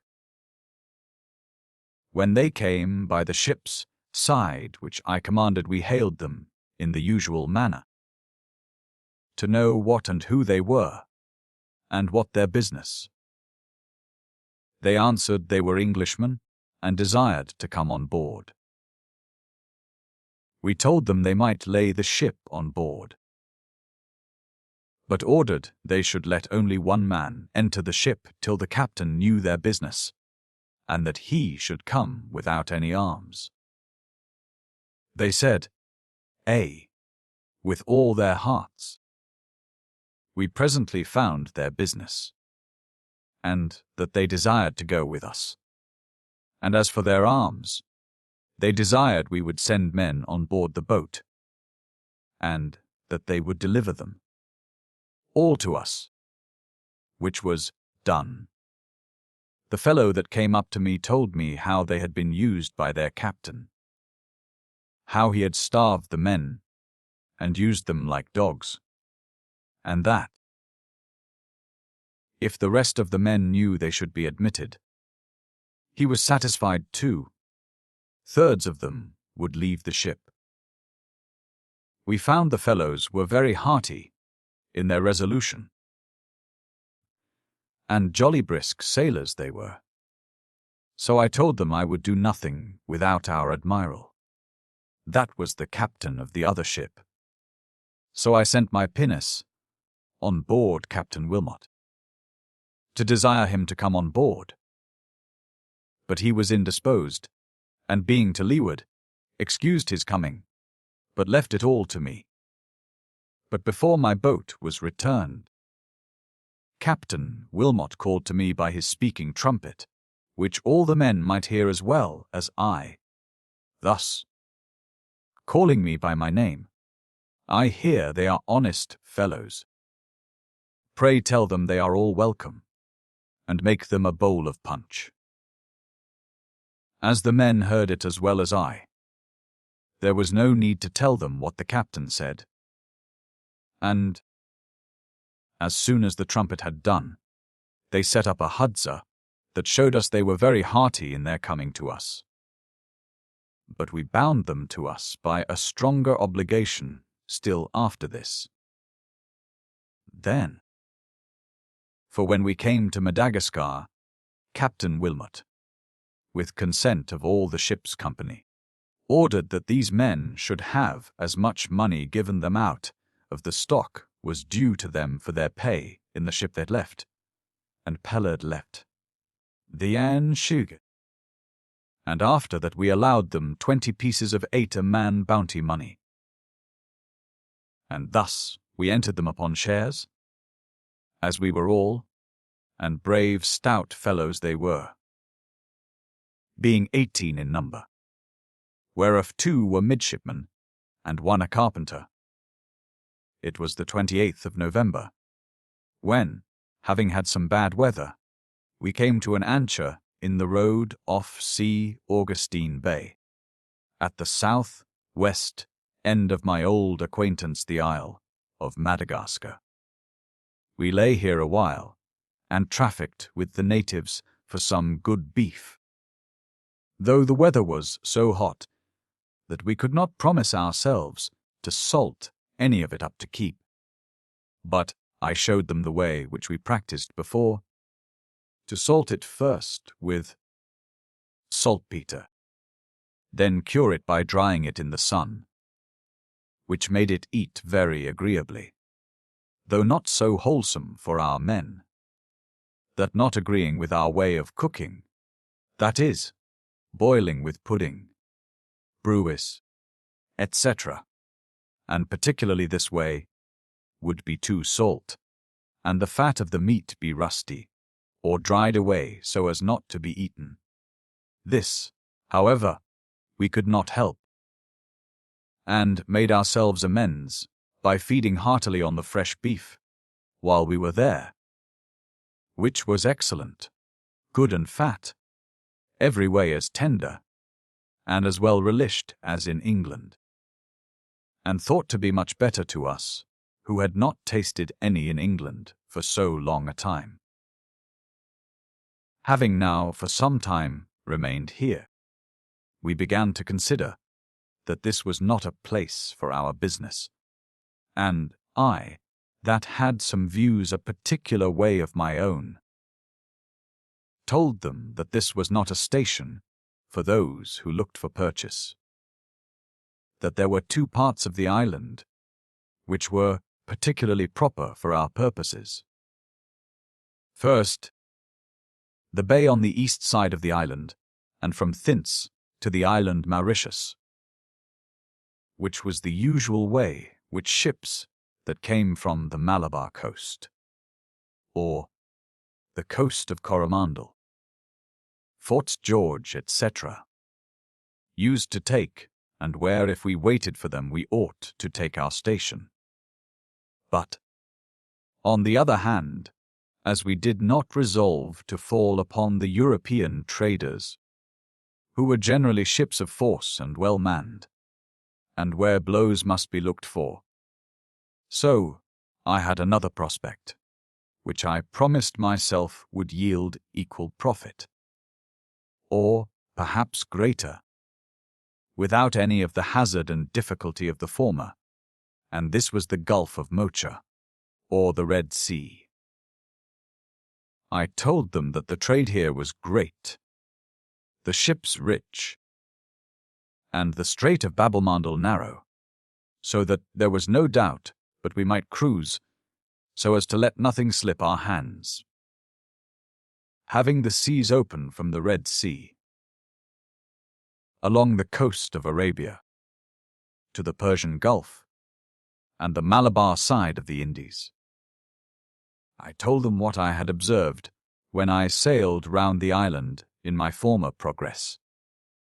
How that, on the northernmost point of the island, there were several very good harbours and roads for our ships, that the natives were even more civil and tractable, if possible, than those where we were, not having been so often ill treated by European sailors as those had in the south and east sides, and that we might always be sure of a retreat, if we were driven to put in by any necessity, either of enemies or weather.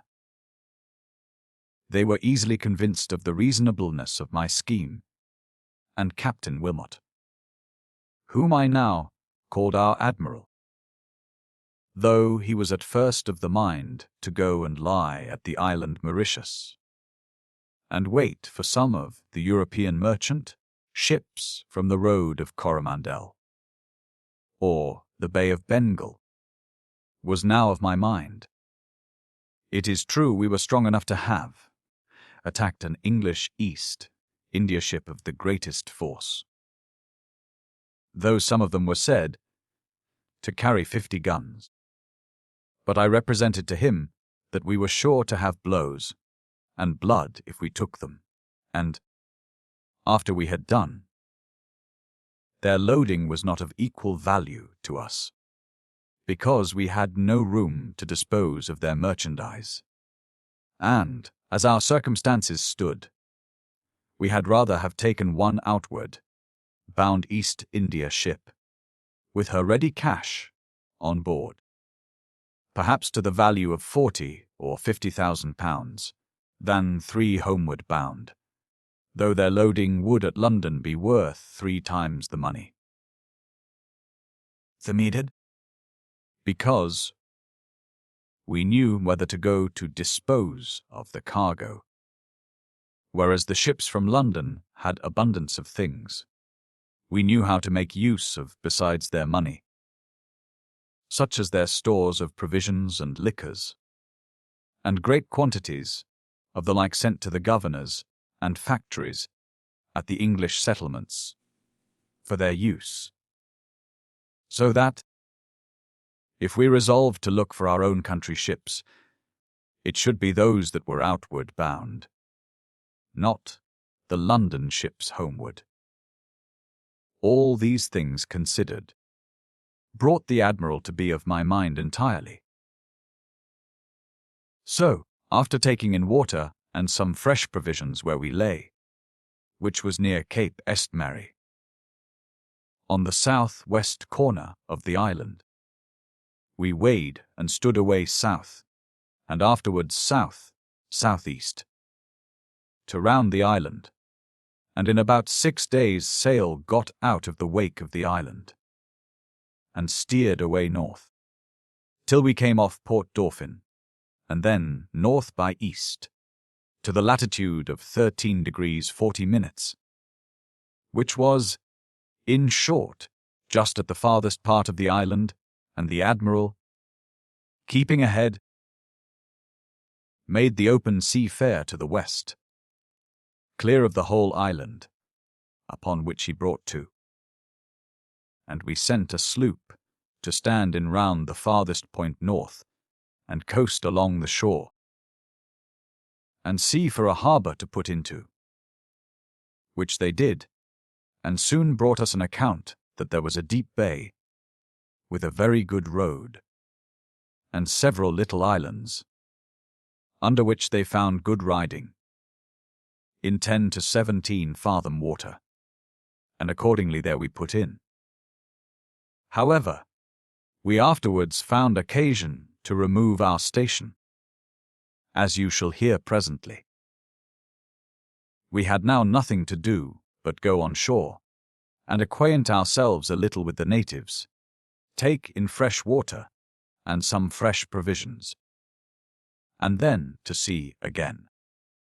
We found the people very easy to deal with, and some cattle they had, but it being at the extremity of the island, they had not such quantities of cattle here. However, for the present we resolved to appoint this for our place of rendezvous, and go and look out. This was about the latter end of April. Accordingly we put to sea, and cruised away to the northward, for the Arabian coast. It was a long run, but as the winds generally blow trade from the south, and south-southeast. From May to September, we had good weather, and in about 20 days we made the island of Socotra, lying south from the Arabian coast, and east-southeast. From the mouth of the Gulf of Mocha, or the Red Sea, here we took in water, and stood off and on upon the Arabian shore. We had not cruised here above 3 days, or thereabouts. But I spied a sail, and gave her chase. But when we came up with her, never was such a poor prize chased by pirates, that looked for booty. For we found nothing in her but poor, half-naked Turks, going a pilgrimage to Mecca, to the tomb of their prophet Mahomet. The junk that carried them had no one thing worth taking away but a little rice and some coffee, which was all the poor wretches had for their subsistence. So we let them go, for indeed we knew not what to do with them. The same evening we chased another junk, with 2 masts, and in something better plight to look at than the former. When we came on board, we found them upon the same errand, but only that they were people of some better fashion than the other. And here we got some plunder, some Turkish stores, a few diamonds in the eardrops of 5 or 6 persons, some fine Persian carpets, of which they made their saffras to lie upon, and some money, so we let them go also. We continued here 11 days longer, and saw nothing but now and then a fishing boat. But the 12th day of our cruise we speed a ship. Indeed, I thought at first it had been an English ship, but it appeared to be an European freighted for a voyage from Go, on the coast of Malabar, to the Red Sea, and was very rich. We chased her, and took her without any fight, though they had some guns on board too, but not many. We found her manned with Portuguese seamen, but under the direction of 5 merchant Turks, who had hired her on the coast of Malabar of some Portugal merchants, and had laden her with pepper, saltpeter, some spices, and the rest of the loading was chiefly calicoes and wrought silks, some of them very rich. We took her and carried her to Socotra, but we really knew not what to do with her, for the same reasons as before, for all their goods were of little or no value to us. After some days we found means to let one of the Turkish merchants know that if he would ransom the ship, we would take a sum of money and let them go. He told me that if I would let one of them go on shore for the money, they would do it. So we adjusted the value of the cargo at 30,000 ducats. Upon this agreement, we allowed the sloop to carry him on shore at Dhofar, in Arabia, where a rich merchant laid down the money for them. and came off with our sloop, and on payment of the money, we very fairly and honestly let them go. Yod. Some days after this we took an Arabian junk, going from the Gulf of Persia to Mocha, with a good quantity of pearl on board. We gutted him of the pearl, which it seems was belonging to some merchants at Mocha, and let him go, for though nothing else worth our taking. We continued cruising up and down here till we began to find our provisions grow low, when Captain Wilmot, our admiral, told us it was time to think of going back to the Rendezvous, and the rest of the men said the same, being a little weary of beating about for above 3 months together, and meeting with little or nothing compared to our great expectations. But I was very loth to part with the Red Sea at so cheap a rate, and pressed them to tarry a little longer, which at my instance they did. But 3 days afterwards, to our great misfortune, understood that, by landing the Turkish merchants at Dhofar, we had alarmed the coast as far as the Gulf of Persia, so that no vessel would stir that way, and consequently nothing was to be expected on that side. I was greatly mortified at this news, and could no longer withstand the importunities of the men to return to Madagascar. However, as the wind continued still to blow at south-southeast, by south, we were obliged to stand away towards the coast of Africa and the Cape Guardafui, the winds being more variable under the shore than in the open sea. Here we chopped upon a booty which we did not look for, and which made amends for all our waiting. For the very same hour that we made land, we spied a large vessel sailing along the shore to the southward.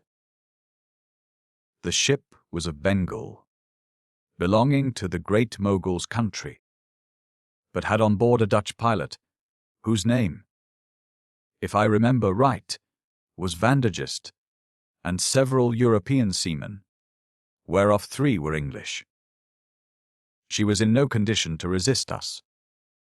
The rest of her seamen were Indians of the Mogul's subjects, some Malabars, and some others.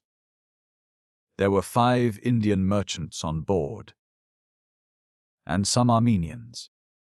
It seems they had been at Mocha with spices, silks, diamonds, pearls, calico, etc.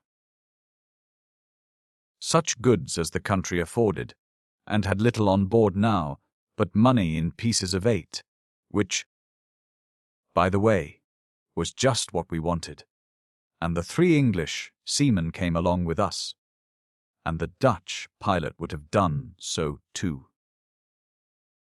But the 2 Armenian merchants entreated us not to take him, for that he being their pilot, there was none of the men knew how to guide the ship. So, at their request, we refused him, but we made them promise he should not be used ill for being willing to go with us. We got near 200,000 pieces of 8 in this vessel, and, if they said true, there was a Jew of Go, who intended to have embarked with them, who had 200,000 pieces of 8 with him, all his own, but his good fortune, springing out of his ill fortune, hindered him, or he fell sick at Mocha, and could not be ready to travel, which was the saving of his money. There was none with me at the taking this prize, but the sloop. For Captain Wilmot's ship, proving leaky, he went away for the Rendezvous before us, and arrived there the middle of December. But not liking the port, he left a great cross on shore, with directions written on a plate of lead fixed to it, for us to come after him to the great bays at Mangahelly, where he found a very good harbour. But we learned a piece of news here that kept us from him a great while, which the admiral took offence at. But we stopped his mouth with his share of 200,000 pieces of 8 to him and his ship's crew. But the story which interrupted our coming to him was this. Between Mangahelly and another point, called Cape Stest Sebastian, there came on shore in the night an European ship, and whether by stress of weather or want of a pilot I know not. But the ship stranded and could not be got off. We lay in the cove or harbour, where, as I have said, our rendezvous was appointed, and had not yet been on shore, so we had not seen the directions our admiral had left for us. Our friend William, of whom I have said nothing a great while, had a great mind one day to go on shore, and importuned me to let him have a little troop to go with him, for safety, that they might see the country. I was mightily against it for many reasons, but particularly I told him he knew the natives were but savages, and they were very treacherous, and I desired him that he would not go. And had he gone on much farther, I believe I should have downright refused him, and commanded him not to go. But, in order to persuade me to let him go, he told me he would give me an account of the reason why he was so importunate. He told me the last night he had a dream, which was so forcible, and made such an impression upon his mind, that he could not be quiet till he had made the proposal to me to go, and if I refused him, then he thought his dream was significant, and if not, then his dream was at an end. His dream was, he said, that he went on shore with 30 men, of which the coxswain, he said, was one upon the island, and that they found a mine of gold, and enriched them all. But this was not the main thing, he said, but that the same morning he had dreamed so. The coxswain came to him just then, and told him that he dreamed he went on shore on the island of Madagascar, and that some men came to him and told him they would show him where he should get a prize which would make them all rich. These 2 things put together began to weight with me a little, though I was never inclined to give any head to dreams. But William's importunity turned me effectually, for I always put a great deal of stress upon his judgment. So that, in short, I gave them leave to go. But I charged them not to go far off from the sea coast, that, if they were forced down to the seaside upon any occasion, we might perhaps see them, and fetch them off with our boats. They went away early in the morning, 31 men of them in number, very well armed, and very stout fellows. They travelled all the day, and at night made us a signal that all was well, from the top of a hill which we had agreed on, by making a great fire. Next day they marched down the hill on the other side, inclining towards the seaside, as they had promised, and saw a very pleasant valley before them, with a river in the middle of it, which, a little farther below them, seemed to be big enough to bear small ships. They marched apace towards this river, and were surprised with the noise of a piece going off, which, by the sound, could not be far off. They listened long, but could hear no more, so they went on to the river side, which was a very fine fresh stream, but widened apace, and they kept on by the banks of it, till, almost at once, it opened or widened into a good large creek, or harbour, about 5 miles from the sea, and that which was still more surprising. As they marched forward, they plainly saw in the mouth of the harbour, or creek, the wreck of a ship. The tide was up, as we call it, so that it did not appear very much above the water. But, as they made downwards, they found it grow bigger and bigger, and the tide soon after ebbing out, they found it lay dry upon the sands, and appeared to be the wreck of a considerable vessel, larger than could be expected in that country.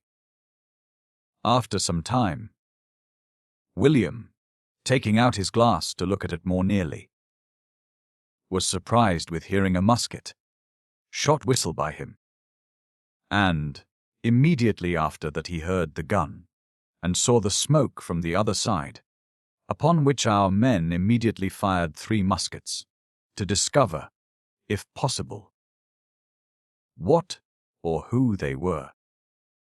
Upon the noise of these guns, abundance of men came running down to the shore from among the trees, and our men could easily perceive that they were Europeans, though they knew not of what nation. However, our men hallooed to them as loud as they could, and by they got a long pole, and set it up, and hung a white shirt upon it for a flag of truce. They on the other side saw it, by the help of their glasses, too, and quickly, after our men see a boat launch off from the shore, as they thought. But it was from another creek, it seems, and immediately they came rowing over the creek to our men, carrying also a white flag as a token of truce.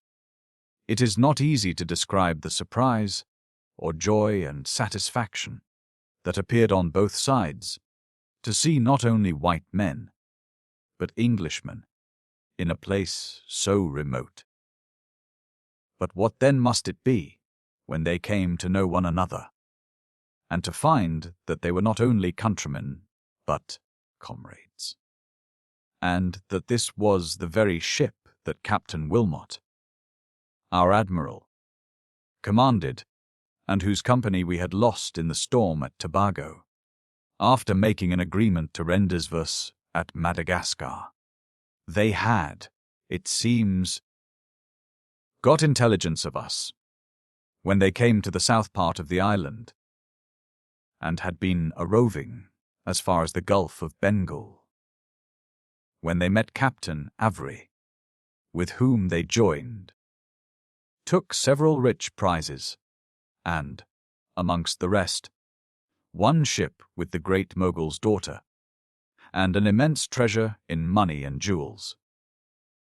And from thence they came about the coast of Coromandel, and afterwards that of Malabar, into the Gulf of Persia, where they also took some prize, and then designed for the south part of Madagascar, but the winds blowing hard at south-east, and sea by east, they came to the northward of the isle, and being after that separated by a furious tempest from the northwest, they were forced into the mouth of that creek, where they lost their ship, and they told us also that they heard that Captain Avery himself had lost his ship also not far off.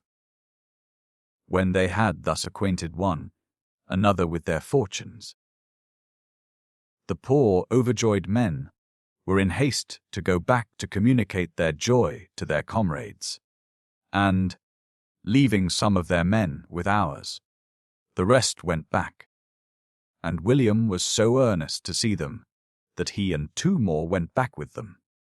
And there he came to their little camp, where they lived.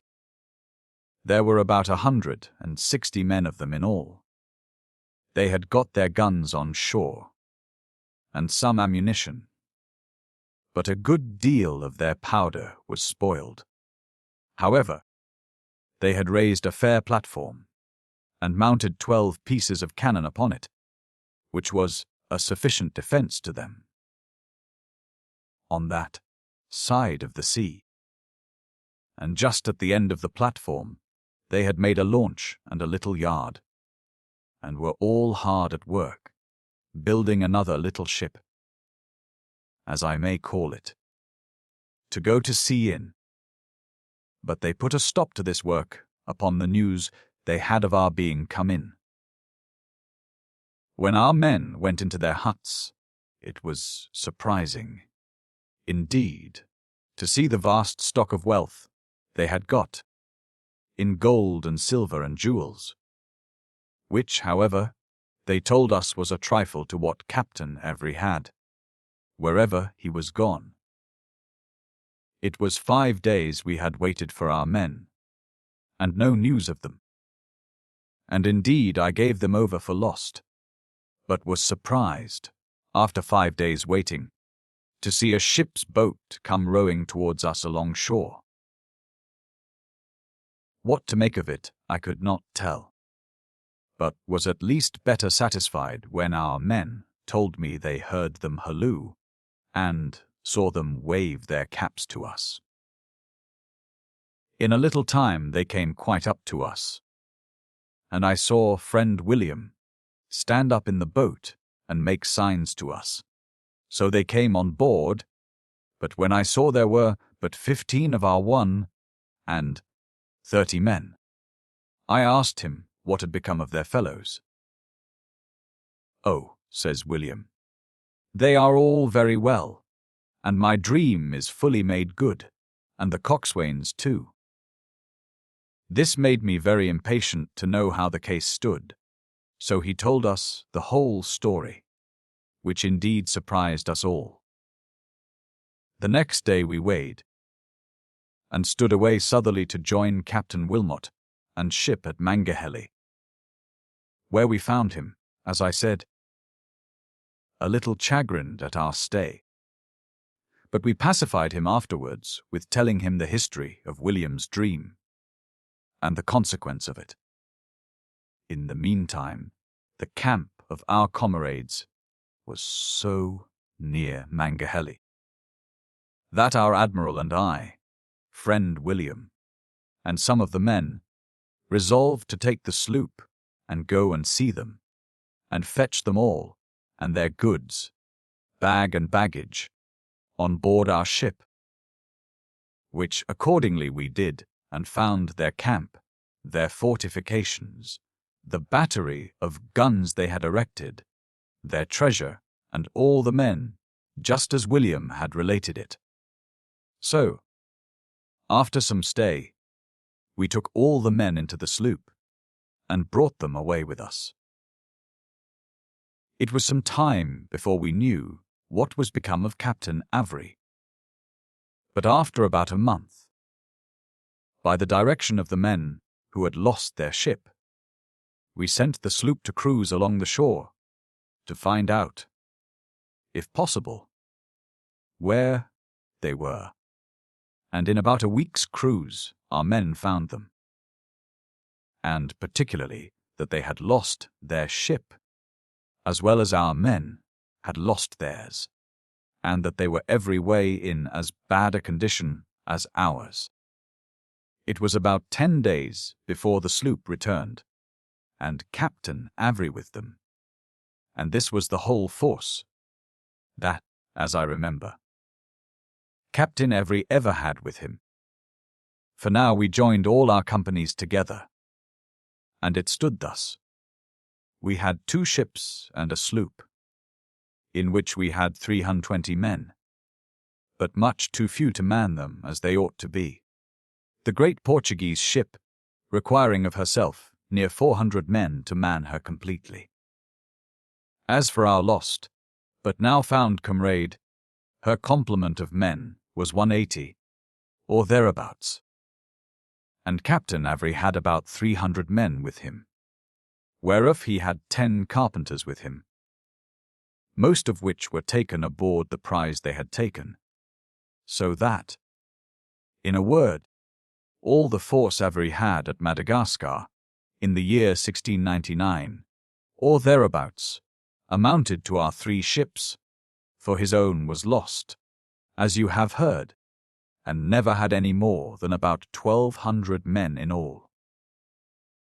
It was about a month after this that all our crews got together, and as Avery was unshipped, we all agreed to bring our own company into the Portuguese man of war and the sloop, and give Captain Avery the Spanish frigate, with all the tackles and furniture, guns and ammunition, for his crew by themselves, for which they, being full of wealth, agreed to give us 40,000 pieces of 8.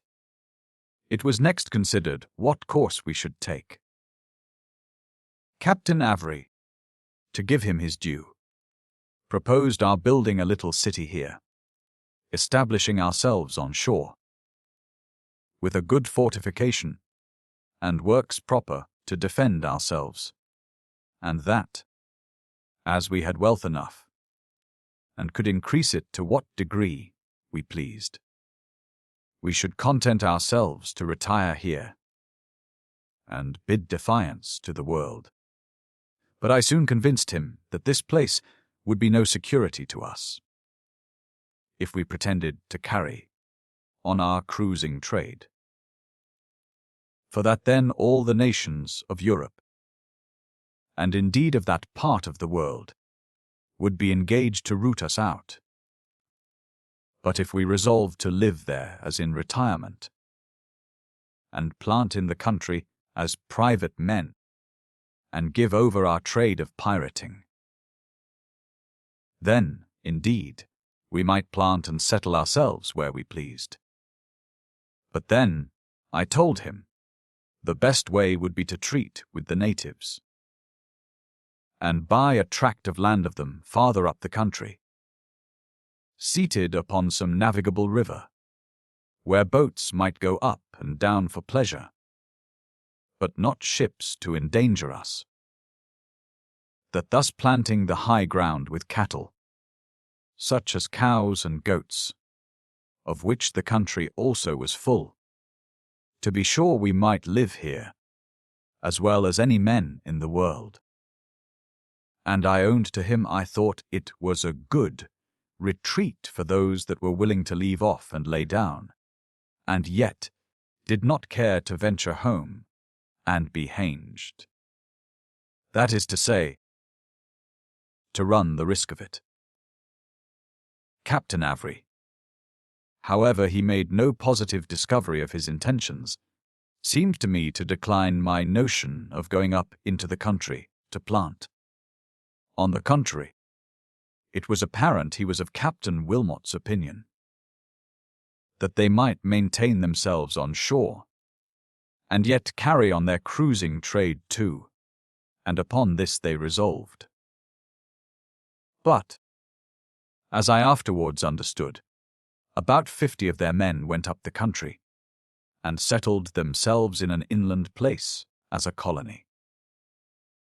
Whether they are there still, or not, I cannot tell, or how many of them are left alive, but it is my opinion they are there still, and that they are considerably increased, for, as I hear, they have got some women among them, though not many, for it seems 5 Dutch women, and 3 or 4 little girls were taken by them in a Dutch ship, which they afterwards took going to Mocha, and 3 of those women, marrying some of these men, went with them to live in their new plantation. But of this I speak only by hearsay. As we lay here some time, I found our people mightily divided in their notions. Some were for going this way, and some that, till at last I began to foresee they would part company, and perhaps we should not have men enough to keep together to man the great ship. So I took Captain Wilmot aside and began to talk to him about it, but soon perceived that he inclined himself to stay at Madagascar, and having got a vast wealth for his own share, had secret designs of getting home some way or other. I argued the impossibility of it, and the hazard he would run, either of falling into the hands of thieves and murderers in the Red Sea, who would never let such a treasure as his pass their hands, or of his falling into the hands of the English, Dutch, or French, who would certainly hang him for a pirate. I gave him an account of the voyage I had made from this very place to the continent of Africa, and what a journey it was to travel on foot. In short, nothing could persuade him, but he would go into the Red Sea with the sloop, and where the children of Israel passed, through the sea dry shod, and, landing there, would travel to Grand Cairo by land, which is not above 80 miles, and from thence he said he could ship himself, by the way of Alexandria, to any part of the world. I represented the hazard, and indeed the impossibility, of his passing by Mocha and Jiddah without being attacked, if he offered it by force, or plundered, if he went to get leave, and explained the reasons of it so much and so effectually, that, though at last he would not hearken to it himself, none of his men would go with him. They told him they would go anywhere with him to serve him, but that this was running himself and them into certain destruction, without any possibility of avoiding it, or probability of answering his end.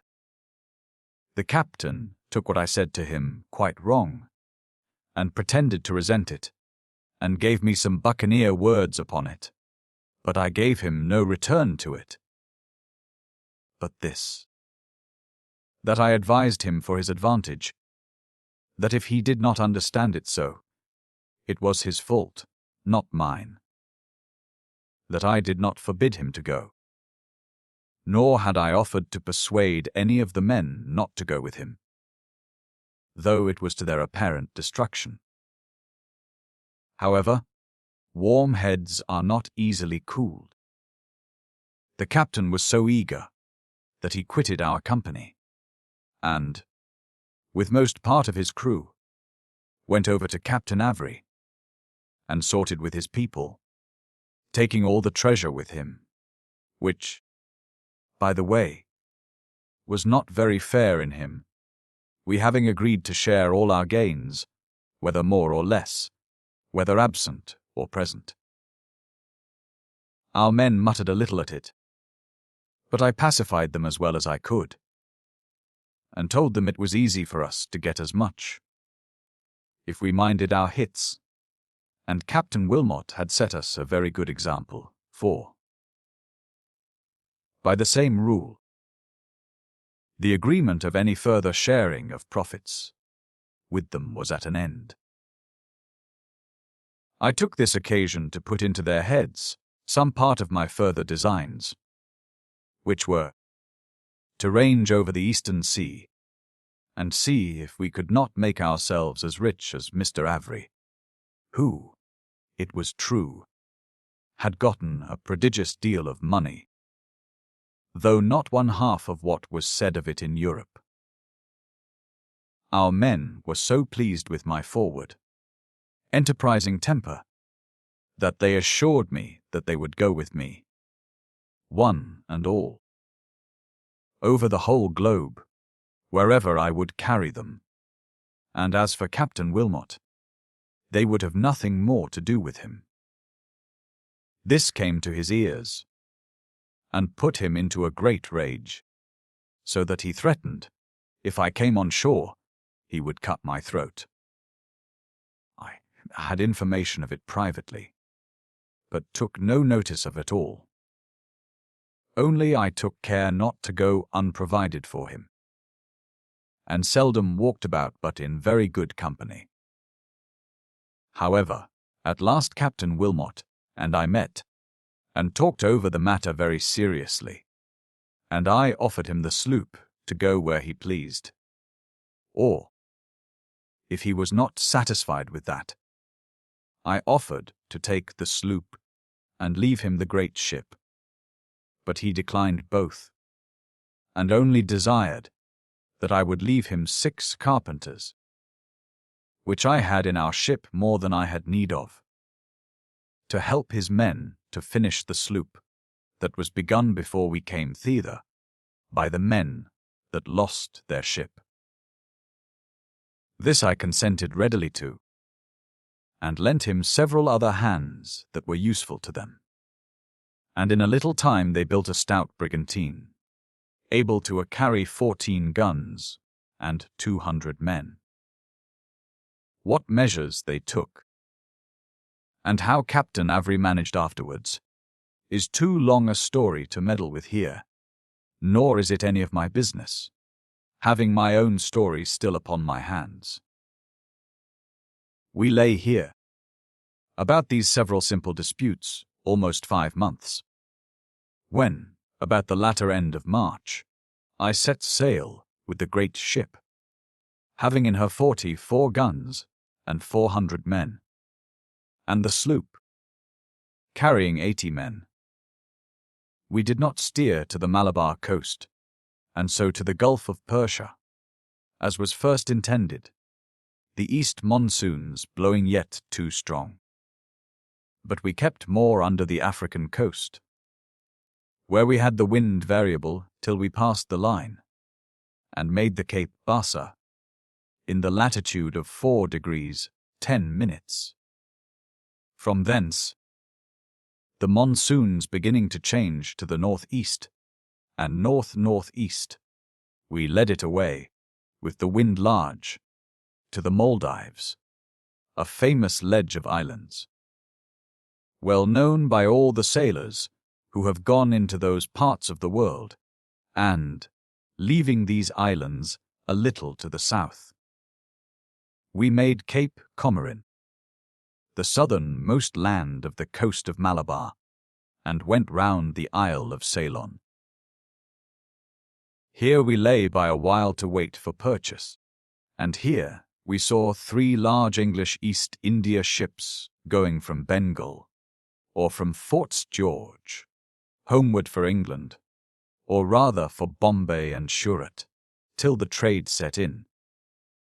We brought to, and hoisting an English ancient and pendant, lay by for them, as if we intended to attack them. They could not tell what to make of us a good while, though they saw our colours, and I believe at first they thought us to be French. But as they came nearer to us, we let them soon see what we were, for we hoisted a black flag, with 2 cross daggers in it, on our main top mast head, which let them see what they were to expect. We soon found the effects of this, for at first they spread their ancients, and made up to us in a line, as if they would fight us, having the wind offshore, fair enough to have brought them on board us.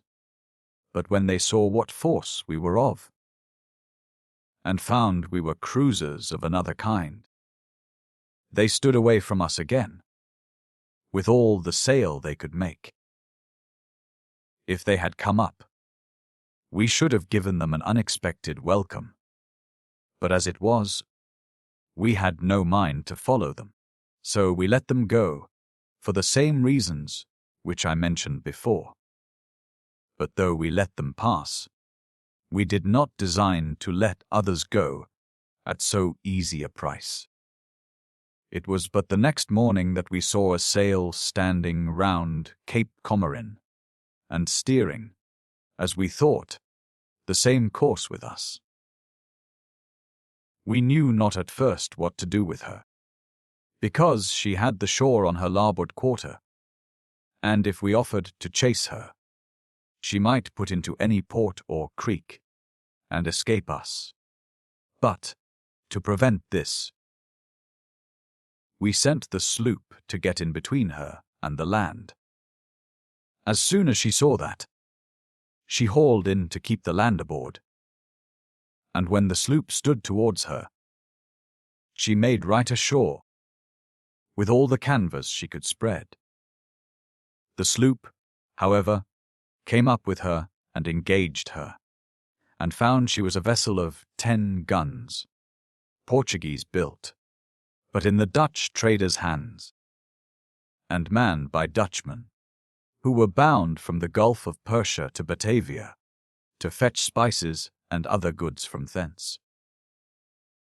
The sloop's men took her, and had the rummaging of her before we came up. She had in her some European goods, and a good round sum of money, and some pearl, so that, though we did not go to the Gulf for the pearl came to us out of the Gulf, and we had our share of it.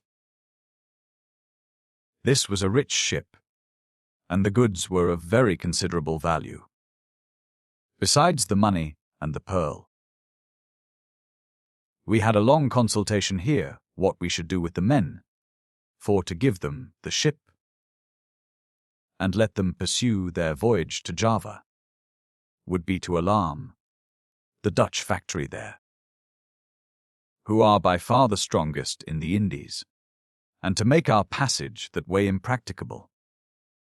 Whereas we resolved to visit that part of the world in our way, but were not willing to pass the great Bay of Bengal, where we hoped for a great deal of purchase, and therefore it behooved us not to be waylaid before we came there, because they knew we must pass by the Straits of Malacca, or those of Sunda. And either way, it was very easy to prevent us. While we were consulting this in the great cabin, the men had the same debate before the mast, and it seems the majority there were for pickling up the poor Dutchmen among the herrings. In a word, they were for throwing them all into the sea. Poor William, the Quaker, was in great concern about this, and comes directly to me to talk about it.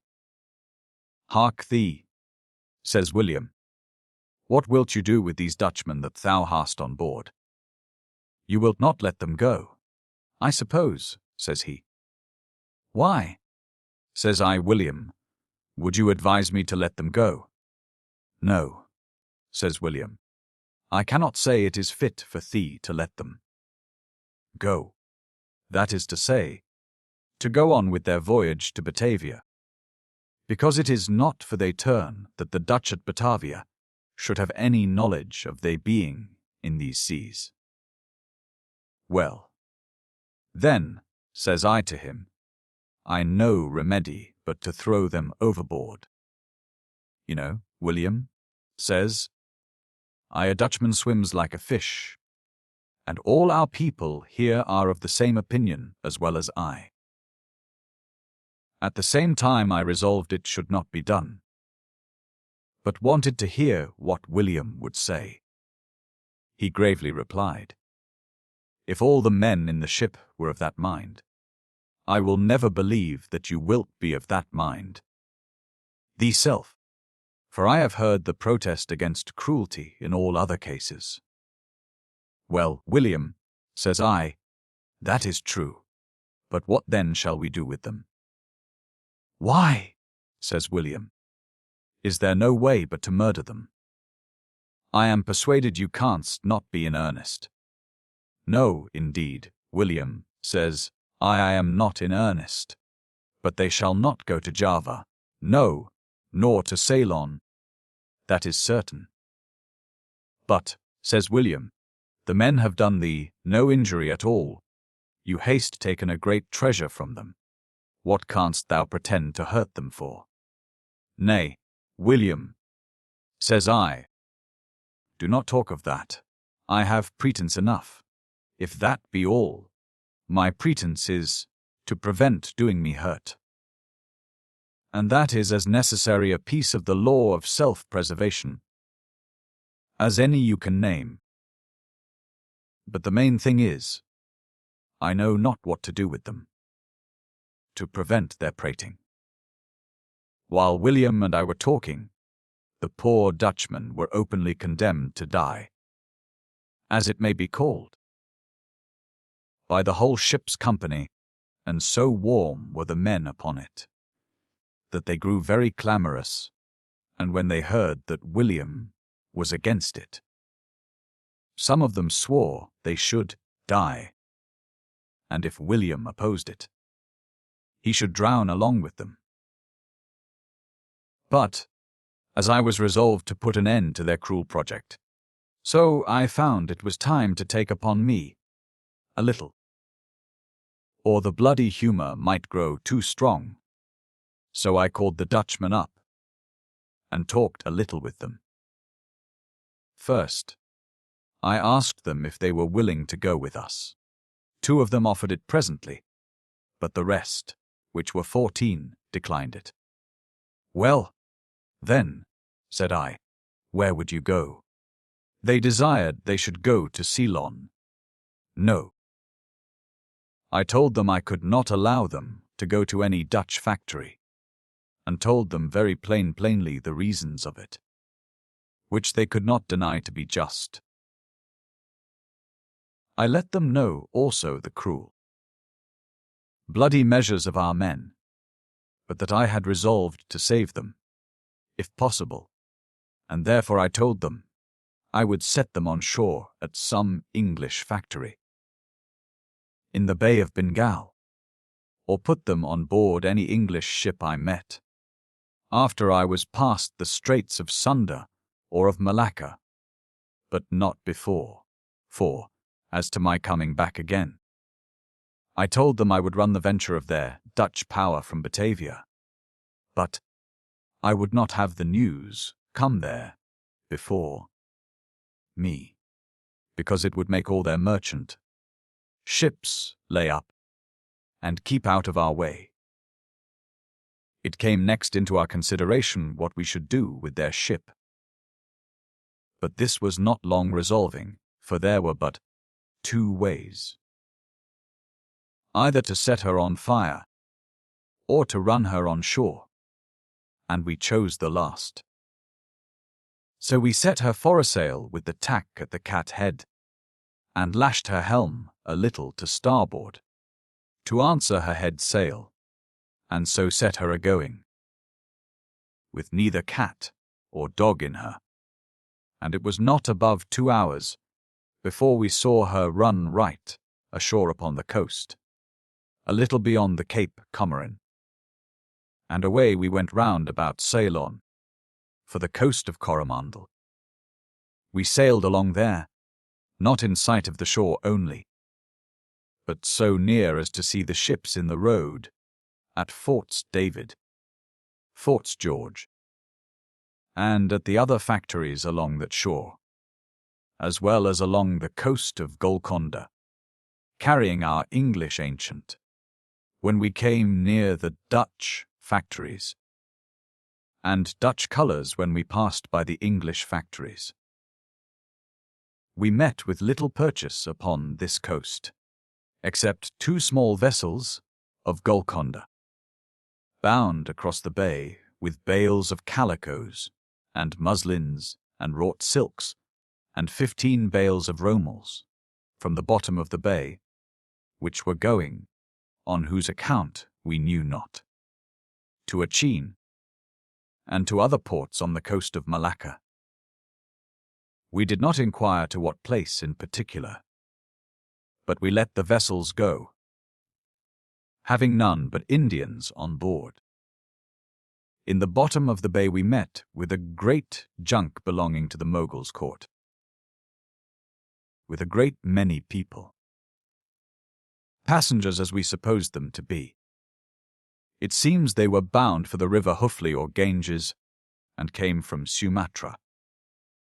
This was a prize worth taking indeed, and we got so much gold in her, besides other goods which did not meddle with, pepper in particular, that it had like to have put an end to our cruise, for almost all my men said we were rich enough, and desired to go back again to Madagascar.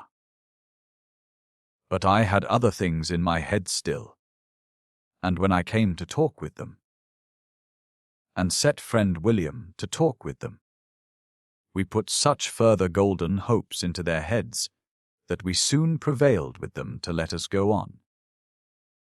My next design was to leave all the dangerous straits of Malacca, Singapore, and Sunda, where we could expect no great booty, but what we might light on in European ships, which we must fight for, and though we were able to fight, and wanted no courage, even to desperation, yet we were rich too, and resolved to be richer, and took this for our maxim, that while we were sure the wealth we sought was to be had without fighting, we had no occasion to put ourselves to the necessity of fighting for that which would come upon easy terms. We left, therefore, the Bay of Bengal, and coming to the coast of Sumatra, we put in at a small port, where there was a town, inhabited only by Malays, and here we took in fresh water, and a large quantity of good pork, pickled up and well salted, notwithstanding the heat of the climate, being the very middle of the torrid zone, that is, in 3 degrees 15 minutes north latitude. We also took on board both our vessels 40 hogs alive, which served us for fresh provisions, having abundance of food for them, such as the country produced, such as guims, potatoes, and a sort of coarse rice, good for nothing else but to feed the swine. We killed one of these hogs every day, and found them to be excellent meat. We took in also a monstrous quantity of ducks, and cocks and hens, the same kind as we have in England, which we kept for change of provisions. And, if I remember right, we had no less than 2,000 of them, so that at first we were pestered with them very much. But we soon lessened them by boiling, roasting, stewing, etc., for we never wanted while we had them. My long, projected design now lay open to me, which was to fall in amongst the Dutch Spice Islands and see what mischief I could do there. Accordingly, we put out to sea the 12th of August, and passing the line on the 17th, we stood away due south, leaving the Straits of Sunda and the Isle of Java on the east, till we came to the latitude of 11 degrees 20 minutes, when we steered east and east-northeast, having easy gales from the west-southwest, till we came among the Moluccas, or Spice Islands. We passed those seas with less difficulty than in other places, the winds to the south of Java being more variable, and the weather good, though sometimes we met with squally weather and short storms.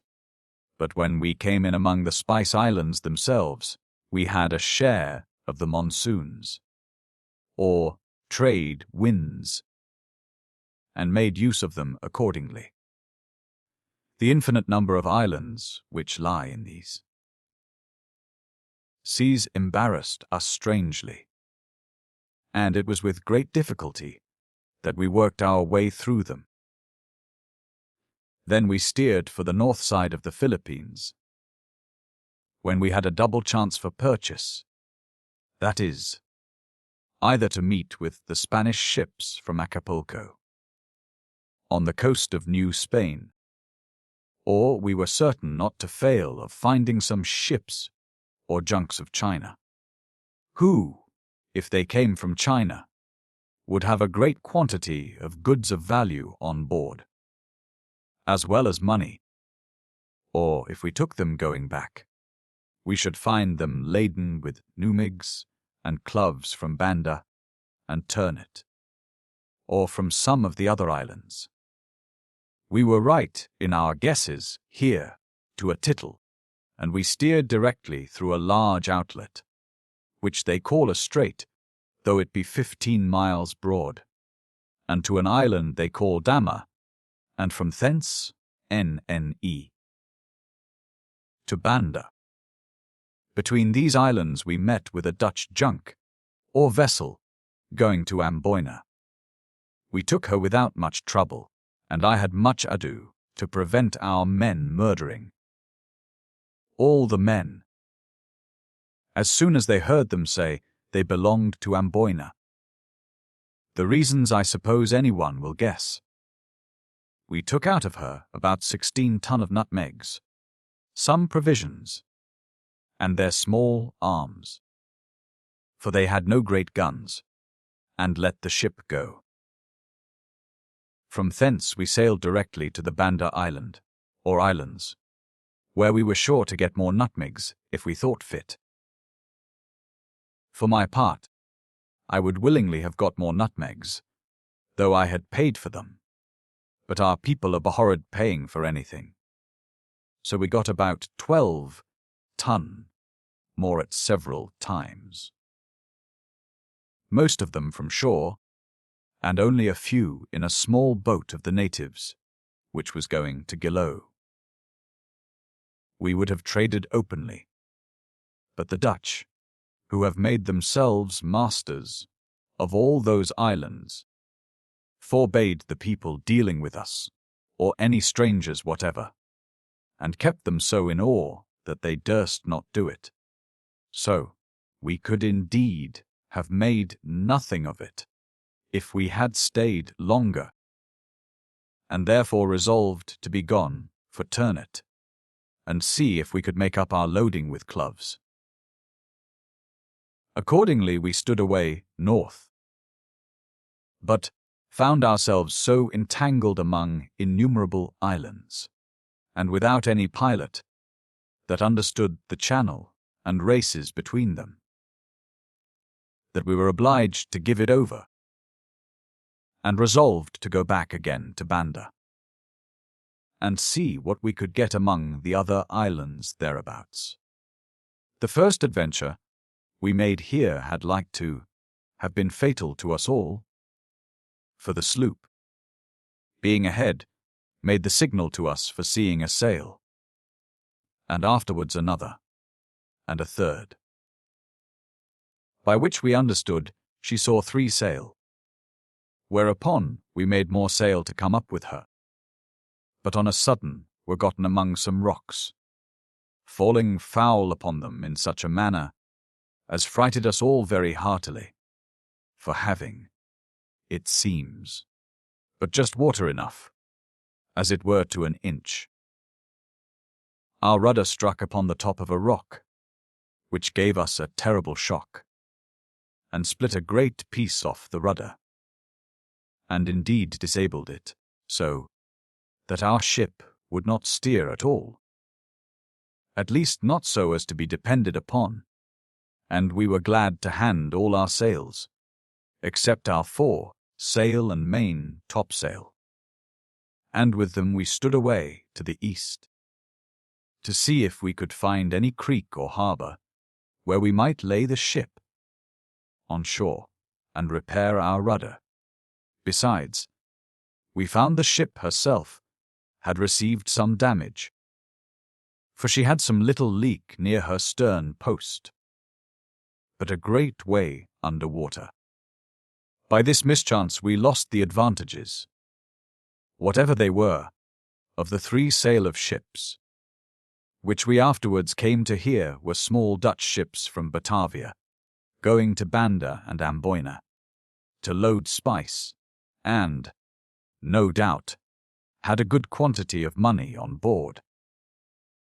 Upon the disaster I have been speaking of, you may very well suppose that we came to an anchor as soon as we could, which was upon a small island not far from Banda, where, though the Dutch keep no factory, yet they come at the season to buy nutmegs and mace. We stayed there 13 days, but there being no place where we could lay the ship on shore, we sent the sloop to cruise among the islands, to look out for a place fit for us. In the meantime we got very good water here, some provisions, roots, and fruits, and a good quantity of nutmegs and mace, which we found ways to trade with the natives for, without the knowledge of their masters, the Dutch. At length our sloop returned, having found another island where there was a very good harbour. We ran in and came to an anchor. We immediately unbent all our sails, sent them ashore upon the island, and set up 7 or 8 tents with them. Then we unrigged our topmasts and cut them down, hoisted all our guns out, our provisions and loading, and put them ashore in the tents. With the guns we made 2 small batteries, for fear of a surprise, and kept a look-out upon the hill. When we were all ready, we laid the ship aground upon a hard sand, the upper end of the harbour, and shored her up on each side. At low water she lay almost dry, so we mended her bottom, and stopped the leak, which was occasioned by straining some of the rudder irons with the shock which the ship had against the rock. Having done this, we also took occasion to clean her bottom, which, having been at sea so long, was very full. The sloop washed and tallowed also, but was ready before us, and cruised 8 or 10 days among the islands, but met with no purchase, so that we began to be tired of the place, having little to divert us but the most furious claps of thunder that ever were heard or read of in the world. Coven, in the Mardhall. We were in hopes to have met with some purchase here among the Chinese, who, we had been told, came to Ternate to trade for cloves, and to the Banda Isles for nutmegs, and we would have been very glad to have loaded our galleon, or great ship, with these 2 sorts of spice, and have thought it a glorious voyage. But we found nothing stirring more than what I have said, except Dutchmen, who, by what means we could not imagine, had either a jealousy of us or intelligence of us, and kept themselves close in their ports. I was once resolved to have made a descent at the island of Dumas, the place most famous for the best nutmegs. But friend William, who was always for doing our business without fighting, dissuaded me from it, and gave such reasons for it that we could not resist. Particularly the great heats of the season, and of the place, for we were now in the latitude of just half a degree south. But while we were disputing this point, we were soon determined by the following accident. We had a strong gale of wind at south, by west, and the ship had fresh way. but a great sea rolling in upon us from the northeast, which we afterwards found was the pouring in of the great ocean east of New Guinea. However, as I said, we stood away large and made fresh way, when, on the sudden, from a dark cloud which hovered over our heads, came a flash, or rather blast, of lightning, which was so terrible, and quivered so long among us, that not I only, but all our men, thought the ship was on fire. The heat of the flash, or fire, was so sensibly felt in our faces that some of our men had blisters raised by it on their skins, not immediately, perhaps, by the heat, but by the poisonous or noxious particles, which mixed themselves with the matter inflamed. But this was not all. The shock of the air, which the fracture in the clouds made, was such that our ship shook as when a broadside is fired, and her motion being checked, as it were at once, by a repulse superior to the force that gave her way before. The sails all flew back in a moment, and the ship lay, as we might truly say, thunderstruck. As the blast from the cloud was so very near us, it was but a few moments after the flash that the terriblest clap of thunder followed that was ever heard by mortals. I firmly believe a blast of 100,000 barrels of gunpowder could not have been greater to our hearing. Nay, indeed, to some of our men it took away their hearing. It is not possible for me to describe, or anyone to conceive, the terror of that minute. Our men were in such a consternation that not a man on board the ship had presence of mind to apply to the proper duty of a sailor, except friend William, and had he not run very nimbly, and with a composure that I am sure I was not master of, to let go the fore-sheet, set in the weather brace of the fore-yard, and haul down the top sails. We had certainly brought all our masts by the board, and perhaps have been overwhelmed in the sea. As for myself, I must confess my eyes were open to my danger, though not the least to anything of application for remedy. I was all amazement and confusion, and this was the first time that I can say I began to feel the effects of that horror which I know, since much more of, upon the just reflection on my former life. I thought myself doomed by heaven to sink that moment into eternal destruction, and with this peculiar mark of terror, that is, that the vengeance not executed in the ordinary way of human justice, but God had taken me into his immediate disposing, and had resolved to be the executor of his own vengeance.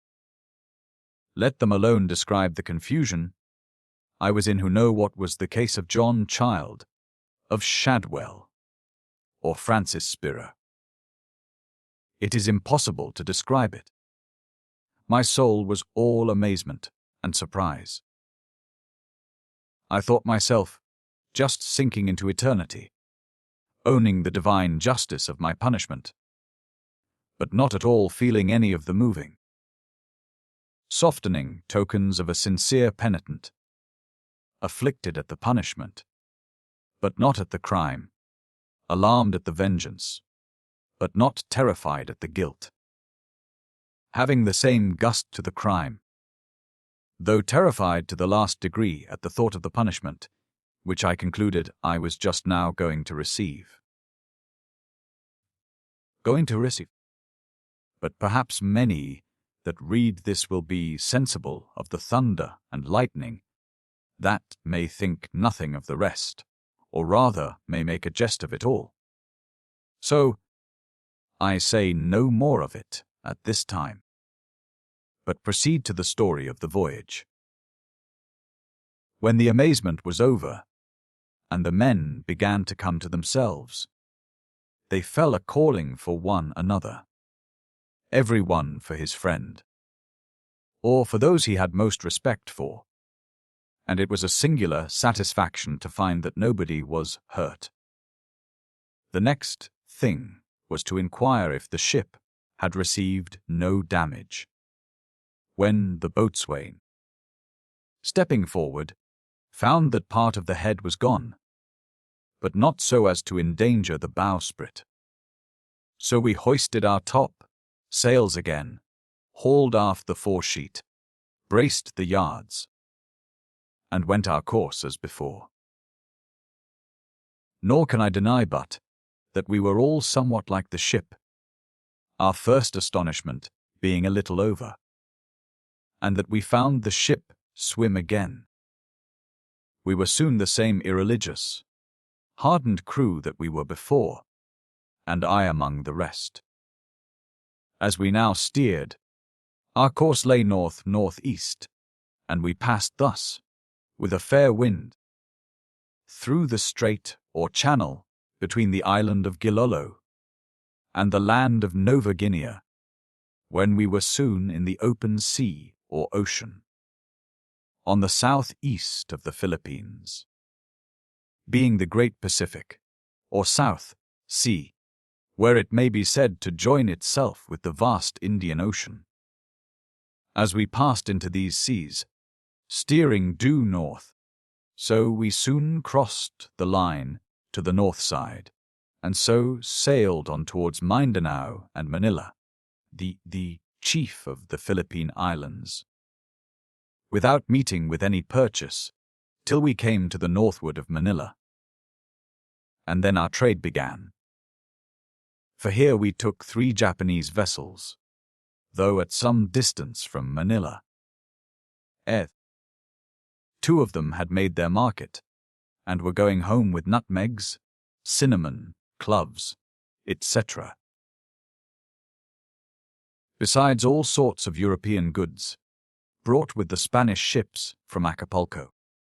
They had together 38 ton of cloves, and 5 or 6 ton of nutmegs, and as much cinnamon.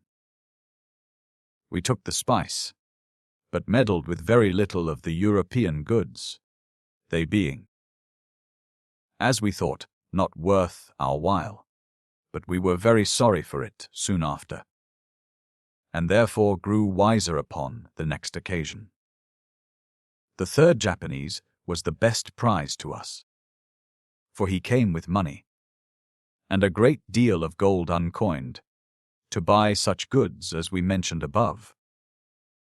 We eased him of his gold, and did him no other harm, and having no intention to stay long here, we stood away for China. We were at sea above 2 months upon this voyage, beating it up against the wind, which blew steadily from the north-east, and within a point or two one way or other. And this indeed was the reason why we met with the more prizes in our voyage. We were just gotten clear of the Philippines, and we purposed to go to the Isle of Formosa, but the wind blew so fresh at north-northeast that there was no making anything of it, and we were forced to put back to Laconia, the most northerly of those islands. We rode here very secure, and shifted our situation, not in view of any danger, for there was none, but for a better supply of provisions, which we found the people very willing to supply us with. There lay, while we remained here, 3 very great galleons, or Spanish ships, from the South Seas, whether newly come in, or ready to sail, we could not understand at first, but as we found the China traders began to load, and set forward to the north, we concluded the Spanish ships had newly unloaded their cargo, and these had been buying. So we doubted not but we should meet with purchase in the rest of the voyage. Neither, indeed, could we well miss of it. We stayed here till the beginning of May, when we were told the Chinese traders would set forward. For the northern monsoons end about the latter end of March or beginning of April, so that they are sure of fair winds home. Accordingly, we hired some of the country boats, which are very swift sailors, to go and bring us word how affairs stood at Manila, and when the China junks would sail, and by this intelligence we ordered our matters so well that 3 days after we set sail we fell in with no less than 11 of them, out of which, however, having by misfortune of discovering ourselves taken but 3, we contented ourselves and pursued our voyage to Formosa. In these 3 vessels we took, in short, such a quantity of cloves, nutmegs, cinnamon, and mace, besides silver, that our men began to be of my opinion that we were rich enough, and, in short, we had nothing to do now but to consider by what methods to secure the immense treasure we had got. I was secretly glad to hear that they were of this opinion, for I had long before resolved, if it were possible, to persuade them to think of returning.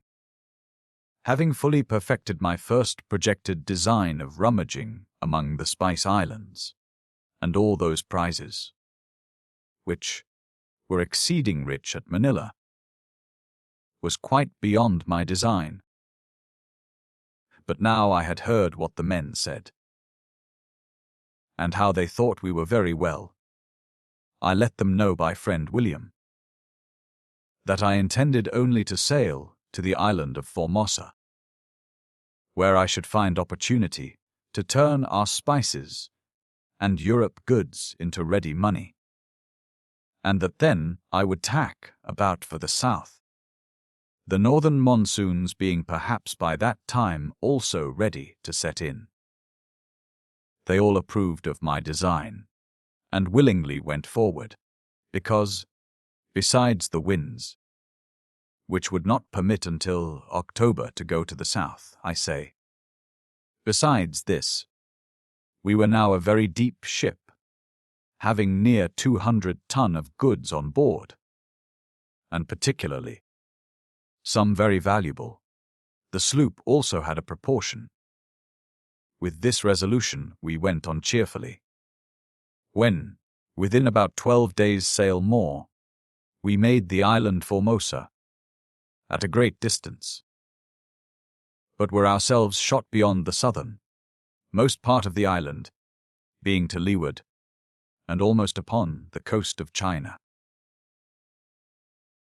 Here we were a little at a loss, for the English factories were not far off, and we might be obliged to fight some of their ships, if we met with them, which, though we were able enough to do, yet we did not desire it on many accounts, and particularly because we did not think it was our business to have it known who we were, or that such a kind of people as we had been seen on the coast.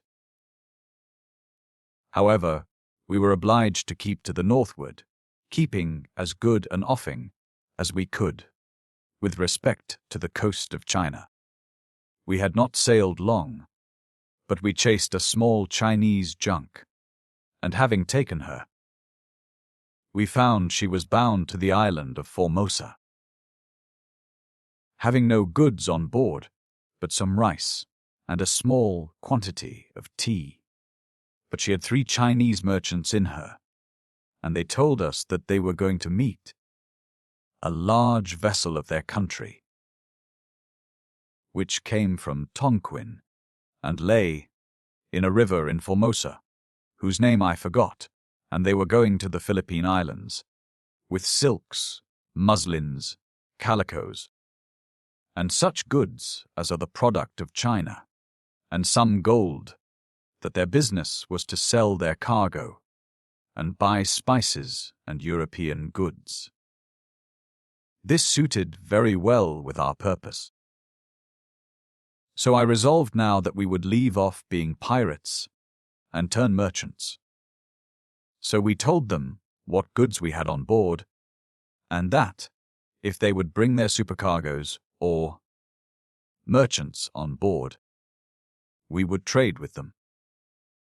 They were very willing to trade with us, but terribly afraid to trust us. Nor was it an unjust fear, for we had plundered them already of what they had. On the other hand, we were as diffident as they, and very uncertain what to do. But William the Quaker put this matter into a way of barter. He came to me and told me he really thought the merchants looked like fair men, that meant honestly. And besides, says William, it is their interest to be honest now. For, as they know upon what terms we got the goods, we are to truck with them.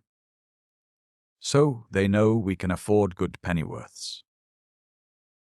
And in the next place, it saves them going the whole voyage, so that the southerly monsoons, yet holding, if they traded with us, they could immediately return with their cargo to China, though, by the way, we afterwards found they intended for Japan. But that was all one, for by this means they saved at least 8 months' voyage. Upon these foundations, William said he was satisfied we might trust them, for, says William, I would as soon trust a man whose interest binds him to be just to me as a man whose principle binds himself. Upon the whole, William proposed that 2 of the merchants should be left on board our ship as hostages, and that part of our goods should be loaded in their vessel, and let the 3rd go with it into the port where their ship lay. And when he had delivered the spices, he should bring back such things as it was agreed should be exchanged. This was concluded on, and William the Quaker ventured to go along with them, which, upon my word, I should not have cared to have done, nor was I willing that he should. But he went still upon the notion that it was their interest to treat him friendly. In the meantime, we came to an anchor under a little island in the latitude of 23 degrees 28 minutes, being just under the northern tropic, and about 20 leagues from the island. Here we lay 13 days, and began to be very uneasy for my friend William, for they had promised to be back again in 4 days, which they might very easily have done. However, at the end of 13 days, we saw 3 sail coming directly to us, which a little surprised us all at first, not knowing what might be the case. And we began to put ourselves in a posture of defense. But, as they came near us, we were soon satisfied. For the first vessel was that which William went in, who carried a flag of truce, and in a few hours they all came to an anchor, and William came on board us with a little boat, with the Chinese merchant in his company, and 2 other merchants, who seemed to be a kind of brokers for the rest. Here he gave us an account, how civilly he had been used, how they had treated him with all imaginable frankness and openness, that they had not only given him the full value of his spices, and other goods which he carried, in gold, by good weight, but had loaded the vessel again with such goods as he knew we were willing to trade for, and that afterwards they had resolved to bring the great ship out of the harbour. Workensheen, 'tis Dadorin. To lie where we were, that so we might make what bargain we thought fit. Only William said he had promised, in our name, that we should use no violence with them, nor detain any of the vessels after we had done trading with them. I, Tim, told him we would strive to outdo them in civility, and that we would make good every part of his agreement. In token whereof, I caused a white flag likewise to be spread at the poop of our great ship, which was the signal agreed on. As to the third vessel which came with them, it was a kind of bark of the country, who, having intelligence of our design to traffic, came off to deal with us, bringing a great deal of gold and some provisions, which at that time we were very glad of. In short, we traded upon the high seas with these men, and indeed we made a very good market, and yet sold thieves' pennyworths too. We sold here about 60 ton of spice, chiefly cloves and nutmegs, and above 200 bales of European goods, such as linen and woolen manufactures. We considered we should have occasion for some such things ourselves, and so we kept a good quantity of English stuffs, cloth, baize, etc. For ourselves, I shall not take up any of the little room I have left here with the further particulars of our trade. It is enough to mention that, except a parcel of tea and 12 bales of fine China-wrought silks, we took nothing in exchange for our goods but gold, so that the sum we took here in that glittering commodity amounted to above 50,000 ounces, good weight. When we had finished our barter, we restored the hostages, and gave the 3 merchants about the quantity of 12 hundredweight of nutmegs, and as many of cloves, with a handsome present of European linen and stuff for themselves, as a recompense for what we had taken from them. So we sent them away exceedingly well satisfied. Here it was that William gave me an account, that while he was on board the Japanese vessel, he met with a kind of religious, or Japan priest, who spoke some words of English to him, and, being very inquisitive to know how he came to learn any of those words, he told him that there was in his country 13 Englishmen. He called them Englishmen very articulately and distinctly, for he had conversed with them very frequently and freely. He said that they were all that were left of 32 men, who came on shore on the north side of Japan, being driven upon a great rock in a stormy night, where they lost their ship, and the rest of their men were drowned, that he had persuaded the king of his country to send boats off to the rock, or island where the ship was lost, to save the rest of the men, and to bring them on shore, which was done, and they were used very kindly, and had houses built for them, and land given them to plant for provision, and that they lived by themselves.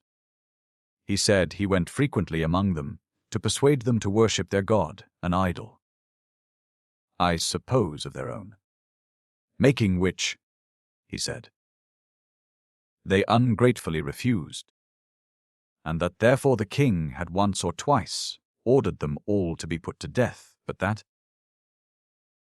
as he said, he had prevailed upon the king to spare them and let them live their own way, as long as they were quiet and peaceable, and did not go about to withdraw others from the worship of the country.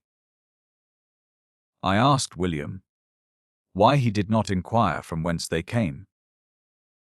I did, said William. For how could I but think it strange, said he, to hear him talk of Englishmen on the north side of Japan. Well, said I, what account did he give of it? An account, said William, that will surprise thee, and all the world after they, that shall hear of it, and which makes me wish you would go up to Japan, and find them out. What do you mean? Said I. Whence could they come? Why, says William, he pulled out a little book, and in it a piece of paper, where it was written, in an Englishman's hand, and in plain English words, thus, and, says William, I read it myself. We came from Greenland, and from the North Pole. This, indeed, was amazing to us all, and more so to those seamen among us who knew anything of the infinite attempts which had been made from Europe, as well by the English as the Dutch, to discover a passage that way into those parts of the world, and as William pressed as earnestly, to go on to the north, to rescue those poor men. So the ship's company began to incline to it, and, in a word, we all came to this, that we would stand into the shore of Formosa to find this priest again, and have a further account of it all from him. Accordingly, the sloop went over, but when they came there, the vessels were very unhappily sailed, and this put an end to our inquiry after them, and perhaps may have disappointed mankind of one of the most noble discoveries that ever was made, or will again be made, in the world, for the good of mankind in general. But so much for that. William was so uneasy at losing this opportunity that he pressed us earnestly to go up to Japan to find out these men. He told us that if it was nothing but to recover 13 honest poor men from a kind of captivity, which they would otherwise never be redeemed from, and where, perhaps, they might, some time or other, be murdered by the barbarous people, in defense of their idolatry, it were very well worth our while, and it would be, in some measure, making amends for the mischiefs we had done in the world. But we, that had no concern upon us for the mischiefs we had done, had much less about any satisfactions to be made for it. So he found that kind of discourse would wait very little with us. Then he pressed us very earnestly to let him have the sloop to go by himself, and I told him I would not oppose it. But when he came to the sloop, none of the men would go with him, for the case was plain. They had all a share in the cargo of the great ship, as well as in that of the sloop, and the richness of the cargo was such that they would not leave it by any means. So poor William, much to his mortification, was obliged to give it over. What became of those 13 men, or whether they are not there still, I can give no account of. We are now at the end of our cruise. What we had taken was indeed so considerable that it was not only enough to satisfy the most covetous and the most ambitious minds in the world, but it did indeed satisfy us, and our men declared they did not desire any more. The next motion, therefore, was about going back, and the way by which we should perform the voyage, so as not to be attacked by the Dutch in the Straits of Sunda.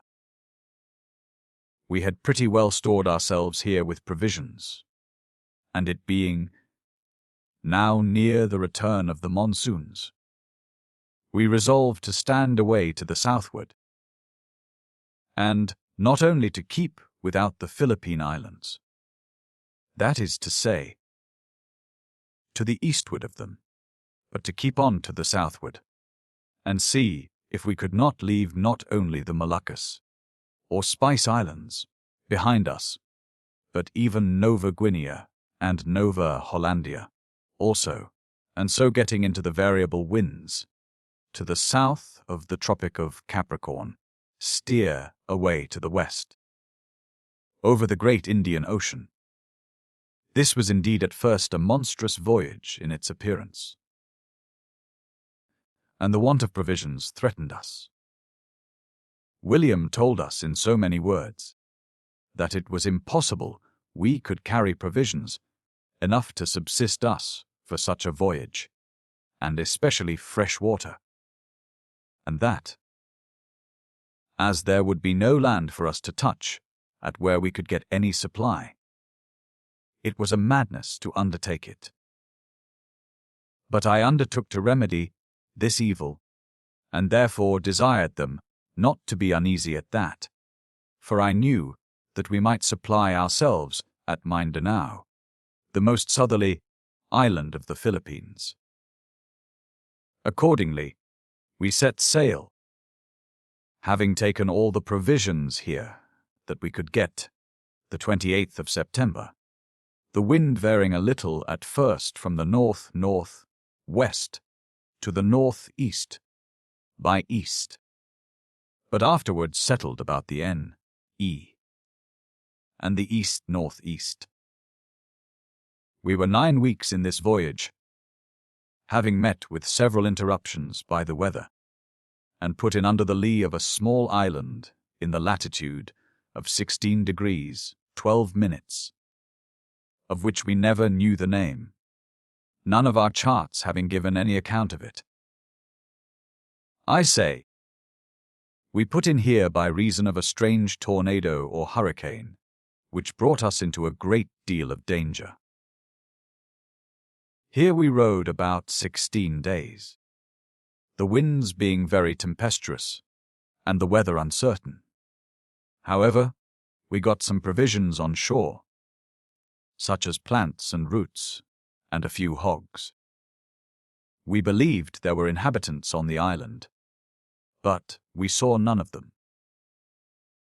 From hence, the weather settling again, we went on and came to the southern most part of Mindanao, where we took in fresh water and some cows, but the climate was so hot that we did not attempt to salt up any more than so as to keep a fortnight or 3 weeks. And away we stood southward, crossing the line, and, leaving Gillo on the starboard side, we coasted the country they call New Guinea, where, in the latitude of 8 degrees south, we put in again for provisions and water, and where we found inhabitants, but they fled from us, and were altogether inconversable. From thence, sailing still southward, we left all behind us that any of our charts and maps took any notice of, and went on till we came to the latitude of 17 degrees, the wind continuing still north-east. Here we made land to the westward, which, when we had kept in sight for 3 days, coasting along the shore for the distance of about 4 leagues, we began to fear we should find no outlet west, and so should be obliged to go back again, and put in among the Moluccas at last. But at length we found the land break off, and go trending away to the West Sea, seeming to be all open to the south and southwest. And a great sea came rolling out of the south, which gave us to understand that there was no land for a great way. In a word, we kept on our course to the south, a little westerly, till we passed the South Tropic, where we found the winds variable, and now we stood away fair west, and held it out for about 20 days, when we discovered land right ahead, and on our larboard bow. We made directly to the shore, being willing to take all advantages now for supplying ourselves with fresh provisions and water, knowing we were now entering on that vast unknown Indian Ocean, perhaps the greatest sea on the globe, having, with very little interruption of islands, a continued sea quite round the globe. We found a good road here, and some people on shore, but when we landed, they fled up the country, nor would they hold any correspondence with us, nor come near us, but shot at us several times with arrows as long as lances. We set up white flags for a truce, but they either did not or would not understand it. On the contrary, they shot our flag of truce through several times with their arrows, so that, in a word, we never came near any of them. We found good water here, though it was something difficult to get it. But for living creatures we could see none.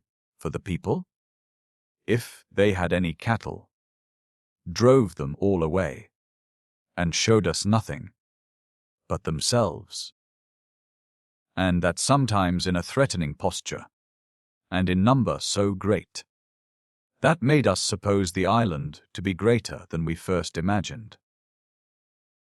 It is true, they would not come near enough for us to engage with them, at least not openly, but they came near enough for us to see them, and, by the help of our glasses, to see that they were clothed and armed. But their clothes were only about their lower and middle parts, that they had long lances, half-pikes, in their hands, besides bows and arrows, that they had great high things on their heads, made, as we believed, of feathers, and which looked something like our grenadiers' caps in England. When we saw them so shy that they would not come near us, our men began to range over the island, if it was such, for we never surrounded it, to search for cattle, and for any of the Indian plantations, for fruits or plants, but they soon found, to their cost, that they were to use more caution than that came to, and that they were to discover perfectly every bush and every tree before they ventured abroad in the country, for about 14 of our men, going farther than the rest, into a part of the country which seemed to be planted, as they thought, for it did but seem so. Only I think it was overgrown with canes, such as we make our cane chairs with. I say, venturing too far, they were suddenly attacked with a shower of arrows from almost every side of them, as they thought, out of the tops of the trees. They had nothing to do but to fly for it, which, however, they could not resolve on, till 5 of them were wounded, nor had they escaped so. If one of them had not been so much wiser or thoughtfuller than the rest, as to consider that though they could not see the enemy, so as to shoot at them, yet perhaps the noise of their shot might terrify them, and that they should rather fire at a venture, Accordingly, 10 of them faced about, and fired at random anywhere among the canes. The noise and the fire not only terrified the enemy, but, as they believed, their shot had luckily hit some of them. For they found not only that the arrows, which came thick among them before, ceased, but they heard the Indians halloo after their way, to one another, and make a strange noise, more uncouth and inimitably strange than any they had ever heard, more like the howling and barking of wild creatures in the woods than like the voice of men, only that sometimes they seemed to speak words. They observed, also, that this noise of the Indians went farther and farther off, so that they were satisfied the Indians fled away, except on one side, where they heard a doleful groaning and howling, and where it continued a good while, which they supposed was from some or other of them being wounded, and howling by reason of their wounds, or killed, and others howling over them. But our men had enough of making discoveries, so they did not trouble themselves to look farther, but resolved to take this opportunity to retreat. But the worst of their adventure was to come, for as they came back, they passed by a prodigious great trunk of an old tree.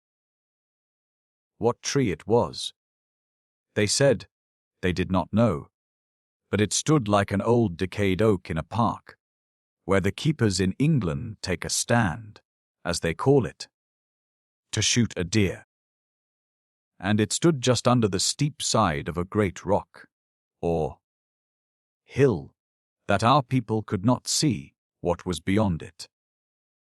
As they came by this tree, they were of a sudden shot at, from the top of the tree, with 7 arrows and 3 lances, which, to our great grief, killed 2 of our men, and wounded 3 more.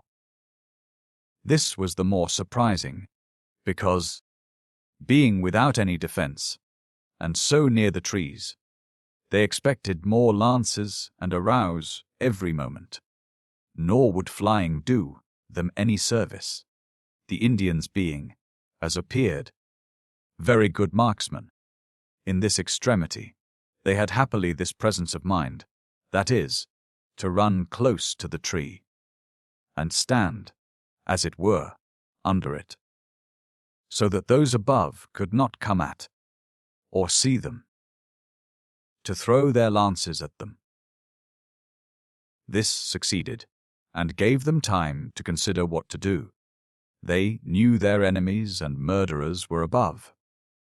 They heard them talk, and those above knew those were below, but they below were obliged to keep close, for fear of their lances from above. At length, one of our men, looking a little more strictly than the rest, thought he saw the head of one of the Indians just over a dead limb of the tree, which, it seems, the creature sat upon. One man immediately fired, and levelled his piece, so true that the shot went through the fellow's head, and down he fell out of the tree immediately, and came upon the ground with such force, with the height of his fall, that, he had not been killed with the shot, he would certainly have been killed with dashing his body against the ground. This so frightened them, that, besides the howling noise they made in the tree, our men heard a strange clutter of them in the body of the tree, from whence they concluded they had made the tree hollow, and were got to hide themselves there. Now had this been the case, they were secure enough from our men, for it was impossible any of our men could get up the tree on the outside, there being no branches to climb by, and to shoot at the tree, that they tried several times to no purpose, for the tree was so thick that no shot would enter it. They made no doubt, however, but that they had their enemies in a trap, and that a small siege would either bring them down, tree and all, or starve them out. So they resolved to keep their post, and send to us for help. Accordingly, 2 of them came away to us for more hands, and particularly desired that some of our carpenters might come with tools, to help to cut down the tree, or at least to cut down other wood, and set fire to it, and that, they concluded, would not fail to bring them out. Accordingly, our men went like a little army, and with mighty preparations for an enterprise, the like of which has scarce been ever heard, to form the siege of a great tree.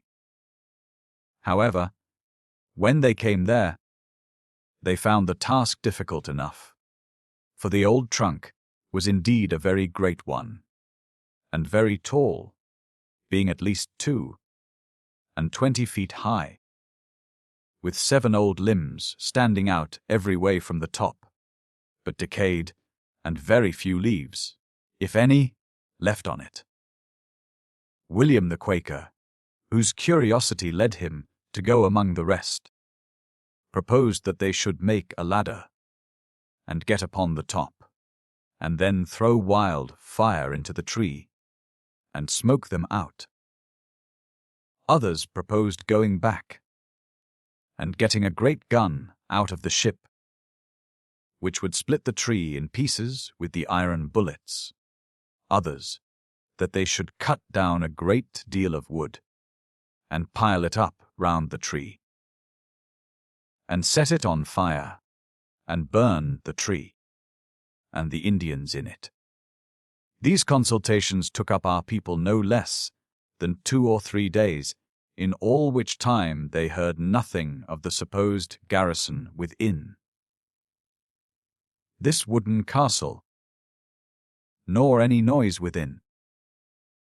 William's project was first gone about, and a large strong ladder was made to scale this wooden tower, and in 2 or 3 hours' time it would have been ready to mount, when, on a sudden, they heard the noise of the Indians in the body of the tree again, and a little after, several of them appeared at the top of the tree, and threw some lances down at our men, one of which struck one of our seamen atop of the shoulder, and gave him such a desperate wound that the surgeons not only had a great deal of difficulty to cure him, but the poor man endured such horrible torture that we all said they had better have killed him outright.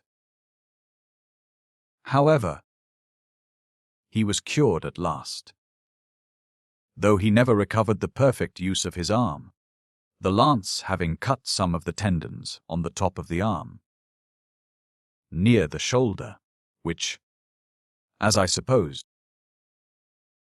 performed the office of motion to the limb before, so that the poor man was a cripple all the days of his life.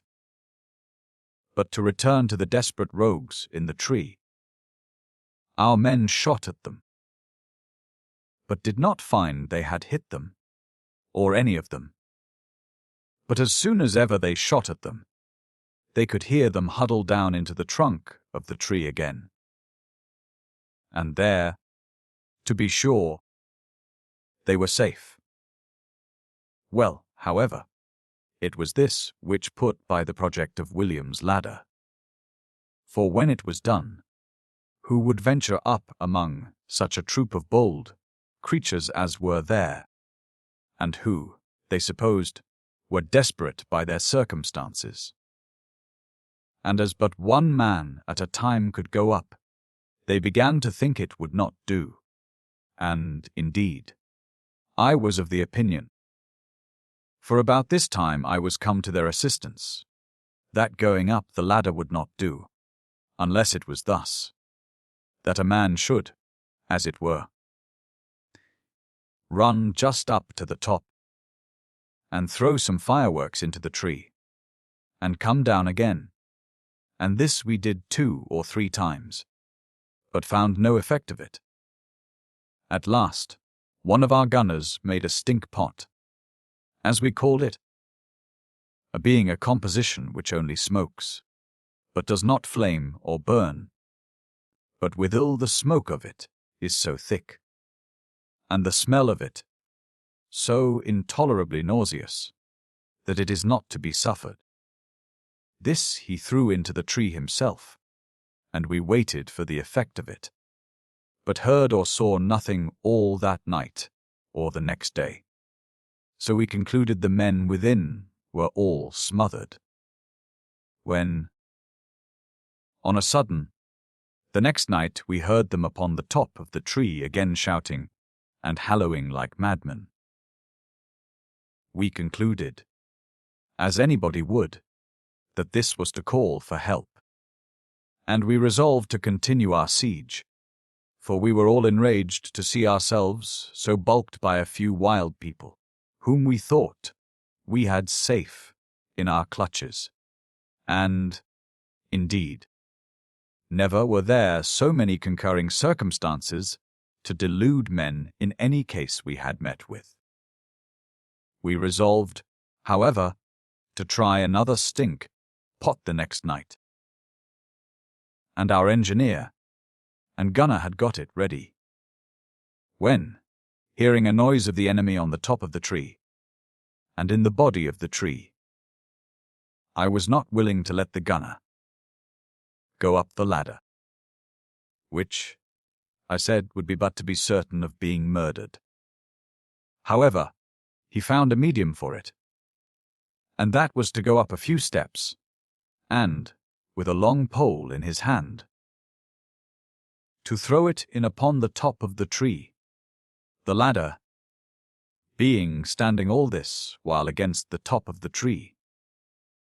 But when the gunner, with his machine at the top of his pole, came to the tree, with 3 other men to help him, behold, the ladder was gone.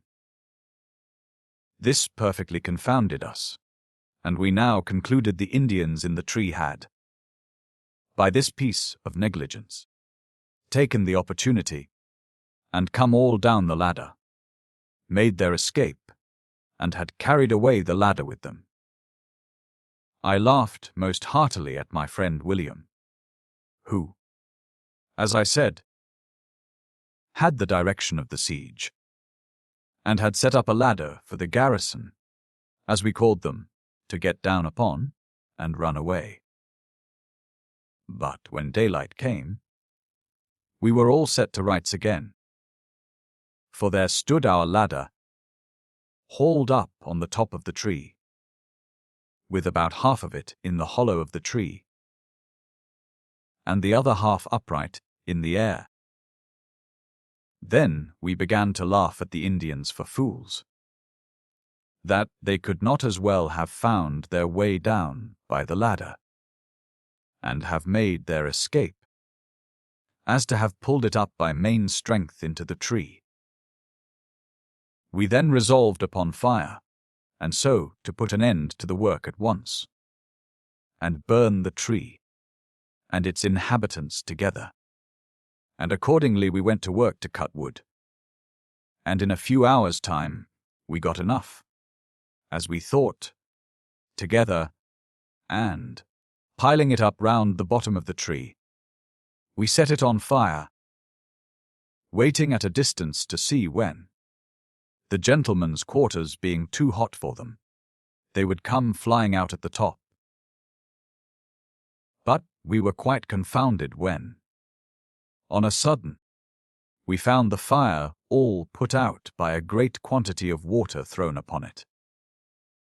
We then thought the devil must be in them, to be sure. Says William, This is certainly the cunningest piece of Indian engineering that ever was heard of, and there can be but one thing more to guess at, besides witchcraft and dealing with the devil, which I believe not one word of, says he, and that must be that this is an artificial tree, or a natural tree artificially made hollow down into the earth, through root and all, and that these creatures have an artificial cavity underneath it, quite into the hill, or a way to go through, and under the hill to some other place, and where that other place is, we know not, but if it be not our own fault, I'll find the place, and follow them into it, before I am 2 days older. He then called the carpenters, to know of them, if they had any large saws that would cut through the body.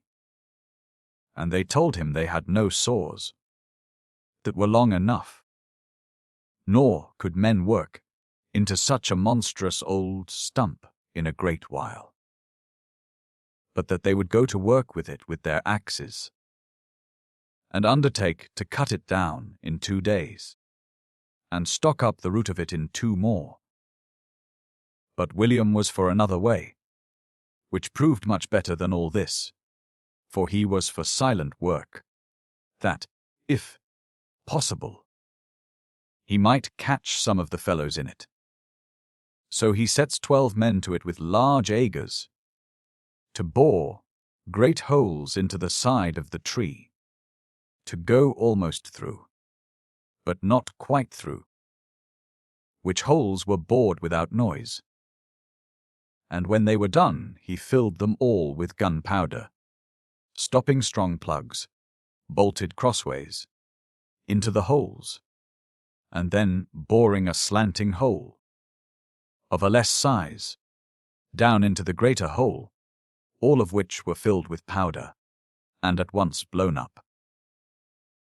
When they took fire, they made such a noise, and tore and split up the tree in so many places, and in such a manner, that we could see plainly such another blast would demolish it, and so it did. Thus at the second time, we could, at 2 or 3 places, put our hands in them, and discovered a cheat, namely, that there was a cave or hole dug into the earth, from or through the bottom of the hollow, and that it had communication with another cave farther in, where we heard the voices of several of the wild folks, calling and talking to one another. When we came thus far, we had a great mind to get at them, and William desired that 3 men might be given him with hand grenadoes, and he promised to go down first, and boldly he did so. For William, to give him his due, had the heart of a lion. They had pistols in their hands, and swords by their sides, but, as they had taught the Indians before by their stink, pots, the Indians returned them in their own kind, for they made such a smoke come up out of the entrance into the cave, or hollow, that William and his 3 men were glad to come running out of the cave, and out of the tree too, for mere want of breath, and indeed they were almost stifled. Never was a fortification so well defended, or assailants so many ways defeated. We were now for giving it over, and particularly I called William, and told him I could not but laugh to see us spinning out our time, here for nothing, that I could not imagine what we were doing, that it was certain that the rogues that were in it were cunning to the last degree, and it would vex anybody to be so balked by a few naked, ignorant fellows. But still it was not worth our while to push it any further, nor was there anything that I knew of to be got by the conquest when it was made, so that I thought it high time to give it over. William acknowledged what I said was just, and that there was nothing but our curiosity to be gratified in this attempt. And though, as he said, he was very desirous to have searched into the thing, yet he would not insist upon it. So we resolved to quit it and come away, which we did. However, William said before we went he would have this satisfaction of them, that is, to burn down the tree and stop up the entrance into the cave. And while doing this, the gunner told him he would have one satisfaction of the rogues, and this was that he would make a mine of it, and see which way it had vent. Upon this he fetched 2 barrels of powder out of the ships, and placed them in the inside of the hollow of the cave, as far in as he durst go to carry them, and then filling up the mouth of the cave where the tree stood, and ramming it sufficiently hard, leaving only a pipe or touch hole, he gave fire to it, and stood at a distance to see which way it would operate. When on a sudden he found the force of the powder burst its way out among some bushes on the other side the little I mentioned,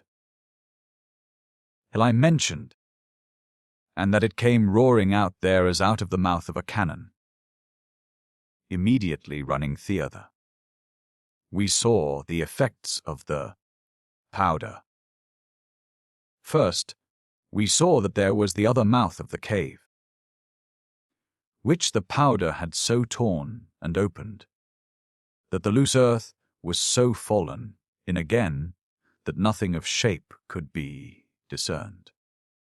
But there we saw what was become of the garrison of the Indians, too, who had given us all this trouble, for some of them had no arms, some no legs, some no head, some lay half buried in the rubbish of the mine, that is to say, in the loose earth that fell in, and, in short, there was a miserable havoc made in them all, for we had good reason to believe not one of them that were in the inside could escape, but rather were shot out of the mouth of the cave, like a bullet out of a gun.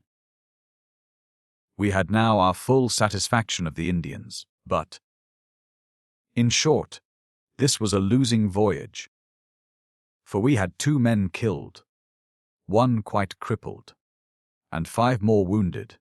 We spent 2 barrels of powder, and 11 days' time, and all to get the understanding how to make an Indian mine, or how to keep garrison in a hollow tree, and with this wit, bought at this dear price, we came away, having taken in some fresh water, but got no fresh provisions.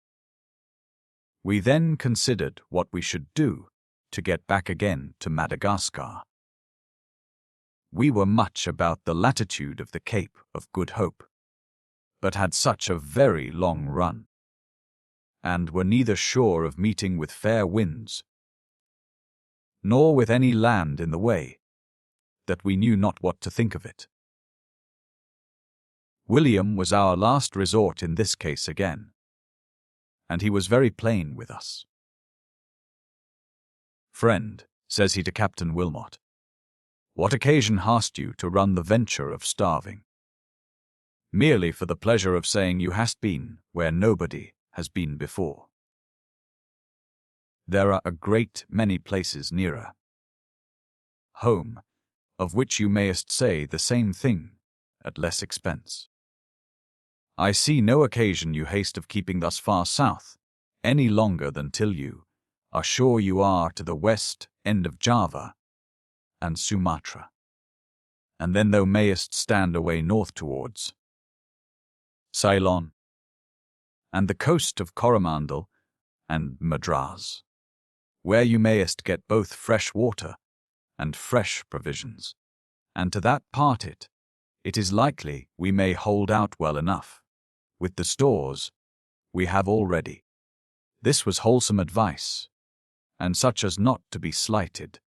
So we stood away to the west, keeping between the latitude of 31 and 35, and had very good weather and fair winds for about 10 days' sail, by which time, by our reckoning, we were clear of the isles, and might run away to the north.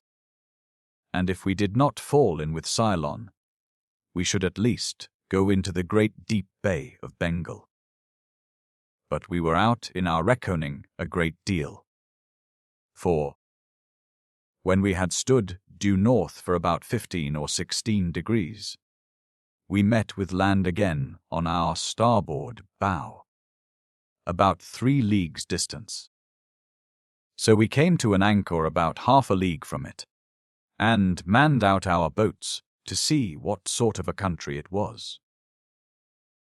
We found it a very good one, fresh water easy to come at, but no cattle that we could see, or inhabitants, and we were very shy of searching too far after them, lest we should make such another journey as we did last.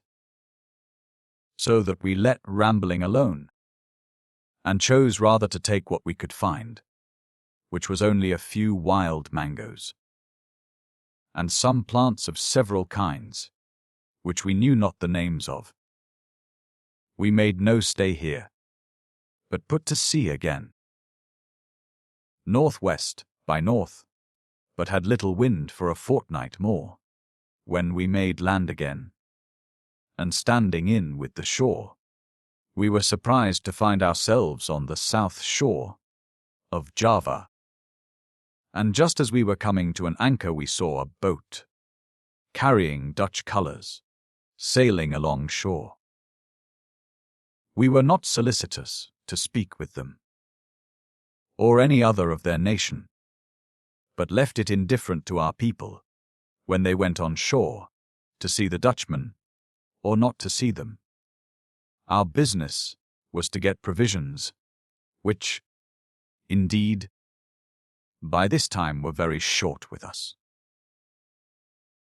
We resolved to go on shore with our boats in the most convenient place we could find, and to look out a proper harbour to bring the ship into, leaving it to our fate whether we should meet with friends or enemies, resolving, however, not to stay any considerable time, at least not long enough to have expresses sent across the island to Batavia, and for ships to come round from thence to attack us.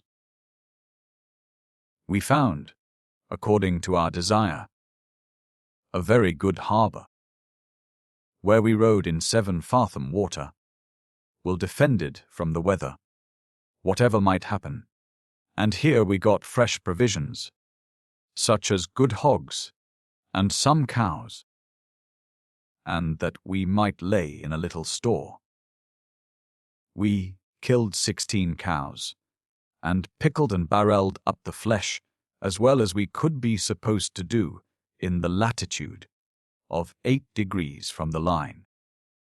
We did all this in about 5 days, and filled our casks with water, and the last boat was coming off with herbs and roots, we being unmoored, and our 4 topsail loose for sailing, when we spied a large ship to the northward, bearing down directly upon us. We knew not what she might be, but concluded the worst, and made all possible haste to get our anchor up, and get under sail, that we might be in a readiness to see what she had to say to us, for we were under no great concern for one ship. But our notion was that we should be attacked by 3 or 4 together. By the time we had got up our anchor and the boat was stowed, The ship was within a league of us, and, as we thought, bore down to engage us.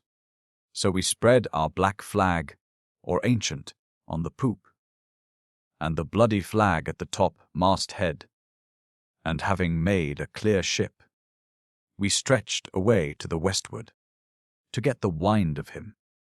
They had, it seems, quite mistaken us before, expecting nothing of an enemy or a pirate in those seas, and, not doubting, but we had been one of their own ships. They seemed to be in some confusion, when they found their mistake, so they immediately hauled upon a wind on the other tack, and stood edging in for the shore, towards the easternmost part of the island. Upon this we tacked, and stood after him with all the sail we could, and in 2 hours came almost within gunshot. Though they crowded all the sail they could lay on, there was no remedy but to engage us, and they soon saw their inequality of force. We fired a gun for them to bring to. So they manned out their boat, and sent to us with a flag of truce. We sent back the boat, but with this answer to the captain, that he had nothing to do but to strike and bring his ship to an anchor under our stern, and come on board us himself, when he should know our demands. But that, however, since he had not yet put us to the trouble of forcing him, which we saw we were able to do, we assured them that the captain should return again in safety, and all his men, and that, supplying us with such things as we should demand, his ship should not be plundered. They went back with this message, and it was some time after they were on board before they struck, which made us begin to think they refused it. So we fired a shot, and, in a few minutes more we perceived their boat put off. And as soon as the boat put off the ship struck, and came to an anchor, as was directed. When the captain came on board, we demanded an account of their cargo, which was chiefly bales of goods from Bengal for Bantam. We told them our present want was provisions, which they had no need of, being just at the end of their voyage, and that, if they would send their boat on shore with ours, and procure us 26 head of black cattle, 60 hogs, a quantity of brandy and arrack, and 300 bushels of rice, we would let them go free. As to the rice, they gave us 600 bushels, which they had actually on board, together with a parcel shipped upon freight. Also, they gave us 30 middling casks of very good arrack, but beef and pork they had none. However, they went on shore with our men, and bought 11 bullocks and 50 hogs, which were pickled up for our occasion, and upon the supplies of provision from shore, we dismissed them, and their ship. We lay here several days, before we could furnish ourselves with the provisions agreed for, and some of the men fancied the Dutchmen were contriving our destruction. But they were very honest, and did what they could to furnish the black cattle, but found it impossible to supply so many. So they came and told us ingenuously that, unless we could stay a while longer, they could get no more oxen or cows than those 11, with which we were obliged to be satisfied, taking the value of them in other things, rather than stay longer there. On our side, we were punctual with them in observing the conditions we had agreed on, nor would we let any of our men so much as go on board them, or suffer any of their men to come on board us. For had any of our men gone on board, nobody could have answered for their behavior any more than if they had been on shore in an enemy's country. We were now victualled for our voyage, and, as we mattered not purchase, we went merrily on for the coast of Ceylon, where we intended to touch, to get fresh water again, and more provisions, and we had nothing material offered in this part of the voyage, only that we met with contrary winds, and were above a month in the passage. We put in upon the south coast of the island, desiring to have as little to do with the Dutch as we could. And as the Dutch were lords of the country as to commerce, so they are more so of the sea coast, where they have several forts, and, in particular, have all the cinnamon, which is the trade of that island. We took in fresh water here, and some provisions, but did not much trouble ourselves about laying in any stores. Our beef and hogs, which we got at Java, being not yet all gone by a good deal. We had a little skirmish on shore here with some of the people of the island, some of our men having been a little too familiar with the homely ladies of the country, for homely, indeed, they were to such a degree that if our men had not had good stomachs that way, they would scarce have touched any of them. I could never fully get it out of our men what they did. They were so true to one another in their wickedness. But I understood in the main that it was some barbarous thing they had done, and that they had like to have paid dear for it.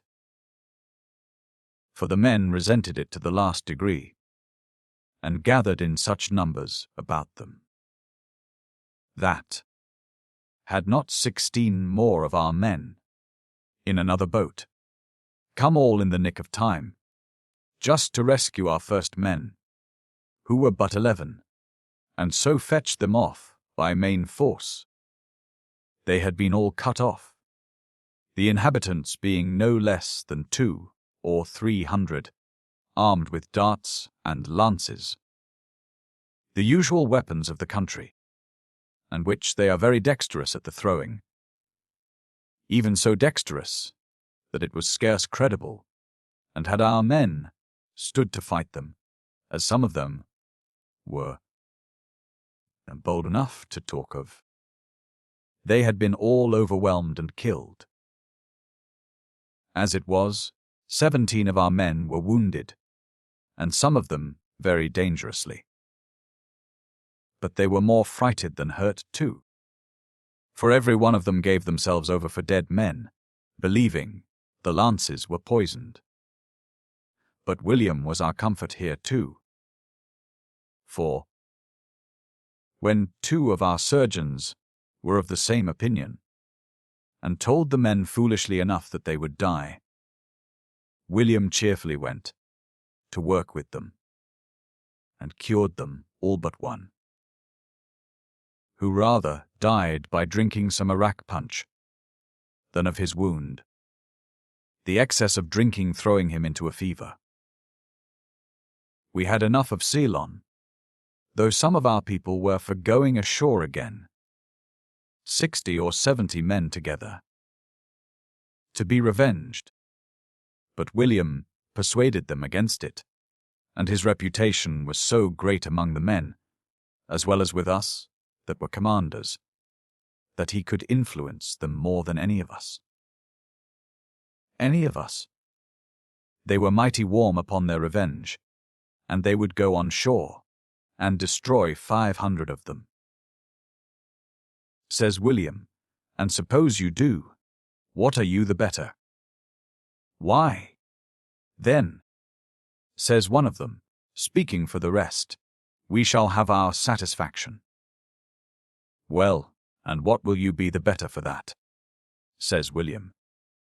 They could then say nothing to that. Then, says William, if I mistake not, your business is money.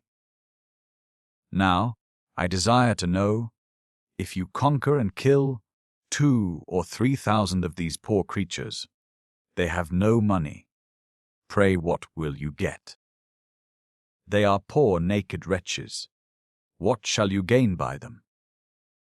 But then, says William, perhaps in doing this, you may chance to lose half, a score of your own company, as it is very probable you may.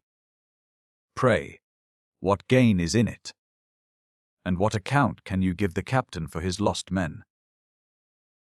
In short, William argued so effectually that he convinced them that it was mere murder to do so, and that the men had a right to their own, and that they had no right to take them away, that it was destroying innocent men, who had acted no otherwise than as the laws of nature dictated, and that it would be as much murder to do so as to meet a man on the highway and kill him for the mere sake of it, in cold blood, not regarding whether he had done any wrong to us or no. These reasons prevailed with them at last, and they were content to go away and leave them as they found them. In the first skirmish they killed between 60 and 70 men, and wounded a great many more, but they had nothing, and our people got nothing by it, but the loss of one man's life, and the wounding 16 more, as above. But another accident brought us to a necessity of further business with these people, and indeed we had like to have put an end, our lives and adventures, all at once, among them. For, about 3 days after our putting out to sea from the place where we had that skirmish, we were attacked by a violent storm of wind from the south, or rather a hurricane of wind from all the points southward. Thawing, for it blew in a most desperate and furious manner from the south, east, to the southwest, 1 minute at one point, and then instantly turning about again to another point, but with the same violence, nor were we able to work the ship in that condition, so that the ship I was in split 3 topsails, and at last brought the main top mast by the board, and, in a word, we were once or twice driven right ashore, and one time, had not the wind shifted the very moment it did. We had been dashed in 1,000 pieces upon a great ledge of rocks, which lay off about half a league from the shore. But, as I have said, the wind shifting very often, and at that time coming to the east-southeast, we stretched off, and got above a league more sea room in half an hour. After that, it blew with some fury southwest by south, then southwest by west, and put us back again a great way to the eastward of the ledge of rocks, where we found a great opening between the rocks and the land, and endeavored to come to an anchor there. But we found there was no ground fit to anchor in, and that we should lose our anchors, there being nothing but rocks. We stood through the opening, which held about 4 leagues. The storm continued, and now we found a dreadful full shore, and knew not what course to take. We looked out very narrowly, for some river, or creek, or bay, where we might run in, and come to an anchor, but found none a great while.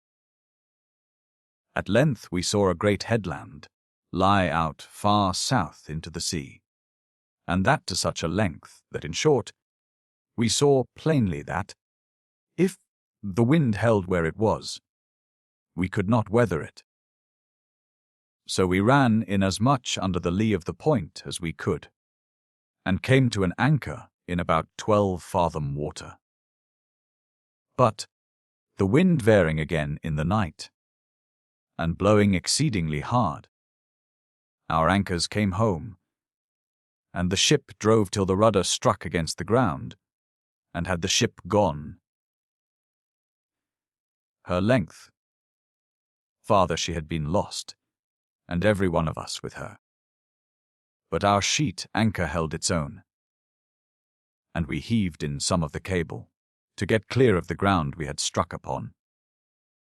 It was by this only cable that we rode it out all night, and towards morning we thought the wind abated a little, and it was well for us that it was so, for in spite of what our sheet anchor did for us, we found the ship fast aground in the morning, to our very great surprise and amazement. When the tide was out, though the water here ebbed away, the ship lay almost dry upon a bank of hard sand, which never, I suppose, had any ship upon it before.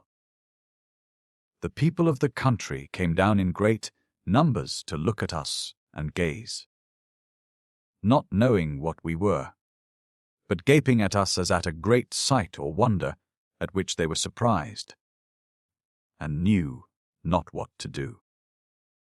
I have reason to believe that upon the sight they immediately sent an account of a ship being there, and of the condition we were in. For the next day there appeared a great man. Whether it was their king, or no, I not, but he had abundance of men with him, and some with long javelins in their hands, as long as half-pikes. And these came all down to the water's edge, and drew up in a very good order, just in our view. They stood near an hour without making any motion, and then there came near 20 of them, with a man before them carrying a white flag. They came forward into the water, as high as their waists, the sea not going so high as before, for the wind was abated, and blew off the shore. The man made a long oration to us, as we could see by his gestures, and we sometimes heard his voice, but knew not one word he said. William, who was always useful to us, I believe was here again the saving of all our lives. The case was this. The fellow, or what I might call him, when his speech was done, gave 3 great screams, for I know not what else to say, they were, then lowered his white flag 3 times, and then made 3 motions to us with his arm to come to him.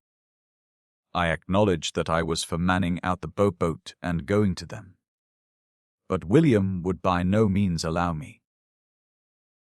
He told me we ought to trust nobody, that if they were barbarians, and under their own government, we might be sure to be all murdered, and if they were Christians, we should not fare much better if they knew who we were, that it was the custom of the Malabars to betray all people that they could get into their hands, and that these were some of the same people,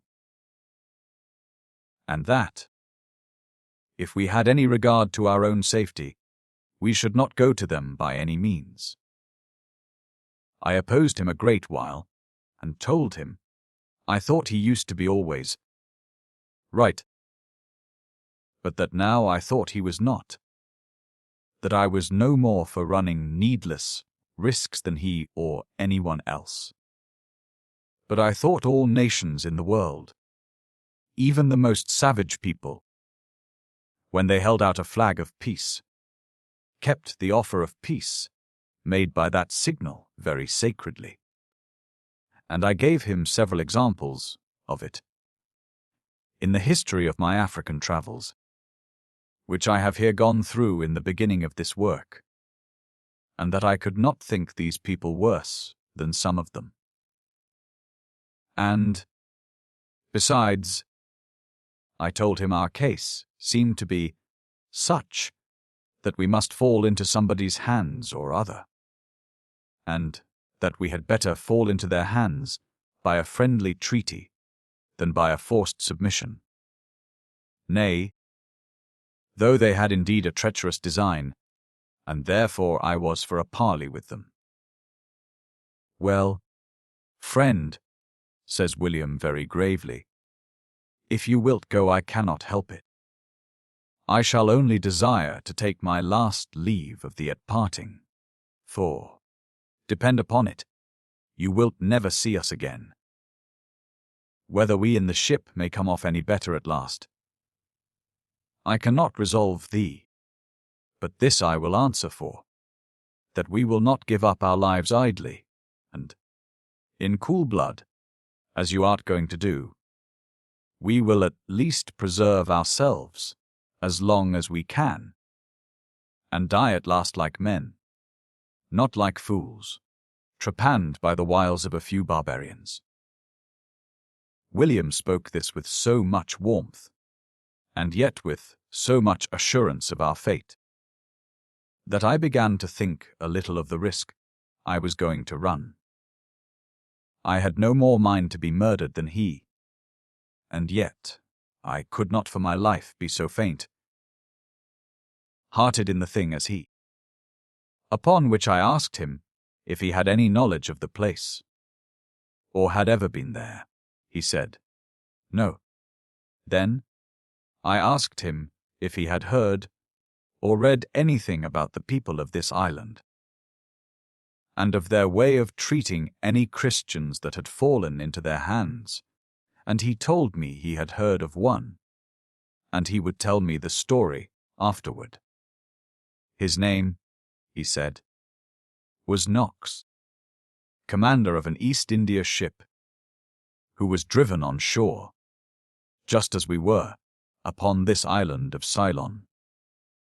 Though he could not say it was at the same place, or whereabouts, that he was beguiled by the barbarians, and enticed to come on shore, just as we were invited to do at that time, and that, when they had him, they surrounded him, and 18 or 20 of his men, and never suffered them to return, but kept them prisoners or murdered them.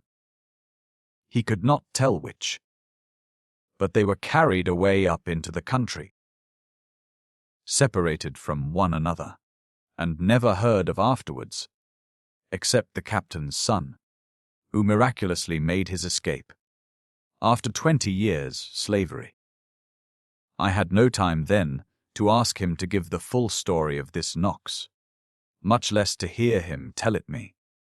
But, as it is usual in such cases, when one begins to be a little touched, I turn short with him.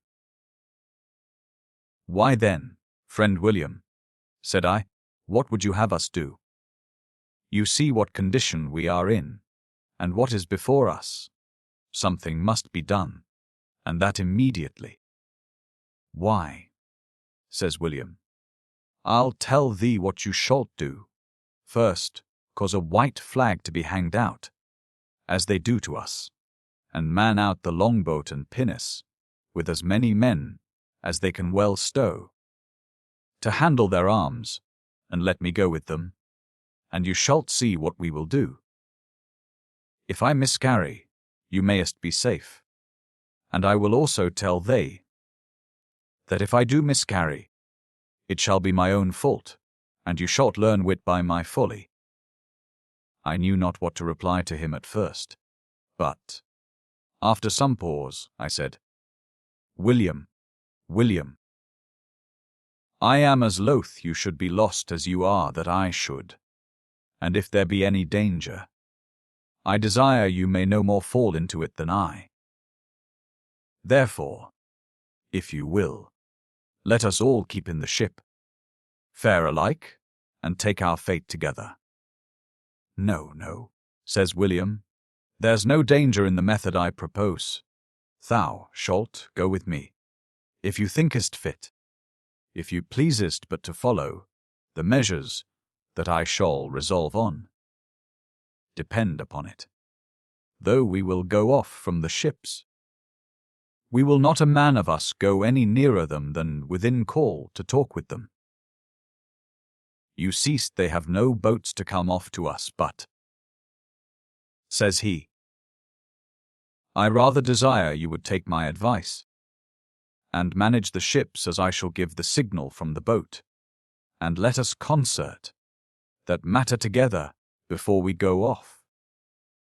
Well, I found William had his measures in his head all laid beforehand, and was not at a loss what to do at all.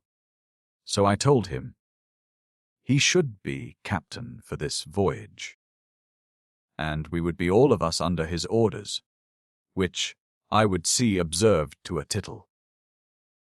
Upon this conclusion of our debates, he ordered 24 men into the long boat, and 12 men into the pinnace, and the sea being now pretty smooth, they went off, being all very well armed. Also he ordered that all the guns of the great ship, on the side which lay next the shore, should be loaded with musket, balls, old nails, stubs, and such like pieces of old iron, lead, and anything that came to hand, and that we should prepare to fire as soon as ever we saw them lower the white flag and hoist up a red one in the pinnace. With these measures fixed between us, they went off towards the shore, William in the pinnace with 12 men, and the long boat coming after him with 24 more, all stout, resolute fellows, and very well armed. They rowed so near the shore as that they might speak to one another, carrying a white flag, as the other did, and offering a parley. The brutes, for such they were, showed themselves very courteous, but finding we could not understand them, they fetched an old Dutchman, who had been their prisoner many years, and set him to speak to us. The sum and substance of his speech was, that the king of the country had sent his general down to know who we were, and what our business was. William stood up in the stern of the pinnace, and told him that as to that, that was an European, by his language and voice, might easily know what we were, and our condition. The ship being aground upon the sand, would also tell him that our business there was that of a ship in distress. So William desired to know what they came down, for with such a multitude, and with arms and weapons, as if they came to war with us. He answered, they might have good reason to come down to the shore, the country being alarmed with the appearance of ships of strangers upon the coast, and as our vessels were full of men, and as we had guns and weapons. The king had sent part of his military men, that, in case of any invasion upon the country, they might be ready to defend themselves, whatsoever might be the occasion. But, says he, as you are men in distress, the king has ordered his general, who is here also, to give you all the assistance he can, and to invite you on shore, and receive you with all possible courtesy. Says William, very quick upon him, before I give thee an answer to that, I desire thee to tell me what you art. For by thy speech you art an European. He answered presently, he was a Dutchman. That I know well, says William, by thy speech, but art you a native Dutchman of Holland, or a native of this country, that has learned Dutch by conversing among the Hollanders, who we know are settled upon this island? No, says the old man, I am a native of Delft, in the province of Holland, in Europe. Well, says William, immediately, but art you a Christian or a heathen, or what we call a renegado? I am, says he, a Christian. And so they went on, in a short dialogue, as follows. William, you art a Dutchman, and a Christian, you sayest, pray, art then a freeman or a servant? Dutchman, I am a servant to the king here, and in his army. William, but art you a volunteer, or a prisoner? Dutchman, indeed I was a prisoner at first, but am at liberty now, and so am a volunteer. William, that is to say, being first a prisoner, you hast liberty to serve them. But art you so at liberty that you mayest go away, if thou pleasest, to thine own countrymen? Dutchman, no, I do not say so. My countrymen live a great way off, on the north and east parts of the island, and there is no going to them without the king's express license. William, well, and why dost you not get a license to go away? Dutchman, I have never asked for it. William, and I suppose if you didst, you knowest you couldst not obtain it. Dutchman, I cannot say much as to that. But why do you ask me all these questions? William, why, my reason is good. If you art a Christian and a prisoner, how canst you consent to be made an instrument to these barbarians, to betray us into their hands? Who are they countrymen and fellow Christians? Is it not a barbarous thing in them to do so? Dutchman, how do I go about to betray you? Do I not give you an account how the king invites you to come on shore, and has ordered you to be treated courteously and assisted? William, as you art a Christian, though I doubt it much, dost you believe the king or the general, as you callest it, means one word of what he says? Dutchman, he promises you by the mouth of his great general. William, I don't ask thee what he promises, or by whom, but I ask thee this. Canst you say that you believest he intends to perform it? Dutchman, how can I answer that? How can I tell what he intends? William, you can't tell what you believest. Dutchman, I cannot say but he will perform it. I believe he may. William, you art but a double-tongued Christian, I doubt. Come. I'll ask thee another question. Wilt you say that you believest it, and that thou would advise me to believe it, and put our lives into their hands upon these promises? Dutchman, I am not to be your adviser. William, you art perhaps afraid to speak thy mind, because you art in their power. Pray, do any of them understand what you and I say? Can they speak Dutch? Dutchman, no, not one of them. I have no apprehensions upon that account at all. William, why, then, answer me plainly, if you art a Christian, is it safe for us to venture upon their words, to put ourselves into their hands, and come on shore? Dutchman, you put it very home to me. Pray let me ask you another question. Are you in any likelihood of getting your ship off, if you refuse it? William? Yes, yes, we shall get off the ship. Now the storm is over, we don't fear it. Dutchman, then I cannot say it is best for you to trust them. William, well, it is honestly said. Dutchman, but what shall I say to them? William, give them good words, as they give us. Dutchman, what good words? William, why?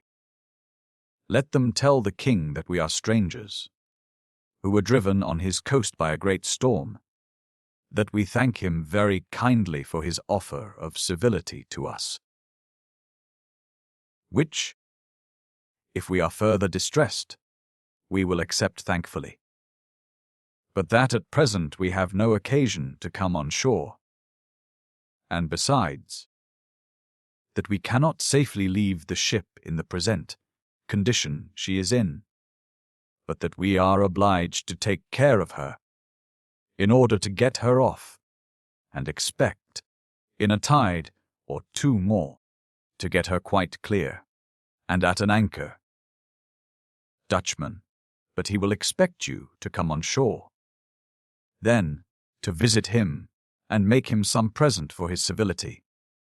William, when we have got our ship clear, and stopped the leaks, we will pay our respects to him. Dutchman, nay, you may as well come to him now as then. William, nay, hold, friend. I did not say we would come to him then. You talked of making him a present, that is to pay our respects to him, is it not? Dutchman, well, but I will tell him that you will come on shore to him when your ship is got off. I have nothing to say to that. You may tell him what you think fit. Dutchman, but he will be in a great rage if I do not. William, who will he be in a great rage at?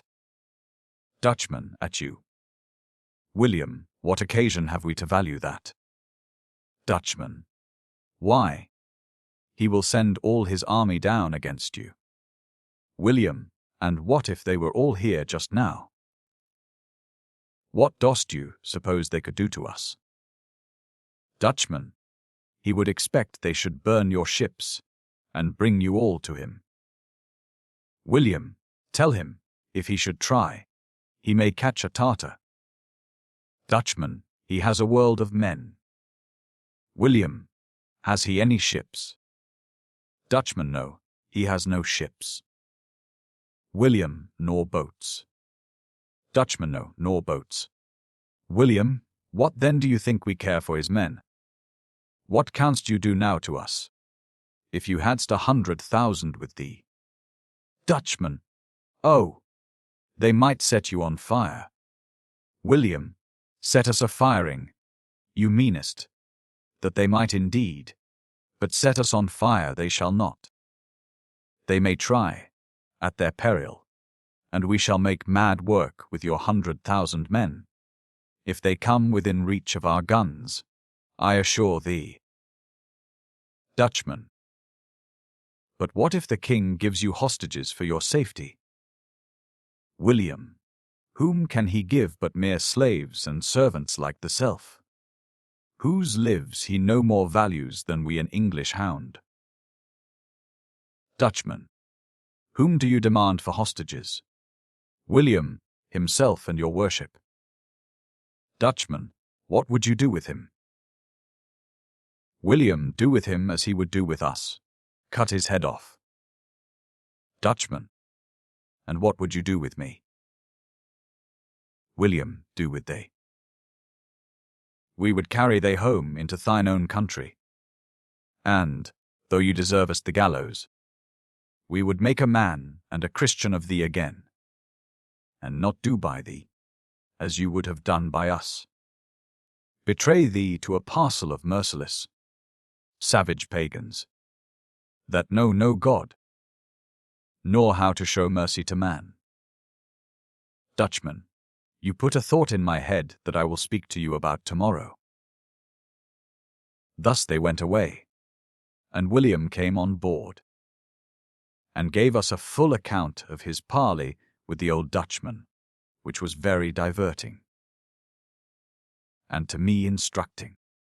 For I had abundance of reason to acknowledge William made a better judgment of things than I.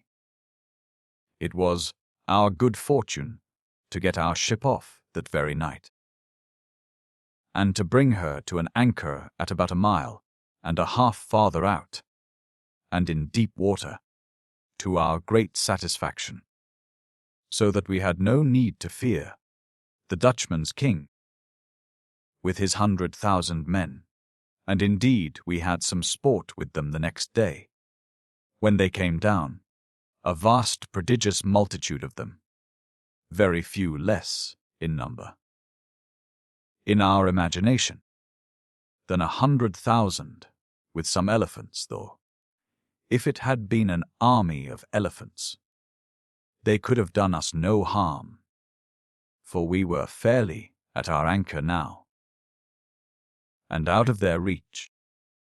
And indeed we thought ourselves more out of their reach than we really were.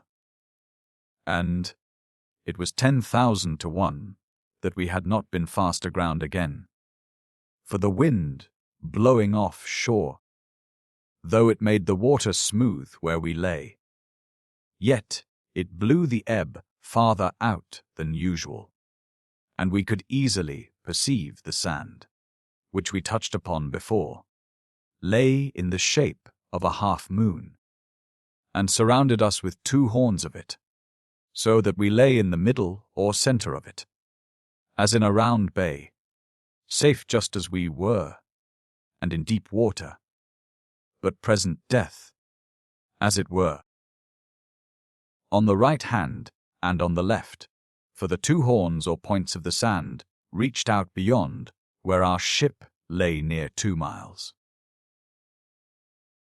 On that part of the sand which lay on our east side, this misguided multitude extended themselves, and being, most of them, not above their knees, or most of them not above ankle deep in the water, they as it were surrounded us, on that side, and on the side of the mainland, and a little way on the other side of the sand, standing in a half-circle, or rather 3/5 of a circle, for about 6 miles in length.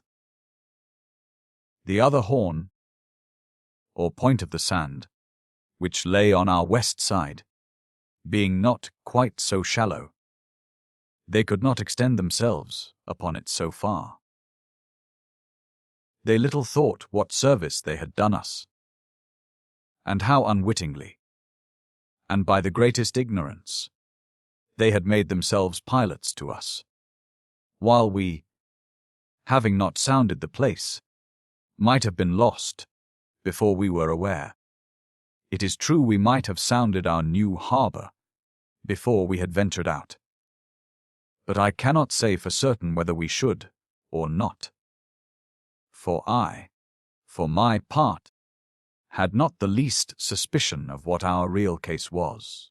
However, I say, perhaps, before we had weighed, we should have looked about us a little.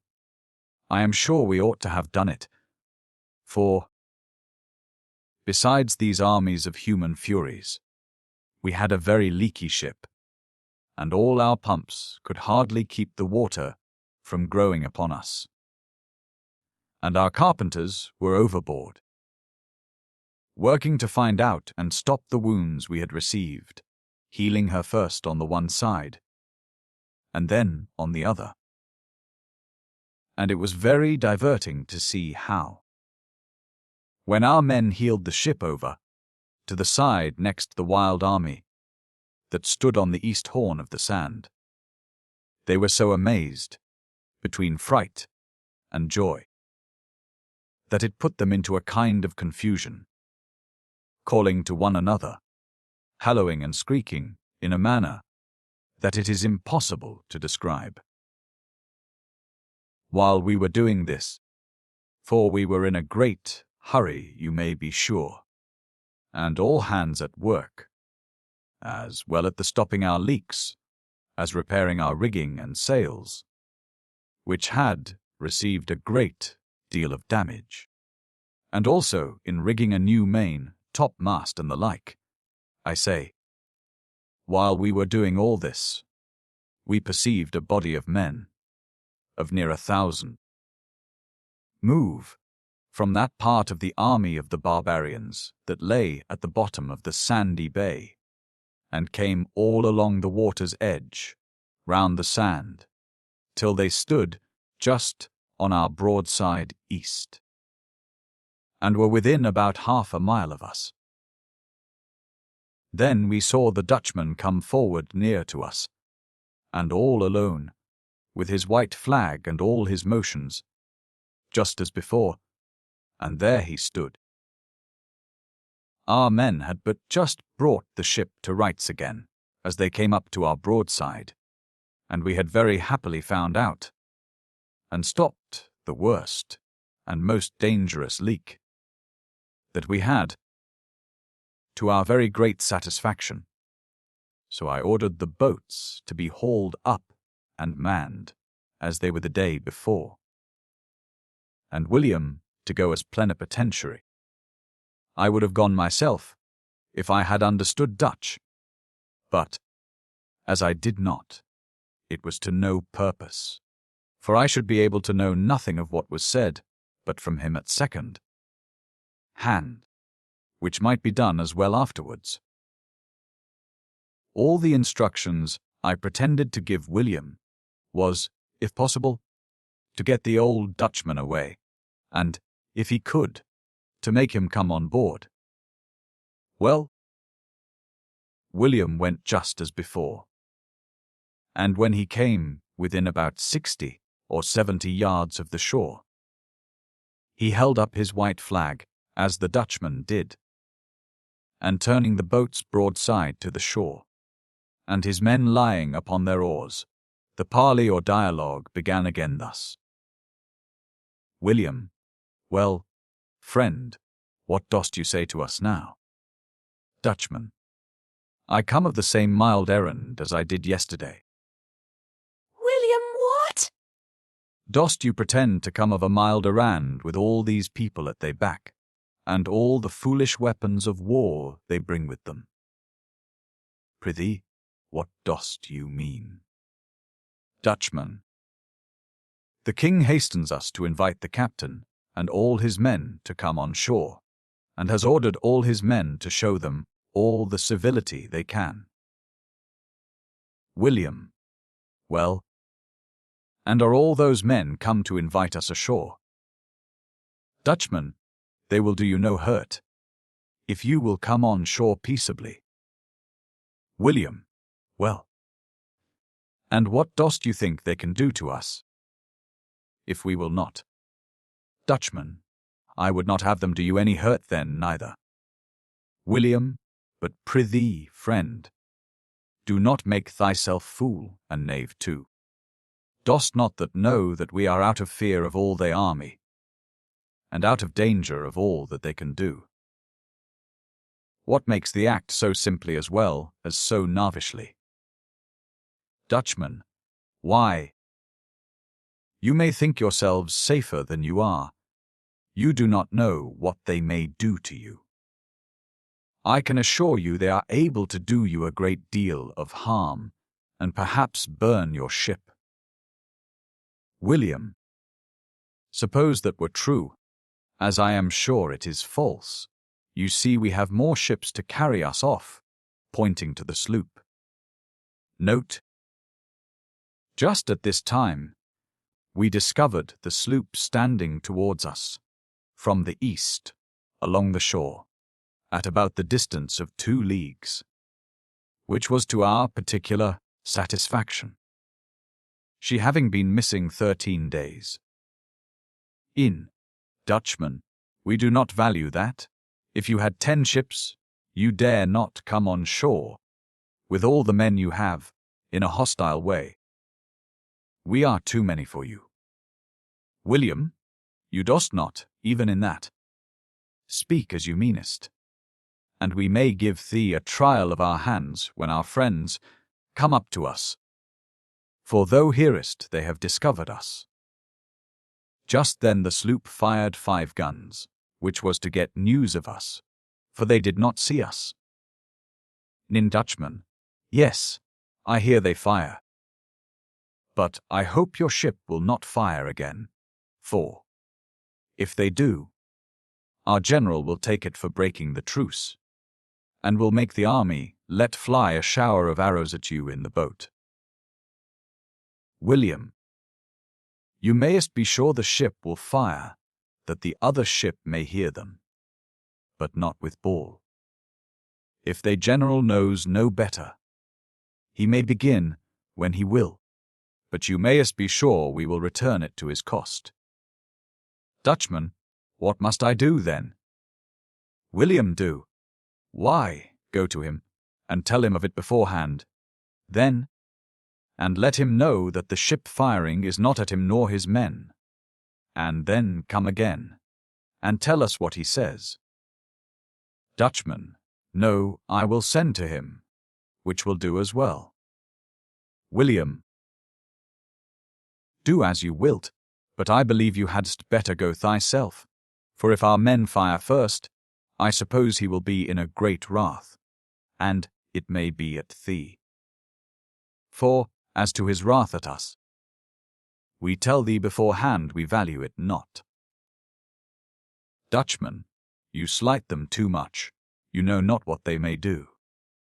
William, you makest as if these poor savage wretches could do mighty things. Prithee, let us see what you can all do. We value it not. You mayest set down thy flag of truce when you pleasest, and begin. Dutchman, I had rather make a truce, and have you all part friends. William, you art a deceitful rogue thyself, for it is plain you knowest these people would only persuade us on shore to entrap and surprise us. Vena Thetis. And yet you that art a Christian, as you callest thyself, would have us come on shore and put our lives into their hands, who know nothing that belongs to compassion, good usage, or good manners. How canst thou be such a villain? Dutchman, how can you call me so? What have I done to you? And what would you have me do? William, not act like a traitor, but like one that was once a Christian, and would have been so still, if you had not been a Dutchman.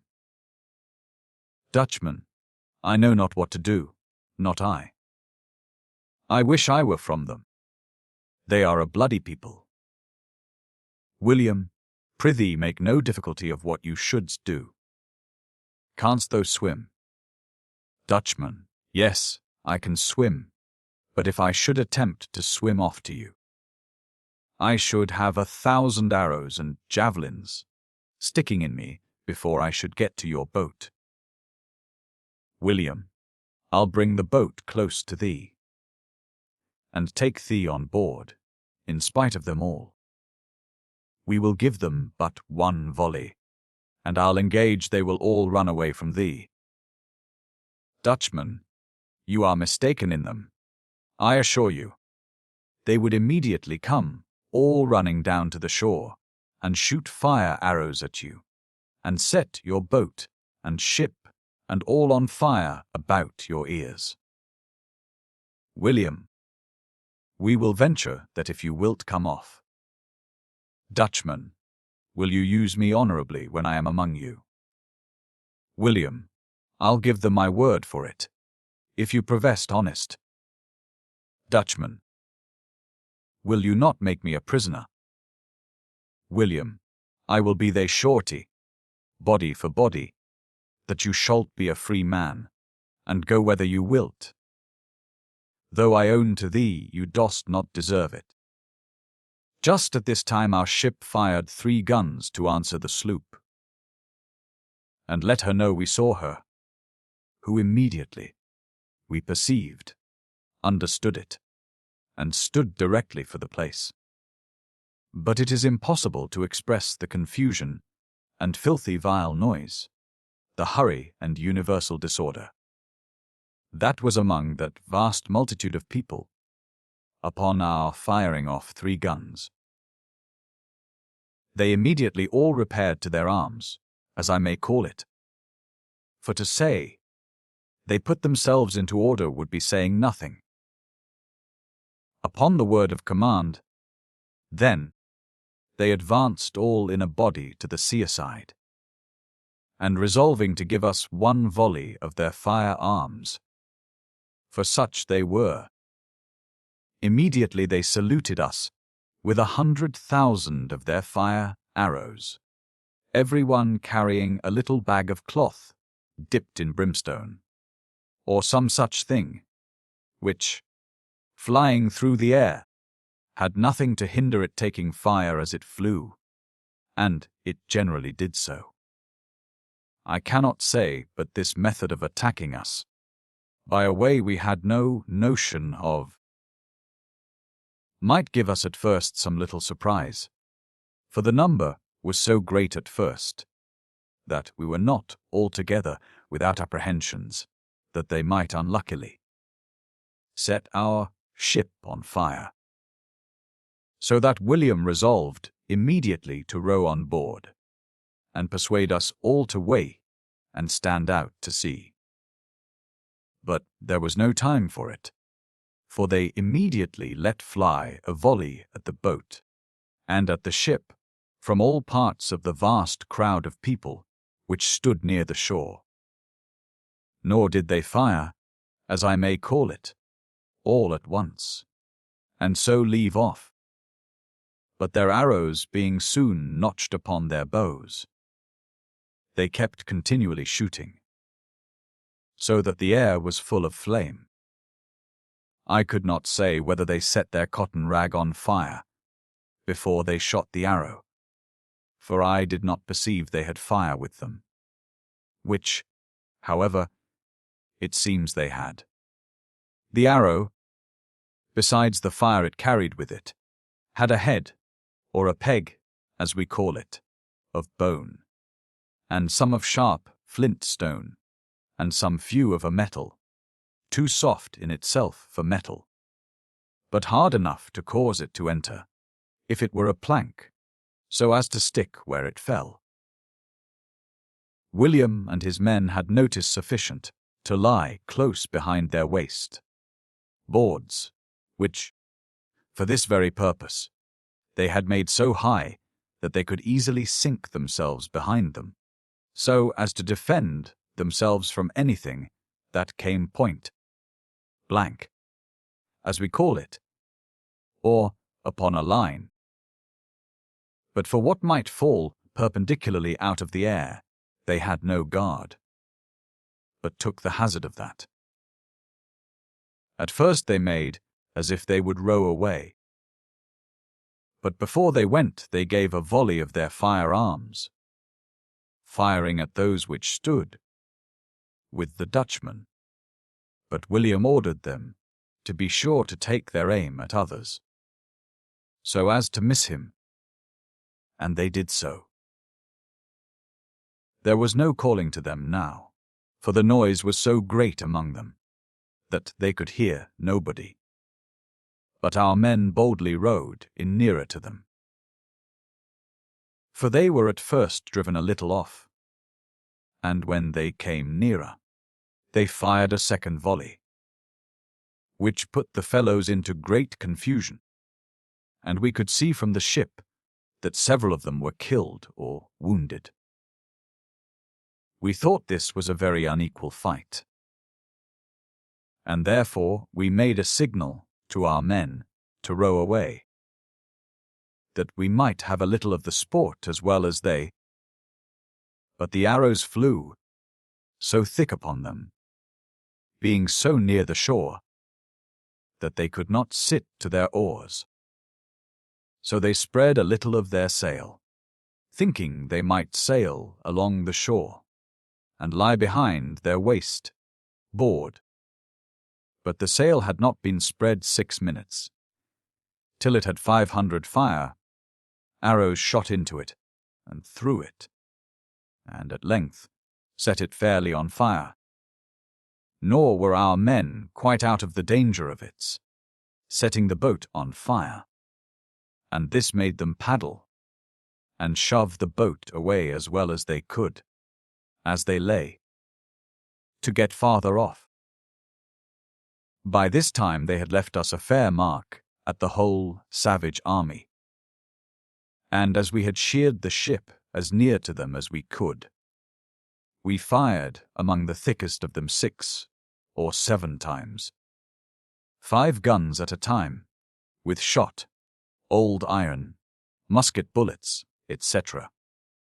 We could easily see that we made havoc among them, and killed and wounded abundance of them, and that they were in a great surprise at it. But yet they never offered to stir. And all this while their fire, arrows flew as thick as before. At last, on a sudden their arrows stopped, and the old Dutchman came running down to the waterside all alone, with his white flag, as before, waving it as high as he could, and making signals to our boat to come to him again. William did not care at first to go near him, but the man continuing to make signals to him to come, at last William went, and the Dutchman told him that he had been with the general, who was much mollified by the slaughter of his men, and that now he could have anything of him. Anything, says William. What have we to do with him? Let him go about his business, and carry his men out of gunshot, can't he? Why, says the Dutchman, but he dares not steer, nor see the king's face. Unless some of your men come on shore, he will certainly put him to death. Why, then, says William, he is a dead man, for if it were to save his life, and the lives of all the crowd that is with him, he shall never have one of us in his power. But I'll tell thee, said William, how thou shalt cheat him, and gain thy own liberty too, if you haste any mind to see thy own country again, and art not turned savage, and grown fond of living all thy days among heathens and savages. I would be glad to do it, with all my heart, says he, but if I should offer to swim off to you now, though they are so far from me, they shoot so true that they would kill me before I got halfway. But, says William, I'll tell thee how you shalt come with his consent.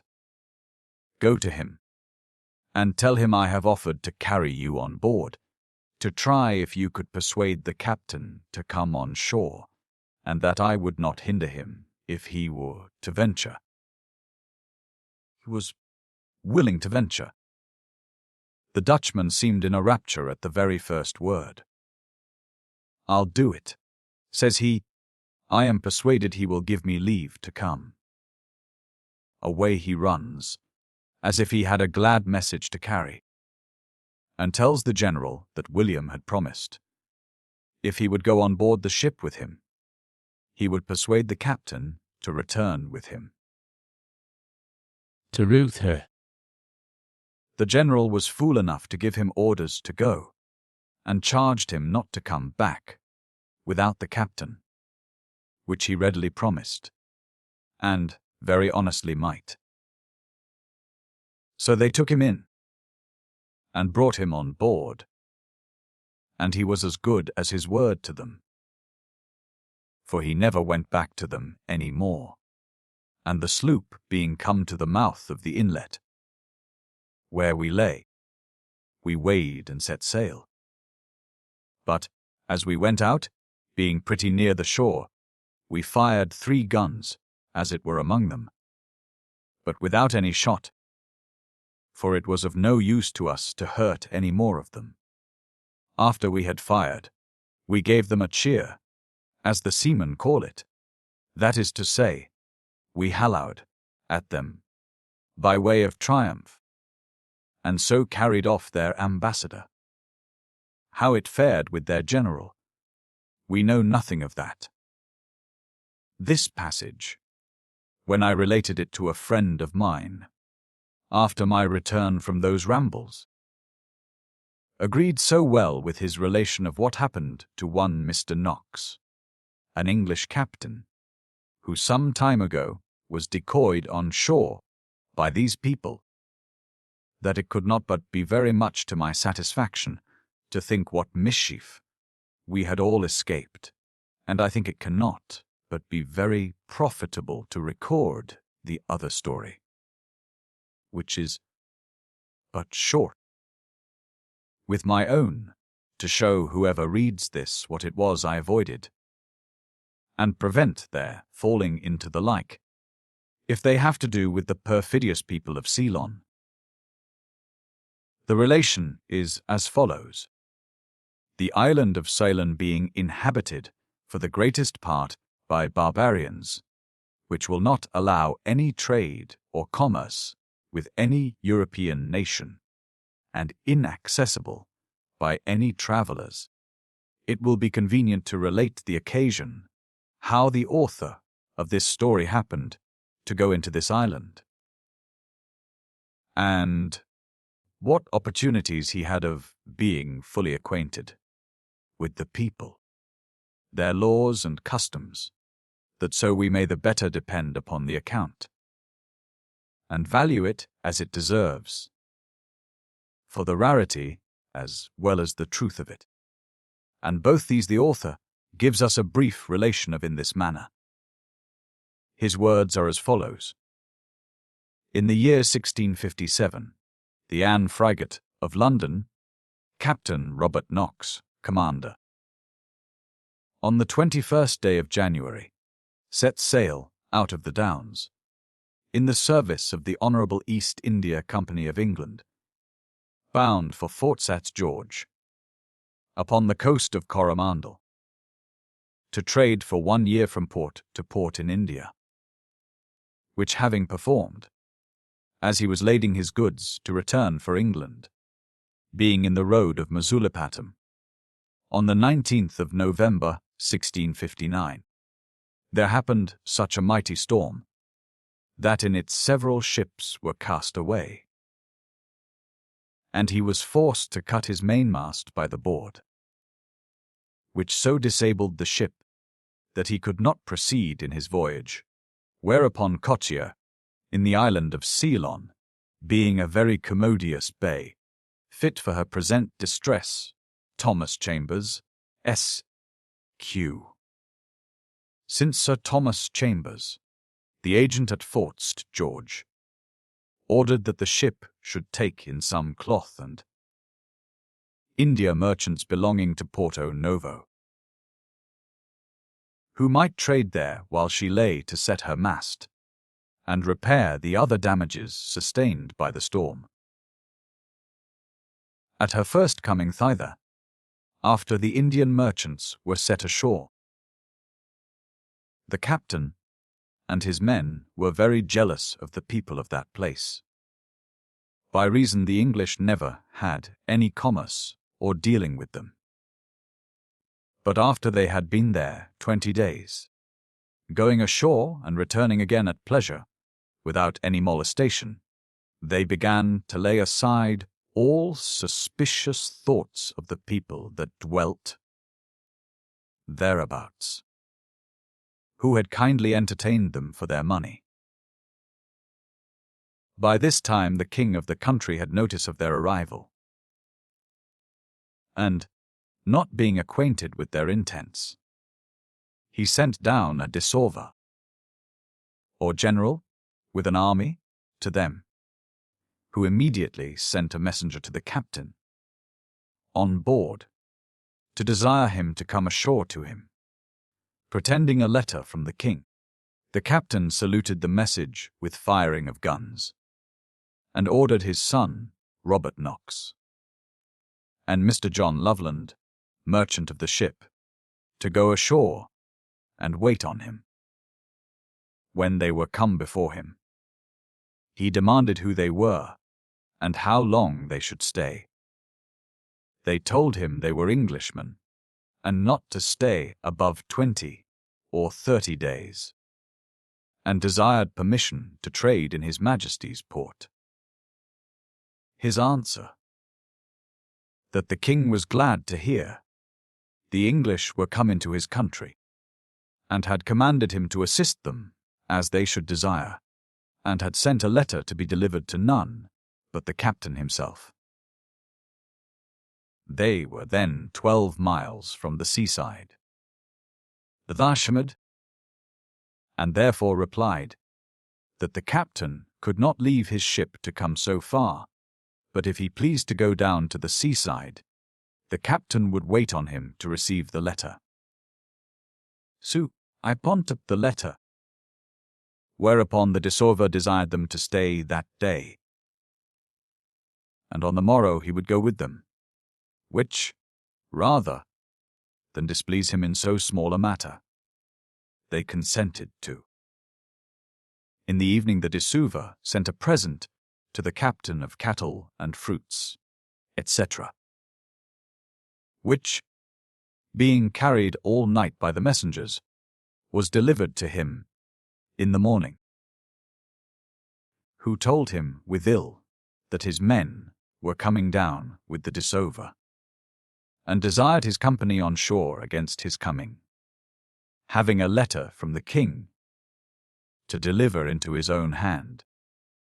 The captain, mistrusting nothing, came on shore with his boat, and, sitting under a tamarind tree, waited for the Desover. In the meantime the native soldiers privately surrounded him, and the 7 men he had with him, and seizing them, carried them to meet the Desover, bearing the captain on a hammock on their shoulders. The next day the longboat's crew, not knowing what had happened, came on shore to cut down a tree to make cheeks for the mainmast, and were made prisoners after the same manner, though with more violence, because they were more rough with them, and made resistance. Yet they were not brought to the captain and his company, but quartered in another house in the same town.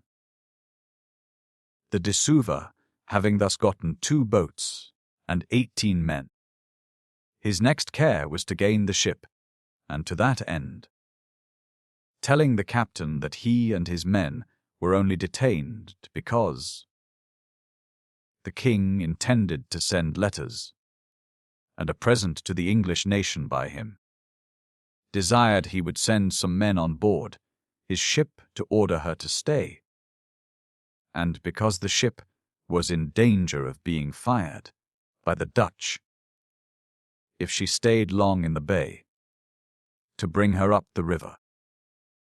The captain did not approve of the advice, but did not dare to own his dislike, so he sent his son with the order, but with a solemn conjuration to return again, which he accordingly did, bringing a letter from the company in the ship, that they would not obey the captain, nor any other, in this matter, but were resolved to stand on their own defense.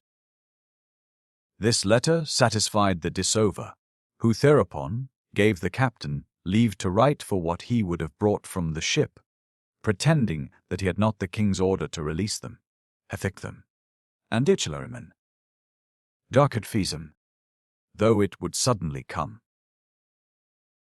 The captain, seeing he was held in suspense, and the season of the year spending for the ship to proceed on her voyage to some place, sent order to Mr. John Burford, the chief mate, to take charge of the ship, and set sail to Porto Novo, from whence they came, and there to follow the agent's order. And now began that long and sad captivity they all along feared. The ship being gone, the Desover was called up to the king, and they were kept under guards a while. till a special order came from the king to part them, and put one in a town, for the conveniency of their maintenance, which the king ordered to be at the charge of the country. On September 16th, 1660, the captain and his son were placed in a town called Bonda Coswat, in the country of Hockley, Huariscorlan, distant from the city of Kandy northward 30 miles, and from the rest of the English a full day's journey. Here they had their provisions, brought them twice a day, without money, as much as they could eat, and as good as the country yielded. The situation of the place was very pleasant and commodious. But that year that part of the land was very sickly by gues and fevers, of which many died. The captain and his son, after some time, were visited with the common distemper. And the captain, being also loaded with grief for his deplorable condition, languished more than 3 months, and then died, February 9th, 1661. Robert Knox, his son, was now left desolate, sick, and in captivity, having none to comfort him but God, who is the Father of the fatherless, and hears the groans of such as are in captivity, being alone to enter upon a long scene of misery and calamity, oppressed with weakness of body and grief of soul, for the loss of his father, and the remediless trouble that he was like to endure. And the first instance of it was in the burial of his father, for he sent his black boy to the people of the town, to desire their assistance, because they understood not their language, but they sent him only a rope, to drag him by the neck into the woods, and told him that they would offer him no other help, unless he would pay for it. This barbarous answer increased his trouble for his father's death, that now he was like to lie unburied, and be made a prey to the wild beasts in the woods, for the ground was very hard, and they had not tools to dig with, and so it was impossible for them to bury him. And having a small matter of money left him, that is, a pagoda and a gold ring, he hired a man, and so buried him in as decent a manner as their condition would permit. His dead father being thus removed out of his sight, but his ague continuing, he was reduced very low, partly by sorrow and partly by his disease. All the comfort he had was to go into the wood and fields with a book, either the practice of Petey or Mr. Rogers' 7 treatises, which were the only 2 books he had, and meditate and read, and sometimes pray, in which his anguish made him often invert Elijah's petition, that he might die, because his life was a burden to him. God, though he was pleased to prolong his life, yet he found a way to lighten his grief, by removing his ague, and granting him a desire, which above all things was acceptable to him. He had read his 2 books over so often that he had both almost by heart, and though they were both pious and good writings, yet he longed the truth from the original fountain Taihan, and thought it his greatest unhappiness that he had not a Bible, and did believe that he should never see one again.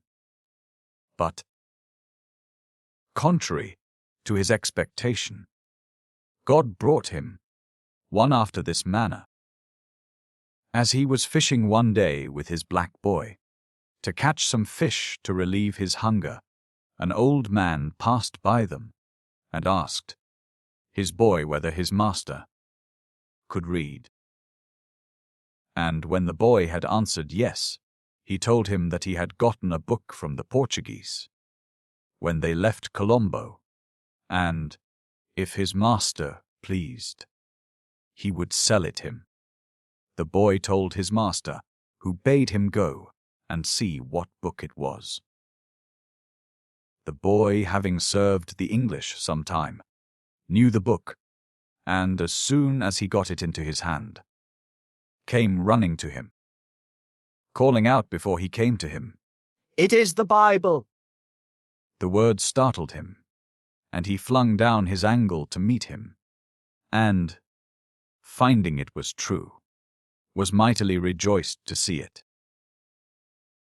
But he was afraid he should not have enough to purchase it, though he was resolved to part with all the money he had, which was but 1 pagoda, to buy it. But his black boy persuading him to slight it, and leave it to him to buy it, he at length obtained it for a knit cap. This accident he could not but look upon as a great miracle. That God should bestow upon him such an extraordinary blessing, and bring him a Bible in his own native language, in such a remote part of the world, where his name was not known, and where it was never heard of that an Englishman had ever been before. The enjoyment of this mercy was a great comfort to him in captivity, and though he wanted no bodily convenience, that the country did afford, for the king, immediately after his father's death, had sent an express order to the people of the towns, that they should be kind to him, and give him good victuals, and after he had been some time in the country, and understood the language, he got him good conveniences, as a house and gardens, and falling to husbandry, God so prospered him, that he had plenty, not only for himself, but to lend others, which being, according to the custom of the country, at 50% a year, much enriched him. He had also goats, which served him for mutton, and hogs and hens. Notwithstanding this, I say, for he lived as fine as any of their noblemen, he could not so far forget his native country as to be contented to dwell in a strange land, where there was to him a famine of God's word and sacraments, the want of which made all other things to be of little value to him.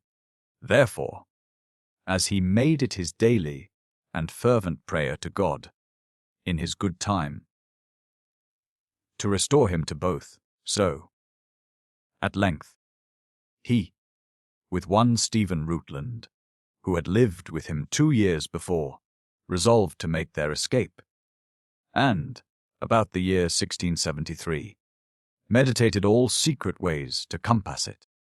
They had before taken up a way of peddling about the country, and buying tobacco, pepper, garlic, combs, and all sorts of iron ware, and carried them into those parts of the country where they wanted them, and, now, to promote their design, as they went with their commodities from place to place, they discoursed with the country people, for they could now speak their language well, concerning the ways and inhabitants, where the isle was thinnest and fullest inhabited, where and how the watches lay from one country to another, and what commodities were proper for them to carry into all parts, pretending that they would furnish themselves with such wares as the respective places wanted. None doubted what they did was upon the account of trade, because Mr. Knox was so well seated, and could not be supposed to leave such an estate by travelling northward, because that part of the land was least inhabited, and so, furnishing themselves with such wares as were vendible in those parts, they set forth and steered their course towards the north part of the islands, knowing very little of the ways, which were generally intricate and perplexed, because they have no public roads, but a multitude of little paths from one town to another, and those often changing, and for white men to inquire about the ways was very dangerous, because the people would presently suspect their design. At this time they travelled from Conduda as far as the country of Nuarakalawaya, which is the furthermost part of the king's dominions, and about 3 days' journey from their dwelling. They were very thankful to Providence that they had passed all difficulties so far. But yet, they durst not go any farther, because they had no wares left to traffic with. And it being the first time they had been absent so long from home, they feared the townsmen would come after them to seek for them. And so they returned home, and went 8 or 10 times into those parts with their wares, till they became well acquainted both with the people and the paths. In these parts Mr. Knox met his black boy, whom he had turned away divers years before. He had now got a wife and children, and was very poor. But being acquainted with these quarters, he not only took directions of him, but agreed with him, for a good reward, to conduct him and his companions to the Dutch. He gladly undertook it, and a time was appointed between them. But Mr. Knox, being disabled by a grievous pain, which seized him on his right side, and held him 5 days that he could not travel, this appointment proved in vain. For though he went as soon as he was well, his guide was gone into another country about his business, and they durst not at that time venture to run away without him. These attempts took up 8 or 9 years, various accidents hindering their designs, but most commonly the dry weather, because they feared in the woods they should be starved with thirst. Anna to Sargest, all the country being in such a condition almost 4 or 5 years together for lack of rain. On September 22, 1679, they set forth again, furnished with knives and small axes for their defense, because they could carry them privately, and send all sorts of wares to sell as formerly, and all necessary provisions. The moon being 27 days old, that they might have light to run away by, to try what success God Almighty would now give them in seeking their liberty. Their first stage was to Anuradhapura, in the way to which lay a wilderness called Parathmochalan, full of wild elephants, tigers, and bears, and because it is the utmost confines of the king's dominions, there is always a watch kept. In the middle of the way they heard that the governor's officers of these parts were out to gather up the king's revenues and duties, to send them up to the city, which put them into no small fear, lest, finding them, they should send them back again, whereupon they withdrew to the western parts of Ipolpot, and sat down to knitting till they heard the officers were gone. As soon as they were departed, they went onwards of their journey, having got a good parcel of cotton yarn to knit caps with, and having kept their wares, as they pretended, to exchange for dried flesh. which was sold only in those lower parts. Their way lay necessarily through the governor's yard at Kaluvilla, who dwells there on purpose to examine all that go and come. This greatly distressed them, because he would easily suspect they were out of their bounds. Being captives, however, they went resolutely to his house, and meeting him, presented him with a small parcel of tobacco and betel, and, showing him their wares, told him they came to get dried flesh to carry back with them. The governor did not suspect them, but told them he was sorry they came in so dry a time, when no deer were to be catched. But if some rain fell, he would soon supply them.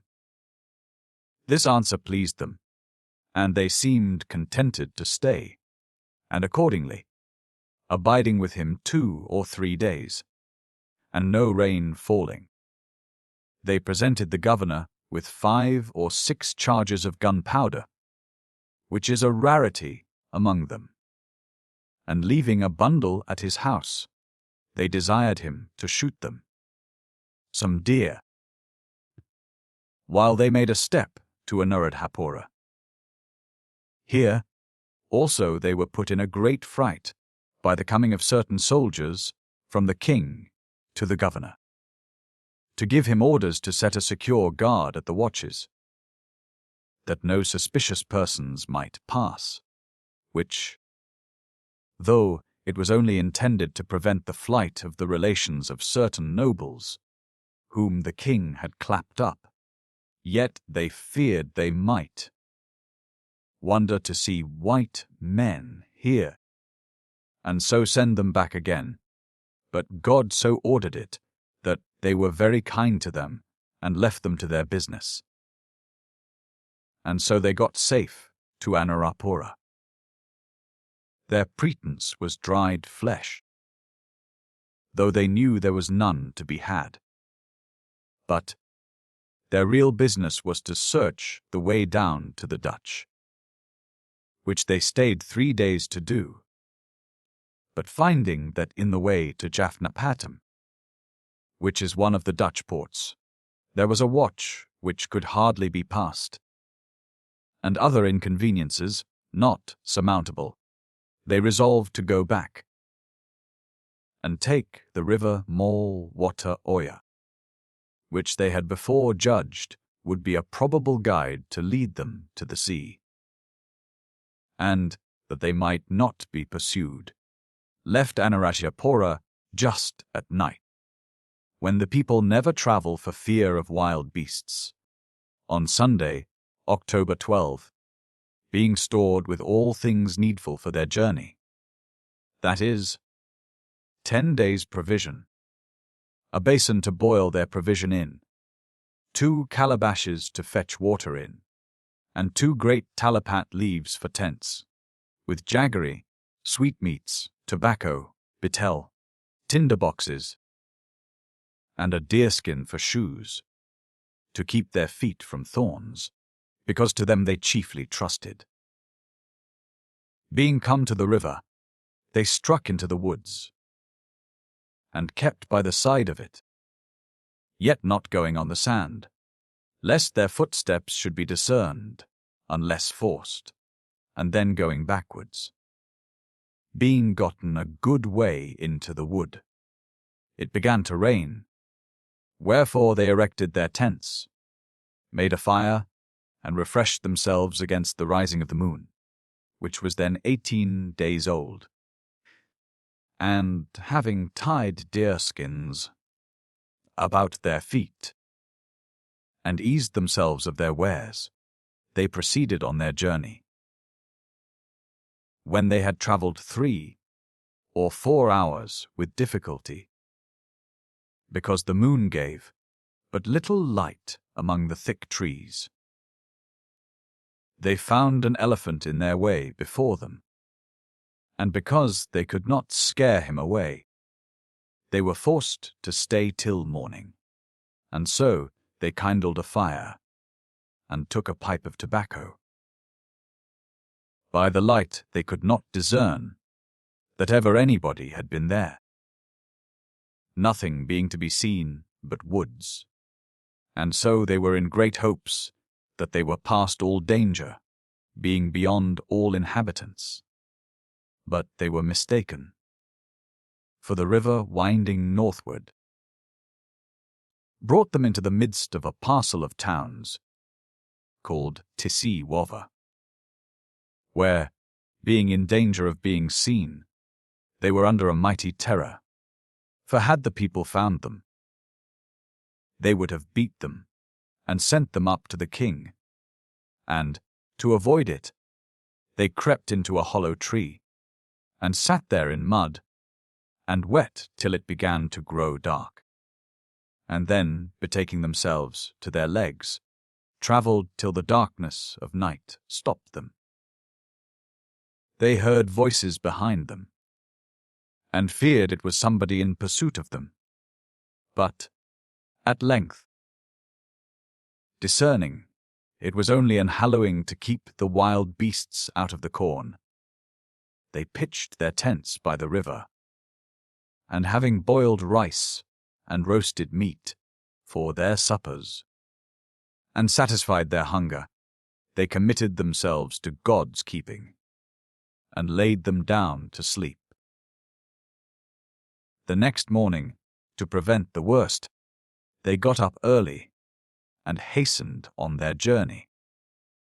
And though they were now got out of all danger of the tame Chingules, they were in great danger of the wild ones, of whom those woods were full. And though they saw their tents, yet they were all gone, since the rains had fallen from the river into the woods, and so God kept them from that danger. For, had they met the wild men, they had been shot. Thus they travelled from morning till night several days, through bushes and thorns, which made their arms and shoulders, which were naked, all of a gore blood. They often met with bears, hogs, deer, and wild buffaloes, but they all ran away as soon as they saw them. The river was exceedingly full of alligators. In the evening they used to pitch their tents, and make great fires both before and behind them, to affright the wild beasts. And though they heard the voices of all sorts, they saw none. On Thursday, at noon, they crossed the river Coronda, Canadara Oya, which parts the country of the Malabars from the Kings. And on Friday, about 9 or 10 in the morning, came among the inhabitants, of whom they were as much afraid as of the Chingules before. For, though the Wanyane, or prince of this people, payeth tribute to the Dutch out of fear, yet he is better affected to the king of Kandy, and, if he had took them, would have sent them up to their old master, but not knowing any way to escape, they kept on their journey by the river side by day, because the woods were not to be travelled by night for thorns and wild beasts, who came down then to the river to drink. In all the Malabar country, they met with only 2 Brahmins, who treated them very civilly, and for their money one have conducted them till they came into the territories of the Dutch,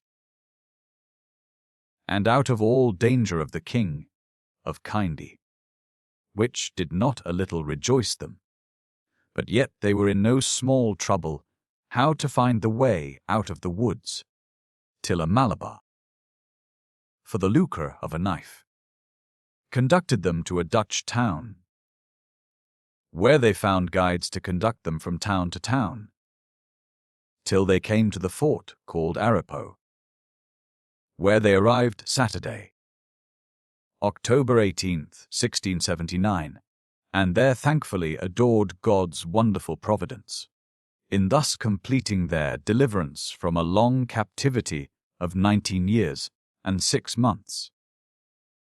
I come now back to my own history, which grows near a conclusion, as to the travels I took in this part of the world.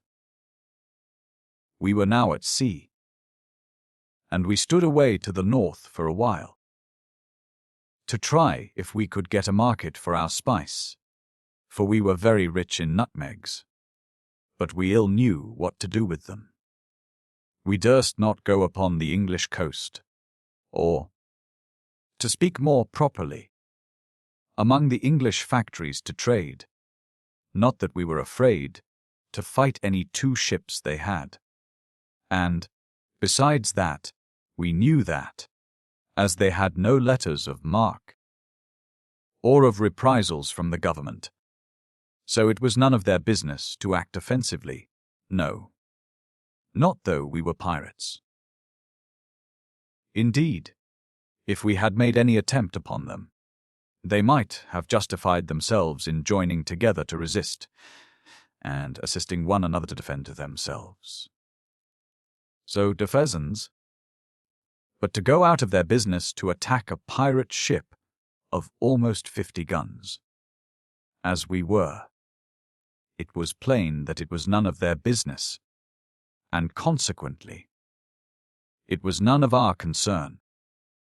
So we did not trouble ourselves about it.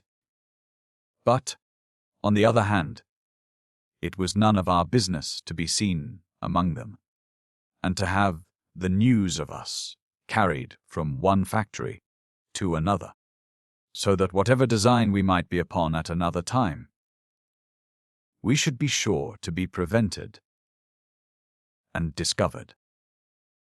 Much less had we any occasion to be seen among any of the Dutch factories upon the coast of Malabar, for, being fully laden with the spices which we had, in the sense of their trade, plundered them of, it would have told them what we were, and all that we had been doing, and would, no doubt, have concerned themselves all manner of ways to have fallen upon us.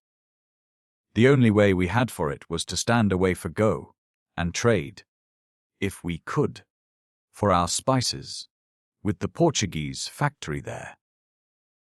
Accordingly, we sailed almost thither, for we had made land 2 days before, and being in the latitude of Go, were standing in fair for Margoun, on the head of Salsat, at the going up to Go, when I called to the men at the helm to bring the ship to, and bid the pilot go away north-northwest, till we came out of sight of the shore, when William and I called a council, as we used to do upon emergencies, what course we should take to trade there and not be discovered, and we concluded at length that we would not go thither at all, but that William, with such trusty fellows only as could be depended upon, should go in the sloop to Surat, which was still farther northward, and trade there as merchants with such of the English factory as they could find to be for their turn. To carry this with the more caution, and so as not to be suspected, we agreed to take out all her guns, and put such men into her, and no other, as would promise us not to desire, or offer to go on shore, or to enter into any talk or conversation with any that might come on board, and, to finish the disguise to our mind, William documented 2 of our men, one a surgeon, as he himself was, and the other, a ready-witted fellow, an old sailor, that had been a pilot upon the coast of New England, and was an excellent mimic. These 2 William dressed up like 2 Quakers, and made them talk like such. The old pilot he made go captain of the sloop, and the surgeon for doctor, as he was, and himself supercargo. In this figure, and the sloop, all plain. No curled work upon her. Indeed, she had not much before, and no guns to be seen. Away he went for Surrey. I should, indeed, have observed that we went, some days before we parted, to a small sandy island close under the shore, where there was a good cove of deep water, like a road, and out of sight of any of the factories, which are here very thick upon the coast. Here we shifted the loading of the sloop, and put into her such things only as we had a mind to dispose of there, which was indeed little but nutmegs and cloves, but chiefly the former. And from thence William and his 2 Quakers, with about 18 men in the sloop, went away to Suret, and came to an anchor at a distance from the factory. William used such caution that he found means to go on shore himself, and the doctor, as he called him, in a boat which came on board them to sell fish, rowed with only Indians of the country, which boat he afterwards hired to carry him on board again. It was not long that they were on shore, but they found means to get acquaintance with some Englishmen, who, though they lived there, and perhaps were the company's servants at first, yet appeared then to be traders for themselves, in whatever coast business especially came in their way, and the doctor was made the first to pick acquaintance. So he recommended his friend, the supercargo, till, by degrees, the merchants were as fond of the bargain as our men were of the merchants, only that the cargo was a little too much for them. However, this did not prove a difficulty long with them, for the next day they brought 2 more merchants, English also, into their bargain, and, as William could perceive by their discourse, they resolved, if they bought them, to carry them to the Gulf of Persia upon their own accounts. William took the hint, and, as he told me afterwards, concluded we might carry them there as well as they. But this was not William's present business. He had here no less than 30 ton of nuts, and 18 ton of cloves. There was a good quantity of mace among the nutmegs, but we did not stand to make much allowance.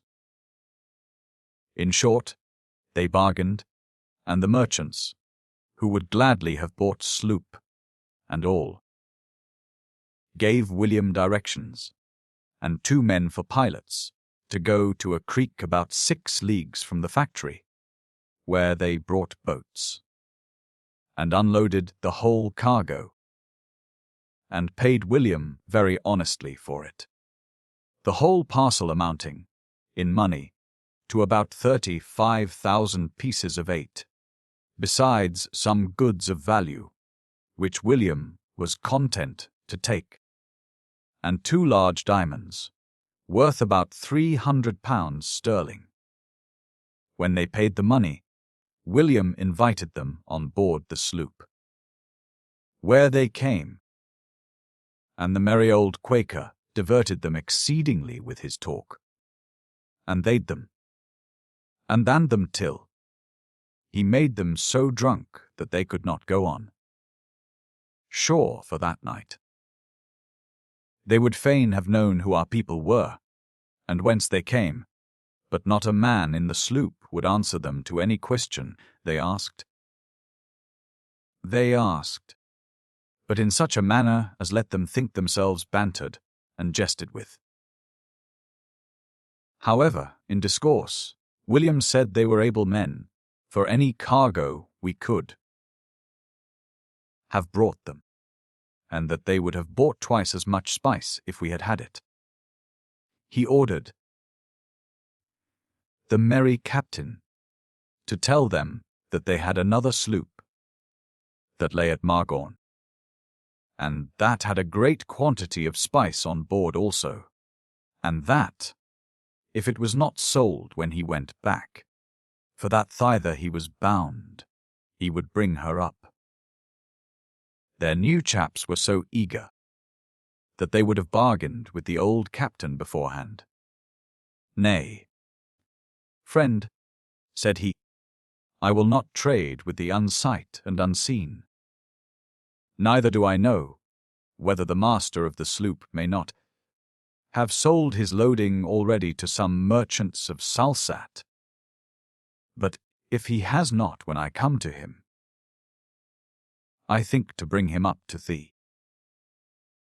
The doctor had his employment all this while, as well as William and the old captain, for he went on shore several times a day in the Indian boat, and brought fresh provisions for the sloop, which the men had need enough of. He brought, in particular, 17 large casks of arrack, as big as butts, besides smaller quantities, a quantity of rice, and abundance of fruits, mangoes, pompions, and such things, with fowls and fish. He never came on board, but he was deep laden.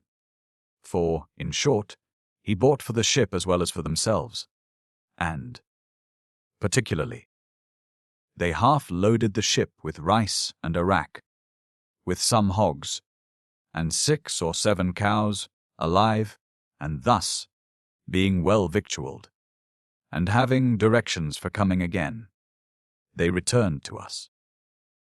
William was always the lucky welcome messenger to us, but never more welcome to us than now, for where we had thrust in the ship, we could get nothing, except a few mangoes and roots, being not willing to make any steps into the country, or make ourselves known, till we had news of our sloop, and indeed our men's patience was almost tired.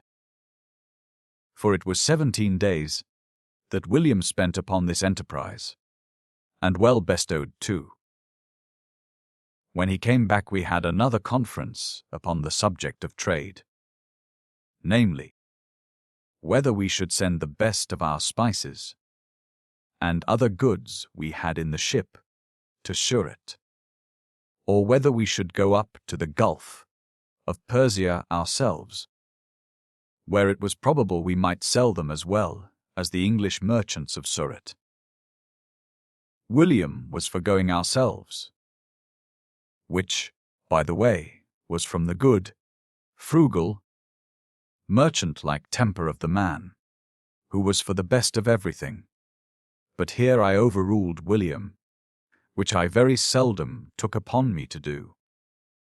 But I told him that, considering our circumstances, it was much better for us to sell all our cargoes here, though we made but half price of them, than to go with them to the Gulf of Persia, where we should run a greater risk, and where people would be much more curious and inquisitive into things than they were here, and where it would not be so easy to manage them, seeing they traded freely and openly there, not by stealth, as those men seemed to do, and, besides, if they suspected anything, it would be much more difficult for us to retreat, except by mere force, than here, where we were upon the high sea as it were, and could be gone whenever we pleased,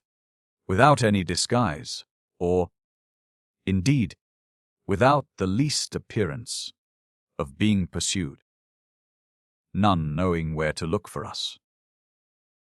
My apprehensions prevailed with William, whether my reasons did or no, and he submitted.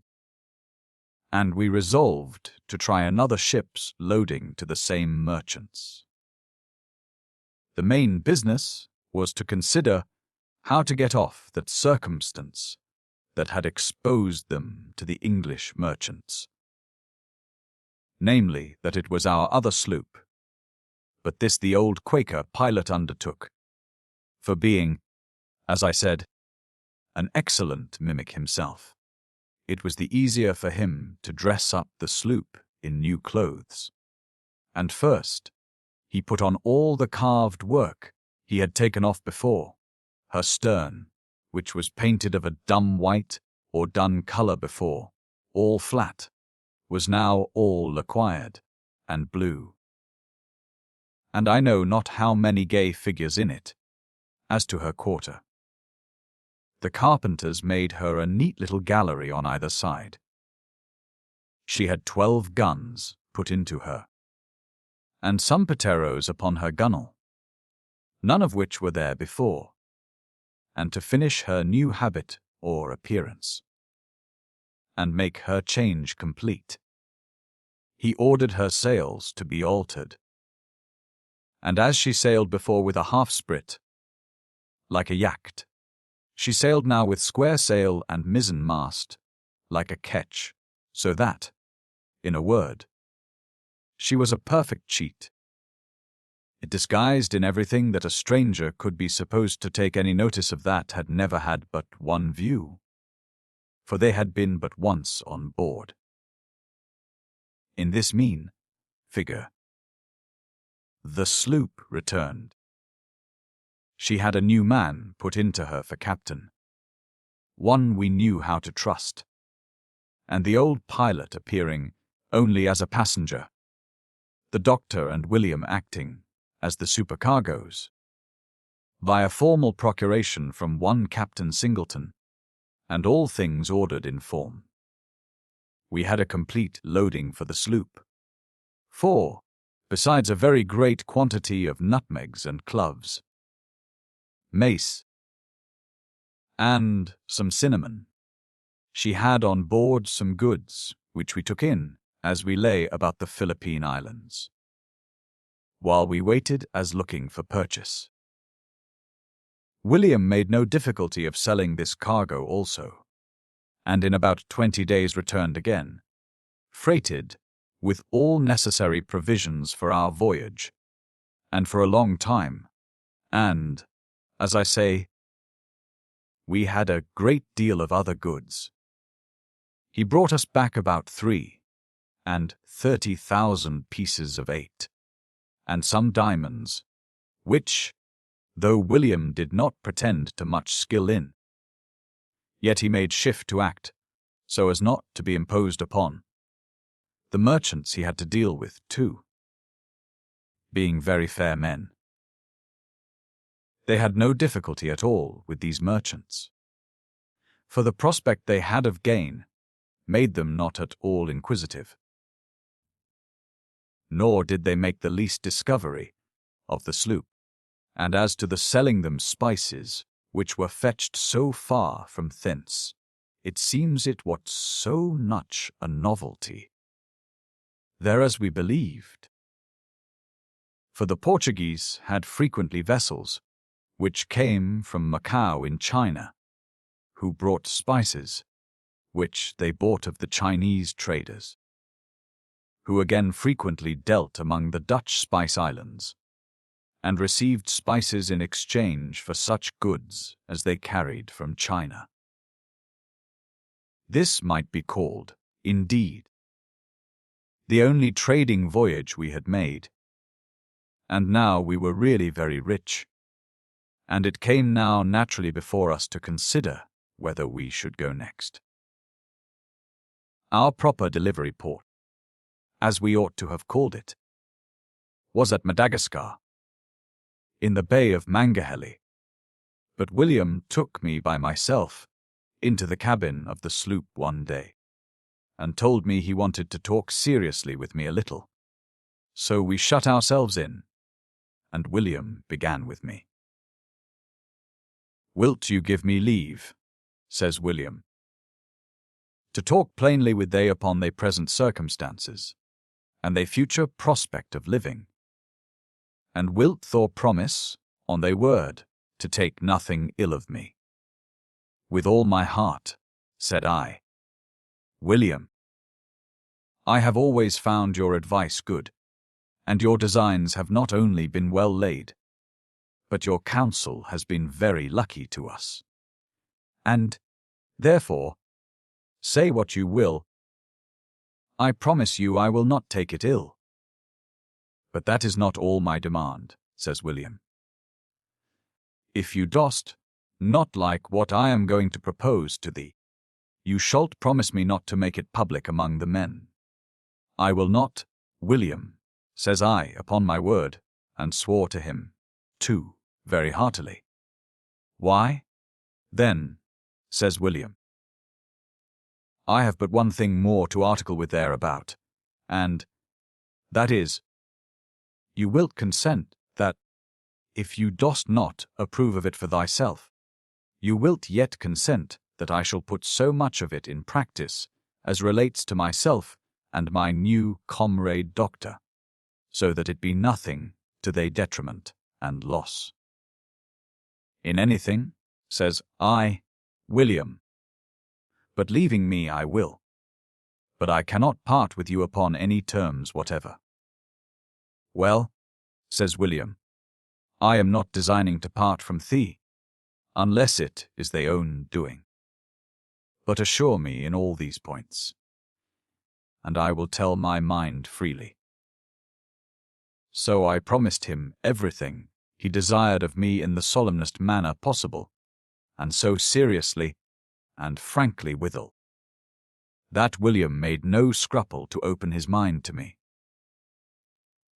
Why, then, in the first place, says William, shall I ask thee if thou dost not think you, and all they men are rich enough, and have really gotten as much wealth together, by whatsoever way it has been gotten?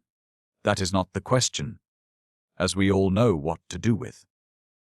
Why, truly, William, said I, you art pretty right. I think we have had pretty good luck.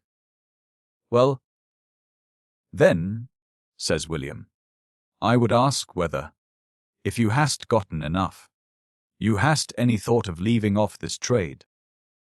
For most people leave off trading when they are satisfied of getting, and are rich enough. For nobody trades for the sake of trading. Much less do men rob for the sake of thieving. Well, William, says I, now I perceive what it is you art driving at. I warrant you, says I, you begin to hanker after home. Why, truly, says William, you hast said it. And so I hope you dost too. It is natural for most men that are abroad to desire to come home again at last, especially when they are grown rich, and when they are, as you ownest thyself to be, rich enough, and so rich as they know not what to do with more if they had it. Well, William, said I, but now you think you have laid your preliminary at first. So home that I should have nothing to say. That is, that when I had got money enough, it would be natural to think of going home. But you have not explained what you mean by home, and there you and I shall differ. Why, man, I am at home. Here is my habitation. I never had any other in my lifetime. I was a kind of charity school boy. So that I can have no desire of going anywhere for being rich or poor. Poor, for I have nowhere to go. Why, says William, looking a little confused, art not you an Englishman? Yes, says I think so. You see, I speak English, but I came out of England a child, and never was in it but once since I was a man. And then I was cheated and imposed upon, and used so ill that I care not if I never see it more. Why, Haste you no relations or friends there. Says he, no acquaintance, none that you haste any kindness or any remains of respect for. Not I, William, said I, no more than I have in the court of the great Mogul. Nor any kindness for the country where you wast born, says William. Not I, any more than for the island of Madagascar, nor so much neither. For that has been a fortunate island to me more than once. As thou knowest, William, said I. William was quite stunned at my discourse, and held his peace, and I said to him, Go on, William. What haste you to say farther? For I hear you have some project in your head, says I. Come, let's have it out. Nay, says William, you haste put me to silence, and all I had to say is overthrown. All my projects are come to nothing, and gone. Well, but, William, said I, let me hear what they were. For though it is, so that what I have to aim at does not look your way, and though I have no relation, no friend, no acquaintance in England, yet I do not say I like this roving, cruising life so well as never to give it over. Let me hear if you canst propose to me anything beyond it. Certainly, friend, says William, very gravely, there is something beyond it. And lifting up his hands, he seemed very much affected, and I thought I saw tears stand in his eyes. But I, that was too hardened a wretch to be moved with these things, laughed at him. What? Says I, you mean death, I warrant you. Don't you? That is beyond this trade. Why, when it comes, then we are all provided for. Says William, that is true. But it would be better that some things were thought on before that came. Thought on? Says I, what signifies thinking of it? To think of death is to die, and to be always thinking of it is to be all one's life long a-dying. It is time enough to think of it when it comes. You will easily believe I was well qualified for a pirate could talk thus. But let me leave it upon record, for the remark of other hardened rogues. Like myself, my conscience gave me a pang that I never felt before when I said, what signifies thinking of it? And told me I should one day think of these words with a sad heart. But the time of my reflection was not yet come, so I went on. Says William very seriously, I must tell thee, friend, I am sorry to hear they talk so. They that never think of dying often die without thinking of it. I carried on the jesting way a while farther, and said, Prithee, do not talk of dying. How do we know we shall ever die? And began to laugh. I need not answer there to that, says William. It is not my place to reprove thee, who art commander over me here. But I would rather thou wouldst talk otherwise of death. It is a coarse thing. Say anything to me, William, said I. I will take it kindly. I began now to be very much moved at his discourse. Says William, tears running down his face. It is because men live as if they were never to die, that so many die before they know how to live. But it was not death that I meant when I said that there was something to be thought of beyond this way of living. Why, William, said I, what was that? It was repentance, says he. Why? Says I, did you ever know a pirate repent? At this he startled a little, and returned. At the gallows I have known one before, and I hope you wilt be the second. He spoke this very affectionately, with an appearance of concern for me.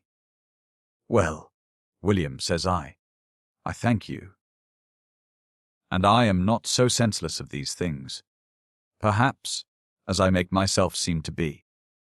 But come, let me hear your proposal." "My proposal," says William, "is for thy good as well as my own. We may put an end to this kind of life, and repent. And I think the fairest occasion offers for both, at this very time, that ever did, or ever will, or indeed, can happen again. Look you, William," says I, "let me have your proposal for putting an end to our present way of living first. For that is the case before us, and you and I will talk of the other afterwards." "I am not so insensible," said I, "as you may think me to be. But let us get out of this hellish condition we are in first."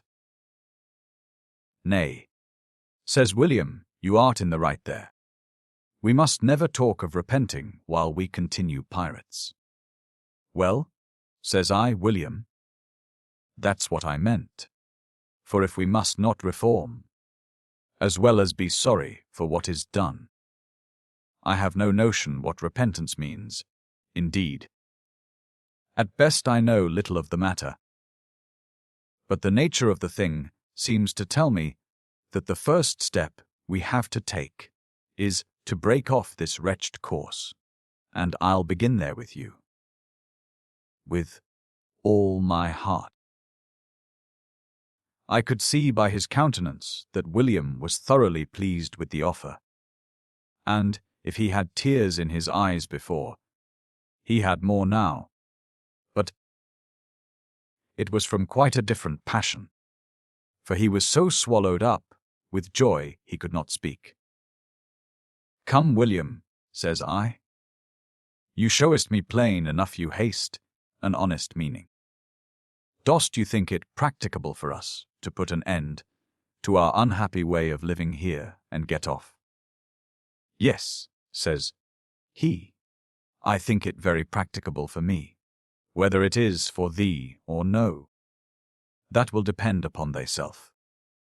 "Well," says I give you my word, that as I have commanded you all along, from the time I first took you on board, so you shall command me from this hour, and everything you direct me I'll do. Wilt you leave it all to me? Dost you say this freely?" "Yes, William," said I freely, "and I'll perform it faithfully."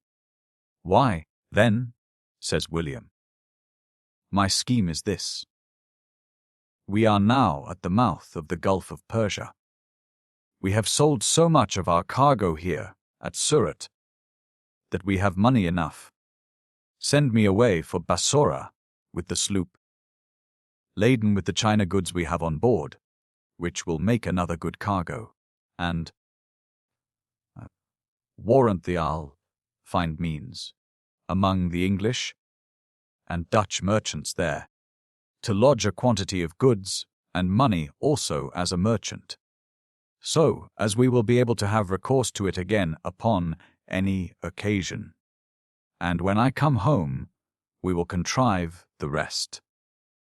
And in the meantime, do you bring the ship's crew to take a resolution to go to Madagascar as soon as I return."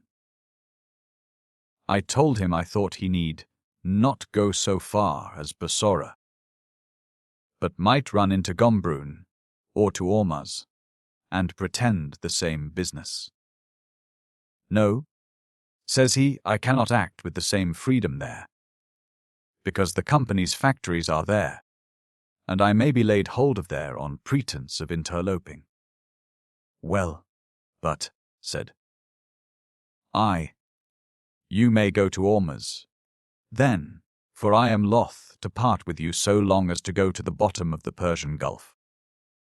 He returned that I should leave it to him to do as he should see cause. We had taken a large sum of money at Surat, so that we had near £100,000 in money at our command. But on board the great ship, we had still a great deal more. I ordered him publicly to keep the money on board which he had, and to buy up with it a quantity of ammunition, if he could get it, and so to furnish us for new exploits. And, in the meantime, I resolved to get a quantity of gold and some jewels, which I had on board the great ship, and place them so that I might carry them off without notice as soon as he came back. And so, according to William's directions, I left him to go the voyage. And I went on board the great ship, in which we had indeed an immense treasure. We waited no less than 2 months for William's return, and, indeed, I began to be very uneasy about William, sometimes thinking he had abandoned me, and that he might have used the same artifice to have engaged the other men to comply with him. And so they were gone away together, and it was but 3 days before his return that I was just upon the point of resolving to go away to Madagascar and give him over. But the old surgeon, who mimicked the Quaker and passed for the master of the sloop at Surrey, persuaded me against, for which good advice and apparent faithfulness been trusted with. Enidla, the Ombeth, and we had been constantly read. I made him a party to my design, and he proved very honest. At length William came back, to our inexpressible joy, and brought a great many necessary things with him, as, particularly, he brought 60 barrels of powder, some iron shot, and about 30 ton of lead. Also, he brought a great deal of provisions. And, in a word, William gave me a public account of his voyage, in the hearing of whoever happened to be upon the quarter-deck, that no suspicions might be found about us. After all was done, William moved that he might go up again, and that I would go with him, named several things which we had on board that he could not sell there, and, particularly, told us he had been obliged to leave several things there. I saw the caravans being not come in, and that he had engaged to come back again with goods. This was what I wanted. The men were eager for his going, and particularly because he told them they might load the sloop back with rice and provisions, but I seemed backward to going, when the old surgeon stood up and persuaded me to go, and with many arguments pressed me to it, as, particularly, if I did not go, there would be no order, and several of the men might drop away, and perhaps betray all the rest, and that they should not think it safe for the sloop to go again if I did not go, and to urge me to it. He offered himself to go with me. Upon these considerations, I seemed to be over-persuaded to go, and all the company seemed to be better satisfied when I had consented, and, accordingly, we took all the powder, lead, and iron out of the sloop into the great ship, and all the other things that were for the ship's use, and put in some bales of spices, and casks or frails of cloves, in all about 7 ton, and some other goods, among the bales of which I had conveyed all my private treasure, which, I assure you, was of no small value, and away I went. At going off, I called a council of all the officers in the ship, to consider in what place they should wait for me, and how long. And we appointed the ship to stay 8 and 20 days at a little island on the Arabian side of the Gulf, and that, if the sloop did not come in that time, they should sail to another island to the west of that place, and wait there 15 days more, and that then, if the sloop did not come, they should conclude some accident must have happened, and the rendezvous should be at Madagascar. Being thus resolved, we left the ship, which both William and I, and the surgeon, never intended to see any more. We steered directly for the Gulf, and through to Basora, or Balsara. This city of Balsara lies at some distance from the place where our sloop lay, and the river not being very safe, and we but ill acquainted with it, having but an ordinary pilot, we went on shore at a village where some merchants live, and which is very populous, for the sake of small vessels riding there. Here we stayed and traded 3 or 4 days, landing all our bales and spices, and indeed the whole cargo that was of any considerable value, which we chose to do rather than go up immediately to Balsara till the project we had laid was put in execution. After we had bought several goods, and were preparing to buy several others, the boat being on shore with 12 men, myself, William, the surgeon, and 1 4th man, whom we had singled out, we contrived to send a Turk, just at the dusk of the evening, with a letter to the boatswain, and giving the fellow a charge to run with all possible speed. We stood at a small distance to observe the event. The contents of the letter were thus written by the old doctor. Boatswain Thomas, we are all betrayed. For God's sake make off with the boat, and get on board, or you are all lost. The captain, William the Quaker, and George the Reformade are seized and carried away.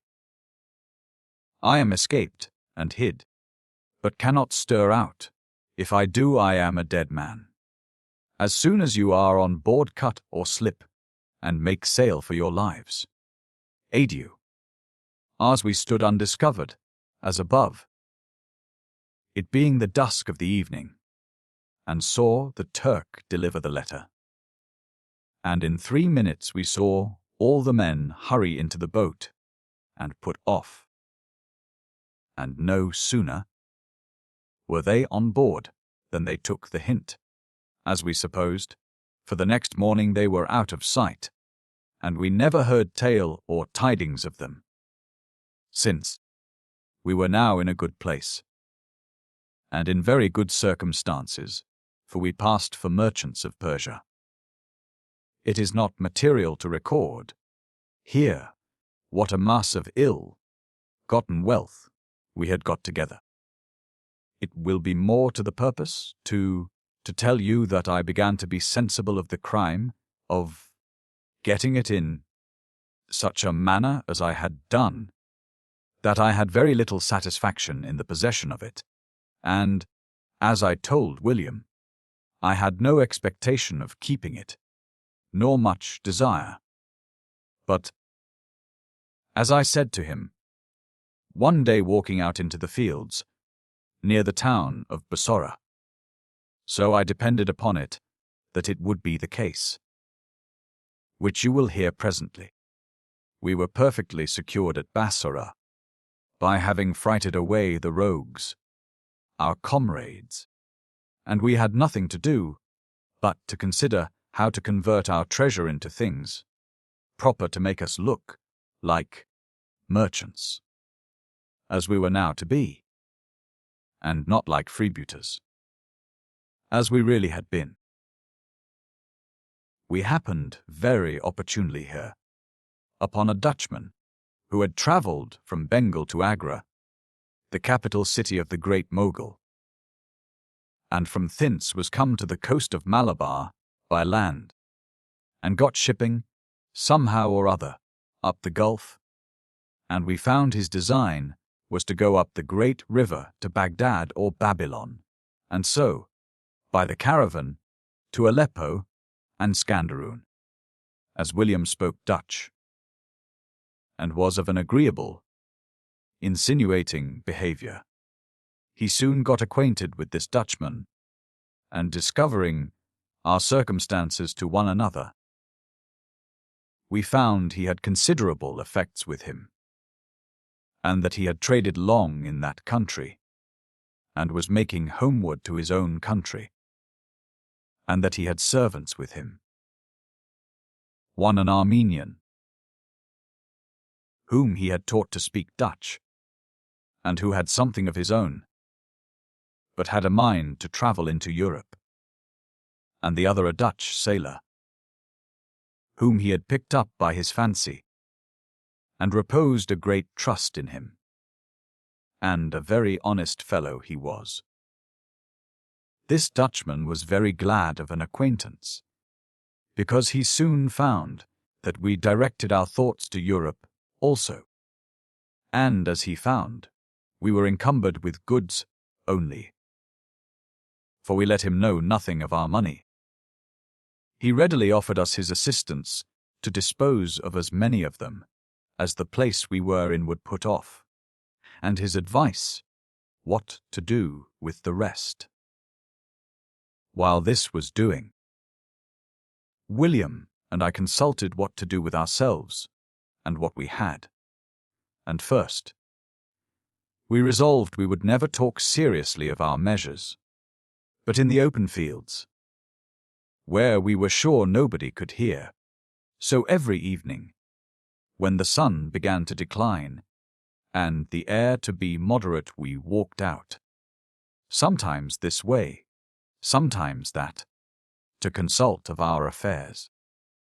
I should have observed that we had new clothed ourselves here, after the Persian manner, with long vests of silk, a gown or robe of English crimson cloth, very fine and handsome, and had let our beards grow, so after the Persian manner that we passed for Persian merchants, in view only though.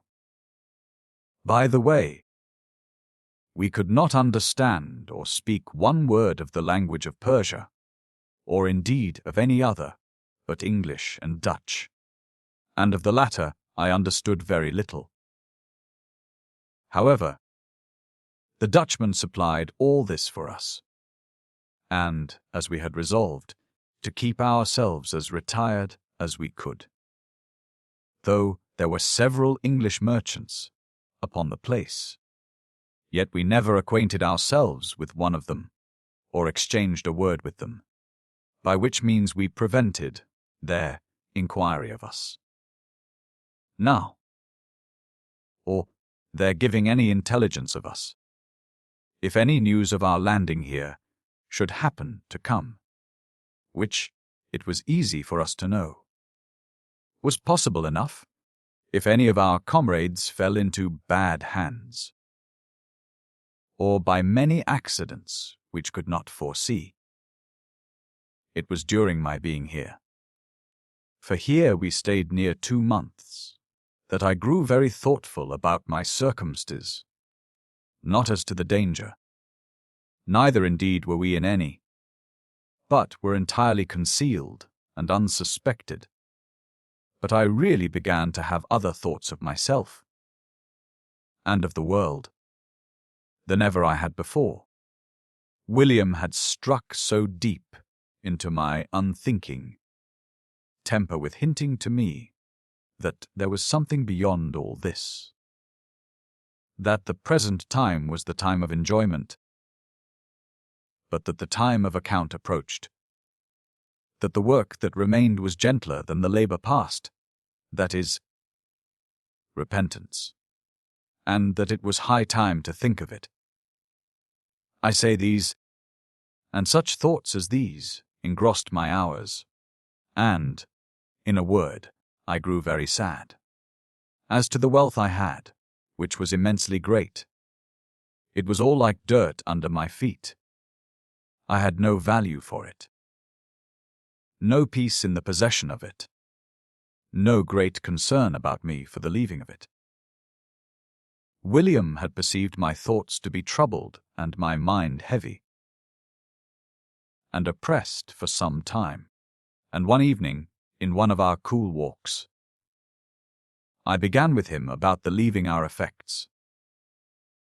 William was a wise and wary man, and indeed all the credentials of my conduct had for a long time been owing to his advice, and so now all the methods for preserving our effects, and even ourselves, lay upon him. And he had been telling me of some of the measures he had been taking for our making homeward, and for the security of our wealth, when I took him very short. "Why, William," says I, "dost you think we shall ever be able to reach Europe with all this cargo that we have about us?" "Ay," says William, "without doubt, as well as other merchants with theirs, as long as it is not publicly known what quantity or of what value our cargo consists."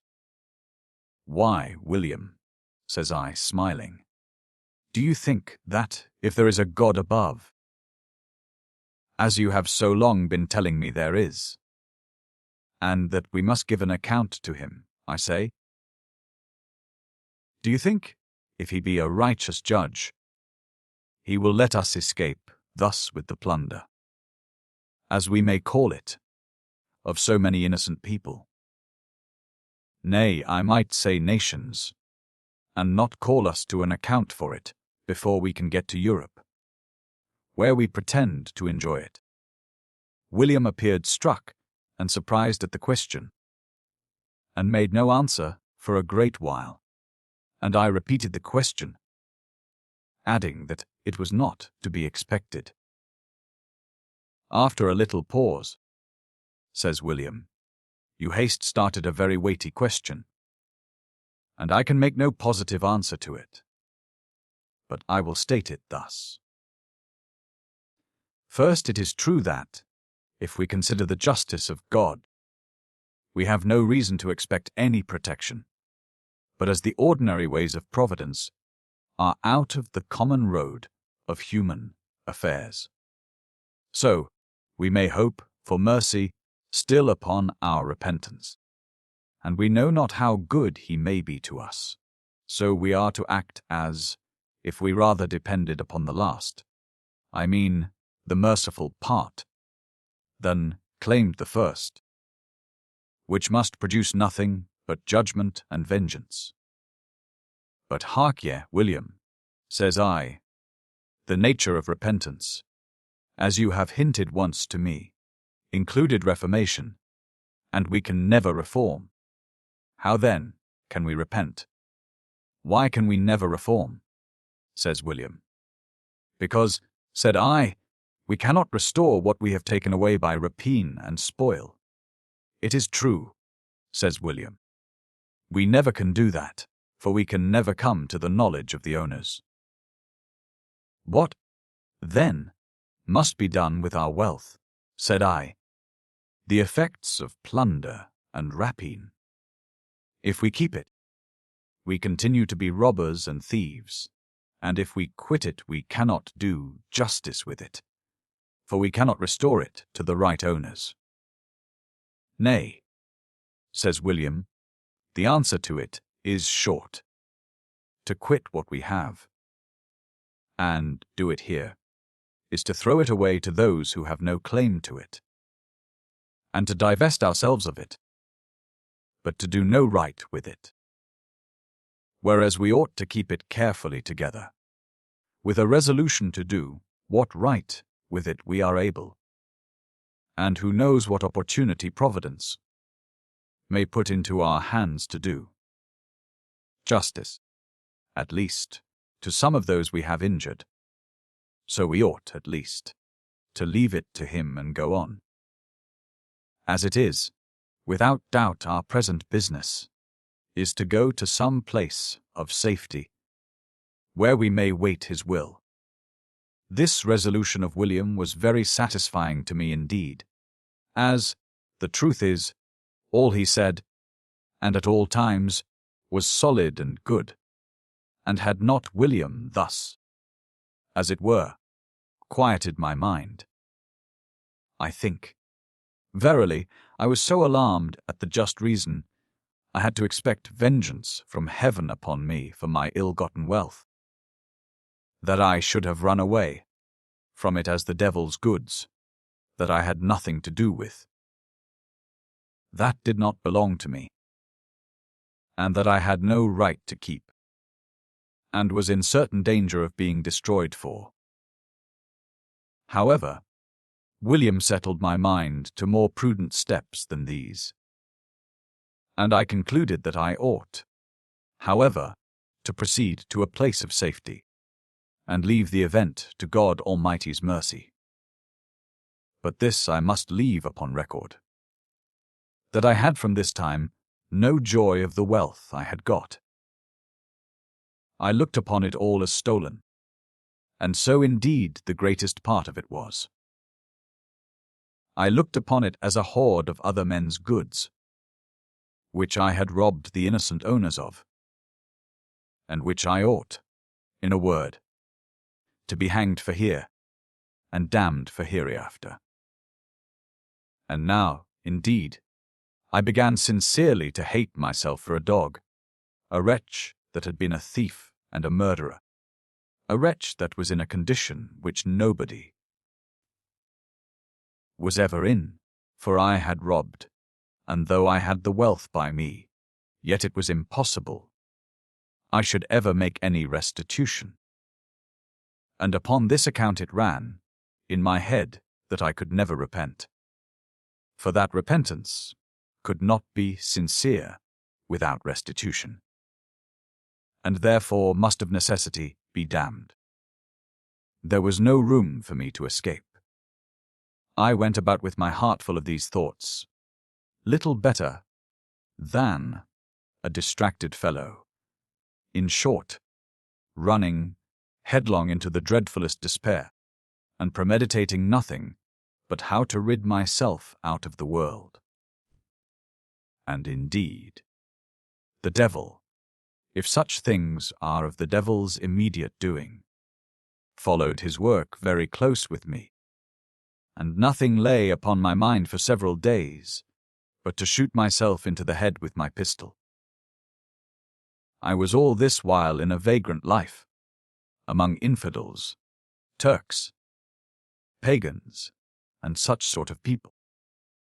I had no minister, no Christian to converse with but poor William. He was my ghostly father or confessor, and he was all the comfort I had. As for my knowledge of religion, you have heard my history. You may suppose I had not much, and as for the word of God, I do not remember that I ever read a chapter in the Bible in my lifetime. I was little Bob at Bustleton, and went to school to learn my Testament. However, it pleased God to make William the Quaker everything to me.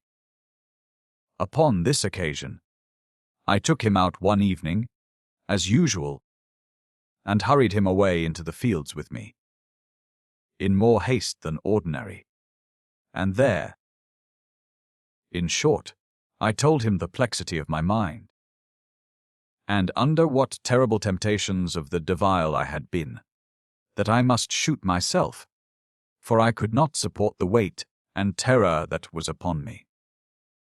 Shoot yourself, says William. Why? What will that do for you? Why, says I, it will put an end to a miserable life. Well, says William, are you satisfied the next will be better? No, no, says I, much worse, to be sure. Why? Then, says he, shooting yourself is the devil's motion. No doubt, for it is the devil of a reason, that, because you art in an ill case, Therefore you must put thyself into a worse. This shocked my reason indeed. Well, but, says I, there is no bearing the miserable condition I am in. Very well, says William, but it seems there is some bearing a worse condition, and so you will shoot yourself, that you may be past remedy. I am past remedy already, says I. How do you know that? Says he. I am satisfied of it, said I. Well, says he. But you are not sure, so you will shoot yourself, to make it certain. For though on this side death you cannot be sure you will be damned at all, yet the moment you step on the other side of time you are sure of it. For, when it is done, it is not to be said then that you will be, but that you are damned. Well, but, says William, as if he had been between jest and earnest, pray, what didst you dream of last night? Why, said I had frightful dreams all night, and, particularly, I dreamed that the devil came for me, and asked me what my name was, and I told him. Then he asked me what trade I was. Trade, says I am a thief, a rogue, by my calling. I am a pirate and a murderer, and ought to be hanged. Ay, says the devil, so you do, and you are the man I looked for, and therefore come along with me. At which I was most horribly frighted, and cried out so that it waked me, and I have been in horrible agony ever since. Very well, says William. Come, give me the pistol you talkedst of just now. Why, says I, what will you do with it? Do with it, says William. Why? You needest not shoot thyself. I shall be obliged to do it for thee. Why, you wilt destroy us all. What do you mean, William? Said I. Mean, said he, nay. What didst you mean? To cry out aloud in thy sleep, I am a thief, a pirate, a murderer, and ought to be hanged. Why, you wilt ruin us all. 'Twas well the Dutchman did not understand English. In short, I must shoot thee, to save my own life. Come, come, says he, give me thy pistol. I confess this terrified me again another way, and I began to be sensible that, if anybody had been near me to understand English, I had been undone. The thought of shooting myself forsook me from that time. And I turned to William. You disorder me extremely, William, said I. Why, I am never safe, nor is it safe to keep me company. What shall I do? I shall betray you all. Come, friend Bob, says he, I'll put an end to it all, if you will take my advice. How's that? Said I. Why, only, says he, that the next time you talkest with the devil, thou wilt talk a little soft liar, or we shall be all undone. And you too. This frighted me, I must confess, and allayed a great deal of the trouble of mind I was in. But William, after he had done jesting with me, entered upon a very long and serious discourse with me about the nature of my circumstances, and about repentance, that it ought to be attended, indeed, with a deep abhorrence of the crime that I had to charge myself with, but that to despair of God's mercy was no part of repentance, but putting myself into the condition of the devil. Indeed, that I must apply myself with a sincere, humble confession of my crime, to ask pardon of God, whom I had offended, and cast myself upon his mercy, resolving to be willing to make restitution, if ever it should please God to put it in my power, even to the utmost of what I had in the world. And this, he told me, was the method which he had resolved upon himself. And in this, he told me, he had found comfort. I had a great deal of satisfaction in William's discourse, and it quieted me very much. But William was very anxious ever after about my talking in my sleep, and took care to lie with me always himself, and to keep me from lodging in any house where so much as a word of English was understood. However, there was not the like occasion afterward, for I was much more composed in my mind, and resolved for the future to live a quite different life from what I had done. As to the wealth I had, I looked upon it as nothing. I resolved to set it apart to any such opportunity of doing justice as God should put into my hand.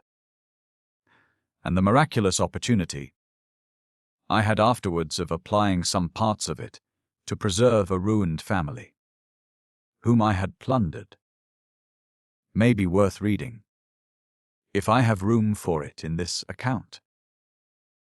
With these resolutions I began to be restored to some degree of quiet in my mind, and having, after almost 3 months' stay at Bassorah, disposed of some goods, but having a great quantity left, we hired boats according to the Dutchman's direction, and went up to Baghdad, or Babylon, on the river Tigris, or rather Euphrates. We had a very considerable cargo of goods with us, and therefore made a great figure there, and were received with respect.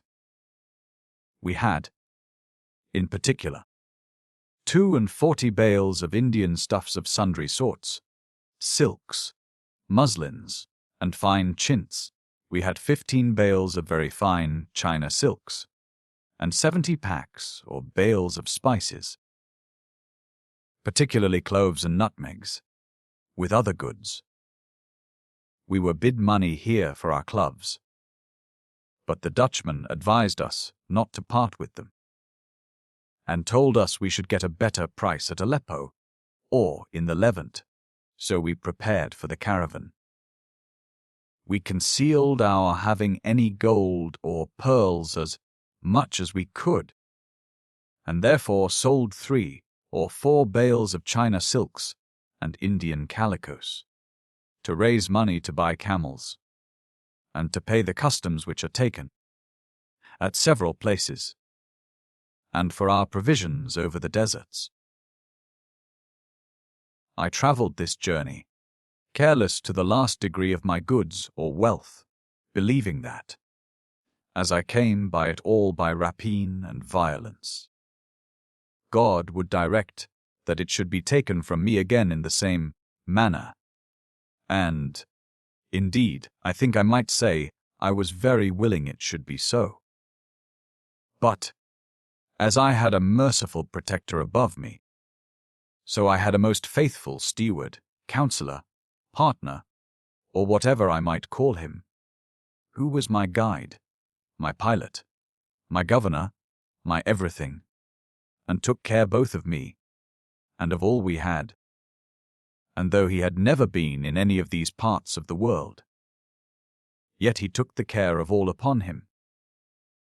And in about 59 days, we arrived from Bassorah, at the mouth of the river Tigris or Euphrates, through the desert, and through Aleppo to Alexandria, or, as we call it, Scanderoon, in the Levant. Here William and I, and the other 2, our faithful comrades, debated what we should do, and here William and I resolved to separate from the other 2, they resolving to go with the Dutchman into Holland, by the means of some Dutch ship which lay then in the road. William and I told them we resolved to go and settle in the Morea, which then belonged to the Venetians. It is true we acted wisely in it, not to let them know whether we went, seeing we had resolved to separate. But we took our old doctor's directions how to write to him in Holland and in England, that we might have intelligence from him on occasion, and promised to give him an account how to write to us, which we afterwards did, as may in time be made out. We stayed here some time after they were gone, till at length, not being thoroughly resolved whether to go till then, a Venetian ship touched at Cyprus, and put in at Scanderoon to look for freight home. We took the hint, and bargaining for our passage, and the freight of our goods, we embarked for Venice, where, in 22 days, we arrived safe with all our treasure, and with such a cargo, take our goods and our money and our jewels together, as I believed, was never brought into the city by two single men, since the state of Venice had a being.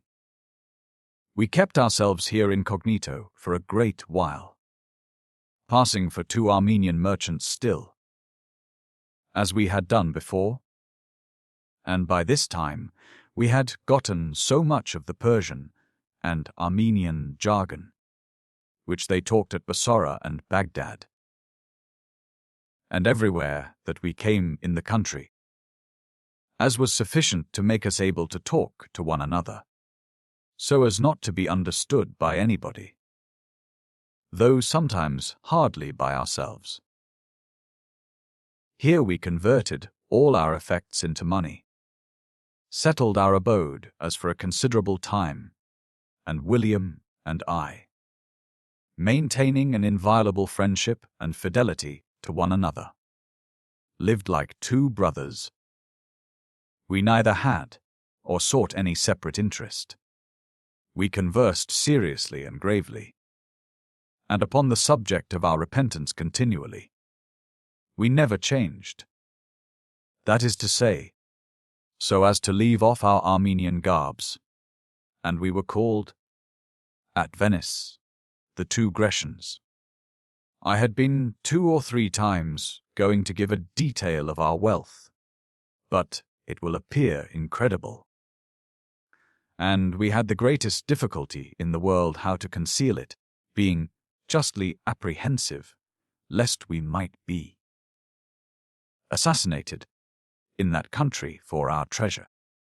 At length William told me he began to think now that he must never see England any more, and that indeed he did not much concern himself about it. But seeing we had gained so great wealth, and he had some poor relations in England, if I was willing, he would write to know if they were living, and to know what condition they were in, and if he found such of them were alive, as he had some thoughts about, he would, with my consent, send them something to better their condition. I consented most willingly, and accordingly William wrote to a sister and an uncle, and in about 5 weeks' time received an answer from them both, directed to himself, under cover of a hard Armenian name that he had given himself, that is, Signor Constantine Election of Ispahan, at Venice. It was a very moving letter he received from his sister, who, after the most passionate expressions of joy to hear he was alive, seeing she had long ago had an account that he was murdered by the pirates in the West Indies,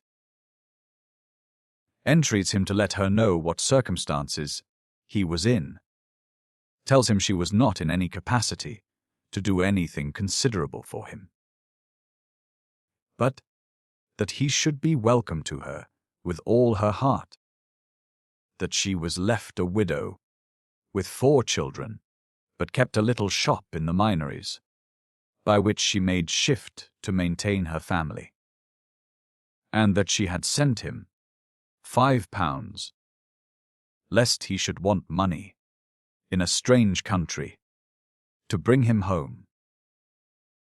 I could see the letter brought tears out of his eyes as he read it. And, indeed, when he showed it to me, and the little bill for £5 upon an English merchant in Venice, it brought tears out of my eyes too.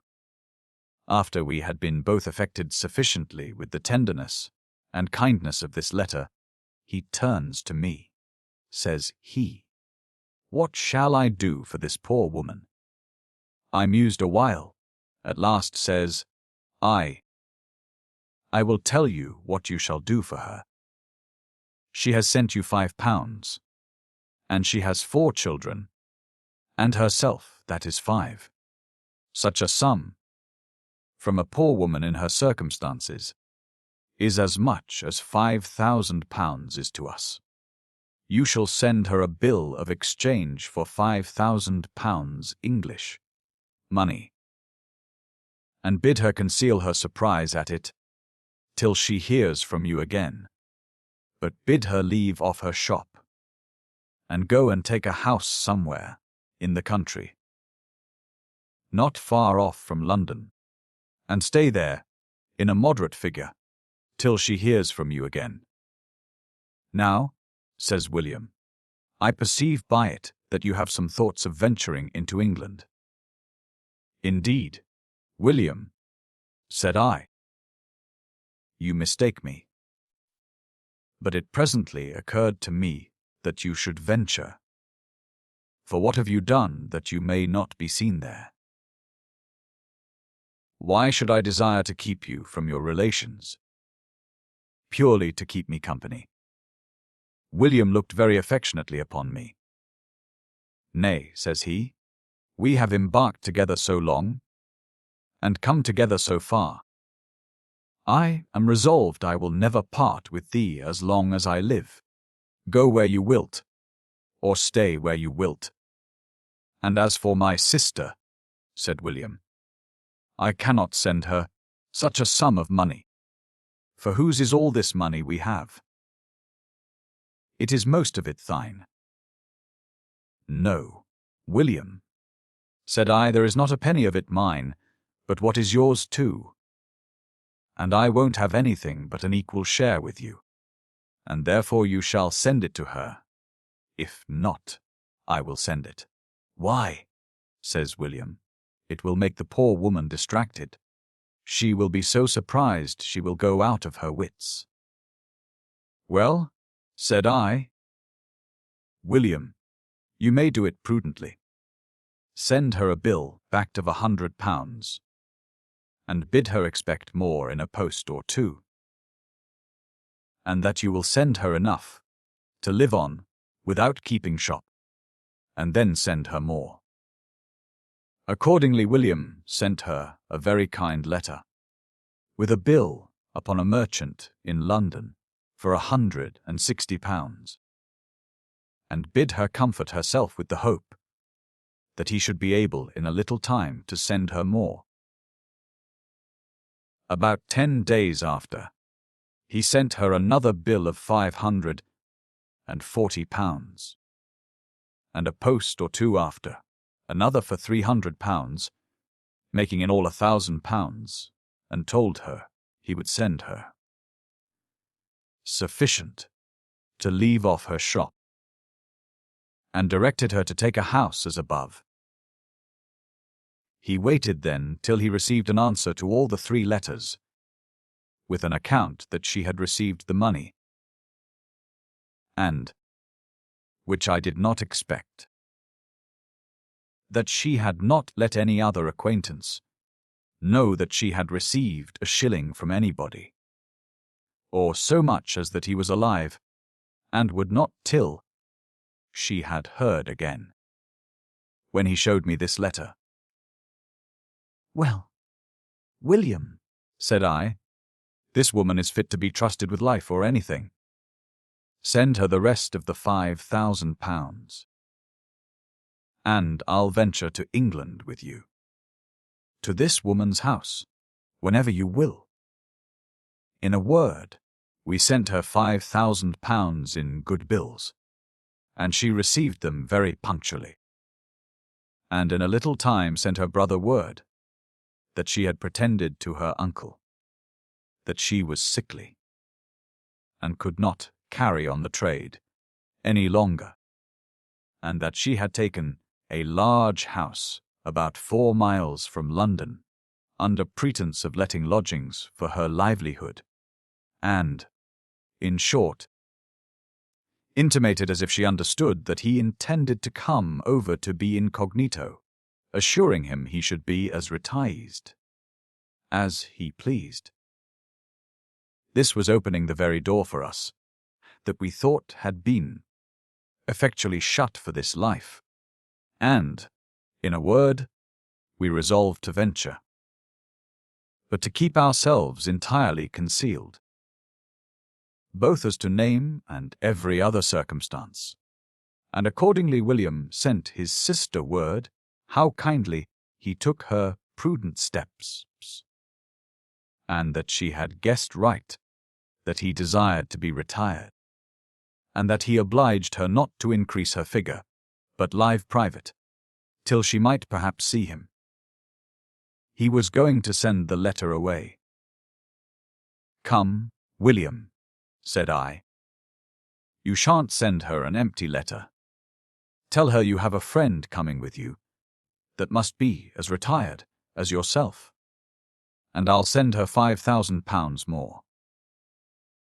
So, in short, we made this poor woman's family rich, and yet, when it came to the point, my heart failed me, and I durst not venture, and for William, he would not stir without me.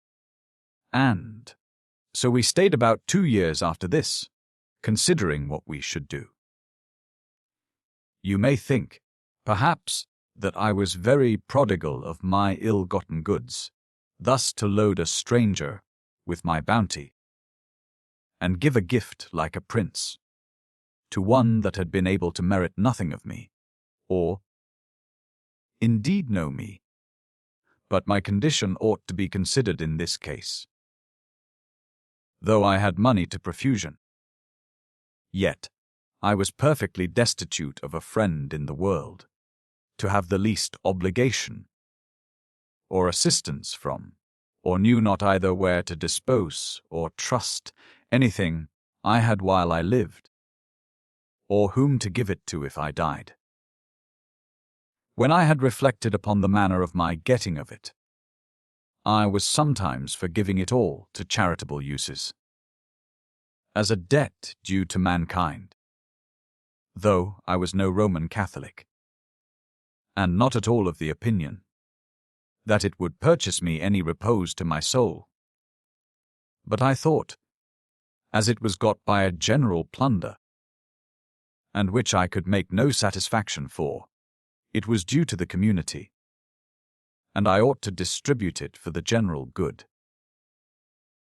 But still I was at a loss how, and where, and by whom to settle this charity, not daring to go home to my own country, lest some of my comrades, strolled home, should see and detect me, and for the very spoil of my money, or the purchase of his own pardon, betray and expose me to an untimely end.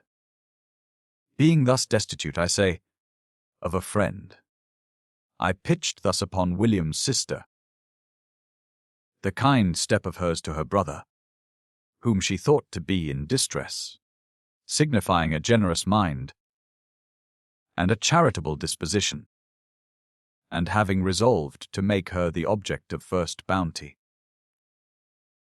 I did not doubt but I should purchase something of a refuge for myself, and a kind of a centre to which I should tend in my future actions. For really a man that has a subsistence, and no residence, no place that has a magnetic influence upon his affections, is in one of the most odd, uneasy conditions in the world, nor is it in the power of all his money to make it up to him. It was, as I told you, 2 years and upwards that we remained at Venice and thereabout, in the greatest hesitation imaginable, irresolute and unfixed to the last degree. William's sister importuned us daily to come to England, and wondered we should not dare to trust her, whom we had to such a degree obliged to be faithful, and in a manner lamented her being suspected by us. At last I began to incline, and I said to William, "Come, brother William," said I. Forever since our discourse at Bazora, I called him brother. "If you will agree to 2 or 3 things with me, I'll go home to England with all my heart." Says William, "Let me know what they are." "Why? First," says I, "you shall not disclose yourself to any of your relations in England but your sister. No, not one. Secondly, we will not shave off our mustachios or beards, for we had all along worn our beards, after the Grecian manner, nor leave off our long vests, that we may pass for Grecians and foreigners. Thirdly, that we shall never speak English in public before anybody, your sister excepted. Fourthly, that we will always live together and pass for brothers." William said he would agree to them all with all his heart, but that the not speaking English would be the hardest. But he would do his best for that too. So, in a word, we agreed to go from Venice to Naples, where we converted a large sum of money into bales of silk, left a large sum in a merchant's hands at Venice, and another considerable sum at Naples, and took bills of exchange for a great deal too. And yet we came with such a cargo to London as few American merchants had done for some years, for we loaded in 2 ships 73 bales of thrown silk, besides 13 bales of wrought silks, from the Duchy of Milan, shipped at Genoa, with all which I arrived safely, and some time after I married my faithful protectress, William's sister, with whom I am much more happy than I deserve. And now, having so plainly told you that I am come to England, after I have so boldly owned what life I have led abroad, it is time to leave off, and say no more for the present, lest some should be willing to inquire too nicely after your old friend Captain Bob. The end of this wonderful story, and so our journey through this timeless fiction comes to an end. If you enjoyed this audiobook, please consider liking the video and subscribing to our channel. For more golden tales like this one, feel free to explore the playlists on our channel.